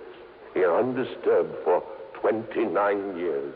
One thing more, though, about Mr. Leiningen. No, I told you, Mr. Dollar. I know nothing whatsoever about him. When did you see him last? Oh, almost a year ago. You sure about that? Yes, I'm sure. Oh, look here, this case of port. No label. But the finest vintage port. Mr. Maynard? Over here. Do you see them? The sherries. Magnificent sherries. And the longer they lie there, undisturbed, the finer they'll be. You never drink them? Drink them? Such treasures. Drink them indeed. Look at this one. The color of this ancient sherry. Hold it up to the light. There. Do you see? Yes, I'm afraid I do now. What? I see. Realism, you said. Didn't you mean what looks like realism? By the time it was shown on a movie screen? I don't understand, Mr. Dollar. Tell me the truth, Mr. Maynard. These torture machines, for instance, in the other room, and some of that armor upstairs. Well, some of that armor cost me a fortune because it's genuine. Maybe so, some of it. But how about the rest? You mean you could tell? That it's only imitation? Stuff that was made up for some of your old movies? But I made it myself. I have a skill in such things. I thought it was perfect. It would have fooled me, all right. Well, then I don't understand. Even as the dust down here and the cobwebs fooled the police, too, didn't they? What? When they came around here a few days ago for a look. Now, just a minute. I'll bet by way of showing off, you dragged them down to this wine cellar, too. You were so sure of yourself. Dollar? Phony cobwebs are almost like the real thing. Phony? All the dust. What is it, Maynard? Fuller's earth that you've scattered around? You don't know what you're talking about. The whole setup would have fooled me royally if you hadn't picked up that bottle of wine and held it up to the light. I'm going to take a look under some of these cases, Mr. No! You leave them alone. Why? Because they cover up something you don't want me to see? No, don't do that.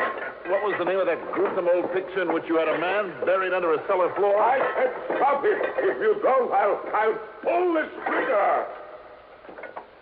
Oh, I see. There. That wild, silly guess of mine paid off. That's right.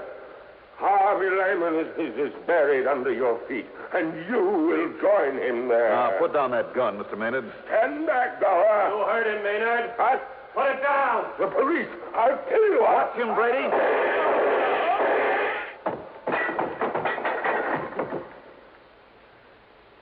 Thanks, Brady.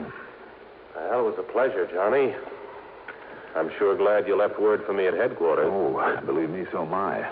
And he certainly fooled us when the boys and I went through here a couple of days ago. But how did you ever guess? A bottle of wine when he held it up to the light. Well? He said it was fine old sherry, lying around down here for 29 years. So? Sherry? There should have been a sediment in that bottle this thick. Uh-huh. So the age and dust and cobwebs were a fake, huh? And he must have moved the bottles over this spot only recently. That's right. I just took a wild guess. You know the rest. Pretty smart, Johnny. Pretty smart. Needless to say, wild as the whole thing may seem, they found Lehman's body buried there in the cellar. Expense account total, including the trip back to Hartford by way of San Francisco to pick up my clothes, $477.30. Yours truly, Johnny Dollar.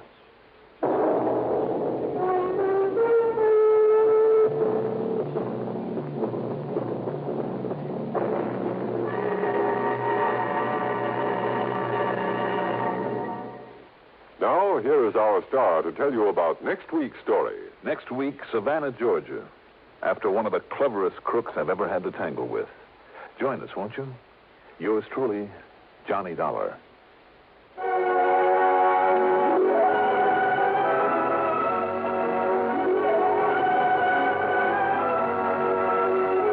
Yours truly, Johnny Dollar, is written by Jack Johnstone, produced and directed by Bruno Zerato Jr., music supervision by Ethel Huber. Johnny Dollar is played by Mandel Kramer. Also featured in our cast were Leon Janney as Maynard, Gertrude Warner as Doris Lehman, William Redfield as Brady, and Carl Frank as Don Riegel. Be sure to join us next week, same time, same station, for another exciting story of yours truly, Johnny Dollar. This is Art Hanna speaking. Don't just stand there. Enjoy the Gary Moore Show weekdays on the CBS Radio Network. From all of us here at Escape Radio, thanks kindly to our sister station, CBS. Now then, let's see if you're true masters of classic radio.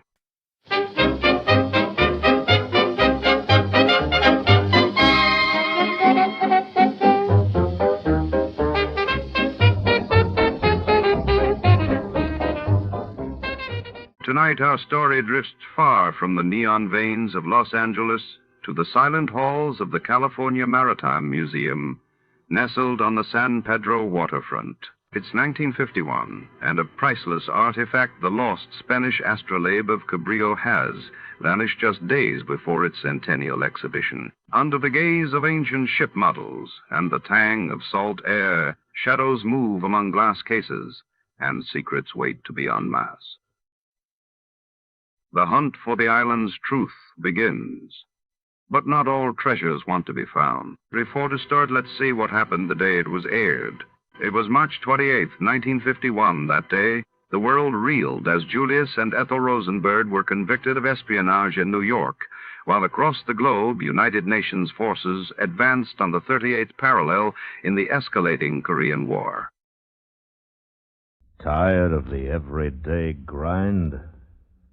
Ever dream of a life of romantic adventure? Want to get away from it all? We offer you Escape. Escape, designed to free you from the four walls of today for a half hour of high adventure.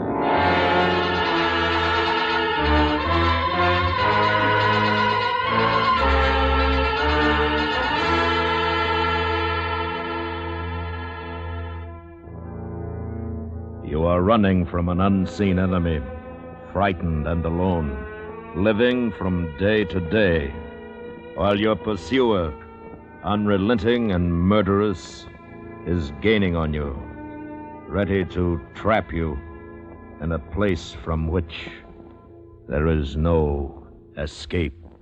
Listen now as Escape brings you Charles Smith's exciting story, The Faraway Island.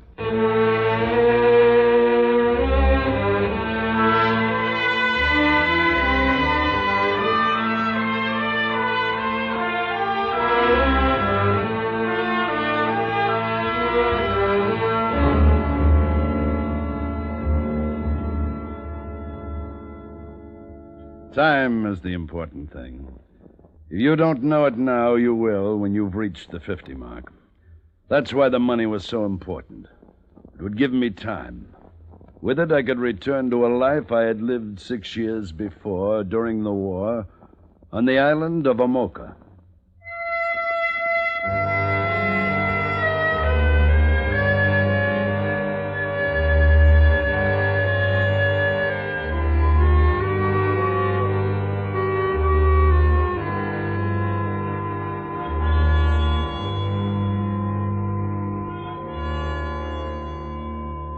The tropical sun streamed into my room, making it impossible for me to sleep any longer. The morning breeze carried the heavy odor of rotten fish, and just outside I could hear the goats and chickens.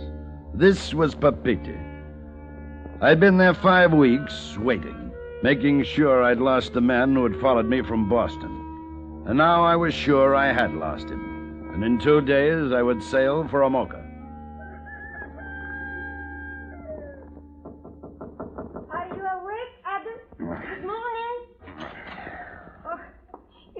Man gets up, you promised to buy me breakfast.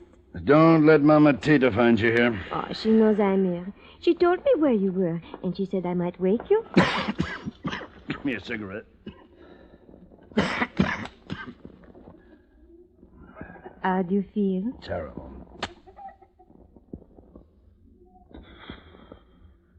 Hey. We shall have breakfast at Quinn's, and you can tell me more about your island. My island? Oui, you called it your island. I drink too much. Never listen to a man when he's under the influence. What else did I tell you last night? Oh, you talked of your son. How proud you are of him. It was all very boring. I'm sure. What else? Oh, nothing.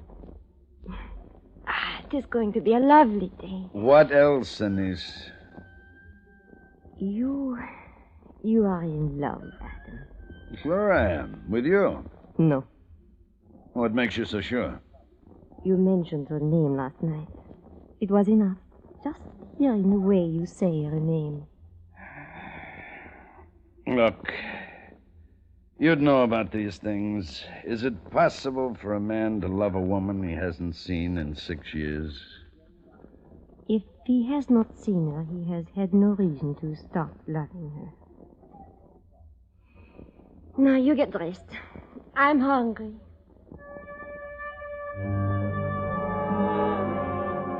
I watched her leave the room, and in watching, compared her to Moeva of Amoka. The Moeva of 6 years ago. It was an unfair comparison. I swung my legs over the side of the bed, stood up, and half an hour later, I was stirring my second cup of coffee. You said last night that you were going to leave Tahiti soon. Is that true, Adam? Yes, I've waited here long enough. I do not understand why you waited at all. If I love someone, I do not wait for anything. If I want to go someplace... More coffee, Anise? No, thank you. Adam, I will miss you very much. Could you take me to this island with you? What? I would be no trouble, even if you do not love me. We could be friends. No, Anise. You'd find the island very dull. And after a while, you'd find me pretty dull, too. Oh, please, Adam. Monsieur Adam? Monsieur Adam. Good morning, Joe. Oh, I have been looking every place for you. The hotel, the docks, every place. Oh, what is it now? Mama Tita worried? She sent you to collect her bill? You Americans. What do you think of his money? Sometimes there are more precious things. Like what? Like a man's freedom. All right, you skinny little rat talk. Oh, put him down, Adam. You're choking him. Put me down, please. Put me down. When you talk. All right. All right, I talk. I was not going to take money for this, but now... Here. All right. This morning, early, a ship docked. It has been taking on copra from the islands north of here. Go on. I was there at the docks, and... Keep talking. This man, this American, I heard him asking questions. Where could he find the American who came here from Tonga River 6 weeks ago? What makes you so sure he was looking for me? The man he is seeking is tall. Very tall and very big. And he is about 50 years old. What did you tell him? Nothing, monsieur. I was sure you would appreciate it if I told him nothing.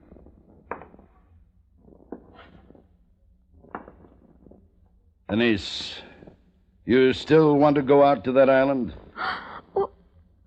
Oui. There's a ship leaving today for Rarotonga. We'll be on it.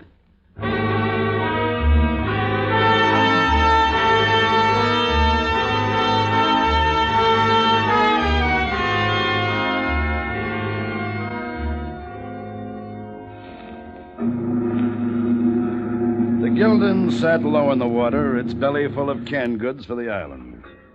According to the shipping notice, it would sail at high tide. I made arrangements with the captain. Well, it is a very unusual request, Mynheer... Hamish, Adam Hamish. Mynheer Hamish. What you are asking me to do. Such a waste. It's my money.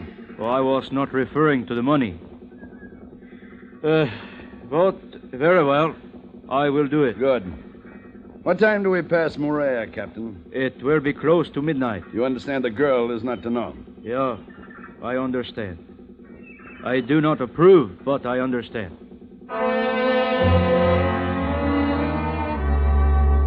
An hour later, we weighed anchor, and I saw Joe on the dock.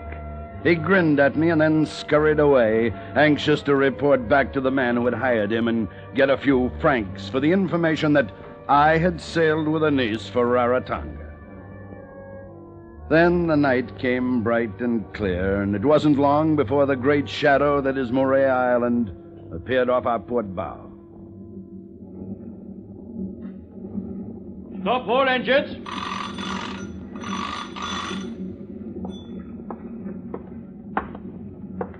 Are you ready, Mynheer? Yes. Over here. You have not told the girl? No. That is wrong. I hope someday she meets you again. Maybe she will. Take care of her. See that she gets back safely, will you? You will have to hurry. We are too close to shore. Adam! Now, Mynheer, get in. Roll away! Adam! Adam, where are you going? Adam, wait! Take me with you! Adam, take me, please! Adam!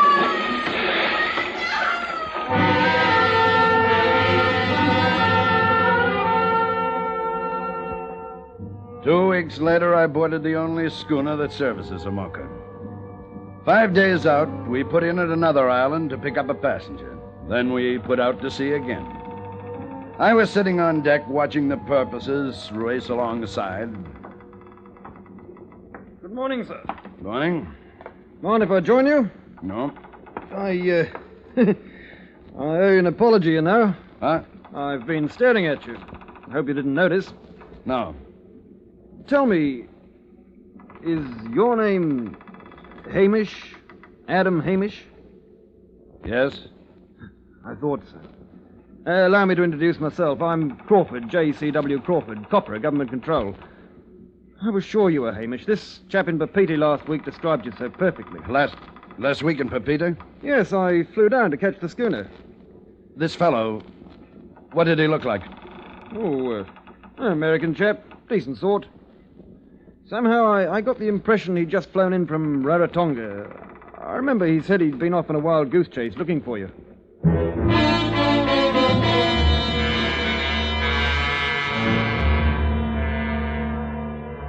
The ships that sail the southern waters usually carry a well-stocked armory. The skipper of this one liked rifles, liked them so much that he wouldn't part with one for less than $300. But for my purpose, it was worth the price. Good shooting. You hit him right forward to the dorsal fin. There's another over there. Care to have a try? No, thanks. I'm a rotten shot. Captain says we'll be landing tomorrow. You intend staying on a mocha? Yes, I do. Good. I'll have someone to talk to when I come by every couple of months. Have you been there since the war? No, not since 44. I hope you won't be disappointed. You know, when you Americans left, it seemed to take the heart out of the people. Have you ever lived on the island? Only for a bit in 1949 it was. Did you ever know a woman called Maeva? No. Can't say that I did. Native woman? Uh-huh. Oh. I see.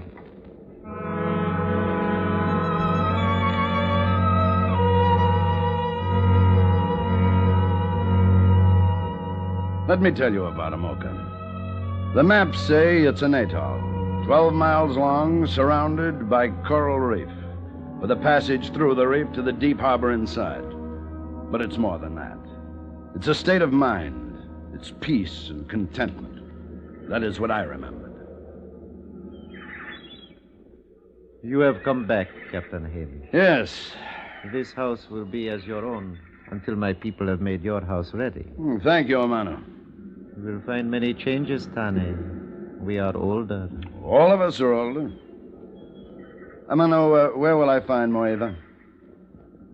She is dead, Tane. Dead? Maeva? Yes, Tane. She died a little while after you left the island.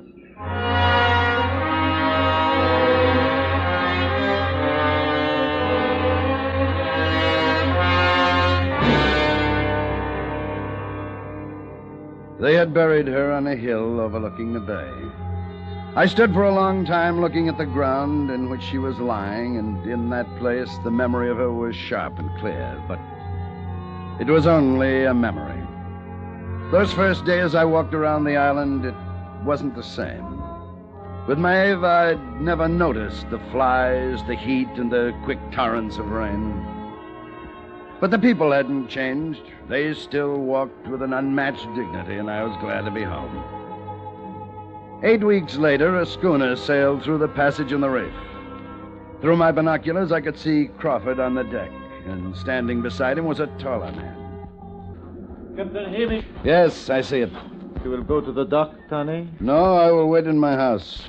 Tell your people that if anyone should ask for me, I will be here in my house. Yes, Tane. I watched and I waited until the tall stranger started walking slowly up the beach toward me. When he reached the whitewashed stones that marked the beginning of my land, I raised the rifle to my shoulder. My finger slid across the trigger, and then I saw his face. This man who had followed me across half the world was my own son.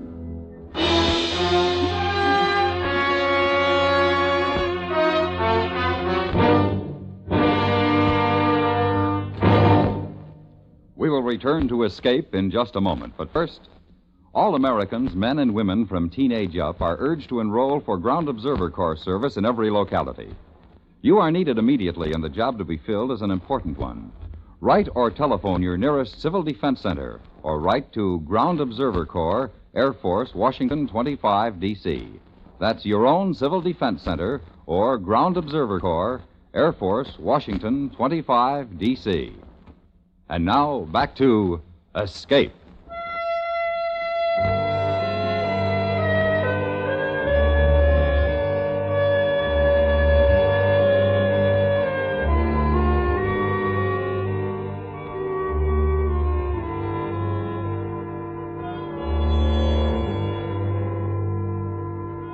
I sat there watching as my son slowly made his way up the path to my house. Then I went to the door, the rifle still crooked across my arm. You're a fool! I could have killed you easily. You still can. Do it now. You'll never get another chance. Well, what are you waiting for? Paul! You know why I'm here. Take you back. You're ready. We'll leave now. If not, you better use that rifle. What's it gonna be? I'm staying here, Paul. Are you sure?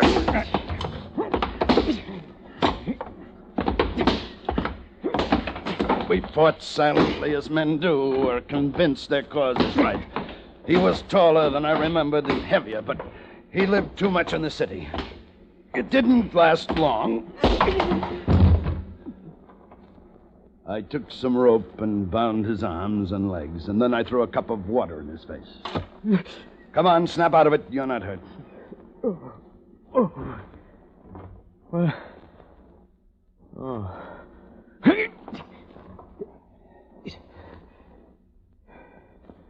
You're not taking any chances, are you?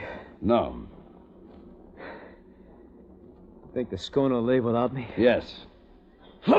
We might as well make the best of this, Paul. We're going to be stuck here together for 2 months. On time? I will. After the schooner has cleared the harbor.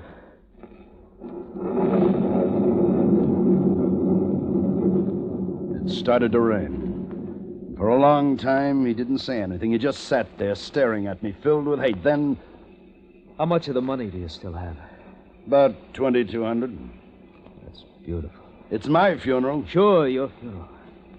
You embezzled $10,000, you say it's your funeral, everything's fine. You shouldn't have come after me, Paul. I didn't want to. I tried to forget I had a father. And I would have if the place and the company, our friends, would have let me. I'm sorry. You never thought about what would happen to me, did you? That I couldn't get a job in town anymore, the way people looked at me, because you weren't there to look at. I'm sorry. Sure. Who sent you after me? The bonding company? Nobody sent me. It was my own idea. I want to drag you back so I can live my own life again, not share yours. What made you do it? Why did you do it? You wouldn't understand even if I told you. Why not? Because you're too young.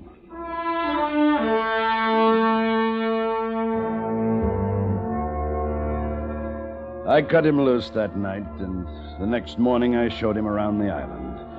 He walked among the people of Amoka. He watched the palms swaying in the gentle breeze. He looked at the beauty of the island, but he didn't really see any of it.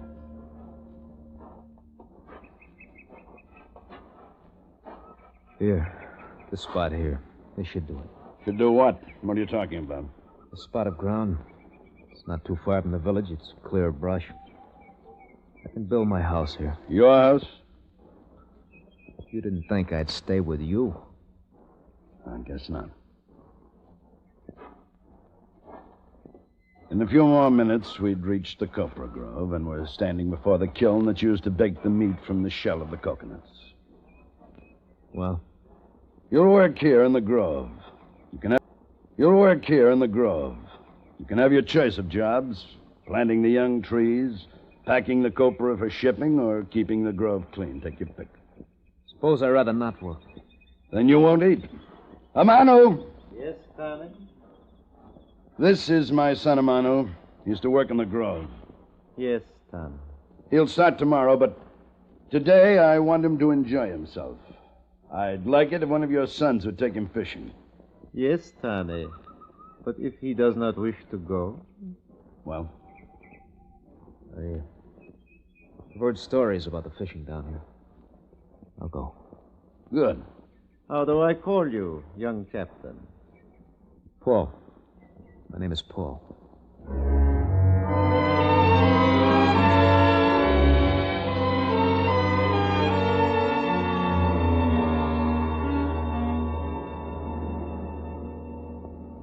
Whiskey? Yeah, please.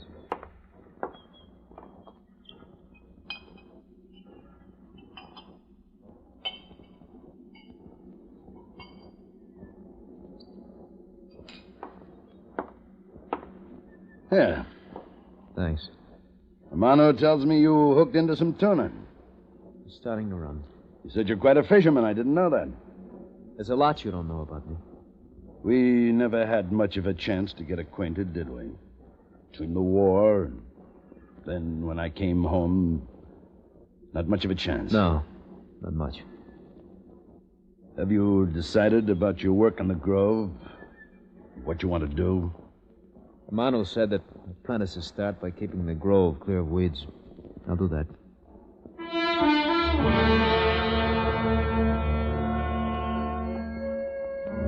His hands were raw and bleeding when he came in from the Grove that first day. But by the end of the second week, his hands and his body toughened. And then he left the hut the chief had let him use. He'd completed his own. We didn't see much of each other after that. And then, the night of the Kai to celebrate the great catch of tuna. Your son is well liked by my people, Hamish Tane. Well, thank you, Mano. He has done well in the grove. They have made him planter of the young trees. I saw him working among the trees yesterday. Do not worry about his feelings toward you. His head is not clear. He is young. Has he mentioned leaving the island? He counts the days. He says you will both leave when the ship sails. Tane, look there. I looked and saw Paul standing beside a beautiful girl. She was wearing a frangipani blossom behind her right ear. They talked earnestly for a moment, and then she laughed and he laughed. I saw the girl the next day. The blossom was behind her left ear.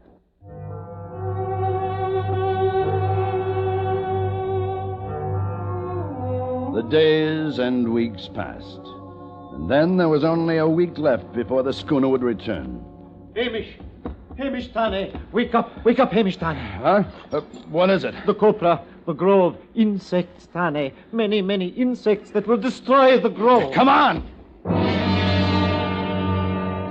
There are 100 things that can happen to a grove of young trees, and the worst of them is the invasion of these tiny, vicious termites. No one knows where they come from. They appear suddenly and without warning, and there's only one thing to do. You burn the young trees that are infected. And here's Tane. See, this one. Bring that kerosene over here. Here, give me that. All right, get back, Amano. What are you doing? You crazy? Over here, Tane. Why are you doing this? Stop it. Hurry, Tane. Bring the kerosene, Paul. No, I won't let you do it. I won't let you burn the grove. Tane. Get out of my way. I said no!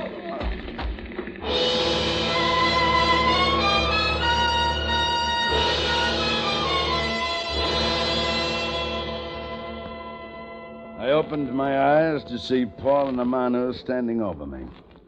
I got up and looked at the grove, what remained of it, and quickly turned my head away.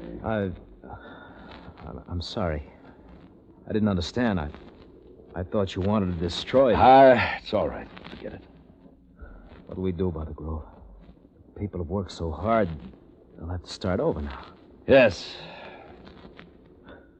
Well, come on. I'll take you to your house.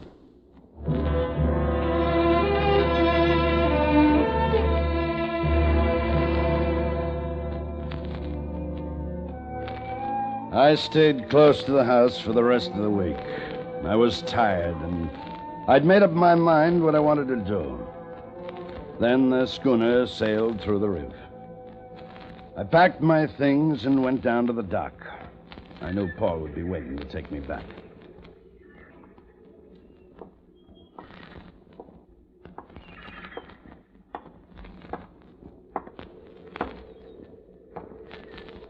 You came down early. Yes. Aren't you ready? Where's your bag? I'm not going. What? I'm staying here. I decided to marry Attea. You've given this some thought. You're sure? Yes. Look, I don't know if this will help, but once you told me I was too young to understand why you had to come back here, even if you had to steal to do it. Well, I understand now. And if you want to stay... No, I want to go back. Set things right. Look, you don't have to. I know. You remember that we're here, waiting for you? I'll remember. We'll We'll keep your house ready. You won't be away too long. You'll come back, Dad.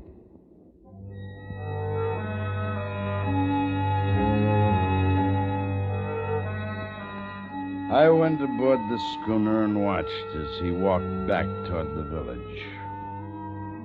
At the end of the pier, a slim figure joined him. They crossed the beach and went out of sight into the ponds. The girl, Itea, and my son, Paul.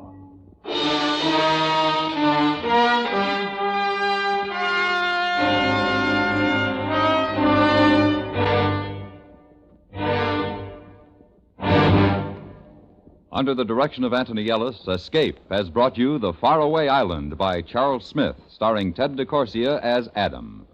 Featured in the cast were Anthony Barrett, Edgar Beria, Marion Richmond, Vic Perrin, Jack Crucian, and Richard Peel. The special music for Escape is composed and conducted by Leith Stevens. Next week... You are alone with a murderer, a man who has killed your brother, and against whom you have sworn revenge.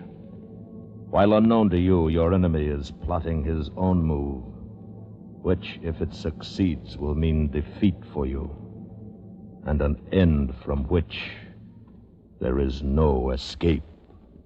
So listen next week when Escape brings you Peter B. Kine's exciting story, 1/8 Apache.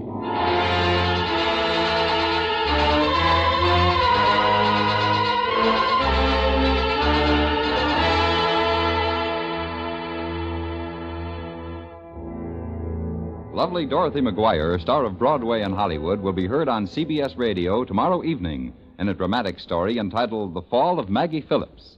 It's another in your Lux Summer Theater series, so be listening for it tomorrow night on most of these same stations. The Fall of Maggie Phillips, starring Dorothy McGuire. This is George Walsh speaking. And remember, for suspense all summer, hear Crime Classics Monday nights on the CBS Radio Network.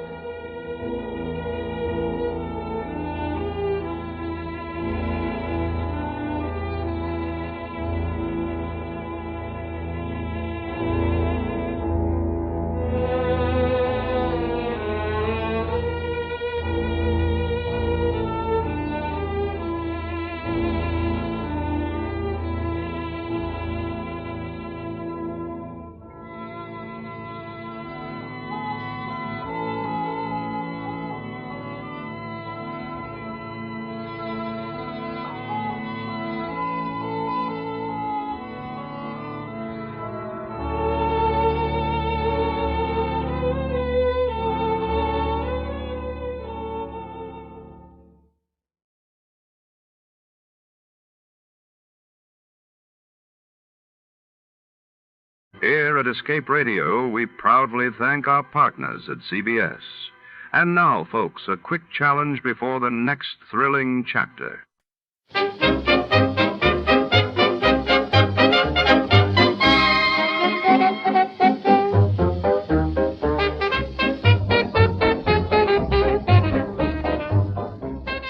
Before tonight's next adventure begins here on Escape Radio, we'd like to thank our friends at CBS.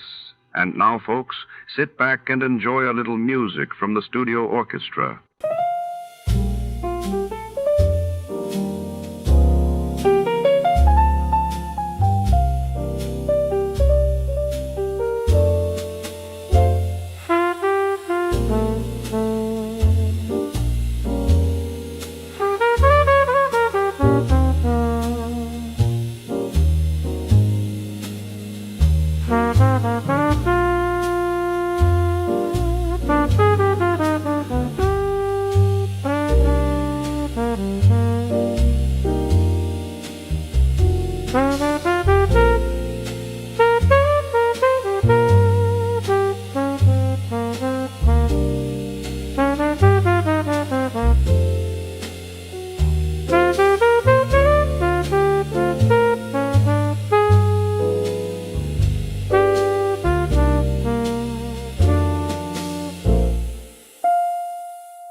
night, the city trembles under the weight of secrets.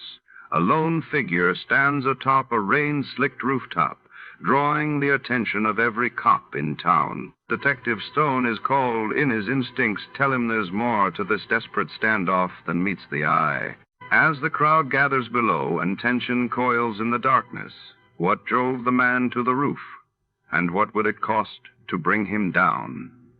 Stay tuned, for every shadow hides a story. Before we begin, let's see what happened on the day it aired. It was October 13, 1955. That day, the world watched as the United Nations called for urgent action in the growing Suez Canal crisis, while in Buenos Aires, the aftermath of President Perón's ouster sent shockwaves through Argentina's streets. Get this and get it straight. Crime is a sucker's road, and those who travel it wind up in the gutter, the prison, or the grave. This time an old Spanish woman who cared, a red-headed mink who didn't, and a green suede button beside a corpse. All led me to a wounded man with a gun in his hand, cornered on a warehouse roof. It happened like this. From the pen of Raymond Chandler, outstanding author of crime fiction, comes his most famous character in The Adventures of Philip Marlowe.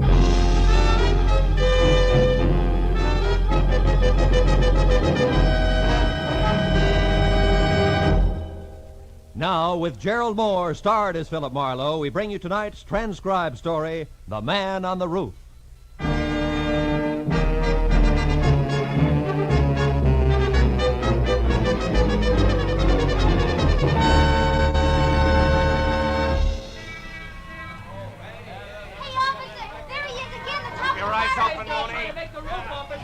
Look, he's bleeding. You got him the last time.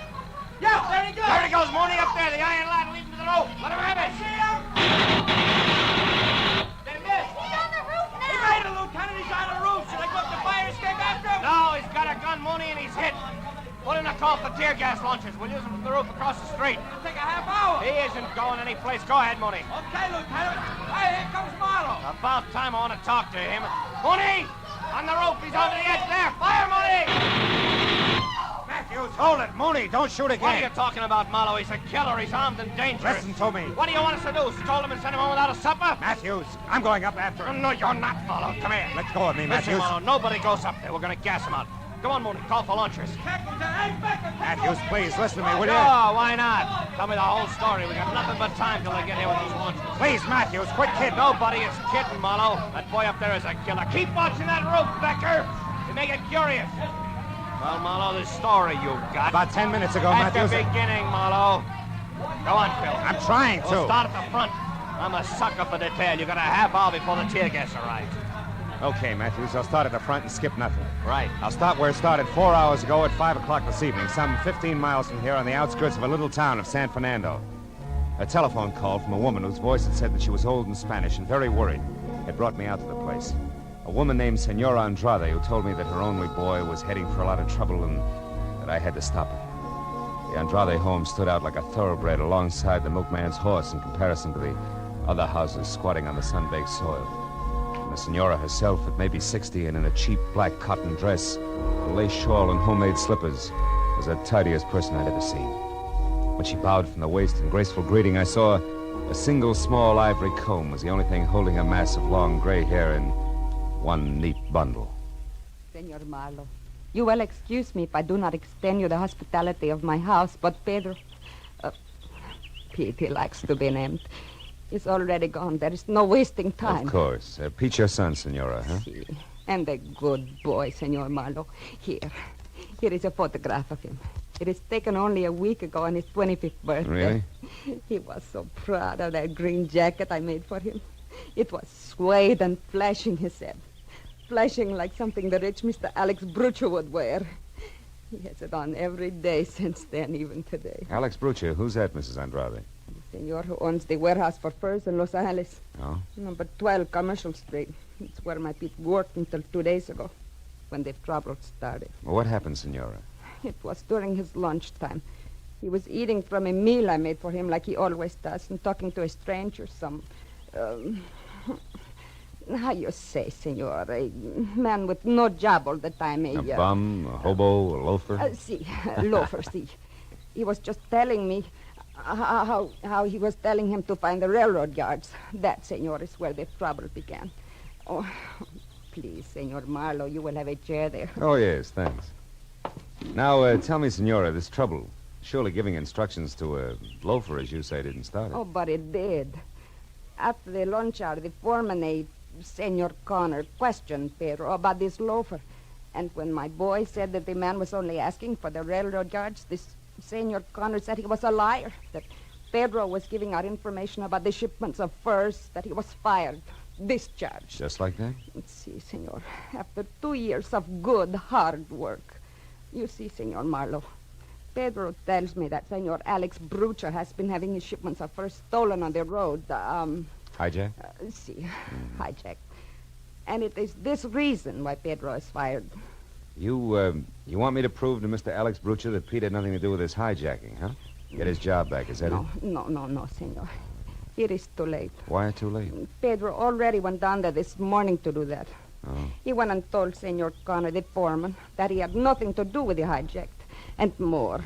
He told him, Senor Marlowe, that he was fired because of Helen Castile. Who's that? The pretty girl who for a short time now works in Senor Brucher's office. Oh. Well, then I don't understand, Senora. This Helen Castile and my boy are falling in love. But Senor Brucher also likes this girl. Oh. What happened when Pete told this to Mr. Brucher? He never did. Before he even got to speak to Senor Brucher, that devil man, Senor Connor, and some other men beat him. Cut his face, blood on his arms, his clothing torn. He came home just before I called to you. Almost dead, Senor. Oh, I'm sorry. Well, how about now? No, Senor Marlowe. Pedro has gone back. Revenge in his heart. That is why you must stop him. Senor, you must bring him home before he kills. Before it is too late. Take it easy. No, take it easy, Senora. Don't worry. I'm sure I can bring him back. Positive. Oh, gracias, Senor. It's all right. It's all right. Here, Senor, in this can. I have money. 19, maybe more dollars here. You take it. No. Not yet, Mrs. Andrade. I don't think it'll cost that much. We'll see, huh? Goodbye, Senora.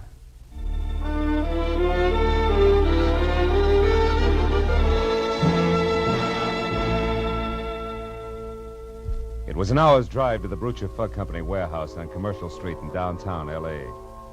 I started up a long cement ramp that led to a glass cage in a far corner of the warehouse marked office. It was just about the end of a working day. And when I was next to the door, let it enter, a bell someplace said that the end had arrived. You could tell the way everyone's spirits went up. Everyone except the girl inside, half leaning on a file cabinet.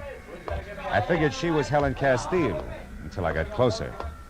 The on-fire red hair and green eyes with hat and shoes to match could have gotten by. But the coat she wore was mink. So was the attitude. That would never take shorthand for $40 a week. Things just couldn't get that tough. Hello.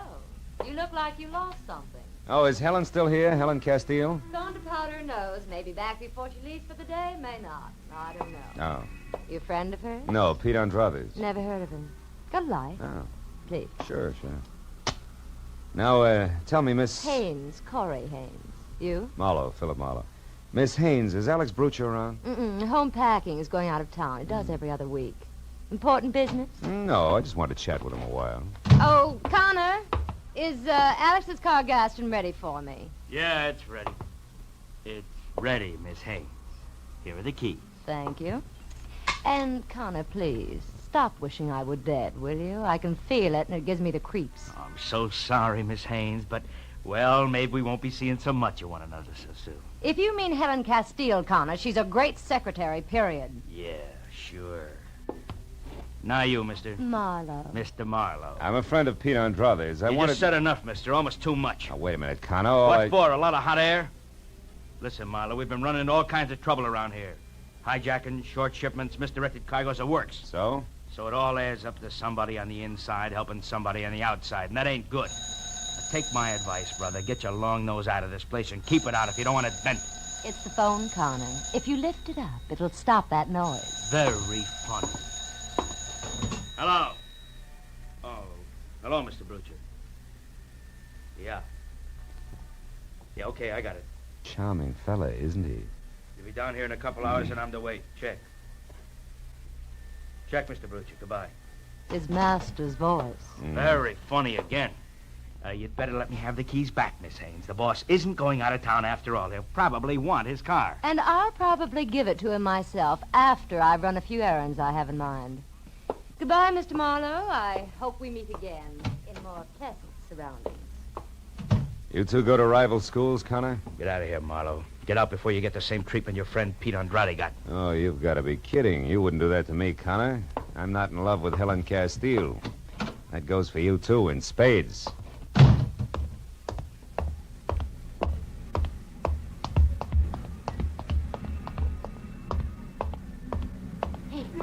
Hey, you, Mr. Marlowe. What? Over here behind the crates. I don't want Connor to see us. I'm Helen Castile. How do you know who I am?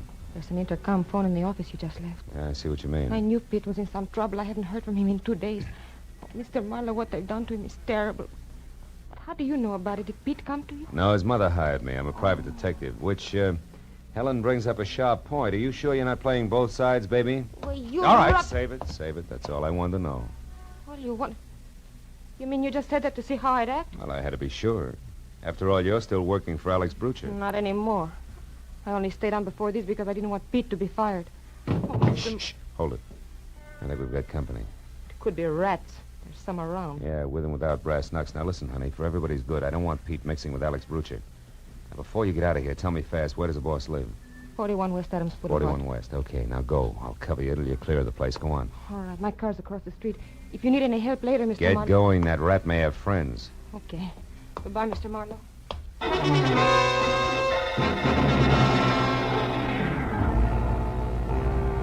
Helen got to the front gate, out into her car, and away without anybody bothering her. And a couple of minutes later, I covered the same smooth course, and I was beginning to believe that the rats were just that, except that when I was in behind the wheel of my coupe and heading for Adams Boulevard, I picked up a pair of headlights in my rear-view mirror, which for the next 40 minutes have zigzagged, stuck like they were painted there. But finally, a traffic jam gave me all the brake I needed. And a sharp right turn, followed by a lot of speed, left me free and once again on my way to West Adams Boulevard.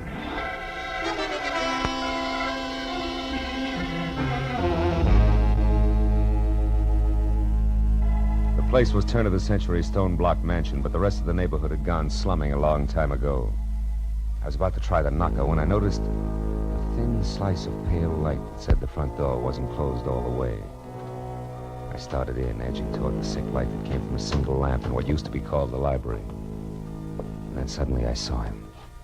A man in a smoking jacket, lavishly monogrammed A.B., his face beaten raw, his clothing almost shredded, blood clotted thick on the back of his head. He was dead in the corner of the room. Next to the body was a heavy marble lamp base, also bloody. Inches from that, I found something that might as well have been Pete Andrade's calling card. A button made of green suede. I had it in my pocket just before the company spoke up. Don't go for your gun, Marlowe. That'll leave us even. So the kid finally made it, huh? Maybe. Maybe I did it, Connor. Nuts. You just came in, I know. I was waiting outside. When the jerk I had on your trail lost you, I figured I'd better leave the office, but quick. I figured right. But tell me, Marlowe, just so I score 100%, what's your angle? The Andrade kid's mother. I'm a private detective who was working for her. She was afraid of this. Oh, no. Stop. The sentiment's killing I me. wish something would. Now, let's call the police. Not so fast. What do you mean? I've already got the rest of my figuring done. About now, the kid should be at his girlfriend Helen's flat. I know where it is, and that's where I'm going. You see, Marlowe, I want to be a hero. I want to bring the kid in. Understand? Oh, sure. Real easy. You want to bring him in dead. That way nobody even mentions the beating you gave him on Brucher's orders. Because he wouldn't stay away from Helen. That way you're clean. Exactly. Clean as a whistle. Except for you and your big mouth. Now stand still, Peeper. I want to whisper something in your ear.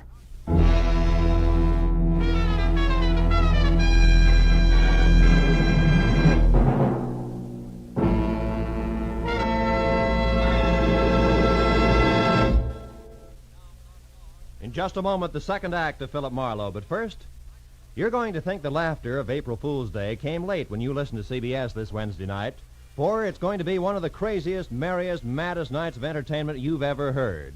Bing Crosby will be playing host to Arthur Godfrey and Perry Como. And even though lots of singing is promised from all three, who knows what's going to happen when the gags start flying? Groucho Marx and Burns and Allen will also be on hand with their famous fun shows this Wednesday. These great stars will be here on most of these same CBS stations. Burns and Allen, Groucho Marx, and Arthur Godfrey and Perry Como as Bing Crosby's guests. Now with our star, Gerald Moore, we return to the second act of Philip Marlowe and tonight's story, The Man on the Roof.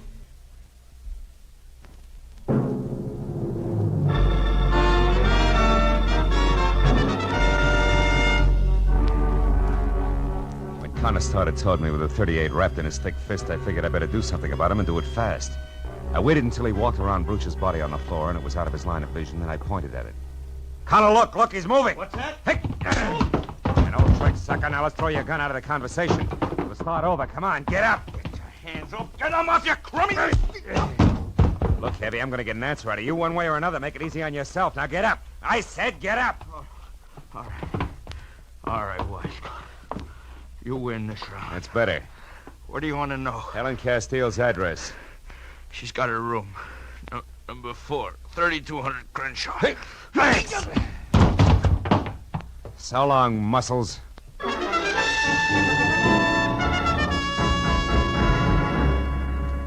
knew there wasn't much more I could do for a desperate hothead named Pete Andrade.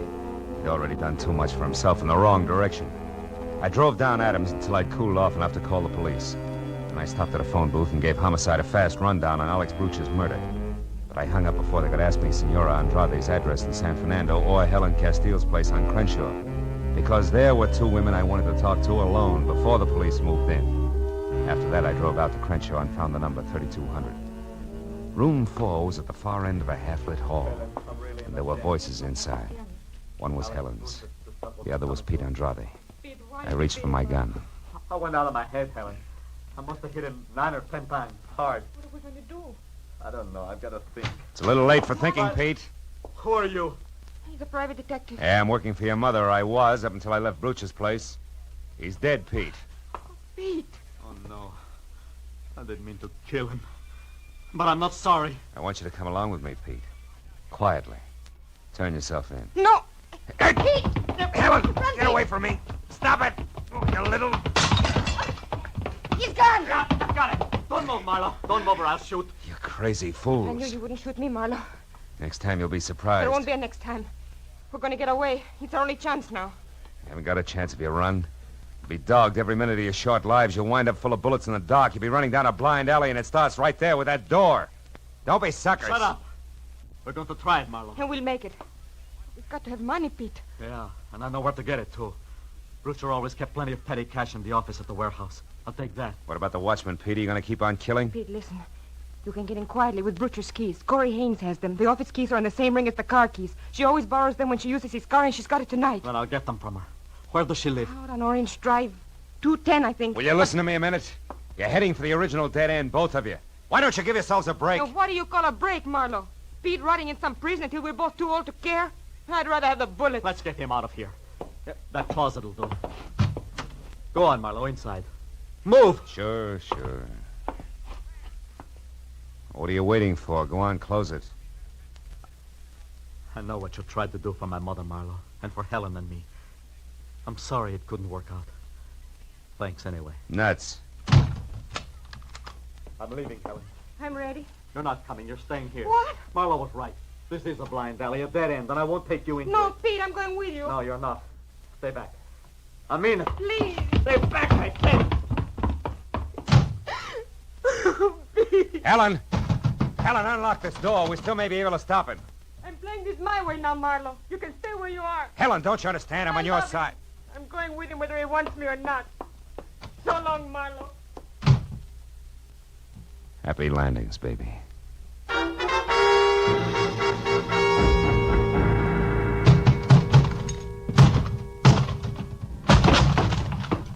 The lock on the closet door gave up before I did, but only because it was older by several years. I got out of the house and kept ahead of the speed limit all the way to Orange Drive and figured for what it was worth that I'd cut Pete's lead down to a scant 10 minutes.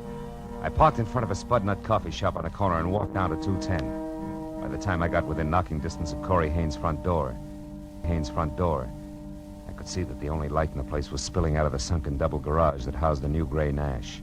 But when I moved closer, I knew that 10 minutes was all that Pete Andrade had needed. Corey was sprawled out on the grease-spattered concrete floor and very still. Very still. And standing limply against the wall was Helen Castile, staring down at the redhead with a pair of hopeless eyes that seemed already half dead. As I walked down the ramp, she heard me and looked up. I knew you'd get here. I don't care now. We're both late, is that it? Yeah. I didn't see him. He was already gone when I got here. Found her like that. Then he must have gotten the keys. Yes, from her purse. That's it over there. Uh-huh. Why didn't you follow him? You knew where he was heading. I couldn't.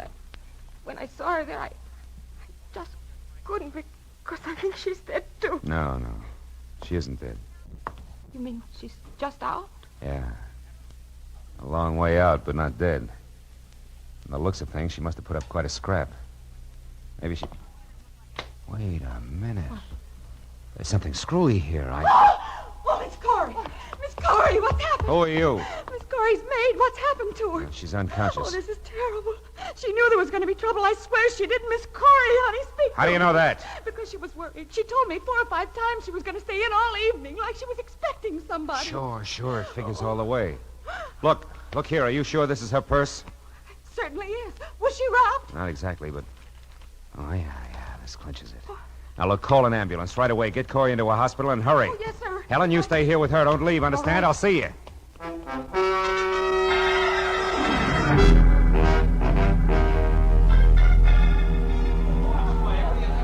And that's it, Matthews. That's why I broke a few speed laws getting from Corey's garage down here to the warehouse. Because I had to find Pete and tell him before it was too late. I'm still not sure you made it, Marlowe. Look, this was dropped near Bruch's body. I just saw the mate to it in Corey Haynes' garage. Look, that's not conclusive. No, but these are. The papers I pulled out of her purse. Take a look at them. Go ahead. One glance will tell you where they came from and why. You get it, don't you, Lieutenant? Yeah, I get it. Certainly I get it. What a rotten setup. Well, then you gotta let me go up that fire escape and talk to him. He'll listen to me, Matthews. I know he will. I told you once before, Phil, he's been hit and he's cornered up there. It's driven him haywire. It'll probably blow the top of your head off, but... Go ahead. Go on up and try it. I'll pass the word. Walked across the street and started up the fire escape. I knew Pete Andrade from someplace in the shadows on the roof was watching me, every inch of the way. But I climbed up to the 4th floor before I spotted him. His head inched out over the ledge. I owned 38 in his hand. I went on to the 5th floor and started up the ladder to the roof when it came. Stop there. That's close enough. It's Marlowe, Pete. I know. That's the only reason you got this far. You got lots of nerve, Marlowe. Pete, I didn't bring a gun. Because I just came to ask you a question. Nothing else. A question? Yeah. A big one. Did you use anything on Brucha except your fist, Pete? No. Why? What's the difference? Plenty. I don't think you killed Brucha. What? Is this a trick? No. Look, Pete, no trick. Look at this. I found this green suede button near Brucha's body. I thought it came from your jacket, but it didn't. It was torn from a pair of green suede shoes that Corey Haynes had on tonight. Corey Haynes? I don't get you. It means first she's a liar. That she saw Brucha tonight. It means she got there after you did. Probably found him unconscious where you'd left him and finished the job with a heavy marble lamp base. You're crazy. This is a trick. Why would she kill him? They were going together. They had been. Until Brucha got interested in Helen. Yeah? After that, Corey was on the way out, and she knew it. She decided to get all she could out of him while she had the chance. Go on. Every time she borrowed his car, she used the keys to get into the office, steal information out of the files, and sell it. She was the informer. That thing. I'm coming up, Pete. How do you know all this? I found some papers to prove it in her purse. She was in a tough spot when Brucha changed his mind about leaving town tonight. Yeah? She had to get the papers back in the files or Brucha would discover they were missing. But Connor staying in the office prevented it. So she was trapped. I see. When she saw a chance to kill Brucha and have you blamed for it, she grabbed at it. Are you convinced, kid? I almost shot you, Marlowe. Why did you take such a risk and climb up here? Because your mother has some ideas that I wouldn't like to see her lose, Pete. Also, I wanted my gun back. Well, do I get it? Yeah. You bet. Here. And thanks, Marlowe. I feel so good now. I guess I can. I know just how you feel, kid. I don't climb fire escapes like this every night. Believe me.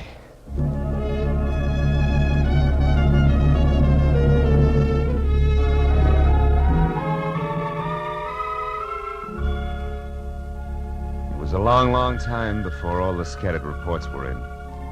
Before the doctor in the prison ward had said that Pete would be okay, and before Corey Haynes had put a wobbly signature to a full confession of murder. And still another hour went by as I drove out across the wide, flat valley to San Fernando, where the profile of the hills in the east had already begun to show against the gray dawn rising behind them. When I stopped in front of the little house and went up to the door, Senora Andrade was there on the porch. She'd waited all night.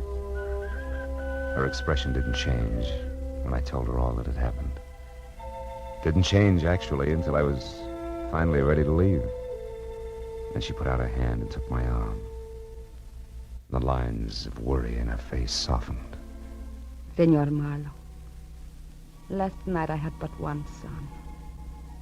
Now this morning I have two. In my heart, you will always have a home. I am grateful. Gracias. She was most welcome.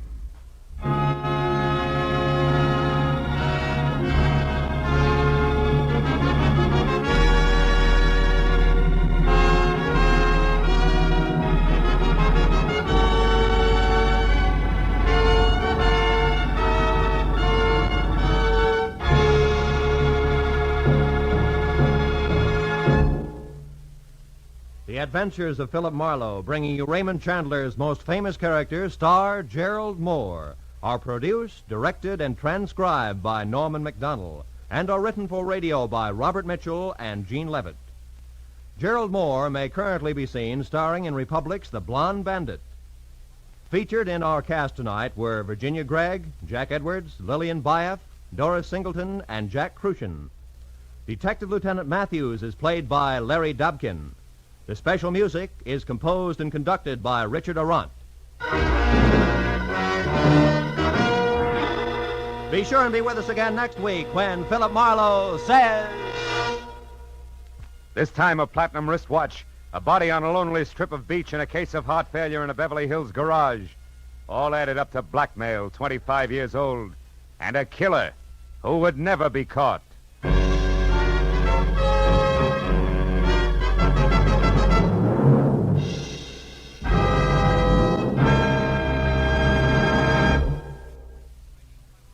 CBS invites you to hear one of the great ad-libbers in show business, Groucho Marx, every Wednesday night on most of these same CBS stations.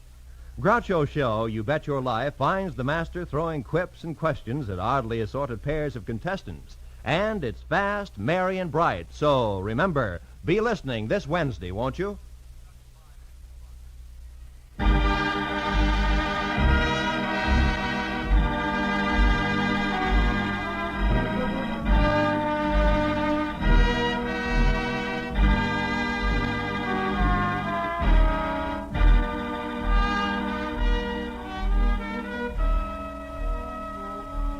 When disaster strikes, the Red Cross is on the spot to give relief in the emergency. But its work does not end when the wind dies down, the fire is out, or the flood recedes. It goes on in many different ways, helping to restore people to their normal way of living. The Red Cross is a great humanitarian service in which you have a very direct part, because the funds which are used are the contributions which you make to the Red Cross, and they are funds used in a common-sense program that ensures the most good for the most people. Red Cross disaster relief and rehabilitation is one of the great reasons why we must keep our Red Cross ready. All may help. Give now to the 1950 Red Cross Fund. Remember, whatever you gave before, this year, add a quarter more. This is Roy Rowan speaking. Now stay tuned for Pursuit, which follows immediately over most of these same CBS stations. This is CBS, the Columbia Broadcasting System.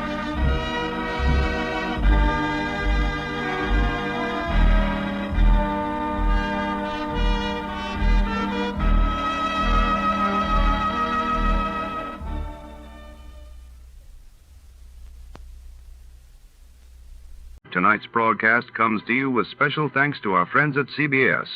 And before our next mystery unfolds, here's a question for the sharpest listeners in America.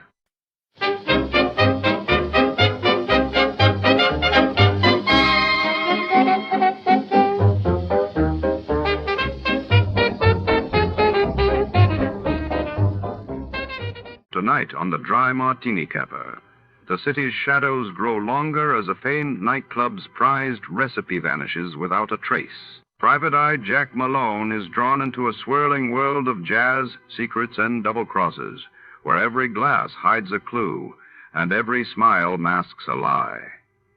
Who spiked the night with betrayal? Pour yourself a stiff one and follow the trail before the last call turns deadly.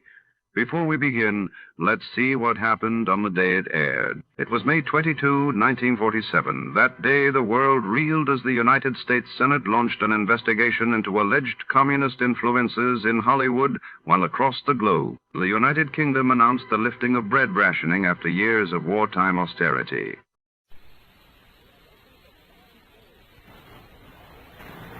The Adventures of Sam Spade, Detective, brought to you by Wild Root Cream Oil Hair Tonic, the non-alcoholic hair tonic that contains lanolin. Wild Root Cream Oil, again and again, the choice of men who put good grooming first.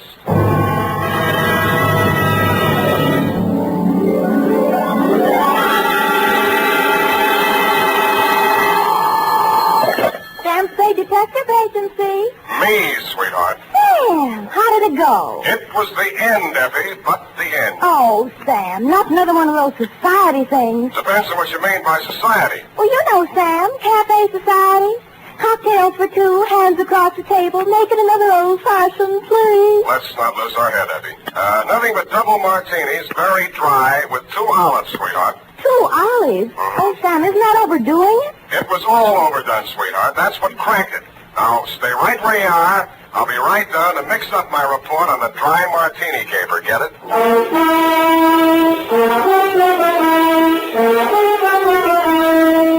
Dashiell Hammett, America's leading detective fiction writer and creator of Sam Spade, the hard-boiled private eye, and William Spear, radio's outstanding producer-director of mystery and crime drama, join their talents to make your hair stand on end with the adventures of Sam Spade.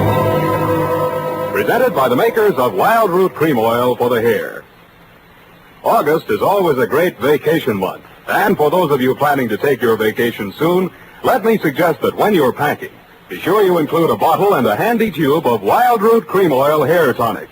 For no matter where you go, you can always depend on Wild Root Cream Oil to groom your hair neatly and naturally, relieve dryness, and remove loose dandruff. Yes, you can take it with you on your vacation, and you should. Wild Root Cream Oil Hair Tonic. Again and again, the choice of men who put good grooming first. And now, with Howard Duff starring as Spade, Wild Root brings to the air the greatest private detective of them all in The Adventures of Sam Spade.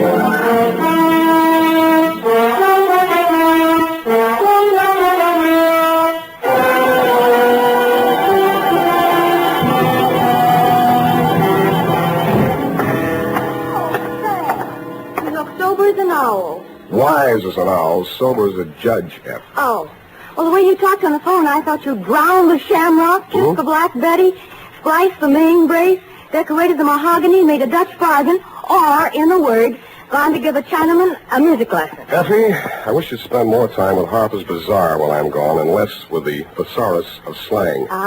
Didn't know I could say that. Are you sober? Well, I've been riding the choo-choo, drinking Adam's ale, and if you don't believe it, just ask me to walk the chalk. Okay, heelsy-toesy, arms akimbo, eyes glazed. Yes, sir. Now then, tip of the forefinger to the tip of the nose. Oh, Sam, it makes me dizzy. Dizzy Gillespie? Dizzy go, oh, Sam. Exactly. And you are not sewn up, shagged, shellacked, shickered, stuccoed, tap-shackled, stiffo, or real crazy. Well, you know best, Sam. Good, now try this one. Yes, Fred. Sitting posture, limbs cruciform. What? Cheesecake stop. Oh, thanks. That's it. Now place the notebook. Just a little higher. Good. Now apply the tip of the pencil to the top of the fool's cap and proceed viz. Viz. Date. August 1st, 1948. To Mrs. Netta Martini, 1000 Marina Boulevard, San Francisco. From Samuel Spade, license number 127596. Subject, Dear Netta. The first I knew of the caper was day before yesterday morning when I saw your husband's picture in the paper. It was one of those lovingly retouched executive-type photographs of a man in his late 40s or early 50s, graying at the temples and wearing an embalmed man of distinction look. The story was headlined, Corporation Head Waylaid by Mysterious Assailant. Chauffeur foils would-be kidnappers at offices of Martini Trading Company. The item under it wasn't as thrilling as the headline. It sounded as if he'd been knocked down for his wallet and the attempted kidnapping had been dreamed up by a bored city news reporter. I tossed it in the wastebasket along with my morning mail and went back to the Police Gazette. On page 3, the phone rang. Unique Garage, Harry speaking. Mrs. Spade? One moment. Who's calling? Gordon Martini. Not Gordon Martini, the corporation head, waylaid by mysterious assailant. Chairman of the board, and there's nothing mysterious about it. Then what are you doing on this phone? I can't talk on the phone. Where are you? In a hospital? I left that pest house this morning. I'm at my residence, 1000 Marina Boulevard. Yeah. It'll take you exactly 20 minutes by cab. You will meet me in front of the building, and we'll have our conference in my car en route to the office. Where's your office? Downtown, Post Street. Well, why don't I meet you there? I'm a busy man. Have a full calendar. I'm already late due to all that hospital red tape. But I can fit you into my schedule if you'll hurry. Now, look alive, man. Well, it's a little early in the morning, but I'm trying hard. Good. What will you want for a retainer? I'll let you know if I decide to take the job. Fair enough. 20 minutes. I'll expect you.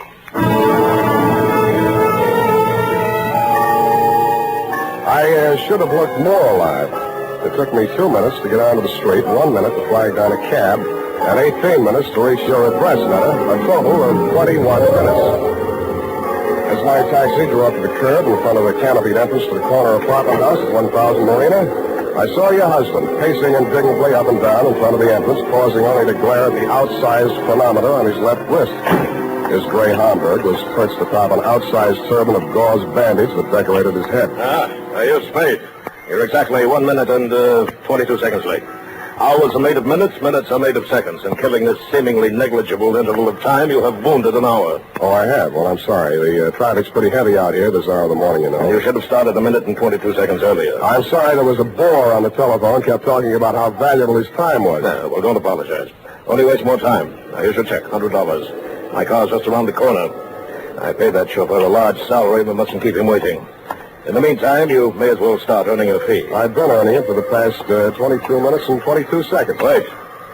I suspected as much. You drive a car? Yeah, you mean one man drives all that? I see him, that rascally chauffeur of mine. Sleep in the back seat. All right, come out of there, you. Hey, watch!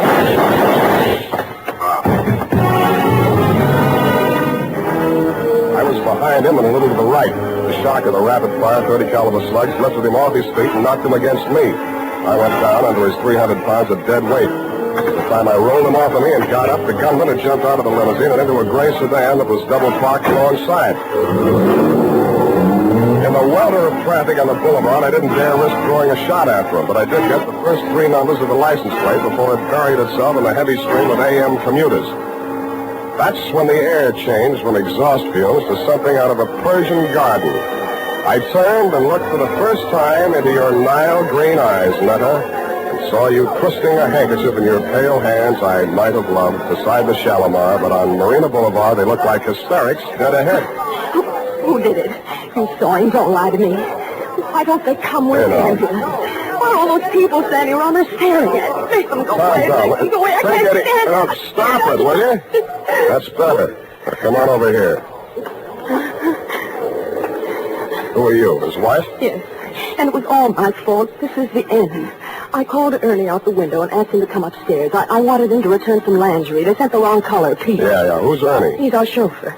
I was looking for the exchange slip when we heard the shots. Is he dead this time? Yeah, don't go to pieces. Poor Gordon, he had so many enemies. He didn't drink well, you know. People dropped us like flies. Well, they certainly dropped your husband. Are you a policeman? No, but I'll do until the real thing comes along, which is right now. If I were you, lady, I'd go back upstairs and relax. They'll get to you soon enough. Yes, I suppose you're right. Poor Gordon, he looks so natural stretched out on the pavement. Yeah. I keep thinking he'll get up and stagger on into the elevator. He didn't drink at all well. Go on, will you? All right, I'm going. Oh, Ernie, where did you go? Down at the garage. I heard a car drive in. Poor Mr. Martini. It's all my fault. No, Ernie, it's mine. If I only hadn't mislaid that exchange slip. What? You know, when I called you out the window to come and get that package. Oh, that. What do we got here? Who's the witness? Me. Oh, Spade. Lost another client, huh? Not quite. I haven't cashed the check yet. Well, they got him anyway. All right, clear the space in there. Let him through with that stretcher. Step over here out of the crowd, Sam. I want to get this straight. Yeah. Okay, Jerry, take it down. Got a pencil? Yeah, and I want it back. Let's have it. This guy is Gordon Martini. He headed up a local firm, the Martini Trading Company. Last night he was working late at his office. Got boinged. Phoned me this morning. Didn't know why. Thought maybe he wanted a bodyguard. Anyway, he needed one. Gunman was crouched in the back seat of the limousine and shoved the carbine out when Martini opened the door. Carbine, huh? Didn't get a good look at him. You could see why, the way it's closed in. No side windows. Foreign car, isn't it? Stop drooling. You can't afford one. You getting all this? What about the getaway? Martini fell on top of me. I saw the getaway car on the back of his head. Yeah. The car was a gray sedan. The back of his head was a standard make, too. Only got the first 3 digits of license plate, 5D9. 5D9. Anything else? Yeah, give me back my pencil. The homicide boys want some help. They know my fee. Mr. Spade. Mrs. Martini. Why aren't you and Ernie upstairs getting your alibis shaped up? Oh, please, I can't face the questions just yet. Would it be legal if I just avoided them till I can collect myself? I don't know about legal, but it might be smart. Where can we talk?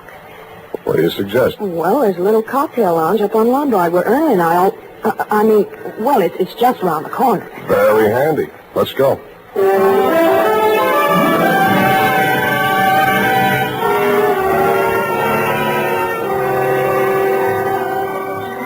Against my mother's advice, I should have listened, but, well, that's why I married Mr. Martini. Well, that brings us up to 1943, and it's only 11:45. You're just like him, always holding a stopwatch over my head. Always? Well, he drank, you know. You told me that. But it's much more important than you think.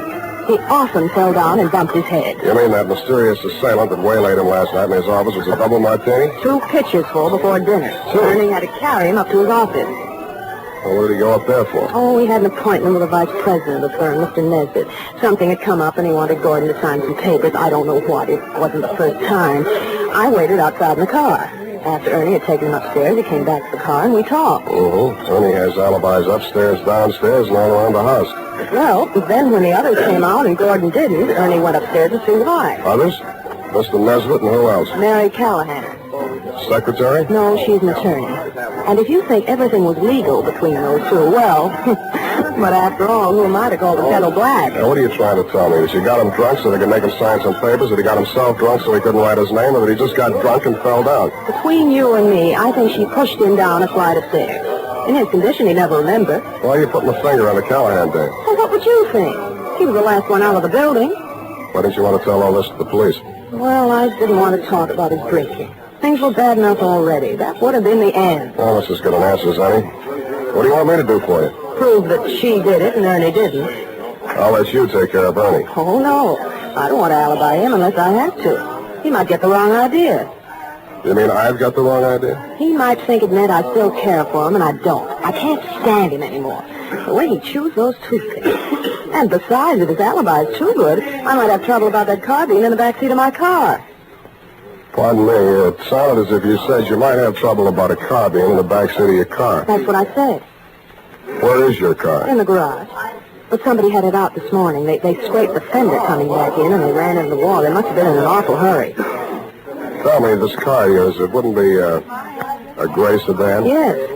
License number? Oh, wait a minute. It's on my key ring. Here, 5D9. That's enough. Why didn't you tell me this before? Well, I couldn't get up the nerve. After I heard you tell that policeman the gun that killed Gordon was a carbine, and the gray sedan and all that, well, it's the end.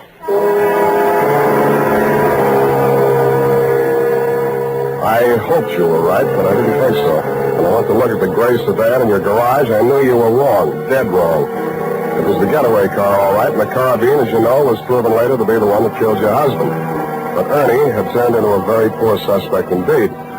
He was hugging the carpet between the front and rear seats, and when I nudged him, he didn't move. He'd been shot at closer range in Gordon Martini, and the killer had used only one slug. It was planted in the base of his brain, which made him not only a very poor suspect, but a very dead one.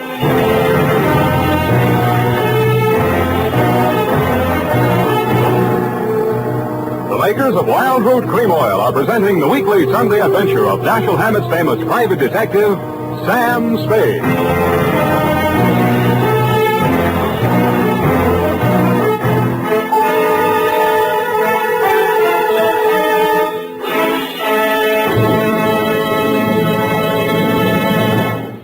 If you want the well-groomed look that helps you get ahead socially and on the job, listen. Recently, thousands of people from coast to coast who bought Wild Root Cream Oil for the first time were asked, how does Wild Root Cream Oil compare with the hair tonic you previously used? Better than 4 out of 5 who replied said they preferred Wild Root Cream Oil. And no wonder. Wild Root Cream Oil grooms the hair neatly and naturally, relieves annoying dryness, and removes loose dandruff. What's more, non-alcoholic Wild Root Cream Oil is the only leading hair tonic that contains soothing lanolin. So ask for Wild Root Cream Oil Hair Tonic. Again and again, the choice of men who put good grooming first. By the way, smart girls use Wild Root Cream Oil too, and mothers say it's grand for training children's hair.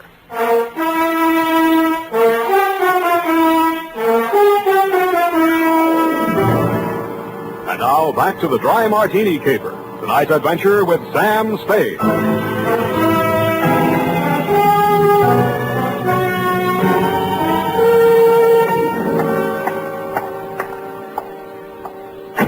Martini Trading Company, good afternoon. I'm sorry, Mr. Nesbitt is in conference. I'll see that he gets your message. Well, what can I do for you? I would like to see Miss Callahan. Miss Callahan is in conference with Mr. Nesbitt. Good. I would like to see them both. But I have orders not to disturb them. You do not have to. I will. Just a minute. You can't go breaking in like that. Yes, and I'll tell you something else. He won't ever get away with it. Why, everyone in this town knows about your underworld connection. Why, you doddering old fool, when I get through with you, if you don't go to the gas chamber for Gordon Martini's murder, you'll wish you had. If I go to the gas chamber, it'll be for killing you, not Gordon. Oh, you said it all. Why didn't I have witnesses here? Miss Callahan? Did you hear that? You weren't talking loud enough. I didn't hear a thing. Well, come on in here and I'll tell you a thing or two. Close that door. Now, sit down. Thanks. I listen better on my feet. Oh, so you're the detective Netta Martini employed, eh? What's she paying you? That'll depend on how much I have to do for her. Well, I'll tell you how much you'll have to do for her. You'll have to make a case against me, and that's not going to be easy. Why do you think she's out to get you? Why, indeed. For years, this moth-eaten mouthpiece, this parboiled porter, has been victimizing poor Gordon, taking advantage of his weakness for good. Oh, Now that she's liquidated him, she appears with 55% of the common stock. Motive enough, eh? Why, you fraudulent old fool. I simply bought up his debts and threw an attachment on those stocks. Unethical, but perfectly legal. Look, You're not even a proper thief. You're nothing but a bumbling old embezzler. Now, listen You always here. trouble because he was going to call in the auditors look over those books of yours. A gene of double entry, Mr. Spade. Look, will you save this for the courtroom scene? Now, you've convinced me. You're both crooked. I'll see that you both go up for something. That's a promise. Mr. Spade, I gave you credit for better sense. Do you know that this Medusa of the magistrate's court, this harpy of the Hall of Justice, tricked him into changing the beneficiary of his insurance the very night she pushed him down the stairs? And you were all in favor of it when you thought you held a controlling interest in the company. Answer that. You see, Mr. Spade, he can answer that. Good. I'm glad one of you is temporarily lost for words. Now, I only want to know one thing, and I want a straight answer, and if either one of you starts off on another speech, I'm going to push you into the nearest cloakroom and lock you in together. Why, you wouldn't dare. Try me, sweetheart. Well, what do you want to know about this Amazon ambulance chaser, this Trilby of the traffic court? Watch it. Well, what do you want to know? About Martini's insurance policy. Now, you say he changed the beneficiary. Please answer in 10 words or less. Who was the beneficiary and who is the beneficiary now? I'll have to answer that question in 2 parts. The beneficiary was his wife. He changed it to the Martini Trading Company, a corporation of the state of California. Thank you, and goodbye, Mary Callahan.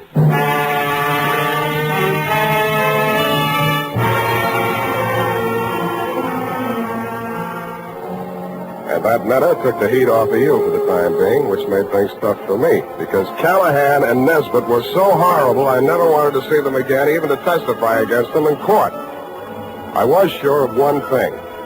None of you had pulled the trigger of that carbine. There'd been a hired killer behind it, and the way he operated, taking crazy chances in broad daylight in a crowded street, told me an important thing about him. That night, I made the rounds of the joints. At a plant called the Bing Room, I found a bouncer who'd tossed out a customer that run up a bill and tried to pay it with a $1,000 check. He sent me to the Atlas Hotel.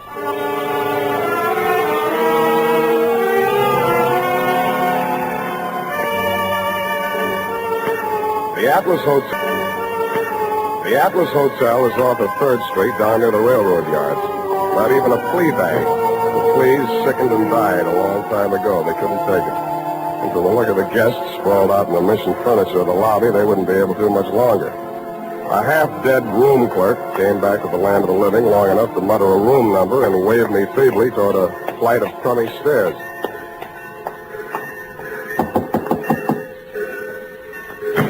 Yeah, what do you want? You, Hack Hartman? Hey, got anything for me, huh? Yeah, I got news for you. Get back in the room. I'll tell you all about it.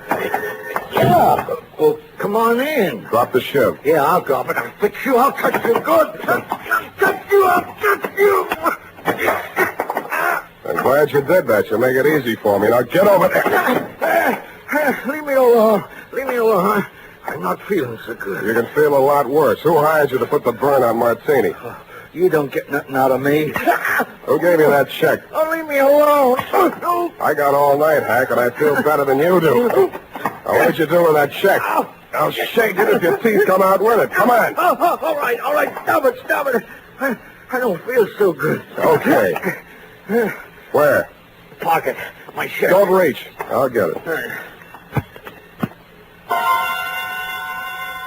There was a company check, which is what I'd expected. It was for $1,000 drawn on the Golden Gate Trust and Loan.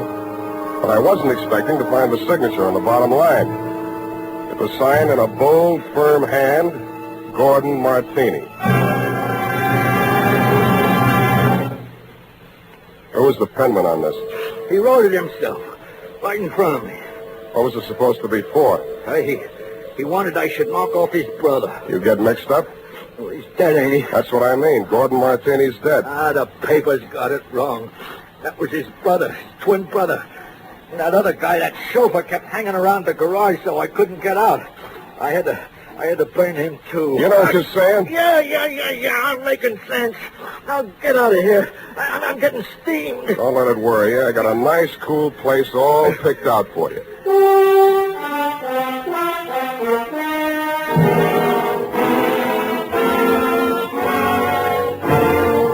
After I turned Hack over to the cops, I did what checking I could on my own at that time of night. As nearly as I could learn, Gordon Martini could never have had a brother, twin or otherwise. He was a first child. His mother died in childbirth, and his father died 1 month later. So I went back to the offices of the Martini Trading Company, glass-keyed my way in, and made a quick frisk of it. There I learned that the signature on the check was indeed Gordon's, but that he had closed out his account at that bank the day he wrote it. I thought about that on the way out to your apartment.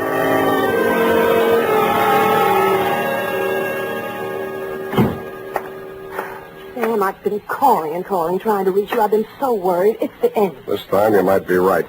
Fix me a drink. Well, there's nothing in the house but those prepared martinis Gordon used to drink. Is that all right? No, but fix me one anyway. Never mind the ice. It's not morning yet, but I hate myself already. Why don't you just relax and let me get it for you? I'll relax. You get the martinis. What happened? What'd you think of Mary Callahan? Isn't she the end? She's cute. You're all cute. All of me? How nice. I'd put ice in anyway. It's nasty without. It's nasty anyway. I hope it doesn't make you fall down the way it did poor Gordon. Thanks. What's the matter? Too dry? You open this bottle fresh? Why, yes. What's the matter? Where are they? The rest of the bottles. Oh, yeah. More of the same. Is Is this all your husband ever drank? Yes, gallons of it. It's a special brand. He even took it with him to bars and people's houses. He'd sit and drink them right out of the bottle like a little child. Then he'd be falling down drunk, of course. And that's how we lost so many friends. They dropped us like... Like flies. Yeah, it was the end. Who's your phone? City Morgue. Maxie, Sam Spade. Sammy, what can I do on you? On Martini, Maxie. They got around the autopsy yet? Yeah, they rushed him through. Got the report handy? Right in front of me. Funny thing, Sam. The doc said they should have saved themselves the trouble. He'd have been dead in a week or two without no help.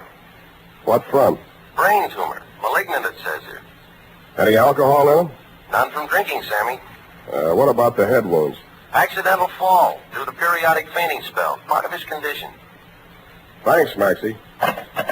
Well, what is it, Sam? Was the martini poison? No, sweetheart.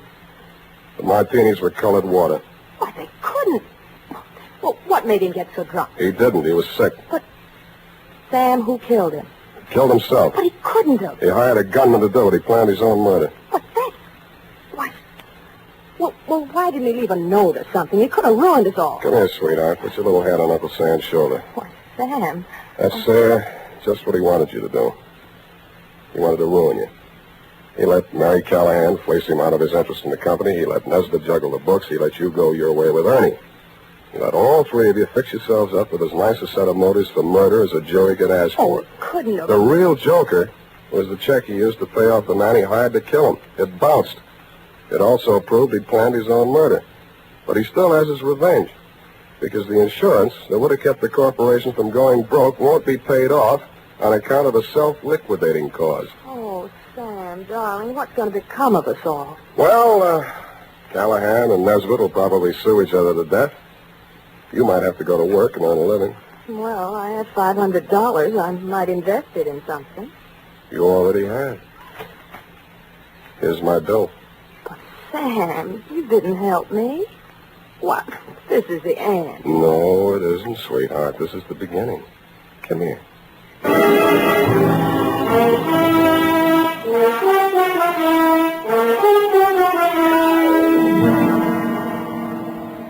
Period.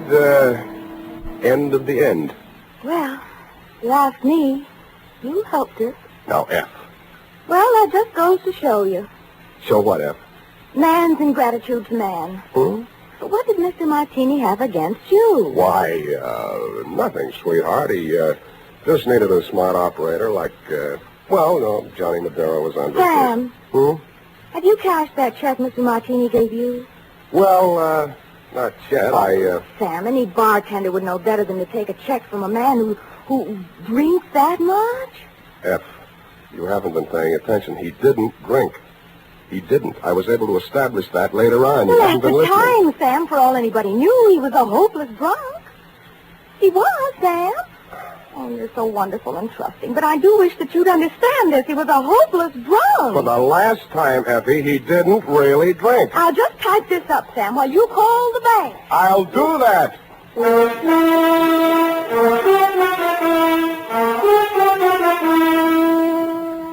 A final reminder, friends. Whether you're going on a long vacation trip or just a weekend to the beach, be sure you've got a bottle and tube of Wild Root Cream Oil tucked away in your suitcase. Do this, and you'll find it's easy and quick to spruce up again after stepping out of the water or off the tennis court.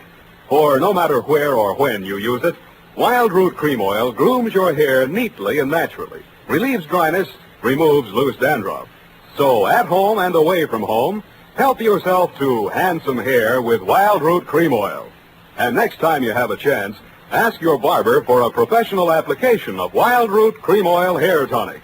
Again and again, the choice of men who put good grooming first.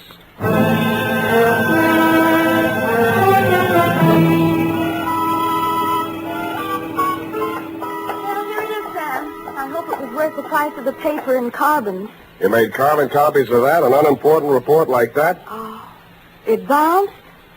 Well, the estate isn't settled yet. Oh, Sam, you're so wonderful and trusting. Effie, I am not wonderful and trusting. I am a hard-boiled private eye. I know.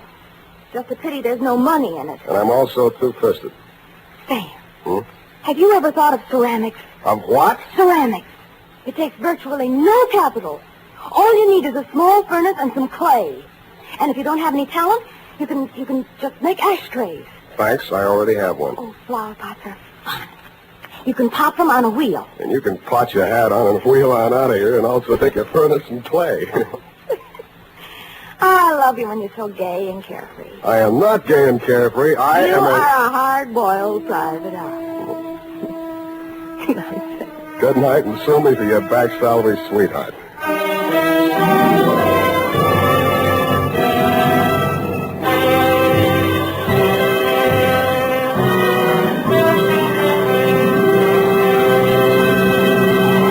The Adventures of Sam Spade, Dashiell Hammett's famous private detective, are produced and directed by William Spear. Sam Spade is played by Howard Duff. Lorene Tuttle is Effie.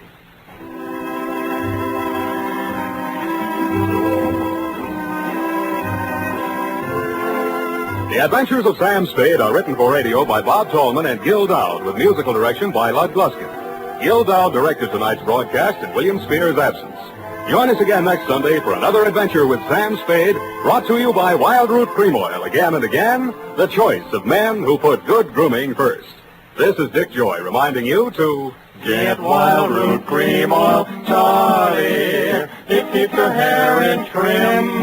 You see, it's non-alcoholic, Charlie. It's made with lanolin. You better get Wild Root Cream Oil, Charlie. Start using it today. You'll find that you will have a tough time, Charlie. Keeping all the gals away. Hiya, Baldy. Get Wild Root right away. This is CBS, the Columbia Broadcasting System. America's airwaves shine a little brighter thanks to our friends at CBS. And now, ladies and gentlemen, let's see if you're ready for tonight's radio quiz.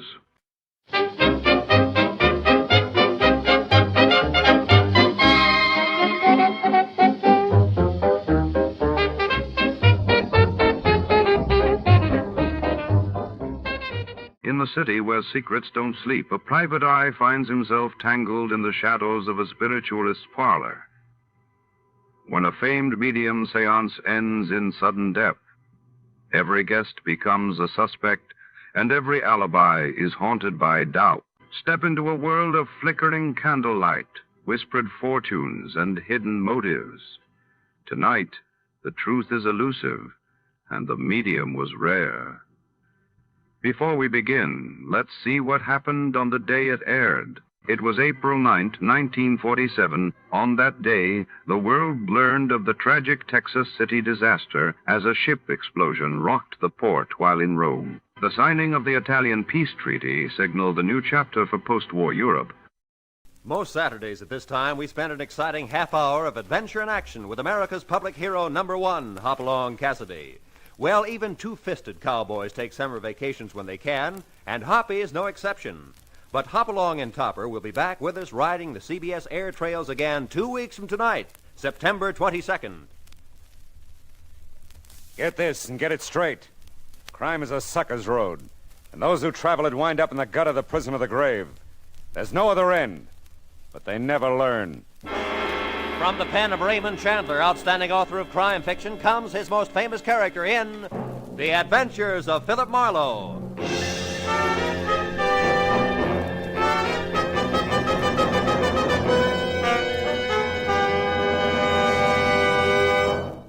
Now, with Gerald Moore, starred as Philip Marlowe, we bring you tonight's transcribed story, The Medium Was Rare.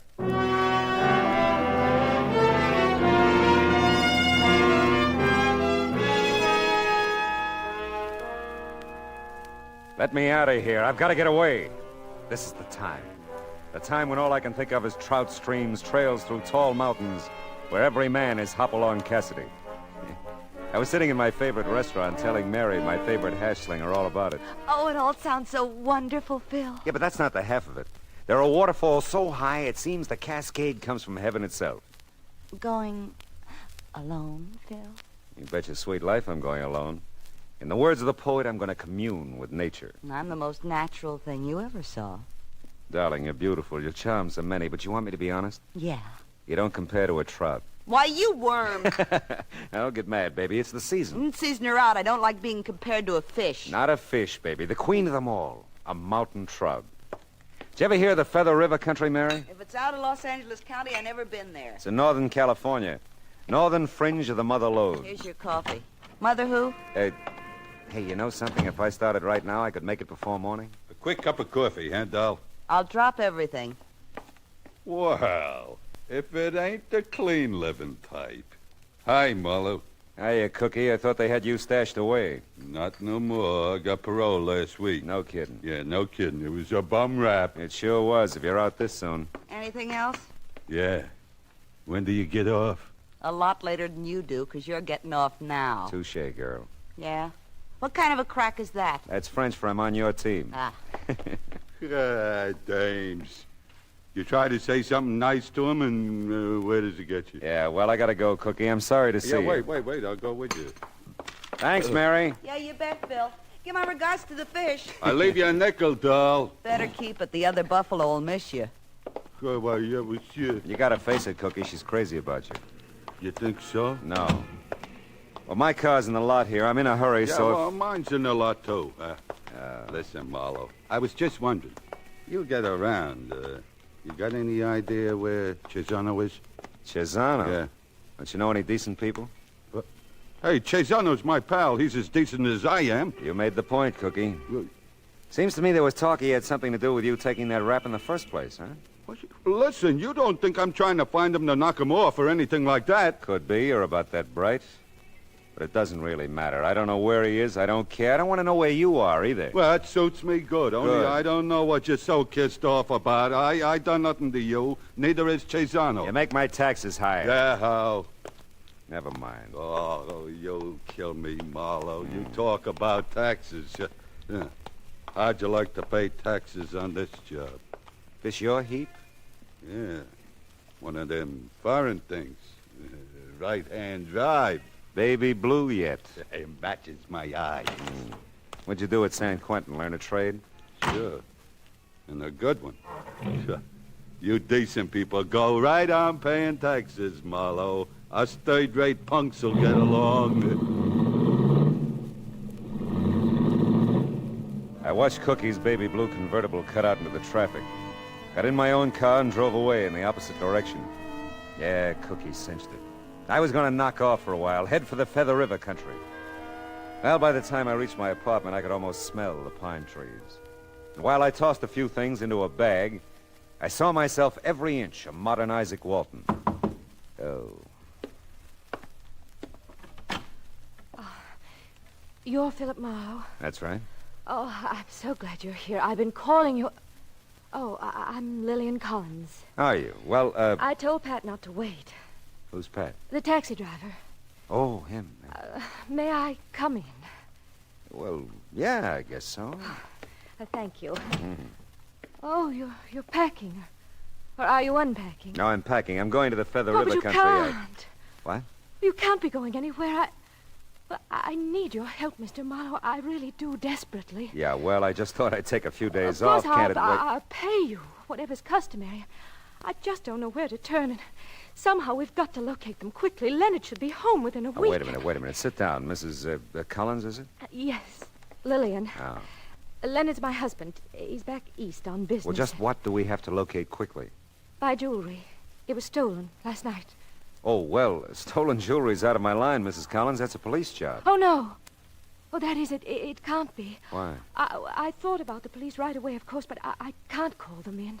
Leonard would hear about it, I know. It would be in the papers, and... You understand, don't you? No, I don't understand. Well, I just couldn't, that's all. Mrs. Collins, right now I like fishing poles better than I do people. But you can't go. I mean, you can, of course, but I do need your help so much. Why can't I resist names? All right, but you'll have to level with me. What jewelry? When did it happen? Who knew you had it? Everything. Well, it was a necklace, diamonds, Yeah. and a diamond bracelet. I had them in my jewel box last night. I'd only just taken them from our safe deposit box in the afternoon. Who knew you took them out? Well, no one knew. Mm-hmm. Well, how did it happen, the robbery, I mean? Well, I was in my bedroom. That's where the jewel box was. Yeah. I was dressing for dinner. The doorbell rang. I had to answer it. Letty's on vacation now that Mr. Collins is in the East. It was Sylvia, a friend of mine. We were to have dinner together. I fixed a drink for us, then went back to my bedroom for my wrap. That's when I noticed the jewelry was missing. You hadn't heard anything? Anyone in the house? No. Of course, the radio was on. Music, you know. How would anyone get into the bedroom? Well, the French doors open onto a little terrace right by the bedroom. I rather presumed whoever it was came in that way. Well, how much would you say this jewelry is worth? $10,000. Oh, that's what it's insured for. Anything else taken? No, not a thing. Do you wear this necklace and bracelet often? Oh, no, not really. When Leonard gave them to me, he said they were for state occasions. Last night was a state occasion. Oh, my goodness, no. Oh, that is, If you didn't intend to wear them last night, why did you take them out of the safe deposit box? I suppose you'll have to know. I needed the money, Mr. Marlowe. I have a debt Leonard knows nothing about. If I wrote a check for $10,000, he'd ask questions. I don't blame him. Well, there's just no need worrying him with it, that's all. He doesn't know you gamble, huh? I didn't say... You didn't have to. Have you ever pawned anything before, Mrs. Collins? No. No, I haven't. Well, I got news for you. You probably couldn't get 10 grand for them. Oh, but if they're insured... Doesn't matter. Unless you made a deal to have them stolen so you could get the insurance money. Oh, really, Mr. Marlowe? Really, Mrs. Collins? Okay. Let's drive to your place and look around.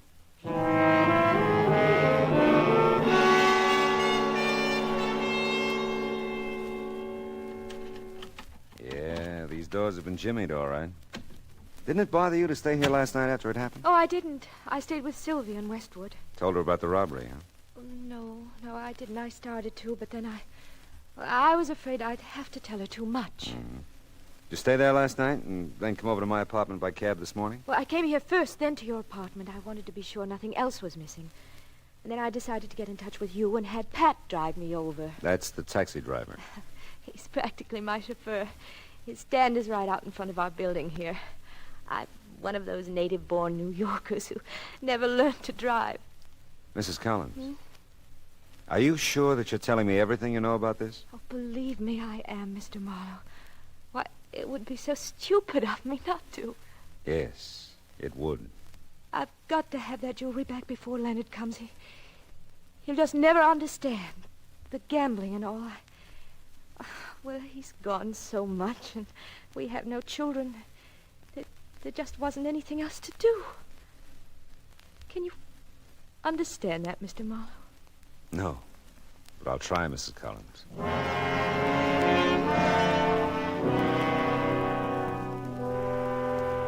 There was something tragic about her. A woman of means and advantage who was husbandless part of the time and childless all of the time. I suppose that isn't an easy life, but surely there must be other ways to fill the emptiness, huh? Well, Lillian packed a small bag and asked me to drive her to Sylvia's.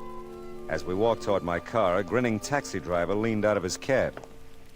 Take you somewhere, Mrs. Collins? Oh, not this time, thanks, Pat. I'm freeloading.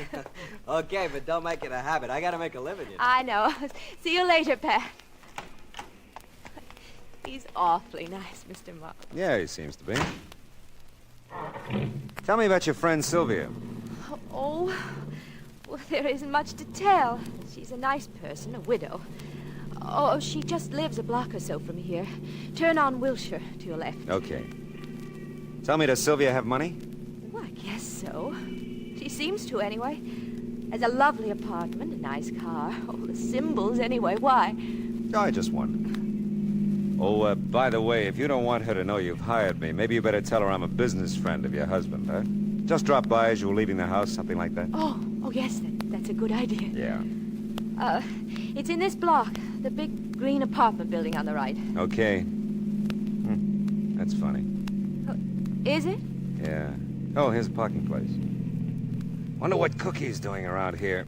A friend of yours? No, not possibly. That car parked there, foreign job, baby blue. It's Cookie's, all right. Oh. Sylvia's apartment is the first one on this side. You really don't have to come in, Mr. Marlowe. Name's Murphy, remember? Old friend of your husband's. Yes, that's right. I'll come in to carry your bag and to meet Sylvia. I'm very partial to wealthy widows.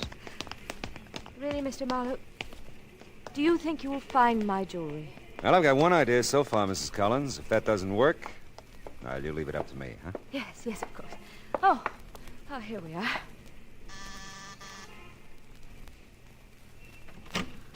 Oh, Lil, darling, I'm so glad you're back. Oh, hello. Hello. Sylvia, this is Mr. Murphy. Oh, yes, of course, Mr. Murphy. Sylvia Jennings. How do you do, How are you? Murphy? Well, come in, both of you. I was just getting ready for a swim. Oh, sounds wonderful. Maybe I could scare up a pair of trunks for you, Mr. Murphy. Oh, thanks. No, I've got to run along. I just stopped by Mrs. Collins looking for a husband. Mr. Murphy's from out of town. Known Leonard for years. I was all packed ready to come over here. So I brought her. Well, all right. You know, you two don't have to explain anything to me. As a matter of fact, I can go down to the pool alone, and you two can stay here and talk about old times. Why, Sylvia. Oh, relax, Bill. And forgive me, Mr. Murphy. I've told stories like that myself so many times, I know them by heart. I'll bet you do at that. You know I do. Now, I just won't have you thinking that, Sylvia. Oh, now, don't be silly, darling. It's not important. Oh, but it is. Hey, wait a minute. Hold it. Let's you both go down to the pool and talk it all over. I really have business to tend to. Oh, I'm sorry. I'm really sorry. Yeah, we'll just keep it that way. Huh? Will we be hearing from you about anything or anything? You know. Oh, sure. Sure you will. About anything.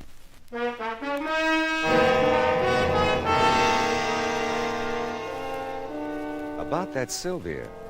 Well, the case was beginning to have its compensations. But I didn't figure Lillian Collins at all. Sometimes I thought she lied in her teeth, and sometimes I knew that she was just a bewildered dame who'd had her jewels lifted. I passed Cookie's car again as I left, and still no sign of him. I had told Lillian I had one idea. He was still at the taxi stand in front of her apartment. You really Philip Marlowe? Yeah, I really am. Need proof? No, that's okay. Mrs. Collins wouldn't have been with you if you weren't the right guy. You say I can help? Yeah, maybe so. Now, look, you drive her almost everywhere she goes. Now, how about telling me just where she goes, huh? Regulation places, Saxes, Magnans, places for lunch, stuff like that. Mm-hmm. This morning I took her over to a Hollywood address. Oh, that was me. Oh, well, hey, there is one place she goes a couple of times a week for the last 3 or 4 weeks. A place on top of one of the hills up off of Coldwater Canyon. Friend of hers? Well, maybe. She usually asks me to wait, though, between 15 minutes and a half hour. That's all the longer she stays. When was the last time you took her there? Let me see. Day before yesterday, I think. Yeah, it was day before yesterday.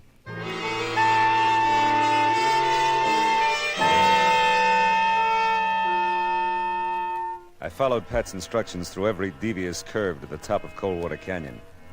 The thing that interested me most was not what was ahead, but what or who was behind me in the big expensive car. The sun was hitting the windshield just right to obscure the driver. I slowed at the isolated address, noticed another big car parked in front. When I stopped, the car behind me stopped. A well-dressed woman got out and went into the house. As she did, she passed another well-dressed woman coming out. It looked like a change of shifts. As she drove away, I got out of the car and went up to the door. Someone somewhere was watching me. I could feel it.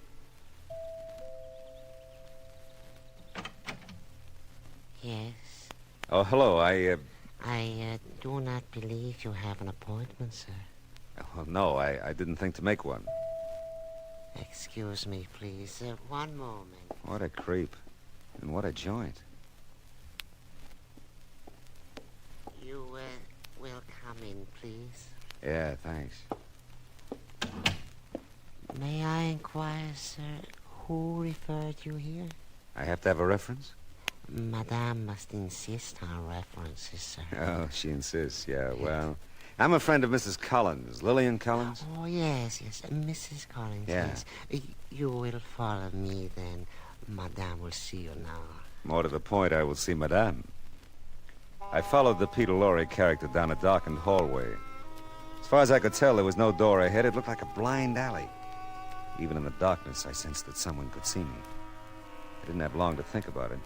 Just when we reached what looked like an impasse, the little man ahead of me pulled some heavy drapes aside and nodded for me to enter. I walked into a room that was heavily draped on all sides, pungent with the smell of incense. And studying me from across the room, a Grecian-robed woman seated beside, so help me, a crystal ball. You will come in, please, and be seated. Yeah, I will. You see, Hush. You will remain silent. It is so necessary, your silence. Bruno, you will go. Yes, madame. Hey, they're very clever, those drapes. When they're closed, you can't tell where the door is. I must insist. Your silence is very important. Ah. You are in need of help, much help, or you would not be here. Yeah, well, you could say that. Yeah. You make it very difficult for me to see what is in store for you. The crystal is cloudy, very cloudy. I'll quit breathing on it. Please. Oh, excuse me. Now, you are seeking something, probing, searching out, and this is not a good thing. Some things one must not pursue. I regret to say, for you I see much trouble. Great trouble and danger. You are in need of rest, my friend. Rest and sleep. A long sleep. Bruno will help you. Bruno will help you to sleep.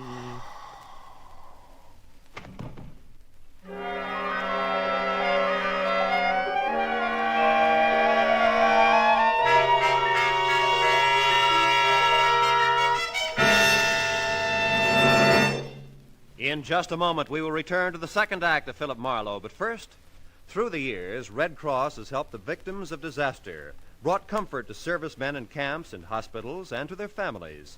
Today, with the country rising to meet the challenge of aggression, the Red Cross has been asked by the government to undertake tremendous tasks. By giving generously to the Red Cross, you will help mobilize for the defense of your families, your community, and the nation. Give as much as you can. And now with our star, Gerald Moore, the second act of Philip Marlowe, and tonight's story, The Medium Was Rare.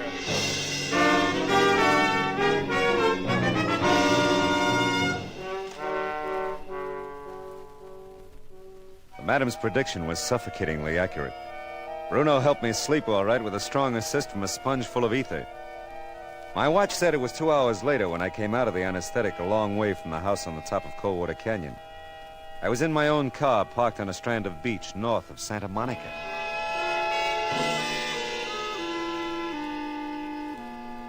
"10 minutes and a blast of bourbon later, I entered Sylvia Jennings' apartment again. This time there was no sign of Cookie's baby blue car. I don't think Lillian will be long. She remembered some shopping she had to do. Did she? You don't look as if you felt very well, Mr. Marlowe. Oh, I feel just fine. I just woke up from a long sleep. And by the way, Mrs. Jennings, you really shouldn't call me Mr. Marlowe. Oh, yes. Now, where on earth do you suppose I got the name Marlowe? I really wouldn't know. Okay, where's Lillian, huh? I told you she went shopping. Without a purse? Well, what? That blue bag there. She was carrying it when I brought her here. Now, isn't that odd? Yes, isn't it? Oh, the door. Would you excuse me? Sure. Yes? I want to see Chisano. Well, you must be mistaken. There's no one here by that name. He was here, doll. I seen him. What? I'll just wait for him. No, you can't come in here. Well, Cookie, hello. Here. What is this, Marlowe? Well, it's one of those happy coincidences, Cookie. For the first time in my life, I'm glad to see you. Oh, close the door, Mrs. Jennings. Make yourself at home. I'm afraid I don't understand this, Mr. Marlowe. Yeah, well, I was afraid I wouldn't for a while, but stick around. I think things are going to clear up in a hurry. Listen, Marlowe, what's the pitch here? You know this name? Not as well as I'm going to. You sure you saw Chisano here, Cookie? Yeah, I'm sure. He leave here about an hour ago with another dame. Listen, you Brunette, keep quiet. Cookie, blue and white dress? Yeah. And she didn't seem too happy about going with Chisano. Did you tell him? Sure. To a house up at the top of Coldwater Canyon. That's fine, Cookie. Then what happened? You wouldn't believe it. I'm all set to move in, talk to Chisano, when some jerk jumps me and stuffs my face full of a sponge thing. It was loaded. You passed out? Yeah, for a while. When I wake up, I'm sitting in my car, big as you please, down at the bottom of the canyon. I figured Cesano started from here. He'd be coming back, so I come back. And here you are. Interesting story, isn't it, Mrs. Jennings? None of it's true. Of course not. How'd you get a line on Cesano, Cookie? There's talk in town. He's got a new racket. Got something to do with a rich doll. You know who this dame is? Tell me. She's right out of the Blue Book, that's who. I don't figure her with Cesano. Except I gotta believe what I see. Yeah, Cookie, me too. Then maybe you two will believe this gun if you see it. What? Stay where you are and keep the hands up. I knew I'd get to know you better, Mrs. Jennings. Stop me if I'm wrong. You set up suckers, wealthy females, con them into visiting Madame who tells fortunes based on what you've told You're her. crazy and you're in no position to talk. Maybe then the Madame predicts some trouble for him, huh? Warns him of dangers ahead. Shut up. Like maybe your jewelry isn't safe where it is. Take it out of the bank, keep it at home where you can watch it, Lillian. And when the poor stoop does that, you come in the front door and Cesano comes in the back to cop the jewelry. I said shut up. Hey, Marlowe, you think that's the deal? I think that's the deal, Cookie. Hey, you're breaking my arm. Only if I have to, baby. Get the gun, Cookie. Sure. And bring Mrs. Jennings along, Cookie. The three of us are going to have our fortunes told.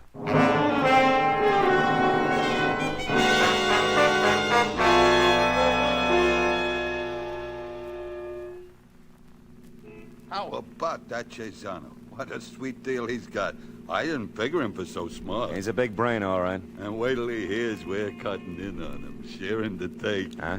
This way, everybody makes dough. Me, you, Cesano, even the little doll here, huh? Leave me alone. Easy does it, Cookie. You're pretty smart yourself. How'd you figure I was going to make a business deal with Cesano? Yeah, no chump, Marlowe. I got every Seamus figured. You're all looking for that one big, sweet deal like Cesano's got to move in on. It's a natural. Yeah, you're right. Cesano will never go for it. He's got no choice, doll. Oh, hey, watch it, Marlowe. There's a geek in a prowl car ahead of you. Yeah, I've been watching him. Where's Mrs. Jennings' gun, Cookie?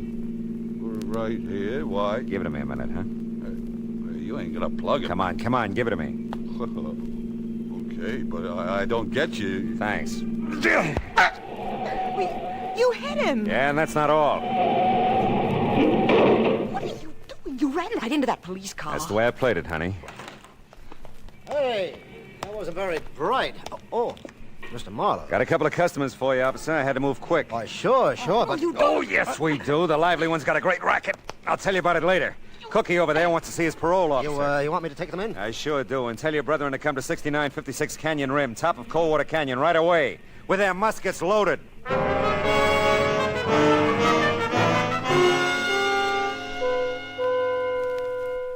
The house at the top of the canyon had the empty look that only occupied houses can have. Cookie had tipped his hand just in time. I was better off traveling light. I knew I'd have no trouble getting in. Cesano was probably expecting me. I was so right. You're late, Marlowe. Well, some days it takes me longer to come out of ether than others. Huh? You must have done a good job, Bruno. I always try, Mr. Cesano. Oh, believe me, Cesano, he's earned a promotion. Get the business over with. Well, Madame, I didn't recognize you without your crystal ball. Never mind that, Marlowe. Okay, I won't. Where's Lillian? She's resting. Ah. Look, Cesano, your nasty little racket here is one thing, but kidnapping is another, huh? Yeah. And murder is something else again. You forced us, Mr. Marlowe. I warned you not to probe. Cesano, listen. I'm not kidding. If you've done anything to Lillian, I'll take you... She's perfectly safe. She's not been harmed yet. That's right. Not yet. She better not be. Oh, there you are, Lillian. She can be. There's no one there. It's an old gag, Cesano. Gives me a chance at my gun. Now, the three of you stand over there by the windows. Now, look, Marlowe. No, you look. You and Bruno and Madame take a good look out the window and let me know when the law arrives. You know, Madame, even without your crystal ball, I can see trouble for you. Much trouble.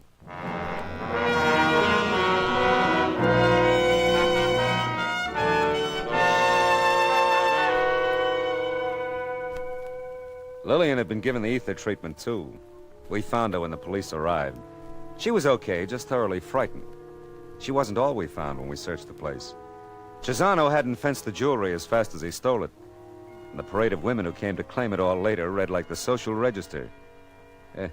Social register. The elite. The 400. Yeah, well, I know a place where the 400 give way to 4,000 luscious, lovely mountain trout. Oh, the forest primeval, the murmuring pines and the... Yeah. You know what? I don't think I'm going to make it.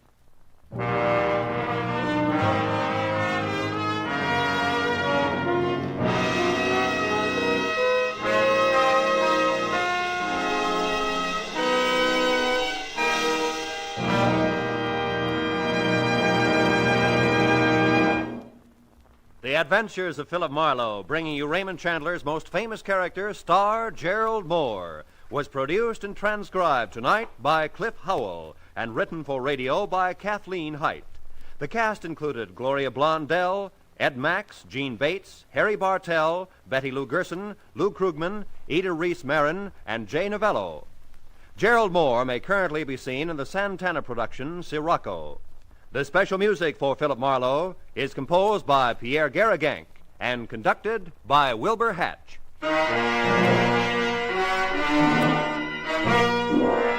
Be sure to listen again next week at the same time when Philip Marlowe says...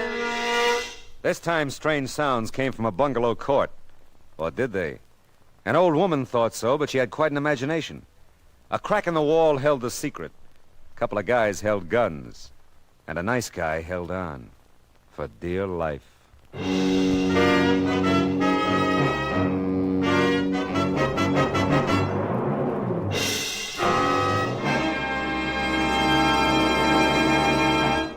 Just as systematic exercise builds a strong body, so does systematic saving build a strong future.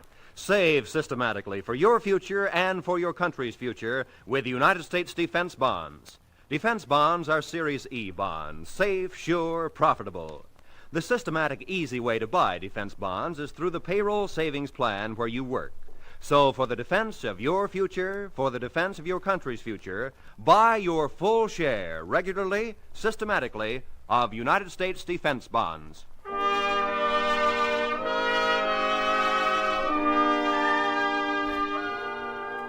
Roy Rowan speaking. This is the CBS Radio Network.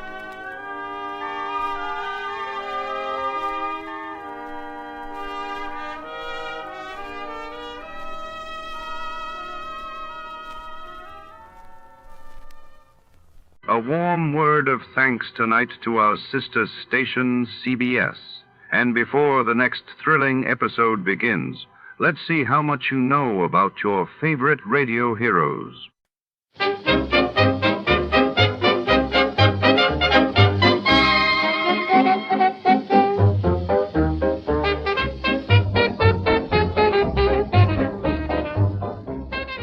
Tonight's intrigue unfolds within the stark, humming heart of the Los Angeles Telephone Exchange.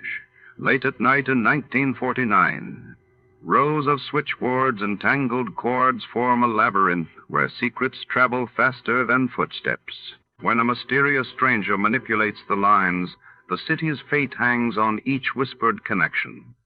In this world of blinking lights and hidden motives, trust is as rare as silence. Before to start, let's see what happened the day it was aired. It was May 5, 1949. That day, the world watched as the Council of Europe was formally established in London, aiming to unite a war-torn continent while in New York. The Yankees faced off against the Red Sox in an early season clash that drew headlines across America. Tired of the everyday grind? Ever dream of a life of romantic adventure? Want to get away from it all? We offer you Escape. Escape, transcribed to free you from the four walls of today for a half hour of high adventure.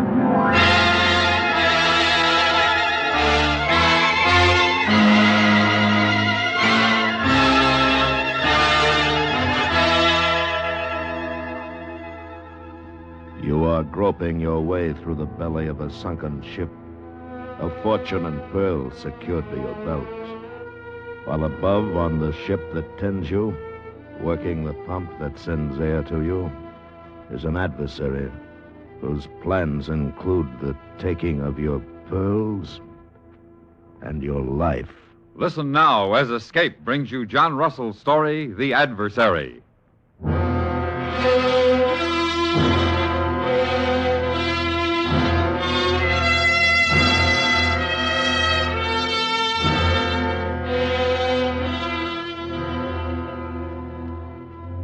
It was at dusk and on an ebb tide that the purling schooner Fancy Free came smartly up into the wind and dropped anchor in the harbor of Thursday Island.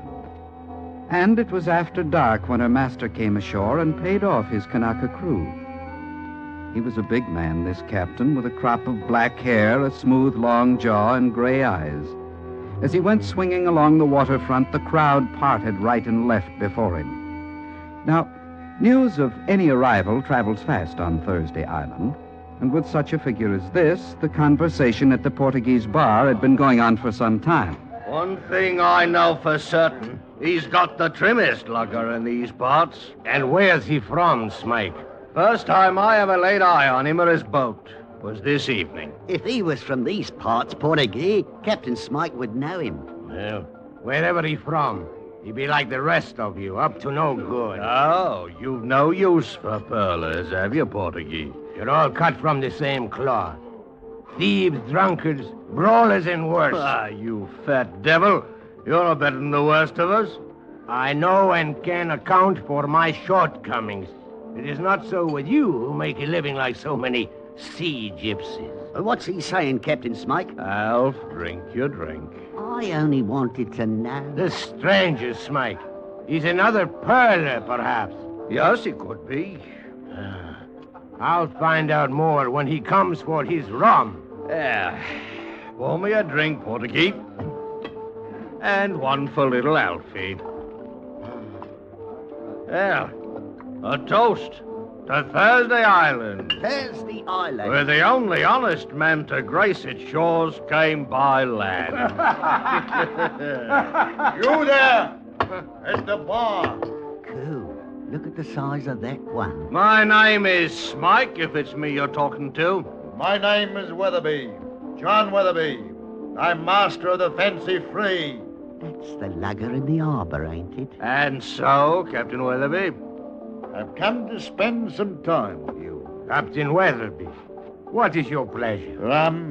But first I'll have my say. That's your right. A moment back you drank a toast to which I take exception. That's so. You said the only honest man on Thursday Island came by land. I did. Now then, I don't mind what you call yourselves to yourselves. As long as I'm in your midst, anyone that says I'm not honest and can't prove it, I'll knock the 7 bells out of him. Since you're a stranger here, Weatherby, I'll tell you something. I'm senior captain on Thursday Island, and I say what I wish when I wish. And it's like I said before. The only honest man on Thursday Island came by... Lummy, he never even got it said. You, little fella, go give your friend a hand. He'll need help for a while yet. My name is Alf, and I ain't finished my drink. Go. Yes, sir. Now, I'll have that rum. Right away, Captain Weatherby.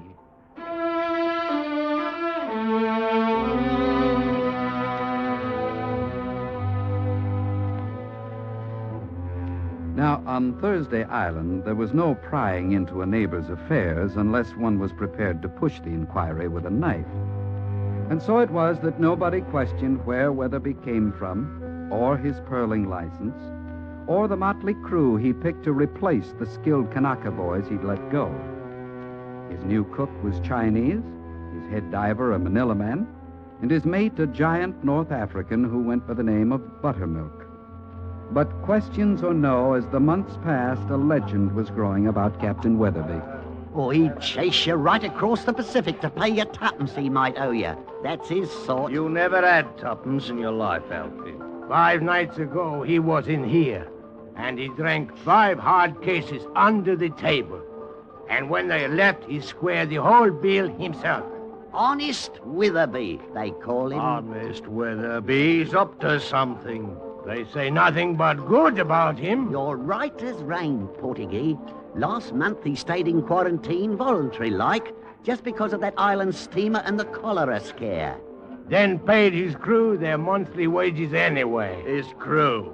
A good master wouldn't allow one of them to set foot on deck. Well, they ain't been exactly trained by the Queen's Navy. What I want to know is this. Why's he got the fastest lugger in these parts manned by that collection of trash? You still hold that blow against Weatherby, Smike. But he's all right. Harbour authorities, pilots, and other masters, and the whole lot. They all like I him. don't. Listen, that will be the Brisbane steamer. It's trying to get her bloody passengers back aboard. She sails at midnight. Australia. I wish I was going. I'd like to see Australia again. Yeah, she'd probably like to see you, too. Oh, now, Captain. Like as not, it's her pilot the Fernshaw's blowing for. Pilot? Ever since she put in here, Weatherby and that ship's pilot been trying to drink the island dry. I wonder where he is now. Down at the docks, like as not. Pouring his pilot friend aboard the steamer.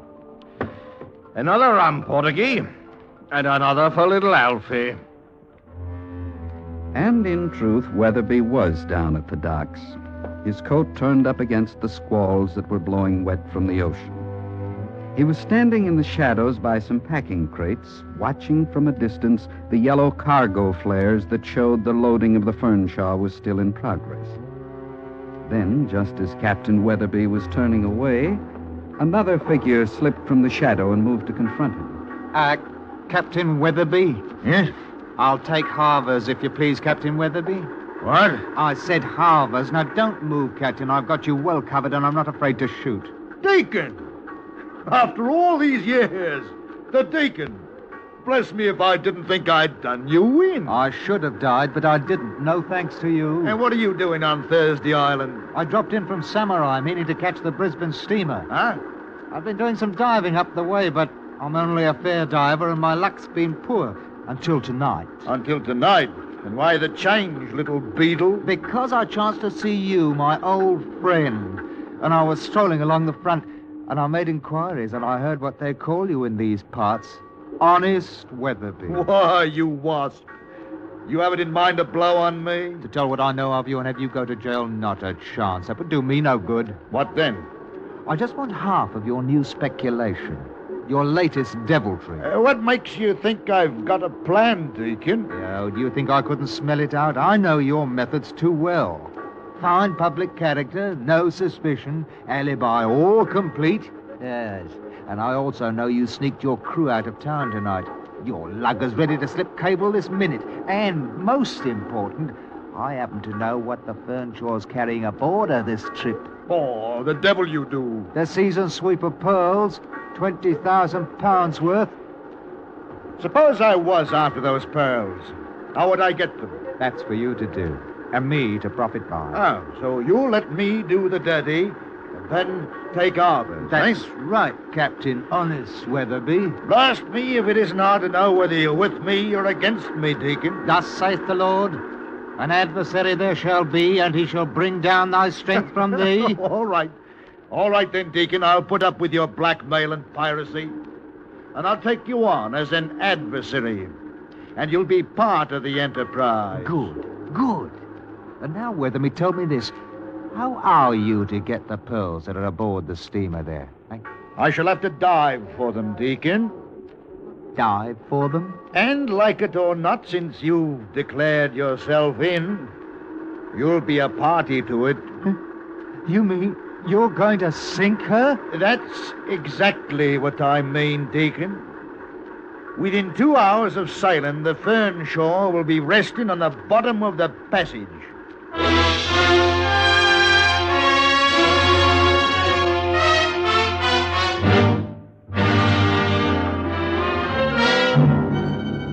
You are listening to The Adversary, tonight's presentation of Escape.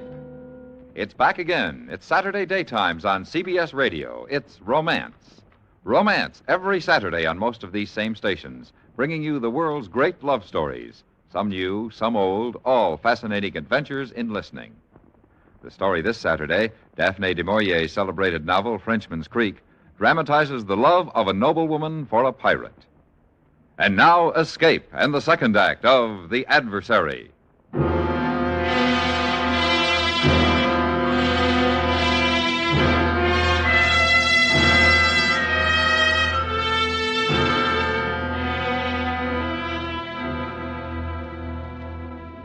Within half an hour, the little lugger Fancy Free was standing out to sea.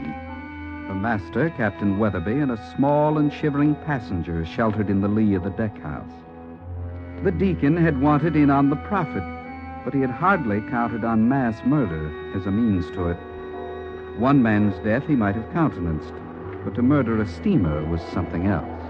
Weatherby, you can't do it. You can't drown a whole ship's company. Did you ever hear the Volga, the Kate, or the Mecca?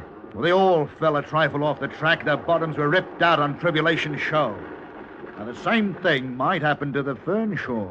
But how? There's a light on Tribulation Show. So there is. It's a fourth-order fixed dioptric, unattended. Now, suppose that light were moved. But like you say, it's fixed, and besides, the keeper lives only a mile away on Horn Island. You couldn't move it. Suppose a man were to land on the lee of Tribulation Shoal, and with a canvas, blanket the light to westward. Now, if that same man were to take a discarded lightship lantern that he might have aboard his lugger, and after anchoring some half-mile away, show this light at his masthead, what then? What? You're mad, Weatherby. You begin to see the possibility for error? You really are going to wreck her. Well, I am, Deacon. You wouldn't. You daren't. Captain! What is it? Big surf ahead. Can't hear. How far? Close, very close. Deacon, get below. We're at Tribulation Shoal, and there's man's work to be done yet tonight. Weatherby. Get below. Buttermilk! Captain! How close now to the surf? 200-300 yards. Have the helm put over, Buttermilk, and drop a hook. We're going ashore to have a look at Tribulation Light.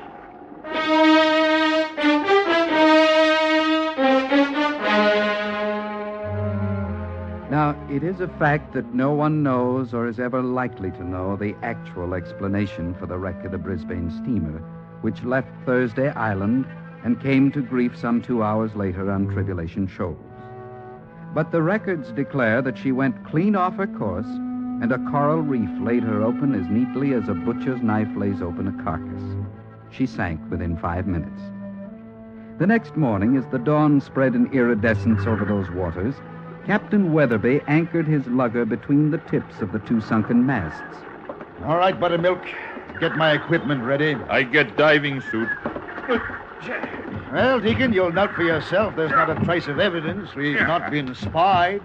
The lantern we used is sunk, the canvas destroyed, and Tribulation Light as it was before. You're evil, Weatherby. Pure evil. Deacon, is there so much difference between a lot and a little? Come now, Deacon, cheer up. Here we are, and there are the pearls. 20,000 pounds worth of them, just oversized. No, I don't want any part of them. And within 3 hours, I'll be back out on the pearling banks about my business, never having heard of the wreck. Captain, you strap diving shoes. Next week, or any time I choose, I'll be walking the streets of Thursday near the news. And who will be as surprised as Captain Weatherby, that hard-working man. Honest Weatherby, with a fortune in his belt to dispose at leisure. All ready now. Put helmet, Captain. Yes, Deacon. I've not a problem in the world. Except you. Me? Why me? You are evidence.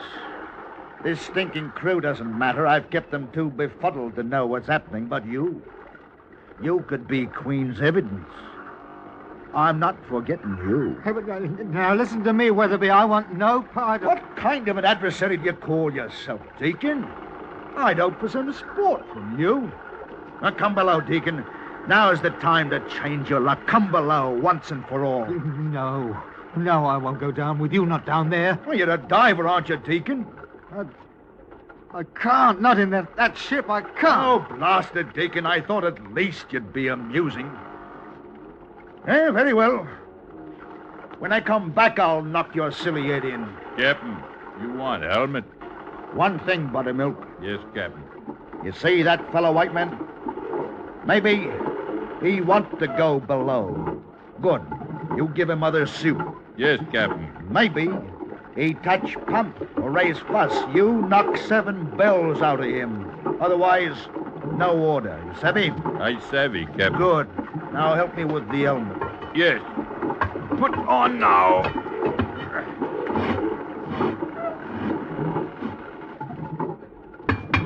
You okay now, Captain? You murderer! You filthy murderer with a beat! Captain no here. Not in helmet. You white fella, move away. Captain go waterside now.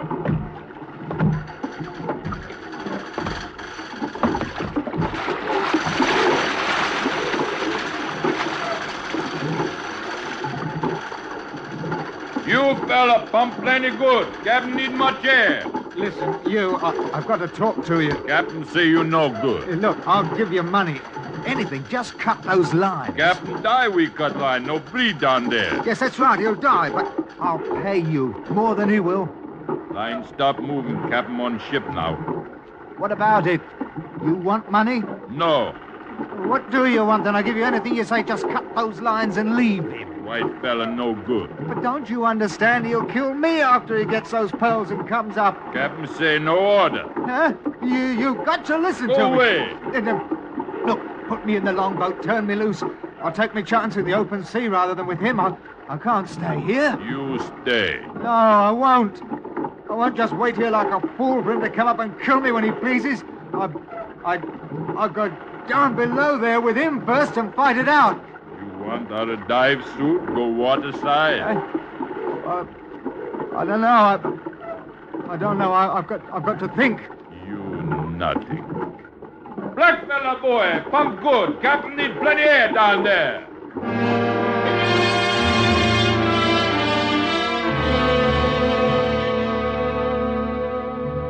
And down below, everything went exceeding fine for Captain Weatherby. In a matter of 20 minutes or less, he had found the strongbox, broken it open with an iron bar, filled his canvas sack with pearls, and was making his way back towards the companionway through which he had entered the ship. The light was getting stronger as he came back. Then suddenly he stopped. A dim form was facing him. A man as tall as himself, clad in a diving rig. And Weatherby was smiling as he thought, Same type helmet as mine. Same shape. Only other like that is on Fancy Free. What? By all that's holy. Oh, it's the deacon. It's the deacon. So you come down, deacon, after all.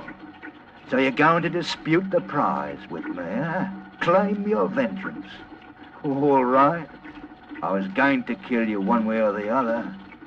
One crack on your helmet with this bar, deacon, and your eardrums are gone. You'll be just an unfortunate diver who drowned while working. But at least you proved an adversary worth his salt. Now, I'm moving at you, deacon. Good. You move too, eh? We're going to fight it hard. Good. A little closer. That's it. And now I'll split your skull.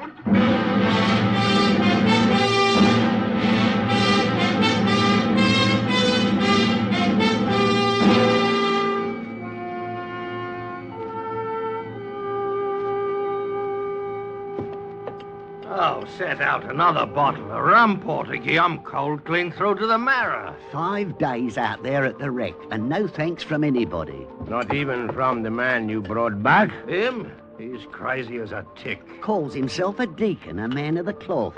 Look at him over there, sitting alone at the table, talking to himself. Scripture, But it what is. of Captain Weatherby?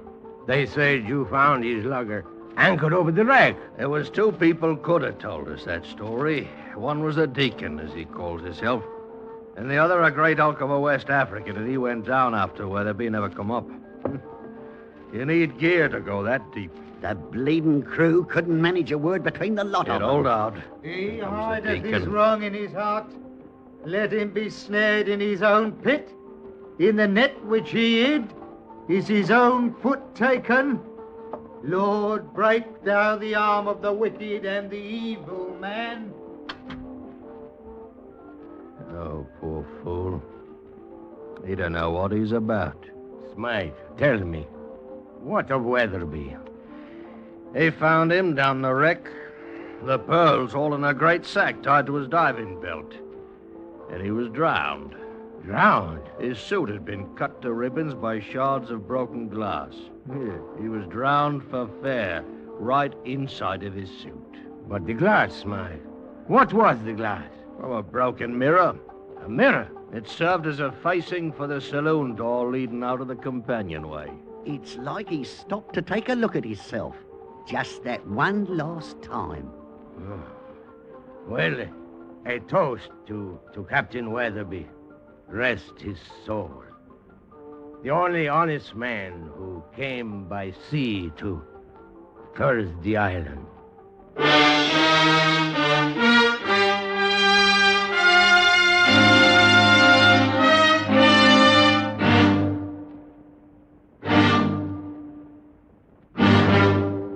Under the direction of Norman MacDonald, Escape has brought you The Adversary by John Russell, specially transcribed for radio by Mr. MacDonald. Featured in the cast were Lawrence Dobkin, John Daner, and Ben Wright, with Alec Harford, Charlie Lung, and Barney Phillips. The narrator was Vic Perrin. Your announcer, George Walsh. The special music for Escape is composed and conducted by Leith Stevens. Next week.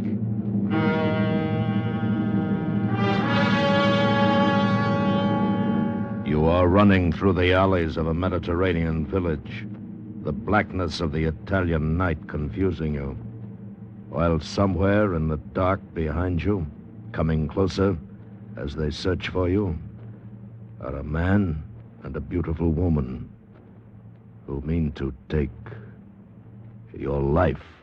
So listen next week when Escape brings you Kathleen Height's story, An Ordinary Man.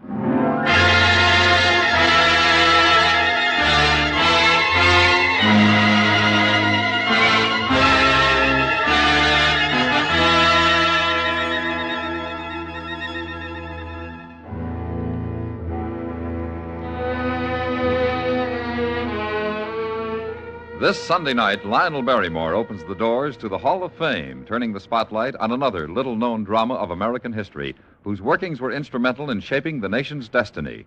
Empire builders, dreamers with high ideals, men and women whose pioneering made history. These are the heroes and heroines of the Hall of Fame, starring Lionel Barrymore this Sunday night on most of these same stations. The top dramatic show of them all, the Lux Radio Theater, is heard Monday night on the CBS Radio Network.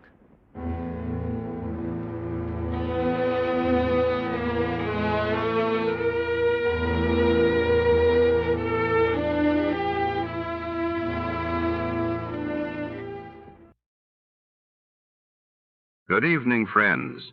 With a special word of thanks to our sister network, CBS, we invite you now to test your memory of the great radio adventures.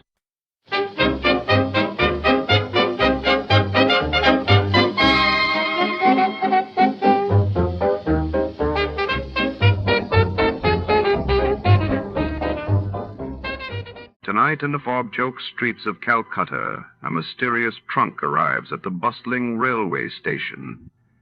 Inside lies a secret that could turn the city upside down, and only our hard-boiled detective has the nerve to follow the clues. But as he gets closer to the truth, a beautiful stranger steps out of the shadows, her motives as hidden as the contents of that fateful trunk. What is she hiding, and who else is willing to kill for what's inside? Shadows deepen and danger lurks in the Calcutta trunk caper. Before we begin, let's see what happened on the day it aired. It was March 7, 1947, that day. British Prime Minister Attlee announced plans for India's independence, while in the United States, severe flooding along the Ohio River displaced thousands and dominated the headlines.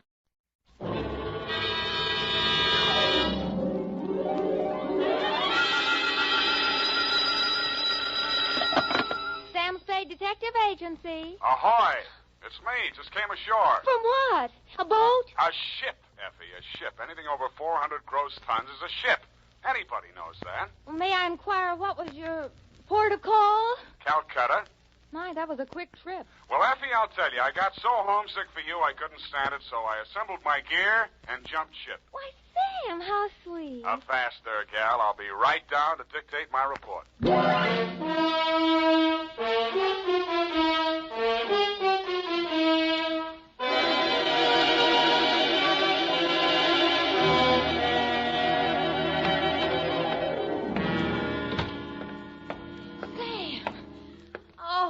You are alive. Bon voyage, Effie. I've been worried sick. Where have you been? On my way to Calcutta, sweetheart, where the dawn comes up like thunder. Sam, what are you talking about? Calcutta? And the flying fishes play. Ready, Effie? Sam, why did you want to go to Calcutta, of all places? I didn't, Effie. I hate Calcutta. I was Shanghai. To, Mr. Philip J. Fogg, purser, SS Lurine. How do you spell that, Sam? Lurene. Oh, that's pretty. Sam, how could you be shanghaied in this day and age? I mean, isn't it against the law? Stow it, Effie. You're pumping bilge water. Sam, I am not. From Samuel Spade, license number get 137596, when you have the time, regarding the Calcutta trunk caper. Dear Mr. Fogg, the following report will explain the enclosed voucher, which is a claim against your company for the amount of $500 and no cents. It will also answer any questions you might be asked concerning the recent unpleasantness on board your ship. It all started yesterday morning in San Francisco when my secretary announced briefly and caustically that there was a lady outside who wanted to talk to me. I judged that she was worth talking to. She was. Your secretary let me in. Well, I'm glad she did. What can I do for you? I'm Marcia Hopkins. I see. Mrs. Marcia Hopkins. I see. However, my husband is dead. I see. It's about my sister that I've come to you, Mr. Spade. I'm dreadfully worried about her. Who's your sister? Miss Constance Pendleton. And she's become involved with a ne'er-do-well, a completely worthless scoundrel, and a real foreign bluebeard. All three? It's one man, Mr. Spade. A Bulgarian, Major Andrea Rodnik. They're going to be married this afternoon, and I'm positive that his only interest is in her money. I'm convinced that he's going to kill her soon after the ceremony. He's done it to other wives in Europe. I've warned Constance and pleaded with her, done everything I could to stop it. But she's completely infatuated with him and refuses to listen to me. Mm-hmm. What do you want me to do? Prevent the marriage if you can. Get the truth about Rodnik's background and face Constance with it. Oh, Mr. Spade, in some way you've got to make her realize the seriousness of the situation. He's a ruthless character. Well, do what I can, Mrs. Hopkins. Oh, thank you, Mr. Spade. Oh, I've felt so alone and helpless until now. Oh, really? But you will do everything you can, won't you? We've got to save her life.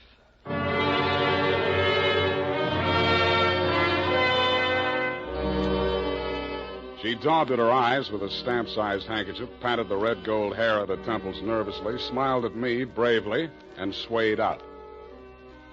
By telephone, I learned that the Vrodnik-Pendleton marriage license had been issued 4 days before, and that on the same day, Constance Pendleton had withdrawn a savings account to the tune of $45,000. I'd always wanted to, so I did it. I called at the Bulgarian consulate. What can I do on you? What do you know about Major Andrea Vrodnik? Ha! Andrea Vrodnik!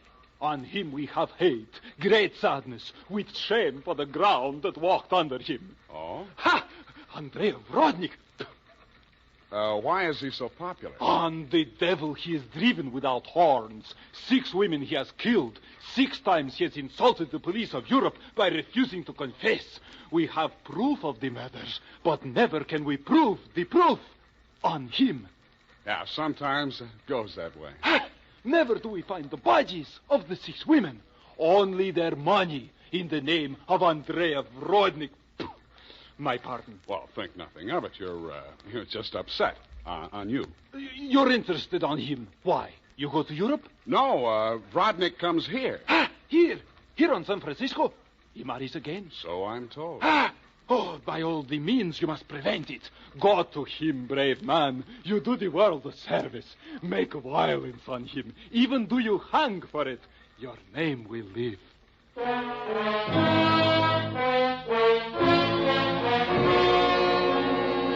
With those valiant words goading me on, I left. The farther I got into the caper, the more it looked as if Marcia's fears for Constance Pendleton were very real and very well-founded. When Constance opened the door of her hotel suite, I could see 3 trunks and a number of smaller pieces of luggage, all locked and ready to be taken out. Yes? You're Constance Pendleton? Yes? I'm a detective. My name is Spade. Detective? What do you want? I want to talk to you about that Bluebeard you're going to marry. Get out of here. You listen, I'll talk, and then I'll get out of here.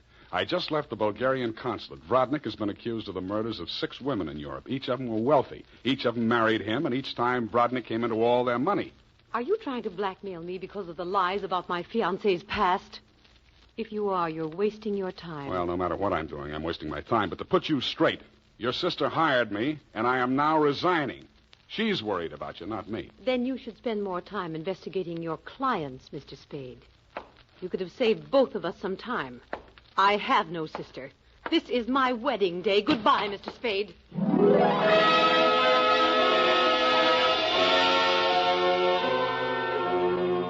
As I left the room, I maintained the stern facial expression I reserved for moments of great shock. But once outside the door, I allowed myself to be carried on the wave of rage and embarrassment for just a minute, and I kicked over 2 potted palms.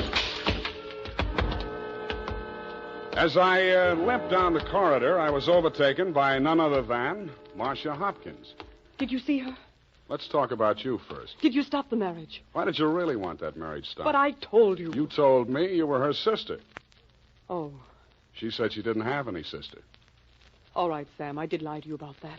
But I'll tell you who I really am. I don't want to know who you are. I don't ever want to know. All I want from you is my honestly earned fee and a brief but permanent goodbye. Oh, no, Sam, please listen to me. We've got to save that girl. I have $500. That's all I have. Would it be enough? What's your real name? Marshal Brodnick. Yes, he's my husband. I've been married to him for 10 years. We've traveled all over Europe, and I never knew where the money was coming from. He left me at times for 2 weeks or a month, and then when he'd come back, there'd be more money. I just realized that that's when he must have been killing those poor women. And I know that's what he's going to do this time. I just can't stand it. You've got to protect her. That should be easy. We'll let him get married and meet him at the door with a bigamy warrant. Then you will see me through this. I might. Oh. In my bag, there's $500. Take it. If we can't stop the marriage, then don't let him out of your sight. Not even for a minute. He's a beast, Sam. A beast.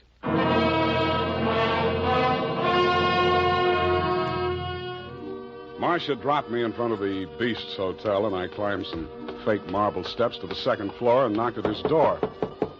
The man who opened it was heavy, handsome in a swarthy, coarse sort of a way, and glowing conceit through 2 eyes, one monocled, one not. You are facing Major Andrei Vrodnik, 1st Bulgarian Horse. What want you? You were facing Saul Fox of the law firm of Fox, Smedley, Van Dusen, and Grip. You overwhelmed yourself. I came here to warn you. If you go through with the marriage to Constance Pendleton, you're going to find yourself tangled with civil law. Warn Andrei Vrodnik, who has personally led more saber charges than you have teeth in your skull. Yes. Who has personally split, slashed, and impaled on his own blade more men than you have fingers and toes. You warn me? What is this talk? You're going to have a bigamy charge slapped on you 5 minutes after you slip her the ring. The warrant signed by Mrs. Marcia Vrodnik. Bigamy? Ha! I laugh. This is not bigamy. Marcia's your wife, isn't she? That bigamy was committed when I married her. I had another wife then. You call yourself a lawyer, then you know that only the 2nd marriage is bigamy. The ones following that are nothing but interludes. Okay, Major, go ahead and have your interlude. I'm just warning you. Oh, speaks. We are being married on Redwood City from a justice of the peace 1 hour previous. Then we are sailing through the SS Lurin at midnight with our honeymoon. Already a droshky waits for the baggage and luggage. Go now before I'm losing my temper. If you're ever in Calcutta, look me up. Da!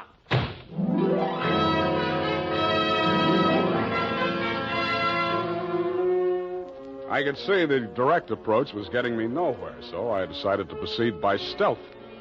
I waited outside the building, and when he left, I tailed him. He made 4 stops. At a second-hand store, a hardware store, a surgical supply house, and an undertaker supply house. At these places, he purchased the following items: an oversized steamer trunk, black with brass fittings, a large ball of rope twine, 2 large lead sash weights, a set of surgical instruments, and at the 4th and final stop, the undertaking supply, he bought 2 items: a 20-foot length of rubber tubing and a pump. He returned to the second-hand store with his other purchases, put them inside the trunk, and ordered it sent up to Constance's hotel immediately, and thereupon it took himself to the same place. Marcia was waiting in the empty lobby when he went in. I crouched behind a pillar, turned up my hearing aid, and listened. Did you get the thing? Yeah. Now listen, my darling. We must work fast. As soon as the trunk arrives, before she has a chance to get to the telephone... Yes, Andre, but please, no cutting in the apartment. As you wish, my darling. Now, you know what you have to do. While I'm getting her into the trunk, you'll change her clothes, put on her traveling dress, the hat with the... What is it? What's the matter? Nothing. Come, we must make haste.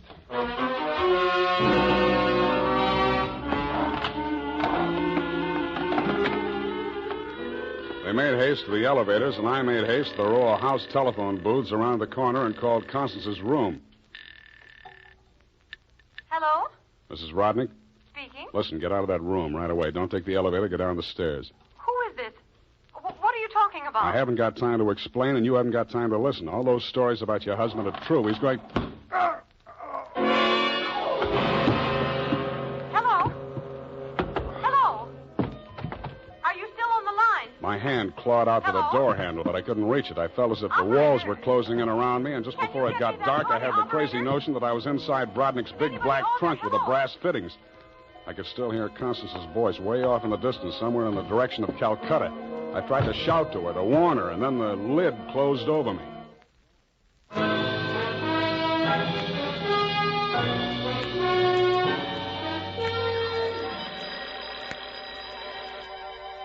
I shook my head trying to get the bells out of it.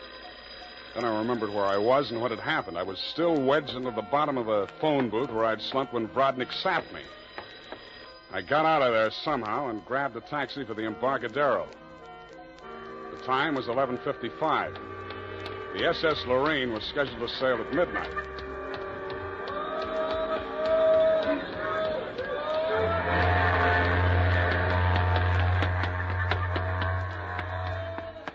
I was no sooner across it than they hauled up the gangplank and the ship started moving out of the berth. I didn't know where she was bound for, and I didn't much care. I checked the passenger list and found that Major and Mrs. Andreev Brodnick were in stateroom 12, A deck. 1 minute later, I was hammering on the door of stateroom 12. The woman in Brodnick's stateroom was Constance, and she was not in a trunk. I thought I told you to stop interfering in our affairs. Yeah, your husband told me to, but I didn't like the way he did it. Get out from here, get out! I see you got your trunk in here where it's handy. Doesn't it make the stateroom kind of crowded? Why don't you give up, Mr. Spade? 2 times already, you are twice a fool. Marcia has no money to pay you, neither have I, even if she had the case. And believe me, she has not. Oh, why do you even bother talking to him, Andre? Mr. Spade, will you go now, or will I have to call the steward and make a complaint against you? I went. I still thought Marcia Hopkins was somewhere on that ship. I still didn't like the look of that trunk. I found the purser's office and went in. You looked at me as if you thought I was a stowaway, Mr. Fogg, and you were right. I'll have to make arrangements for you to ride back with a pilot, Mr. Spade.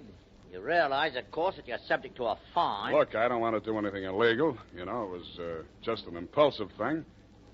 Couldn't I book a passage? Oh, there's the matter of your passport. We could arrange your visa and so on in St. Pedro. We'll put in there in the morning. Well, that's good enough. How much is the fare? Oh, let me see. That's $483.87, exclusive of tax. Oh, hey, now, wait, I wasn't thinking of taking quite such an extensive voyage, you know. I just wanted to get a little sea air and... how much to Pedro? I'm afraid you don't understand, Mr. Spade. This is not a coastwise steamer. Our first official port of call is Calcutta. Yeah, I know, but... Calcutta? That's in India. But, don't you have something a little less expensive, like steerage or... There is only one stateroom available, number 14A deck. Take it or leave it. Okay, Calcutta.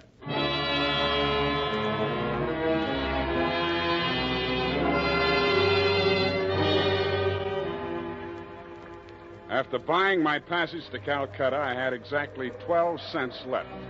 This I gave to the steward who showed me to my stateroom. He thanked me, kicked me in the shins, and left. Out on deck, a tall, red-nosed old gentleman in knickerbockers and a yachting cap was taking a turn around the deck. With him was a face I'd seen in the morning lineup down at the Hall of Justice a dozen times. He was a hotel thief by profession, name of Norman Gorman. He knew me, too, but he didn't give me a tumble. I fell into step with him. Ah, sea air. Nothing like it, am I right? Yeah, I guess it's okay, but there's so much of it. Bracing, salt spray. Nothing like it. Oh, hey, Norman, my lad. I hate it. I hate boats. Suppose there was a fire on board. Fire? Oh, ridiculous. This your first voyage to the Orient? Yeah. The inscrutable East. You've made this trip before? Oh, yes, indeed. I've worked this line. Yes, indeed. I make this voyage very often. Business interest out in India. Tea, you know. Runs in my family. Sturgis's Golden Orient in the little yellow package. Ever tried it? No, I never indulged. Huh? Don't drink tea. That's ridiculous. Commodore, I need a drink. I ain't happy. Suppose there was a fire on board here. Well, let's all have a drink. Yeah, suppose there was Shall a we? fire. Come on, I'll shot you to a drink, sir. Not me, Commodore. I just remember this is Fire Prevention Week.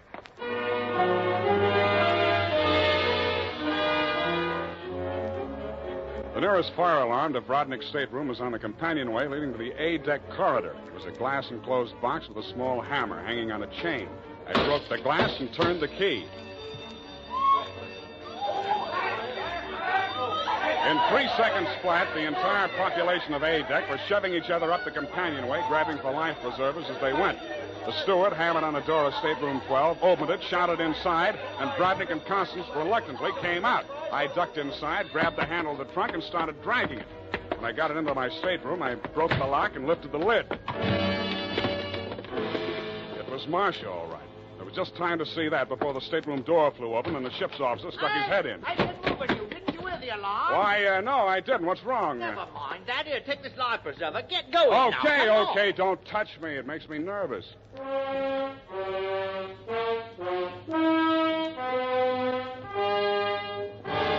20 minutes later, the captain announced to the mob up on the deck that it was a false alarm, and the passengers drifted back to their cabins. I tried to look casual as I unlocked my stateroom door and walked in.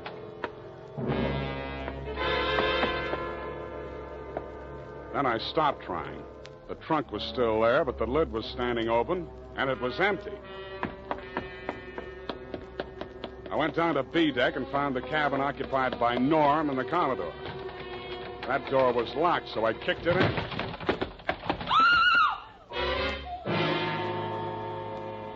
You could still see the marks on her wrists and ankles where the cord had been. It was the girl I had seen in the trunk. It was Marcia Hopkins, and she was very much alive. Oh, I'm sorry. I thought it was... Oh, what am I going to do? What am I going to do? You've got to help me, Sam. Why should I help you? He's crazy. They're both crazy. It all depends on who's in the trunk, doesn't it, Marcia? When it was Constance, you didn't think he was so crazy. Oh, don't you understand? I had to pretend that I'd help him. He was going to kill her right there in the hotel. Help him. He was going to kill her right there in the hotel room. I told him it was too dangerous. If anybody looked in the trunk, it would be safer if she was in there alive. So he finally agreed and said he'd wait until we got out to sea to kill her. And then he was going I know about that. Well, the idea was so awful, I couldn't stand it. I started to scream, and then he stuffed the gag in my mouth and tied me up. He must have used chloroform or something, because the next thing I knew, I was in the trunk. And that little dark man was leaning over me. He and that old man with the knickers. They brought me here. So they pulled a switch on you. You were the fall gal all along. Oh, you've got to believe me. It was the only way I could save her life. You're the only one I can turn to, Sam. That little thief and the old man, they'd deliver me dead if there was an extra $25 in it. Oh, say you'll help me, Sam. Please say it. Well, when you ask me like that, what else can I say? Oh, you do believe me, darling. You do believe me. Come on, let's get out of here. I'm sorry, Mr. Spade. Please step back inside. I promised my associate, Mr. Gorman, that I would not allow this young lady to risk her life by leaving this cabin. You're getting into this caper at the wrong end, Commodore. It's wound up. They've bungled it. It's no good anymore. You may be right.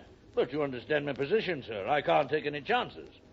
You've talked to Mr. Gorman? Norm? Yeah, I talked to him. He took you into his confidence? Stop making with the pistol, Commodore. You don't know how to use it anyway. Oh, heavens, Norm. You're as white as a sheet. What is it? Oh, he's sick. Go get a doctor. Yes, indeed. Right away. Listen, Spade. Take her with you. Get out of here. I don't want no part of this. You got it bad, Norm. I'm sick, I tell you. The way I had it sized, this was a clean caper, a snatch. I figured the dame here's an heiress or something. Maybe they drop her off in L.A., connect some ransom, and go on. I figured there was enough for all of us. Oh, but that creep, that Rodnick, he's crazy. He's a regular Jack the Ripper. Stop babbling, Norm. Tell me what happened, exactly what happened. I get a sinking feeling in my stomach every time I think about it. Well, I go in, see? He's very smooth, very businesslike. He offers me a drink. I accept it. He mixes a couple of highballs for me and the dame, then he starts talking. I guess she don't know all about it before this, because she gets just sick as I do. First, I think he's kidding. Then he drags out this set of cutlery like a doctor uses to operate on people. Only he's got something else in mind. The porthole, you understand? Oh, please. I don't want to hear anymore. Being as it's you he has in mind, I don't blame you. My stomach. Hey, Norm. Norm. Oh. Here he is, the ship's surgeon. Oh, dear me. What? Stand away from him, please. Help me get him into the bunk. Sure, Doctor. Take the shade off that light, please. Yes. He's dead, isn't he? Oh, yes, he's dead, of course. Who poisoned him? I didn't waste any time answering him. I grabbed him by the arm. Before he could object, I was pushing him up the companionway to A deck. It was probably too late to save Constance's life if she'd drunk the same poison, and I was pretty sure she had, but if I was going to nail him for the murder of Constance, I had to get there before the evidence vanished. We got there just in time. I don't need to tell you what we saw, and I'd rather not. Rodnick rose slowly to his feet, clicked his heels military fashion, and bowed very low. The ship's surgeon. How opportune. Perhaps you could advise me, Doctor. After all, I am, in all honesty, even still, a mere amateur at this sort of thing.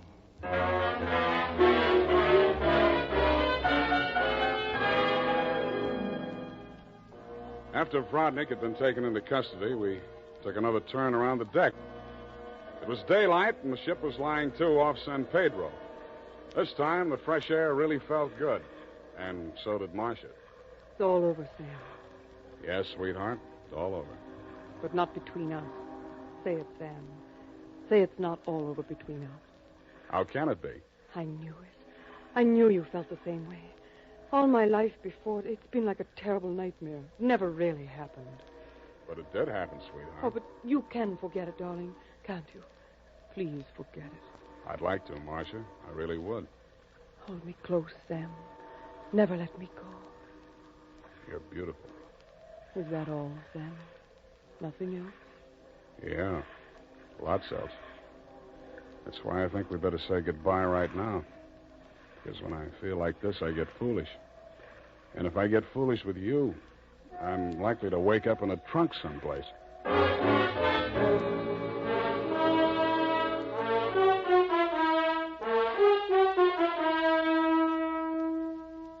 And that, Mr. Fogg, is the true account of the Calcutta trunk caper. As my voyage was interrupted through no fault of my own, I trust you will advise your company to refund my passage minus the one-way trip to San Pedro. Period, and a report. Here at Escape Radio, we proudly thank our partners at CBS. And now, folks, a quick challenge before the next thrilling chapter.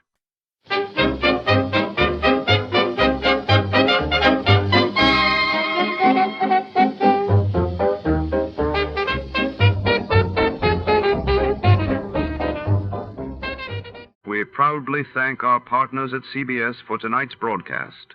And now, before our next mystery comes alive over the airwaves, here's a touch of music to set the mood.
Up into the frosty heart of a small Colorado town where the snow is thick and the secrets run even deeper. Tonight, insurance investigator Johnny Dollar is called to a remote ski lodge surrounded by towering pines and silent drifts to uncover the truth behind a missing Santa suit and a missing man. Mistrust and danger swirl among the guests as the holiday spirit gives way to suspicion and deceit.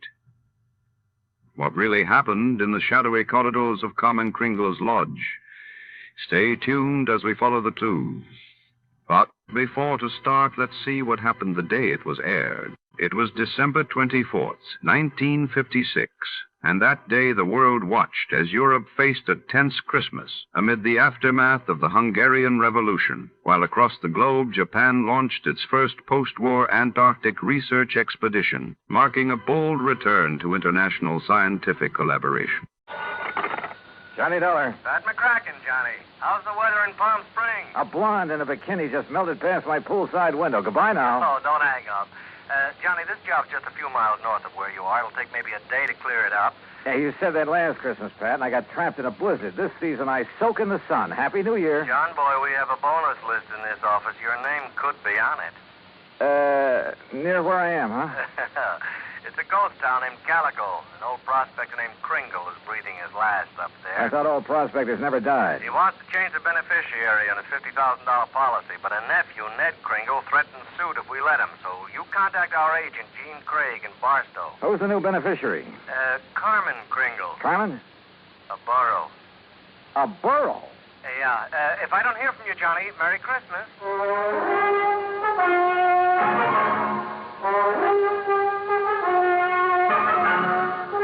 Bob Bailey in the exciting adventures of the man with the action-packed expense account. America's fabulous freelance insurance investigator. Yours truly, Johnny Dollar.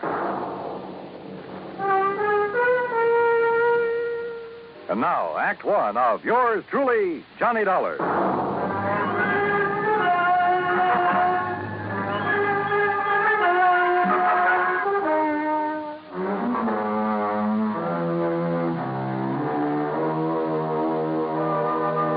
Expense account submitted by Special Investigator Johnny Dollar to the Home Office, Universal Adjustment Bureau, Hartford, Connecticut.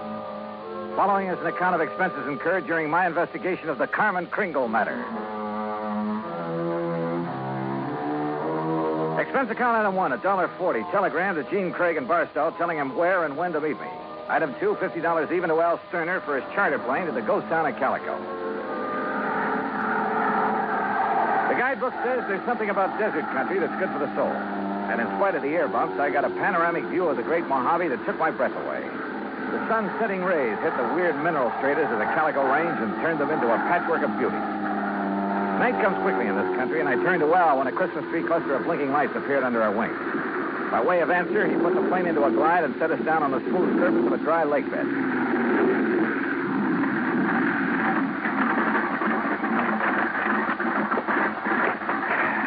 Johnny, you want me to wait around till your friend shows up? No, thanks. Well, there seems to be plenty of company. That's just an old coyote. Don't stand too long or you'll freeze to the spot. Okay. Good luck. Call me when you want to be picked up.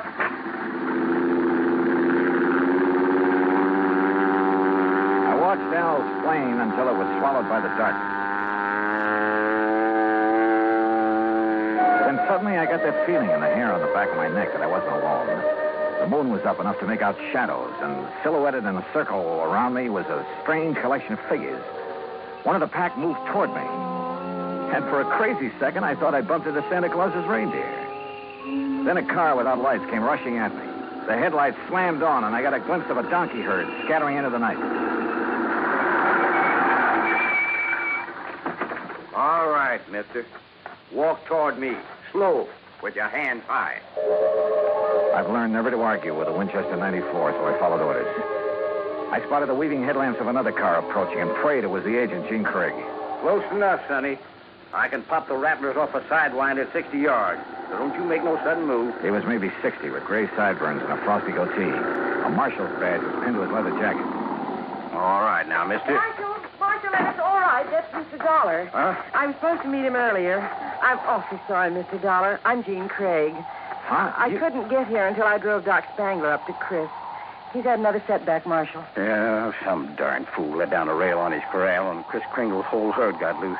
He don't give a chuck for most of them, though, except Carmen. Now he's fretting because she's running wild.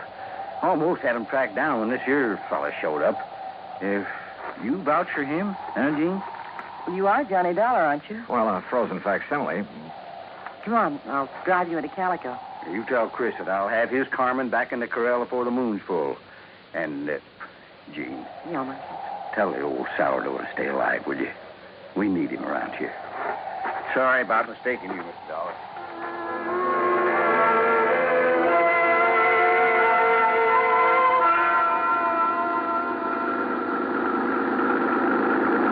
Gene Craig, with a J, knew her way around. She was strictly business and filled me in fast on the old prospector with the odd name and his desire to change the beneficiary of his policy. Everybody calls him Chris because every year he loads up his burros with toys and presents for the miners and their families back in the hills. Huh? The kids really think he is Santa Claus. I'm afraid it won't be a very merry one for them this year. Well, what makes everyone so sure Chris Kringle is giving up the ghost?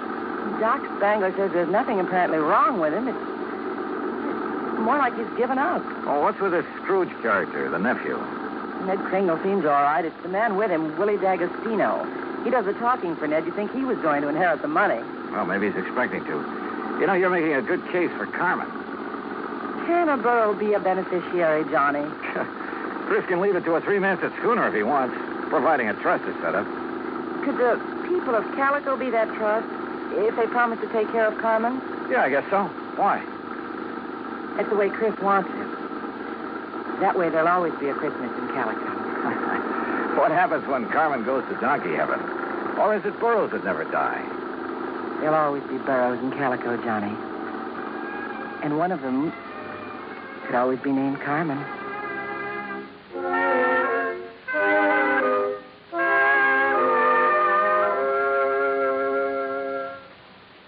Act two of yours truly, Johnny Dollar, in a moment. Act two of yours truly, Johnny Dollar, and the Carmen Kringle matter.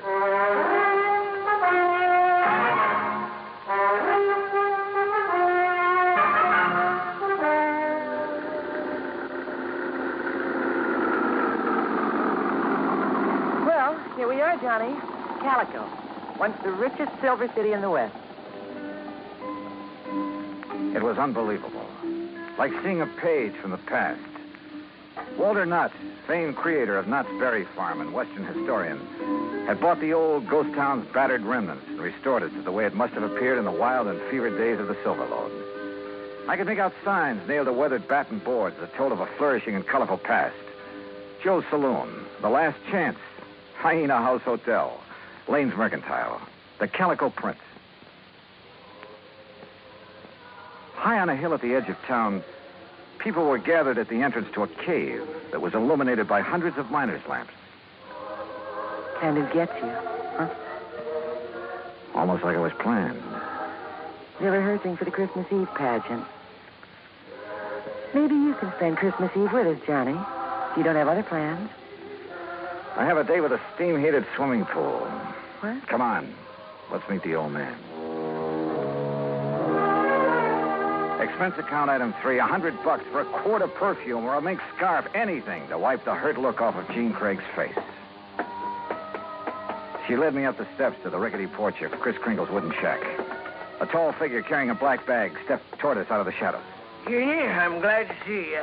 Will you drive me back to town? Why, certainly, Doc. Oh, this is Mr. Dollar. Hi, son. Hi. Chris, is he still all right? I couldn't say. Been sitting out here waiting for you. You haven't seen the patient?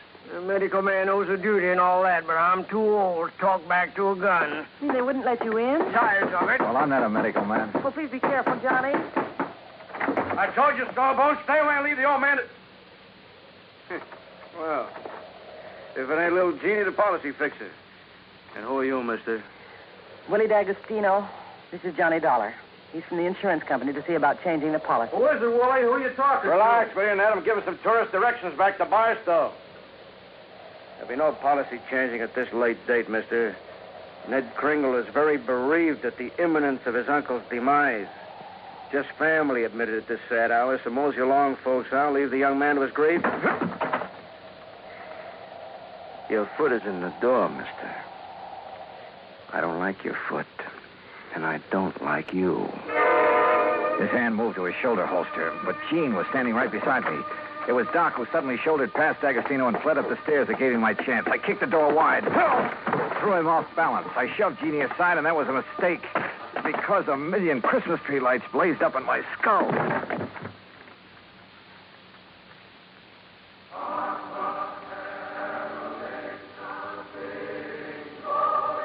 Then slowly the tree lights faded away, and I saw Jeannie fussing over me and looking worried.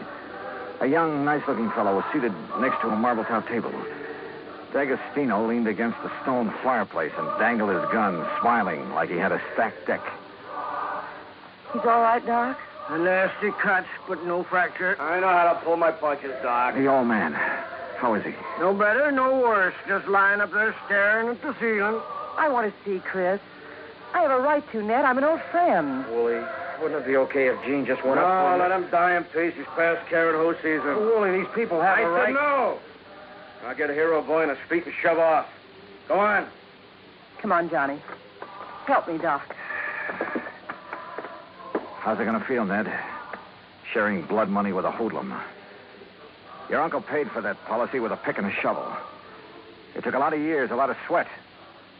And he's had your name on that policy ever since you were born. Old man Kringle never saw pay dirt in his life. Ned had given him money to live on, paid the premiums on his policy. Chris was always tapping the kid, claiming he had a new find. He was going to mine $1 million. Willie, shut up! The old man's dying. Tell him, Ned. Tell him how the old phony was always taking the bars, making like Santa Claus with the money you give him. Willie, haven't you got a... Tell him to hold on to the money! I know he's been waiting a long time for this. Me, Willie D'Agostino, that's who. Is that true, Ned? Yeah. I thought my uncle would make a strike someday. I honestly thought he'd strike it rich. I know he tried.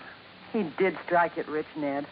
When he dies, every man, woman, and child in this town will mourn him. He'll live in their hearts. What will people remember about you, Mr. D'Agostino? All right, get out and stay out before I...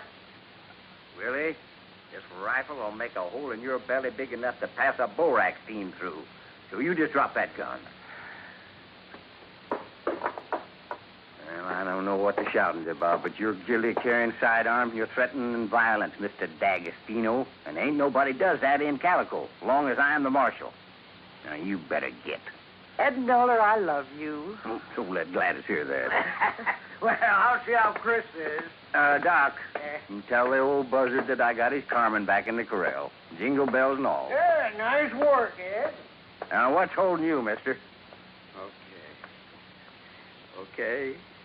All right, let's go, Ned. Let the squares have a round, huh? I'm going to stay here, Willie. I want to be here when Chris... Hey, that's a good idea. That way, no fooling around with the will, huh? Smart kid, that Ned. See you at the funeral, huh? I'll go up now. You were wonderful, Marshal.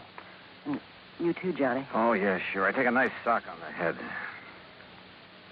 Say, you folks better come up, too. Chris wants to say something. Oh, wait a second. I figured on this. The corral. Come on.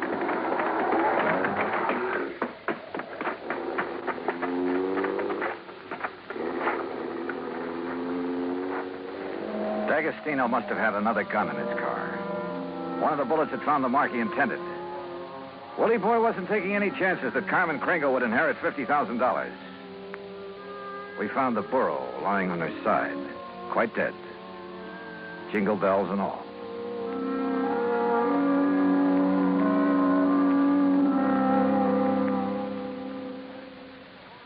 Act 3 of yours truly, Johnny Dollar, in a moment. Act 3 of yours truly, Johnny Dollar, and the Carmen Kringle Matter.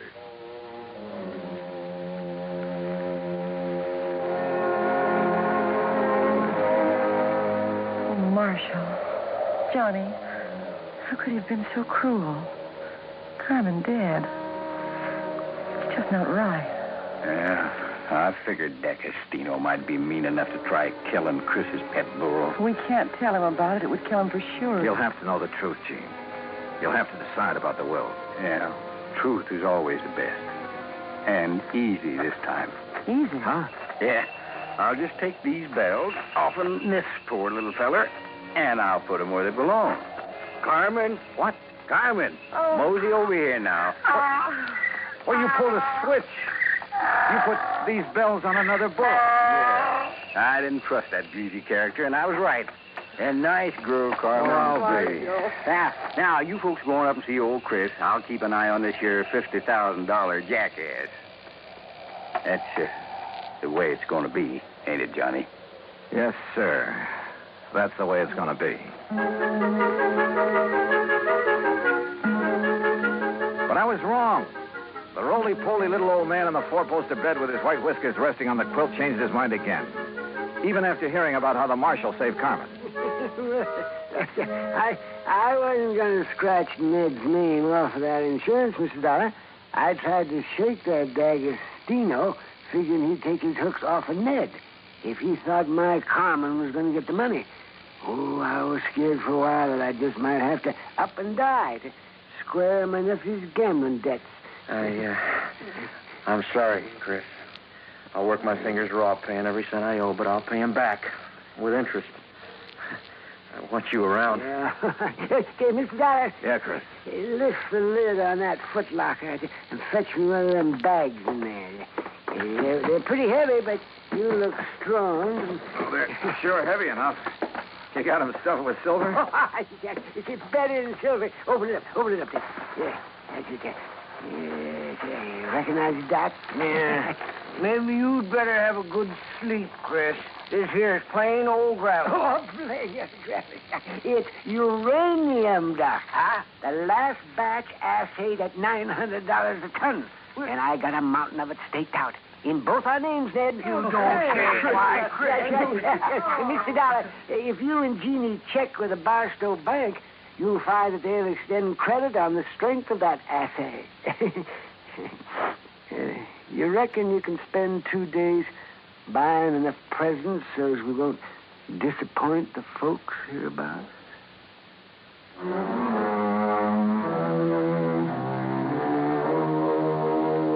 Expense account item 4, $68 even. Telephone calls to 5 principal cities where I thought Willie D'Agostino might be remembered.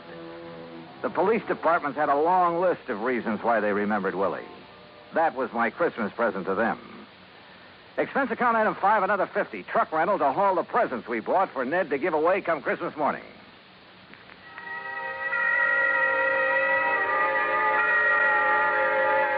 And then it was Christmas Eve. We sat on the Kringles' porch and watched the procession up to the Maggie mine. The flickering lights from the miners' lamps reflecting on the faces of the happy children. Old Chris was bundled up in blankets, his little eyes twinkling, chuckling to himself like he knew all the answers to the universe. Jean was there, too. Kind of nice. Isn't it, Johnny? Kind of nice. Marshal Ed Nolar was one of the wise men in the procession. I recognized the sideburns. And Doc Spangler couldn't hide his height. Oh, he wore an awful beard. Ned Kringle led the burro that carried the Blessed Mother. Yeah, you guessed it. The burro was Carmen Kringle. Expense account total, including return to Palm Springs and incidentals, $229.75. But forget it, Pat. This is the best holiday I ever had. And I was only cold at the start. From all of us to all of you, may this be your very merriest Christmas ever. Yours truly, Johnny Dollar.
Good evening, friends. With a special word of thanks to our sister network, CBS, we invite you now to test your memory of the great radio adventures.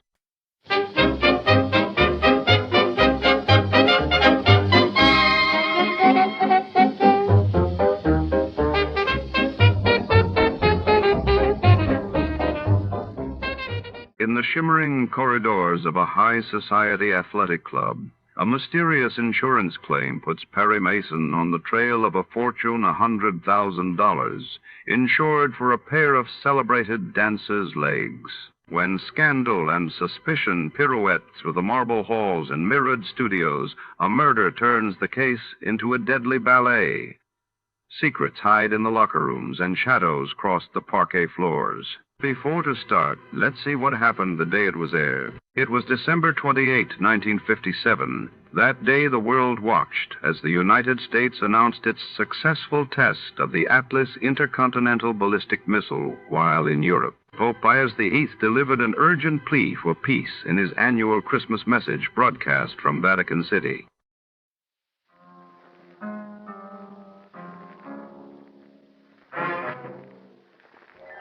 Time now for yours truly, Johnny Dollar.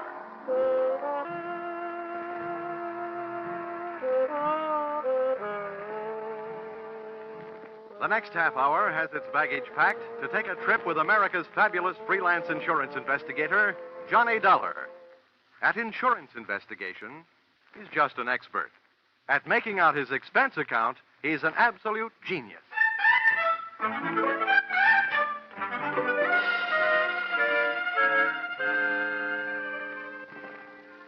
Expense account submitted by Special Investigator Johnny Dollar to Home Office, Highworthy Insurance Underwriters Association, Hartford, Connecticut. Attention, General Manager Harvey Anthony. Dear Mr. Anthony, here is your problem. The following is an accounting of my expenditures in the case of the $100,000 legs, or who put your company out on the limbs. Expense account, item 1, $60. $20 across the board and a losing horse I was rushed into betting on when you had me paged on the public address system at the racetrack. This is Harvey Anthony, Dollar. Thanks for calling back so soon. Now, when they paged me, they said it was an emergency. It better be. Why? What's the matter, Dollar? This is my day off. And if I know you, this call is going to make it an off day. If I know you, my friend, you won't mind this assignment. I want you to go out to Hollywood. Act as a bodyguard for a big movie star, Marilyn Major. Oh, not a bad body to guard. What's the deal? We've issued one of those publicity policies. Insured her legs for $100,000. Policy will only be in effect for 48 hours. We want you to stick with her. Just see that she doesn't get mixed up in any hockey games. I get it. She's been notified, so she expects you. Now, when do the 48 hours start? Tomorrow noon. Can you make it? Yeah, with the help of American Airlines. Got enough cash with you to buy your tickets? About that, I'll know right after the next race. I'll call you from Hollywood.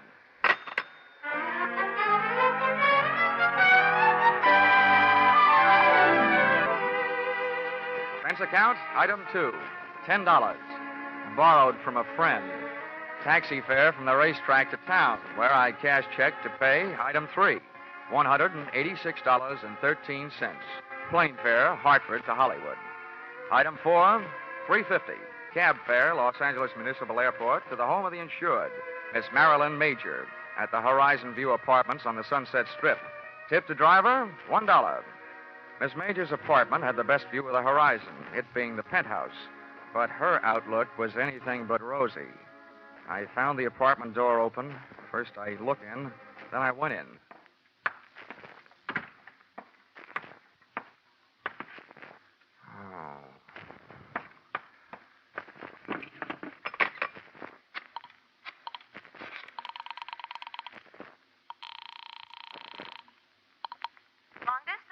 I want to place a person-to-person call, please, to Mr. Harvey Anthony at Hartford, Connecticut. Volunteer 3-6000. My name is Dollar, as in blood money. While I was waiting to get Mr. Anthony, I wondered who had got Miss Major. In the movies, I'd always thought she looked right at home anywhere. And now, right there in front of me, she was passing her toughest test. Lying there, nice and relaxed. She looked right at home in the role of the beautiful gal who had just been murdered. Her face was calm. Her legs were neatly placed in the best of cheesecake tradition. The only thing not quite as it should have been was a very real bullet hole, which she was wearing where an earring should have been. But the next cameras that would be taking her picture would be police cameras. B pictures. B for bloody. Mr. Dollar? Oh, yeah? Here's your party. Go ahead. Oh. Hello? Hello? Hello, Dollar? Yeah, this is Dollar, all right. Anthony, first I want to tell you, those legs you insured are still in beautiful shape. Good, fine. I only hope you didn't also insure Miss Major's life. She's dead. What? Marilyn Major dead? That's right. Oh, we certainly do insure her life. We only issued that publicity policy on her legs as a courtesy. Dollar, get to work on it right away. I'll get to work on it, but don't waste too much hope. To me, it looks like your only out is if the policy does not pay off on murder. Murder? Good heavens. Well, there may be something about the case that'll save us from paying double indemnity for death by violence. Oh, this is death by violence, brother, any way you look at it. Okay, Anthony, I'll get to work on it right after I call the cops and make a report. Do your best. Goodbye. Okay, goodbye. Well, Hang up that telephone, mister. the dame standing in the kitchen doorway had .32 caliber steel in her hand to back up the brass in her voice. She was a youngster, but obviously an old-timer at a lot of things. Her hair was the same color as the murdered woman's, smoke blonde, and her dress was tobacco brown and round and firm and fully packed. I said put down that phone. Yeah, sure, okay. Now, you do me a favor, will you? If you feel you want your finger near that trigger, how about moving it up to the front end of the trigger guard, huh? Mister, I only heard part of what you said, but you're not calling no police. What makes you think so? That dame in there's done me enough harm. I came here to kill her, but somebody beat me to it, and I'm not taking the rap. Okay, so beat it. Who cares? Then I'll call the police. Somebody's going to eventually. Before I go, I'm finding a few things and taking them with me.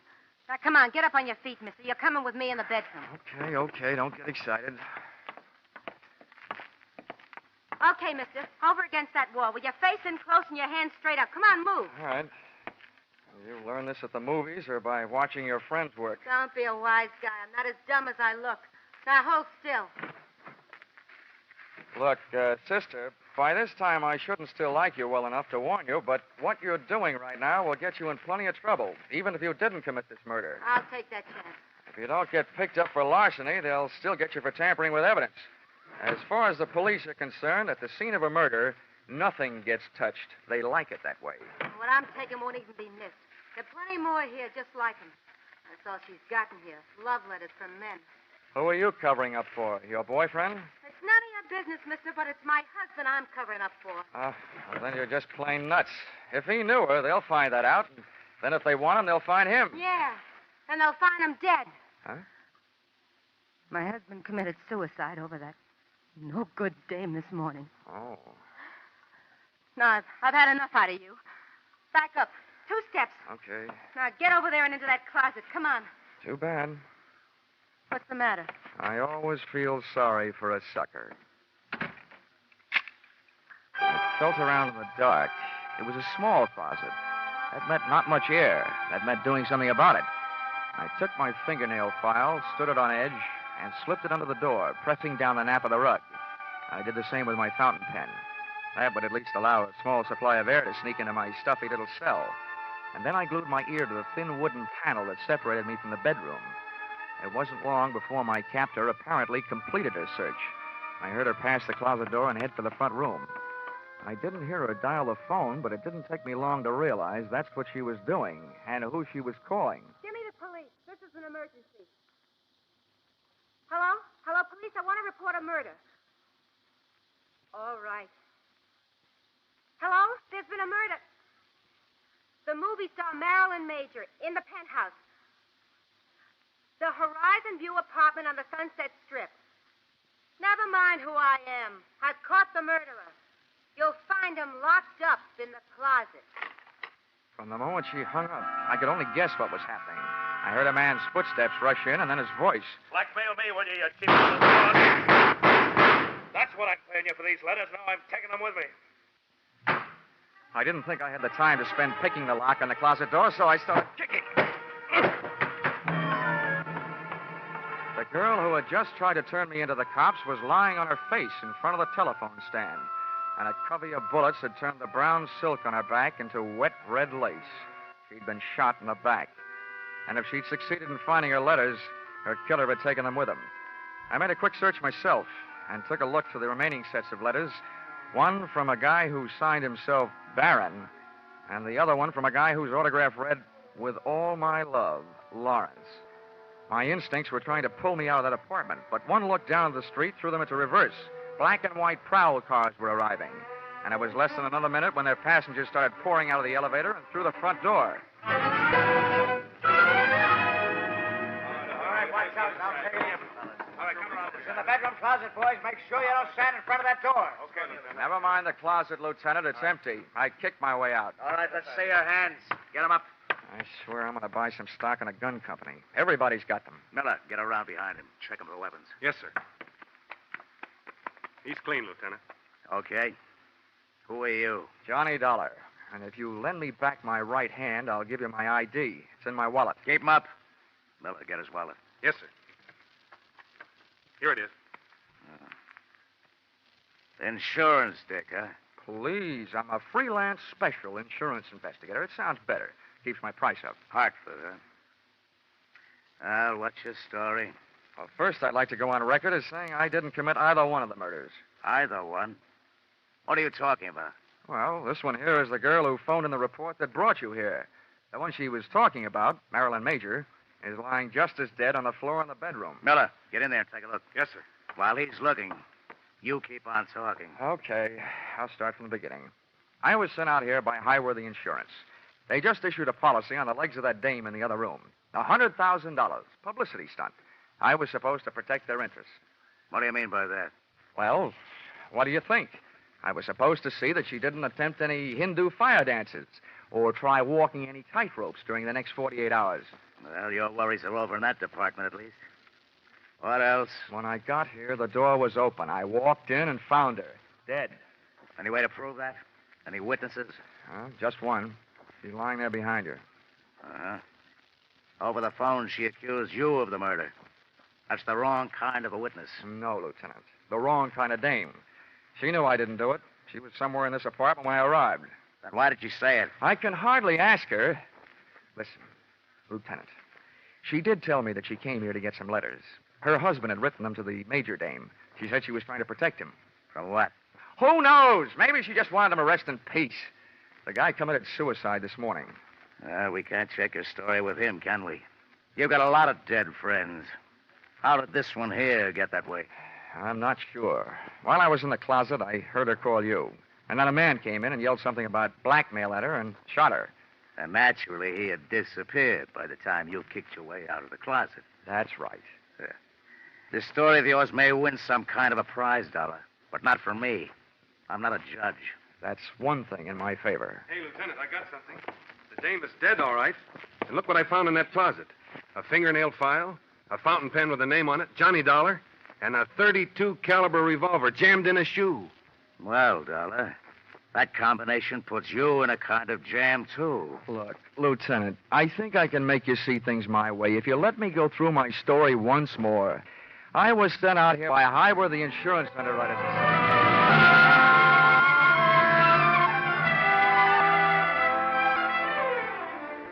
Expense account, item 4, $3. Candy, gum, cigarettes, and magazines to make cell number 36, Los Angeles City Jail, less like a no place and more like a home. There's something about a jail door closing on you that sounds very final.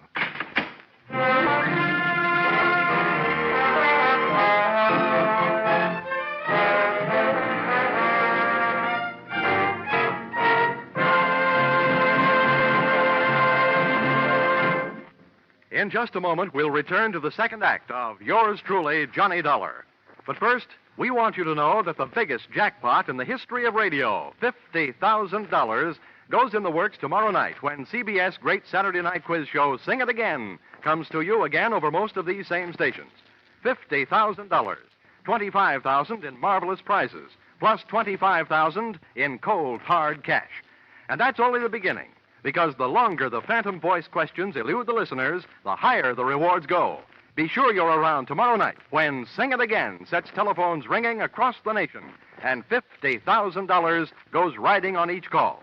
And now, back to Yours Truly, Johnny Dollar.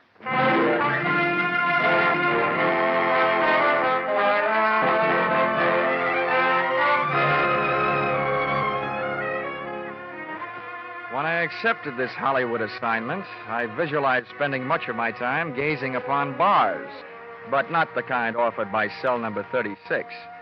The guy who said stone walls do not a prison make had never been a guest in the Los Angeles City Jail. He had a better chance of getting out of Bartlett's quotations than I had of getting out of there.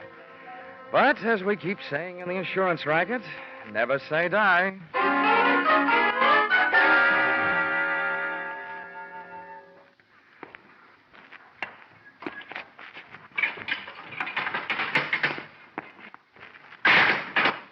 Well, Lieutenant Roach, what are you in for? I've heard tell the boys around headquarters have a very funny joke about roaches in jails. But that's not why I'm here. Sit down. Make yourself uncomfortable. Thanks. I can't offer you a mint julep. The closest I can come is a spearmint lifesaver. Oh, thanks. This kind of zero is a pleasure after facing the kind we're up against. Huh? So for $1, all we've got to go on is you and a mess of evidence we haven't as yet been able to trace down to its rightful owners. Oh, incidentally, about that gun we thought might be yours. Oh, don't tell me you're going to give it to me as a birthday present.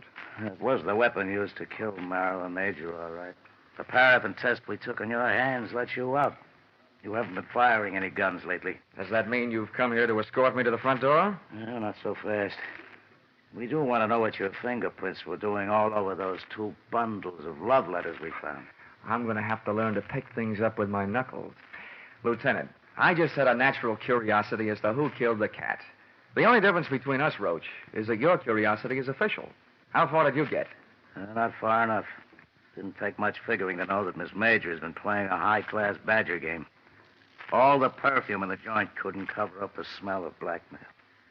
On top of that, we found the 2 batches of letters that you'd been messing around with. One signed Barron, the other signed Lawrence.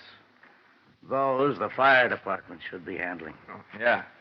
Oh, and remember, there's probably a 3rd set floating around. Why do you say that? Well, I'm not an eyewitness to this, only an ear witness. But from what I could hear inside that closet, the dame who came there looking for her husband's letters found them, and she called you to turn me in. On her way out of the apartment, some guy came in, mistook her for Marilyn Major, and shot her in the back. When I kicked my way out of the closet, those letters of hers were gone.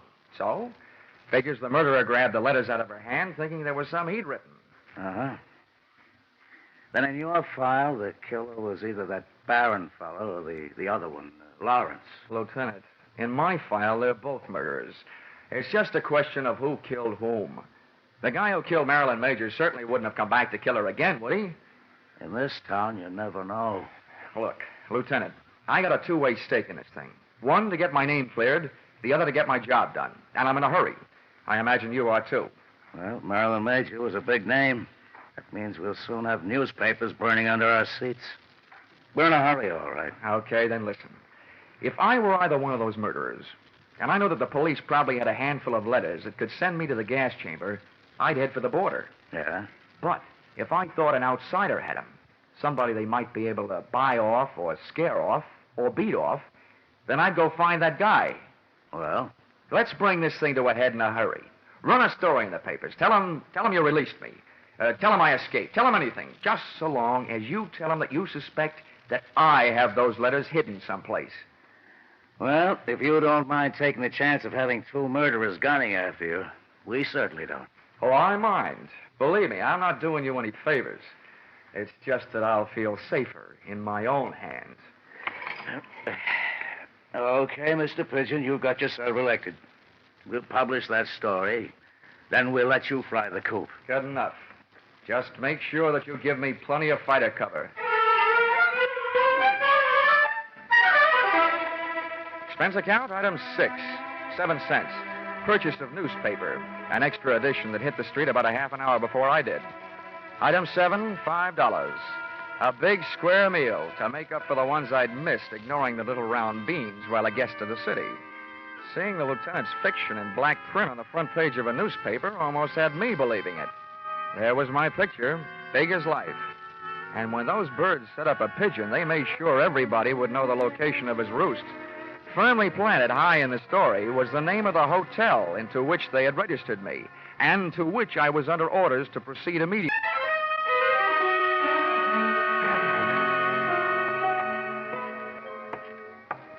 As I walked down the hotel corridor to my room, I felt an icy chill and a flight of gooseflesh headed south down my spine.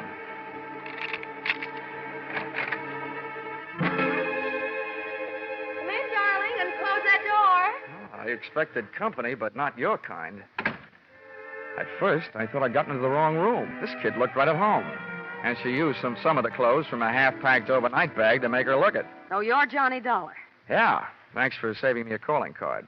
Who are you? Alice Hill, That doesn't mean anything. otherwise known as Mrs. Lawrence Hill. Oh, Lawrence. Oh, the last time I saw that name, it said with love, but not to you. That's why I'm here. I want those letters. Why aren't you carrying a gun? It'll be here if we need it. We? Yes. My husband's down in the lobby. Look, if you give me those letters he wrote, I'll pack up my little bag and leave, and everybody will be very happy. Yeah? I think I know the next line, but go ahead. I hope you keep on being that smart. My husband was watching for you when you came in, so he knows you're up here. Naturally, he knows I'm here, and he's on his way up. We want those letters. This isn't just a Badger game. This is the World Series. If I don't give you the letters, your husband busts in here, shoots me, and I get written off under the unwritten law. Neat, neat, neat. It's a handy law. You're right. It's covered a multitude of sins. Where are the letters? Where's your husband? What's the matter with you? What do those letters mean to you? Well, right now, they look like my only hold on the future, Mrs. Hill. How do I know that you and your dear Lawrence won't kill me after you get them? You want me to take your word for it? Well, I'll have to trust Lawrence. He'll know what to do. I already know. There's nothing else for him to do. Look, Mrs. Hill, why don't you wise up? Your husband is ready to commit one murder to remove the evident motive for another. And he's dragging you into this with him. You'll wind up an accessory before, after, and during the fact. You're running up a blind alley as fast as you can run. And it's too late to turn around, so I'll just have to keep running. Ah, well, here he is. Lace up your track shoes, lady. The race is on. Come in. All right, sit still. Freeze, both of you. It's okay, Alice. You can hold off on the dog and pony show. Save it for the witnesses when they arrive. Don't waste it on Lawrence and me. That isn't Lawrence. What? Oh, so this must be Barron. You all through? That depends on that gun in your hand. Where are the letters? Letters. Yeah, I'm beginning to feel like a mailman when he's late getting around in the morning. There's one thing I want to know. Where did an ugly part-time Romeo like you find all those pretty words you wrote? Look, don't get me sore. I'll blast you, letters or no letters. That's the tone I was trying to bring your voice up to, Mr. Barron. No letters is exactly what I've got to offer. He's lying. He admitted to me that he hasn't. He's trying to blackmail you, Barron. That's what he's doing. Who are you? Never mind. My husband's in the same boat you are. I read the papers. Lawrence, huh? That's right. He'll be here any second. Between us, we'll figure out something. Now, stay away from it, Dollar. I'll answer it. Yeah, good idea. If a man answers, hang up. It'll be Lieutenant Roach. Wait a minute. Okay, answer it, Dollar. But the first wrong word fires this gun. Oh, you can believe me. Nothing but right words are on the tip of my tongue. Hello? Whoever was on the other end of the line decided not to talk and hung up. So I started an imaginary conversation with Lieutenant Roach of Homicide. While I was talking, I was thinking. Barron's voice was the voice I'd heard when I was locked in the closet. That made him the guy who shot the girl who turned me in. By the process of elimination, Lawrence Hill was elected murderer of Marilyn Major. During my talk, which made no sense, and my thoughts, which made plenty of sense, I was checking the length of cord on the phone. I needed Barron a little closer, so I started tossing enough dangerous words into the mouthpiece to draw him closer, threatening me with his mutters, his looks, and his gun. He moved into range, and I moved into action. I heaved the base of the telephone straight into his face. I moved in with my knee right after it. Stumbled back, letting go of the gun, which I kicked under the bed. Then I made a break front out of the dresser next to the bed, using his head to break the front. The water from the cracked-up pitcher hit him in the face, but it didn't do him any good. Hey, get out from underneath there. Get away from that gun. Come on. Well, I got a hold of your ankles. I got a good mind to do this thing right and heave you out the window. Let go of me. Come on, now, stand up. You. All right, how much do you want? We don't want any trouble. Just let me out of here.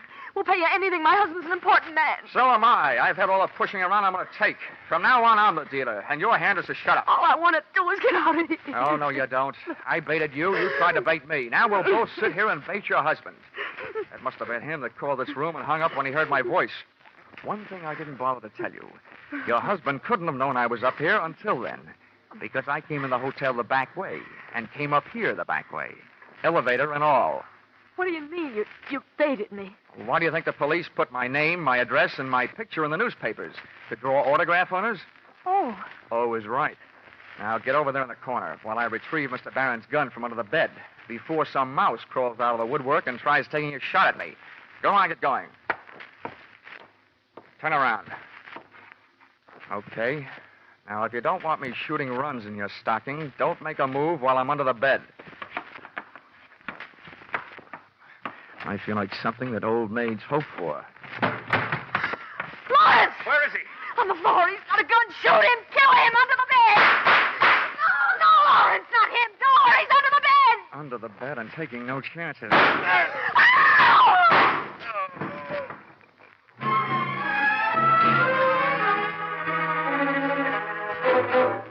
Listen, Roach, you may be a lieutenant to the police department, but to me, you're just a big, fat private. Now, calm down, Dollar. I don't mind setting myself up as a pigeon, but you promised me protection. Where was it? Temper. Now, who's who here? Let's get these stiffs sorted out, then we can talk. There's only one stiff. The other one, the one near the door, is Lawrence. He's only wounded. I had to shoot his pins out from under him. He came crashing in and killed Barron by mistake. That's Barron over there by the bed. Ah, another case of mistaken identity? How did he miss you? I happened to be under the bed at the time. Oh. And I wasn't hiding. No? I was looking for a gun, and I found it, and I used it. And if I had one right now, I'm not so sure I wouldn't use it on you. You still haven't told me why you left me here alone, holding the sack all this time. I'll tell you why. And I guess it was our fault.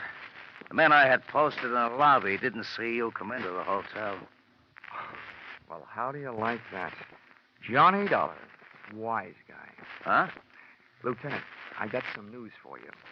Just to make sure I was taking no chances, I came in the back way.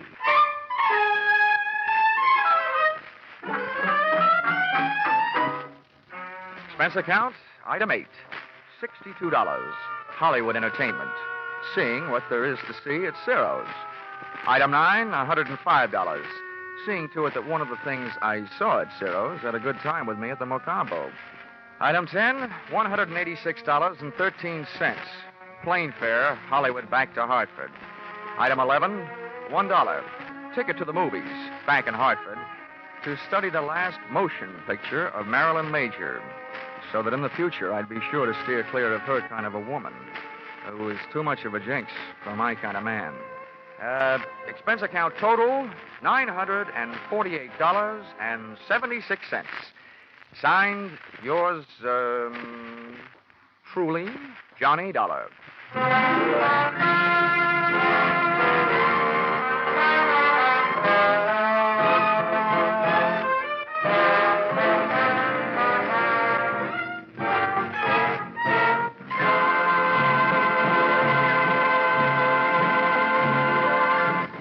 In keeping with the Easter season, you'll hear a different kind of story on CBS Gangbusters tomorrow night.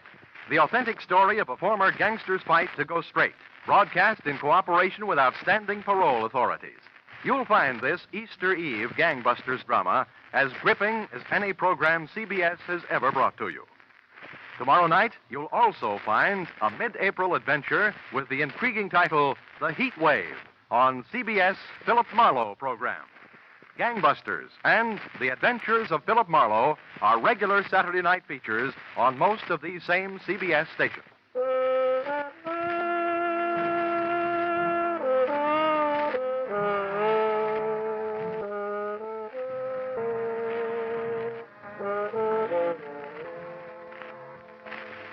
Listen in again next week when CBS brings you yours truly, Johnny Dollar, with Charles Russell as Johnny.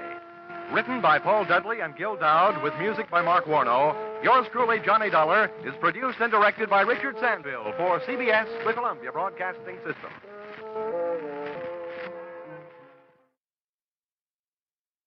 Ladies and gentlemen, we begin tonight by thanking our good neighbors at CBS. And now, before the next adventure reaches your radio set, a quick listener challenge.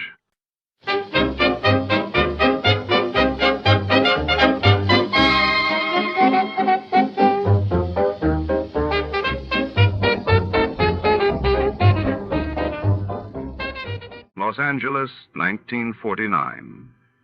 In the shadowy back rooms of the exclusive El Paradiso Social Club, a priceless jewel, the bird of paradise, vanishes during a high society gala, leaving behind a single blood-red feather and a trail of suspicion. As the city's elite whisper behind velvet curtains, our hard-boiled detective is drawn into a world of glamour, betrayal, and lethal secrets. The case twists through smoky lounges and opulent card rooms, where nothing is as it seems before. To start, let's see what happened the day it was aired. It was February 24th, 1950, that day. The world learned that Soviet agents Klaus Fuchs confessed to atomic espionage in Britain, while in India, Prime Minister Nehru announced a major diplomatic effort for peace in Southeast Asia. Tired of the everyday grind? Ever dream of a life of romantic adventure? Want to get away from it all?